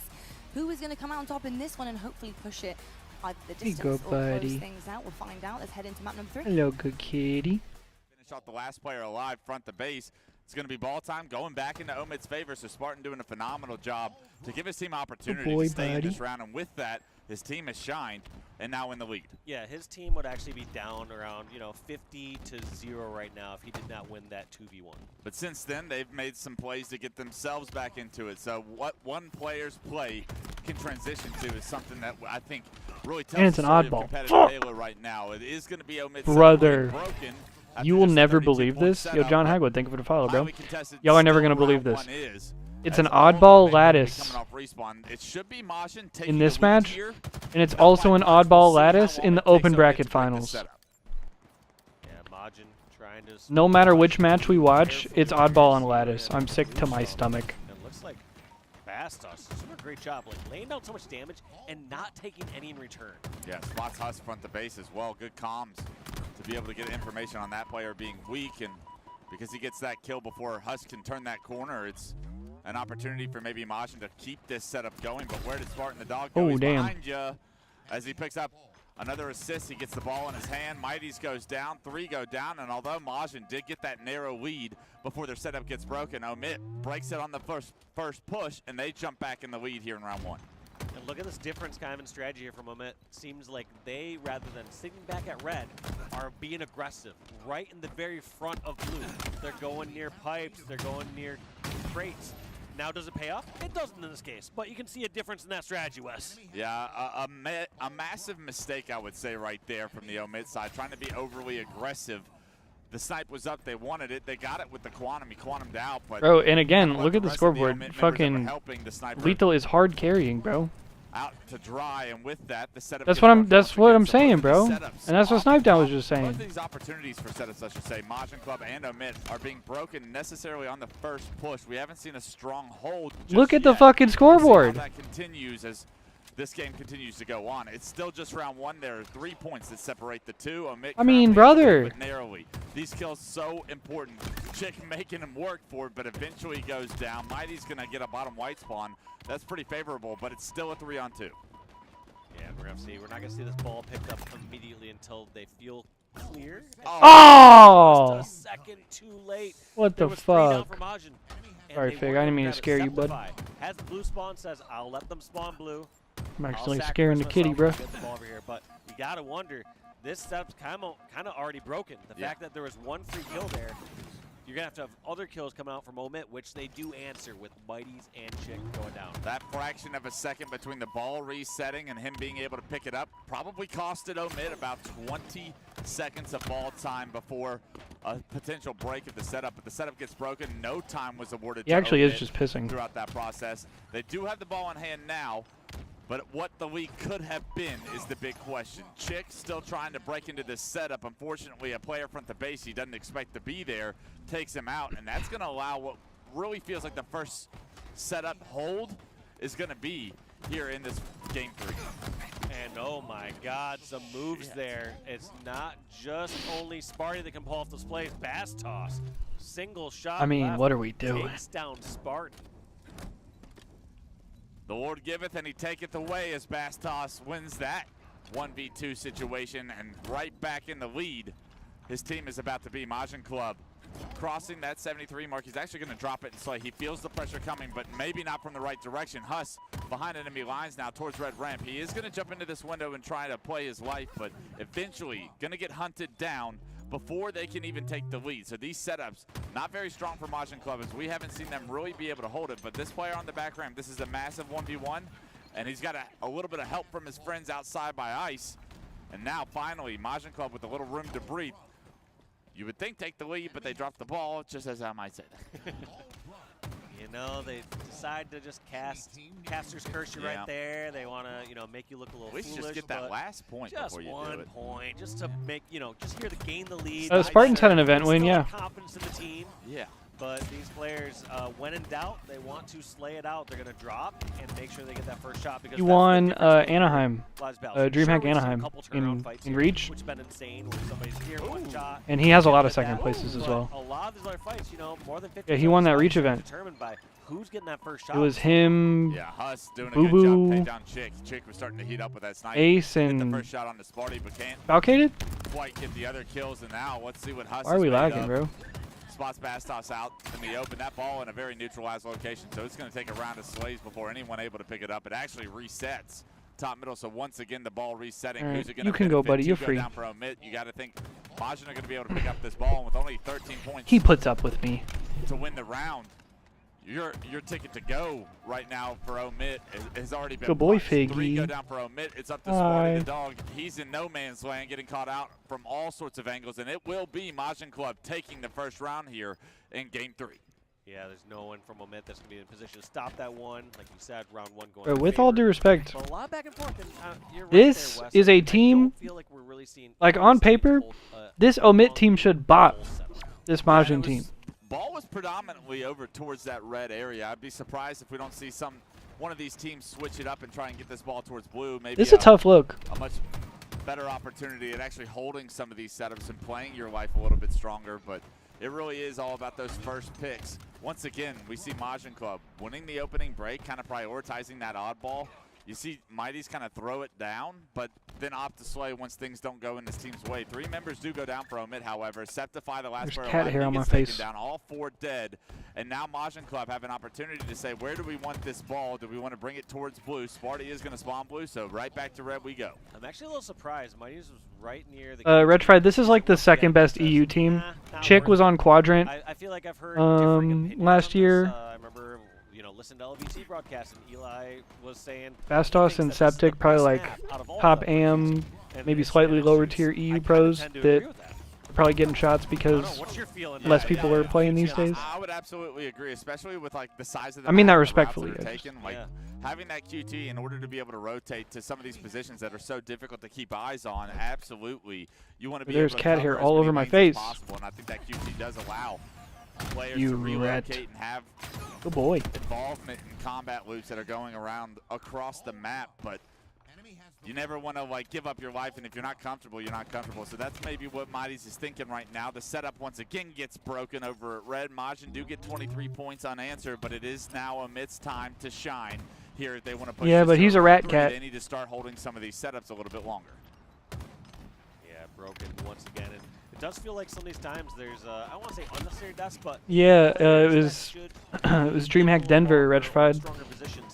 Like they're getting some early picks on the sniper, as an Infused example. It's like, got top yes, 6 they made a great at play to Denver. get that sniper, but also at the same time the sniper It was that like caught off guard, Jimbo didn't have respectful information, didn't know they were pushed that far out on ice. Moe's team. I You think. can tell it's a new map by just the scrappiness.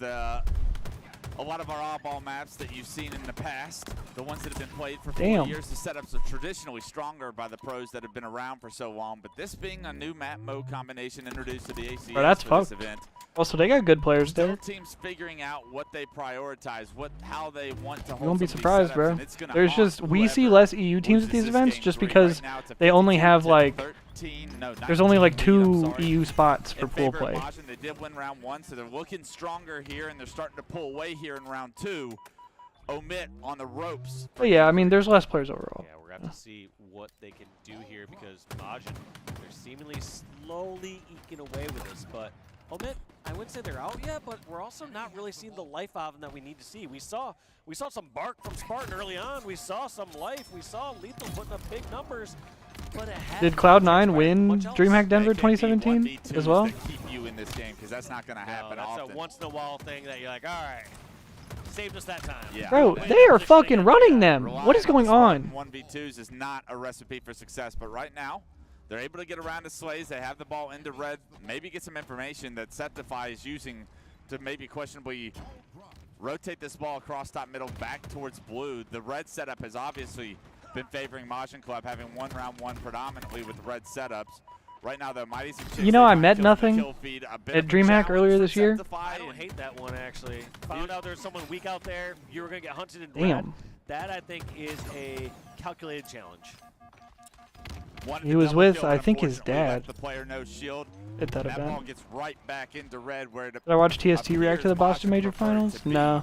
And with that septic, Respectfully, I really like TST. Like, I love TST. I find it hard to watch videos like that because heads up swivel here from Septify finding the double kill. The I don't last two know. players are going to be towards the ball, however. The ball carrier does take him down, but look at this, Dave, 93-31. I know that's the whole point, but it's hard to watch people who know nothing about CS watch CS. Plays so slow in these situations. Does lose the And I don't say that about specifically CS. I'm saying, like, it's also hard to watch somebody who knows something about Halo watch Halo. You know what I'm saying? Like, Position there by Septic that entire time. Didn't have to do just because I'm so, like, deeply involved with it. Just spaced himself perfectly. He was next to 2 different players throughout that time and backed way where he needed to.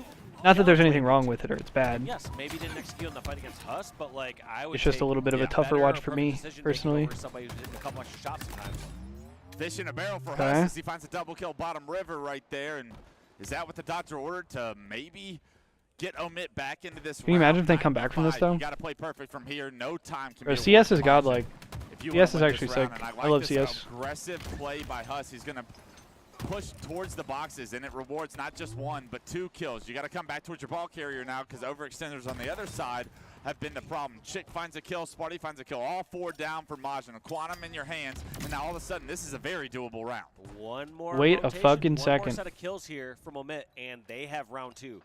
Can it strike twice? You are just there. I feel like you can't pull the same trick 2 times in a row like that.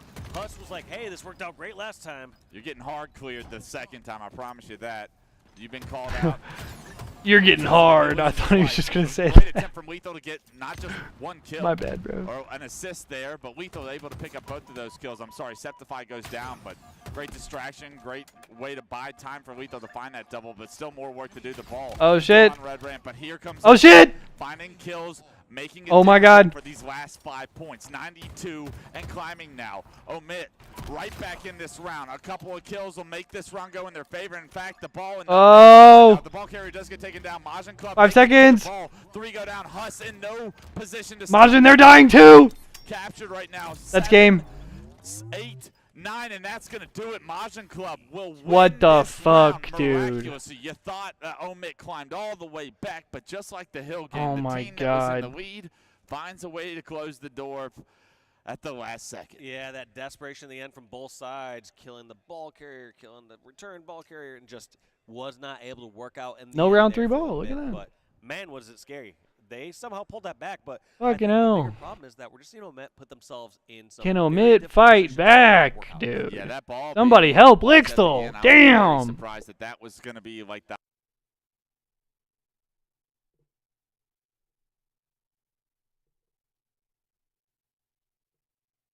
Almost looked like it was stuck. No, it's on the perch on the ledge, so it will be able to be re-grabbed and regrouped from Lido. Back to Lattice oddball. The red.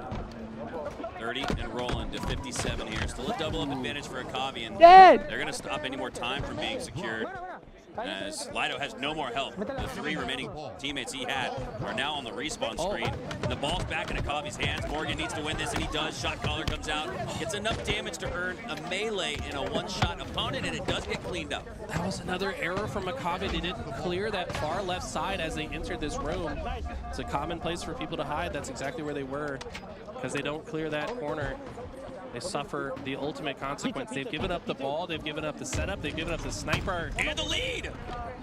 And this might just be the last game they play. Unforced errors, like hitting a serve into the net. Akavi have made those critical, minute errors, but it's the little mistakes that turn out to be big problems in competitive games. I mean, one mistake can lose you the entire game. Enemy has the ball. Ask anyone that's finished second place this year. I'll tell you. Or 9th in 2007. I can't remember the mistakes, to be honest, but I'm sure we made some. But it's Leor with one bullet of snipe left. Does fall. That's a clutch kill from Ezzo. One shot. Finds another as well. Can he keep this teammate alive? He does. Oh shit, brother. It's a 4 dead, but it's a 4 dead without dropping a single body. Whoever wins this does qualify for They can pools. even think about moving forward here. Drift still has a couple seconds, and Akavi's already going to get involved in the gunfight. I believe this is the last team to qualify for pools as well. They're finding this at a disadvantage. I mean, they've forced that member of Kraken Seas to back down, and he's been followed up on, so this is a great start to the push from Akave. 3 dead. Last player is the oddball player. He just has to drop the ball into the ice and try to get a kill before he dies. He cannot do so. But this is looking great for Akave now. Absolutely massive. Just as I started to think, wow, And they spawn we could be way just out. minutes away, seconds maybe even, from Kraken qualifying and Akavi getting set packing. Akavi have life, and now the lead once again. Enemy nearing victory, says Jeff Steitzer. That means Kraken Seas do not have many pushes left. Just use of the thrust to stay alive. Oh my god, but they're gonna break. They've gotten the first 2 slays on the opening. They've played it beautifully. Morgan should be able to clean this kill up as well, maybe 2. That's all 4. Oh my god. 10 seconds at least. It should be 85 to 87 before they get a chance to push up. Oh, Wait. And the G-Sled comes through for Drift. He's going to get right back in the fight. He cannot You hear them yelling to turn around? I mean, he has to go. His teammates Oh, but they're gonna get the kills though. push, and they immediately kill 2. Kraken are kicking themselves for not predicting that spawn, and they're going to pay for it with Oh this my round. god. No way. It looked like the series might have been That should be over, round. But Akavi have a second lease on life and a second round secured. It is. There's no way to stop Oh this. my god. Acid's position at the very end there, okay? When he's pushed all the way up by those boxes, his positioning blocks the spawn that was open that gave Kraken Seas that advantage, right? So I think recognizing, hey, we got lucky to spawn here. I'm not going to let them get lucky to spawn here. Good point. And taking that spot is a big deal there. A little lucky what I found, like finding a $2 coin on the ground or something, or $2 bill. Those are the rare ones. Yeah, it's a little bit of what we felt like there from Akavi. It's okay. Well, hey, if I've got the lane to take, I'm going to take it. So great job by Akavi. We've witnessed a few and reclaimed a few unforced errors, but they were much cleaner in round number 2. Whoa. We're going to almost We're power good. a small village with that windmill, but cleans it up. This is just an all-out brawl in round 3. Poor Callus has no really idea was. what screen to go to. They just die instantly every single time. Love a little POV death roulette. It feels like that's the game Callus is playing right now. Going to see an extended life, what feels like here for Lido. And so Nice shots. Going for the double kill, not able to there. Again, look at the swarming nature of Akavi. This is not what we've seen previously in this series. They're starting to get it together. They are. Gotta point out Haynes, 36 kills, by the way. 36 and 26 plus 10. Wow. By far the most in the lobby. 36 kills, 36 Shut on! seconds. Yeah, That's insane. he's beasting. Doing it all. The wily veteran, like LeBron James, in year 20 plus, 40 years old, doesn't care. Oh! Haynes! That's like doing a windmill dunk on someone's forehead. Backboard just snapped in half after that one. But they're down 25-30 to Won't 0. amount to much. Akave still have ball control, but the rest of Kraken are swarming. Lido and Haynes seeing what they can do. Bottom of the ice here, but their positioning is not great. Magico going to take advantage of that, and now the next 2 spawners of Kraken are left having to wait for those 2 players to respawn. It's just looking great for Akavi. This is the biggest head start lead we've seen in this game number 4 as Akavi come back from the grave in round 2 to secure it. And then off the start, securing 37 seconds before Kraken even get a chance to sniff it. This is ridiculous. I mean, it's like they're correcting all of the mistakes they made in the last 2 rounds right before our eyes. The discipline is there. I feel like it's been there all along, but it just takes for them to recognize their back is against the wall to become the best versions of themselves, and it's starting to show. Well, you can't spell learning without the L. And Akavi have taken a lot of L's, it feels like, in this series, but they've used them as learning lessons. So very impressive with the bounce back we've seen here from Akavi. And as a biased caster for Game 5s, I'm loving what I'm seeing here in round number 3. However, Kraken have brought it back to within 14, so a once 30-second lead has been cut in half. Good Magico, perfect rotation there. Will grab the ball. I don't think they're aware of the spawns. Oh! How does he get that kill, though? Oh my God, turned on Cat. Ball's in the middle of the map, though, so it's unlikely for either of these teams to comfortably grab it anytime soon. New sniper up as well. Drift hears this player's slide underneath him. Takes him out of the equation. It's now time to go for this sniper. Finds a window of opportunity where no one's looking, and that might make all the difference here. Oh, Drift! Swift with the snipe. Hits the headshot and might just line up a couple more. He's going to rip out the bandit for now. Takes his opponent down to 1 HP, looking across the way. Wow, confidently challenges that and earns the assist. Huge shutdown, though, out of Kraken. Get that sniper out of his hands, and more importantly, get the ball into their hands. Now only down by 10 seconds. You feel like Akabe could have got even more value out of that previous play. Yeah, they didn't get really any time. Nades ringing around his ears. Allure maintains his life and is now taking names. The double kill with 2 quick shots, 2 down on each side, and even 2v2 gunfight. Oddball going to lay lifeless for now. Both teams need to secure a couple more slays before they feel content to grab the oddball. Might actually see a reset. Yeah, it's so out in the open. It's like literally in the middle of the snipe ridge. Yep, there it is. No one's in position to touch it. 2 minutes in regulation clock. You're in round 3. Kave need this to force a game 5. Morgan going for style points. Instead, catches a frag grenade to the mouth. Ooh, and 3 dead. It should be at least 10 seconds unabated here.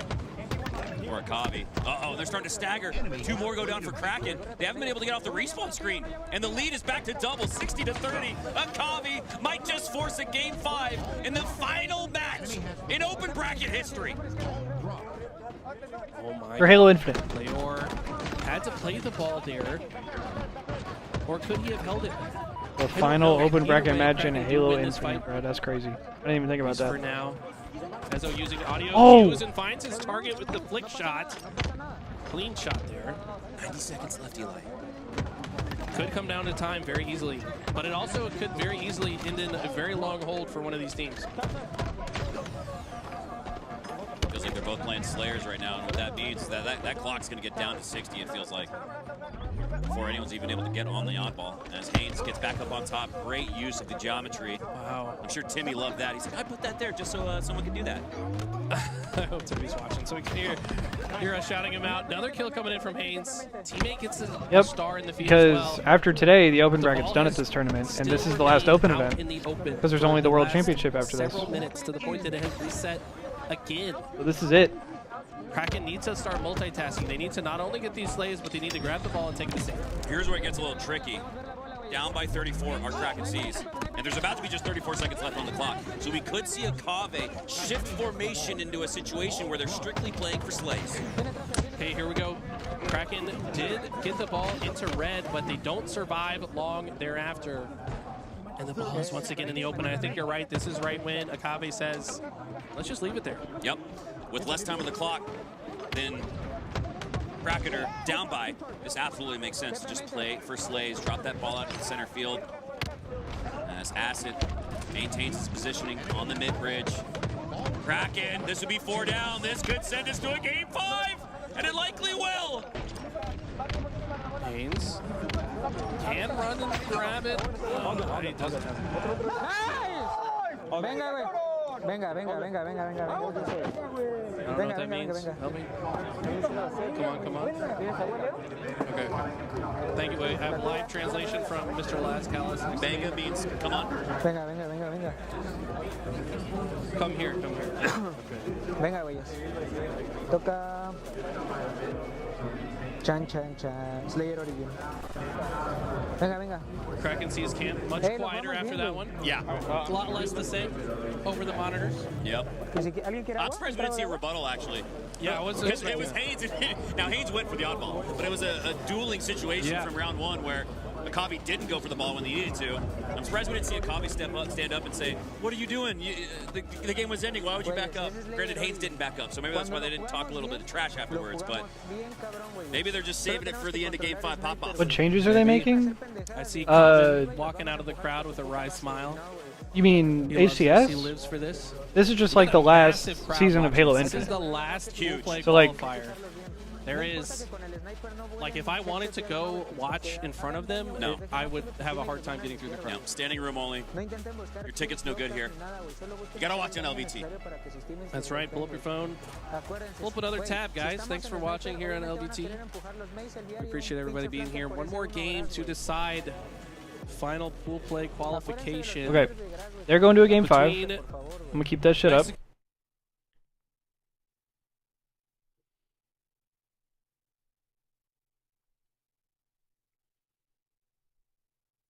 When you get control like that, it's okay to go on a 70 Hello? or 80-point run. Why are we lagging so hard? Spartan shooting Thank the you. ghost, and Casper, the friendly, gives you a stick on his way out. A double kill was massive from Septic. You could tell Spartan knew he was there, but he couldn't land any of the shots onto the camo player, and because of it, 2 kills go in favor of Majin, and all of a sudden now the time is ticking, Dave. They're over 200 points.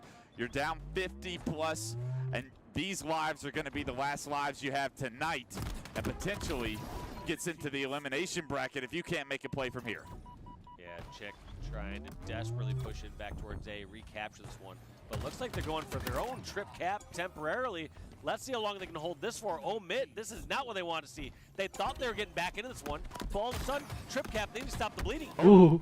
Chick with 4 shots, couldn't get the 5th one off. They are going to give up A, but it's a BC hold for Majin Club. 30 points is all they need. A 1 round of slays, and I swear this series is going to be over in favor of Majin.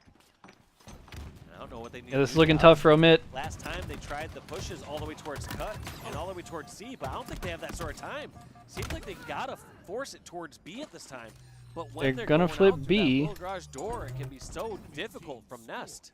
Yeah, Huss able to get that kill and able to get into the stronghold immediately. Stops the scoring for Majin Club. Starts the scoring for Omit. 163 and climbing. You gotta be nearly perfect at this point. You get 2 kills in your favor right now. Do they push the trip cap is the question. Camo will be coming up, so another obstacle to try and juggle on this comeback. I don't think you force the trip cap, but as soon as the opportunity presents itself, you go for it. You gotta go for it because you can't just hold a double cap for 80 points if you haven't done the rest of this game. They're gonna flip A. 1v1 won by Mighties. I know he had the first couple shots, but great job by him to find himself in that position to be able It's to looking get spooky for Omit. He's going to be septified jumping into C, but the It's looking real spooky. Club off respawn are going to be able to defend C. They're going to get the resets. 10 points in climbing, and now Omit have to make a decision. Is it A or C? We got to get in something. Septic able to defend both right now. Knows that they're going towards A. Tries to help his teammate Chick.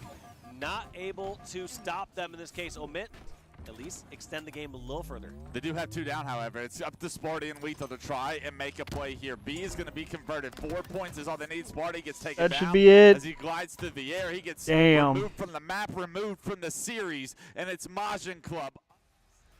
All right, well, that is going to do it. We found out exactly what happens. Absolute and slammage. Majin, they are looking really, really good right now and close things out very, very strongly. Heading, of course, into tomorrow, the championship bracket is exactly where they're going to be, and they're going to be on the winner side of things. Hopefully, if that obviously incredibly good open bracket team doesn't come in and shake things up, because that could happen. We have some absolutely amazing teams that are going to come through that open bracket, including teams from LATAM region. We've got NZ coming through as well. So lots of exciting potential players and teams to really start to cause some upsets here heading into that championship bracket.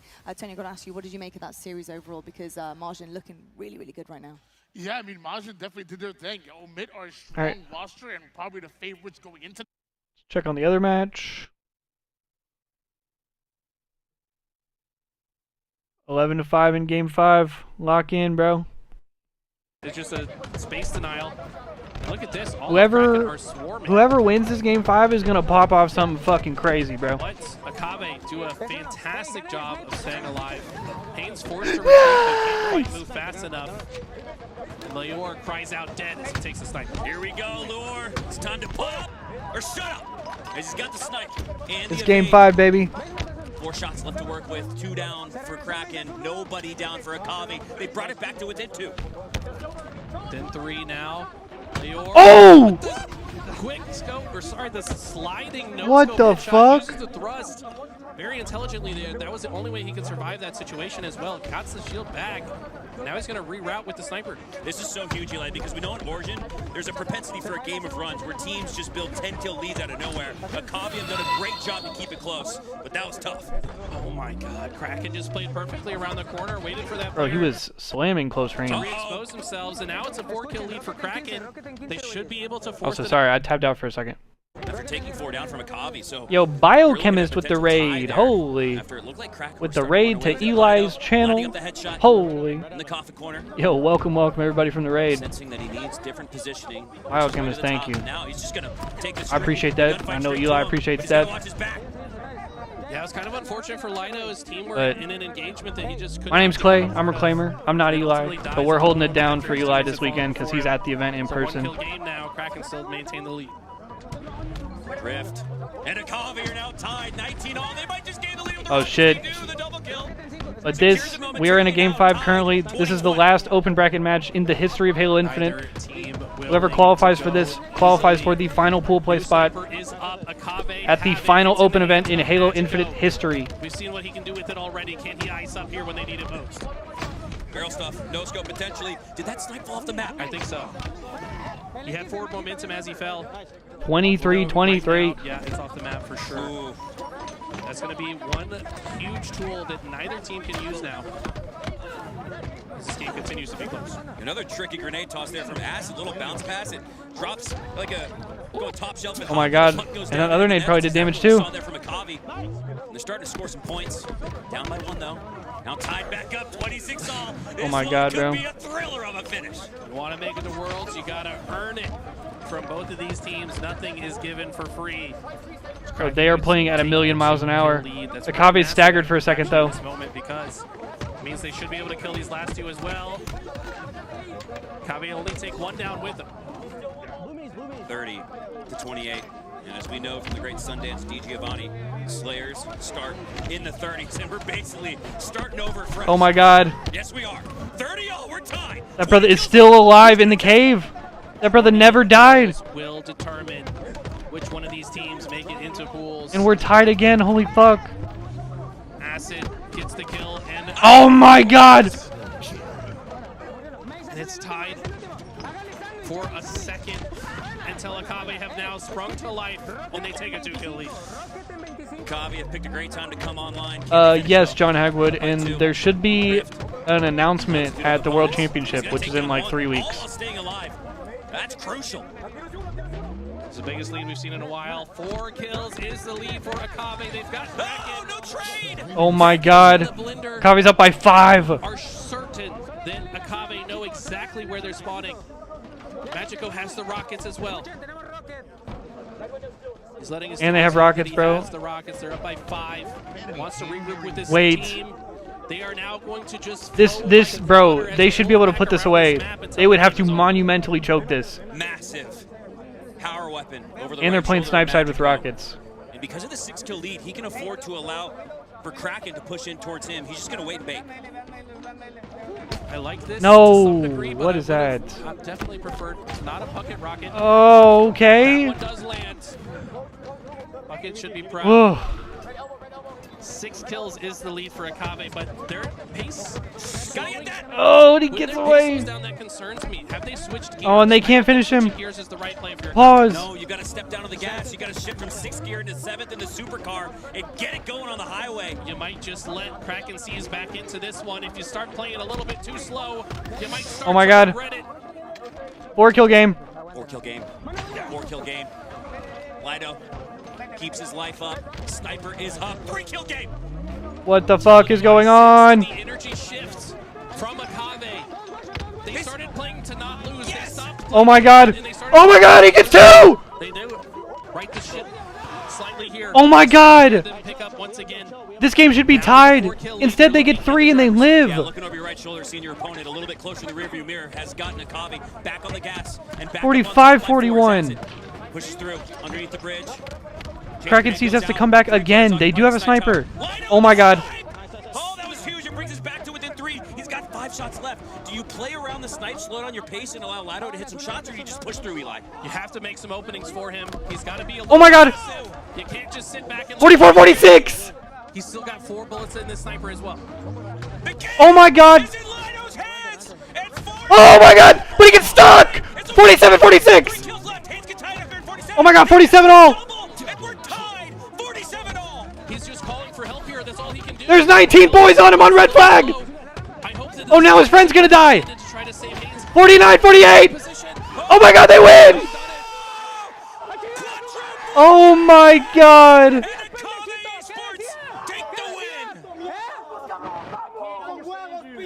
Even the coach.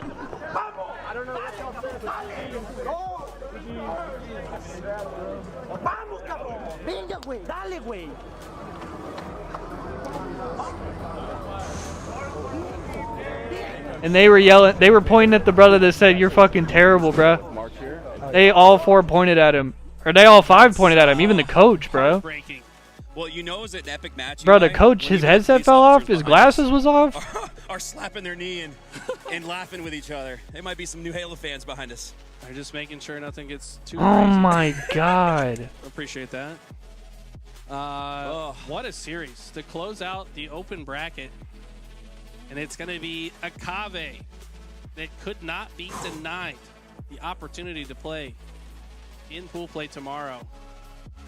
I do believe they'll end up in pool That B, was fucking if sick. I'm not mistaken. Oh, that was fun. Do they have more points than They should. Mind Freak? Well, actually, no. None. Mind Freak should have an infinite Fucking number of cinema. Absolutely. So that'll they've put them won in pool everything. A. Okay, With yeah. Shopify. Okay, so yeah, Mind Freak would go to pool B, Akave to pool A. Now, this won't be the last time we see Kraken. Like I said, I expect them to be in that play-in qualifier tomorrow. That was some shit, It's y'all. extremely complicated, and I don't have the brain capacity to calculate it all right now. Plus, it Oh, depends I've on been what live happens for like 10 tomorrow hours today. to even figure out Oh my who god. is in that and who they play. But I do believe Kraken should have a chance tomorrow at the end of the day. I think so. I think Kraken will get a shot in the LCQ, but like you said, you want to take fate into your own hands. And now Kraken have to watch on the sidelines and hope things go their way. We see a lot of Vamos in the chat. Viva la Mexico.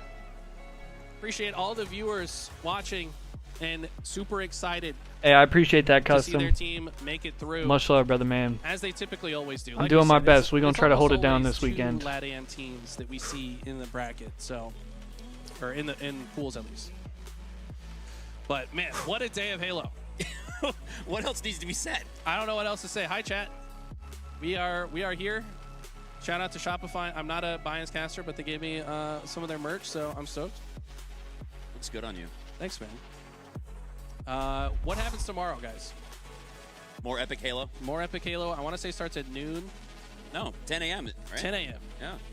You got the open bracket teams playing in pool play. We'll double check that. But the venue looks to be clearing out.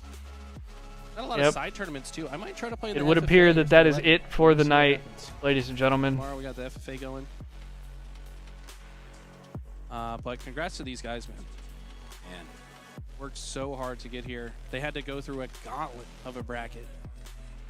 Wow. And How ice up in do we game 5. recap that day and not take an hour and have a whole post-game show? We don't. You just can't. If you missed it, watch the broadcast back. We're probably going to run some replays of the whole Big show, I would stream, imagine. big stream. Get into tomorrow as well. But what a day, man. Last minute. All right, y'all. I think we finna wrap it up. Cause holy shit. What a day. What a day. What a day. But yo, I appreciate y'all chilling with us today. Had a super good day, super fun day of streaming today. But brothers, I believe I gotta get off and go get some food. I gotta get up and stretch my legs for a minute. But yeah, I appreciate y'all chilling for the stream today. Like I said, we were on for, because all things considered, the stream crashed this morning. We've probably been live a little over 10 hours today. I think tomorrow's probably going to be even longer. So we're going to be on in the morning, and I think this is going to go even later into the night tomorrow. So yeah. Also, I don't believe I'm able to raid from Eli's channel. So for everybody who's chilling on Eli's side, if you're just here for the drops, or if you're interested in still making progress on the drops, I'm sure there's plenty more people that are still streaming. So yeah, I'd just take a look at the Halo Infinite directory, and I'm sure there's people that are still streaming if you're still looking for the drops. But yeah, you should have all 3 days of this weekend to get the drops. And like I said, we will be live again tomorrow, literally all day, and same thing for Sunday. So you'll have plenty of chances. Yeah, appreciate y'all chilling for the show today. Like I said, shout out to HCS and Halo and everybody, and FaZe for putting on this event, and shout out to Eli as well for letting me hold it down on his channel for the weekend. If you're curious about what I've got going on, you can check out my Twitch or my YouTube. It's just Reclaimer. But yeah, much love, y'all. Y'all have a dope rest of y'all's night. Y'all be safe, and I will catch y'all right back here bright and early tomorrow morning. Keep it locked. All right. Good night, everybody. I'll catch y'all later.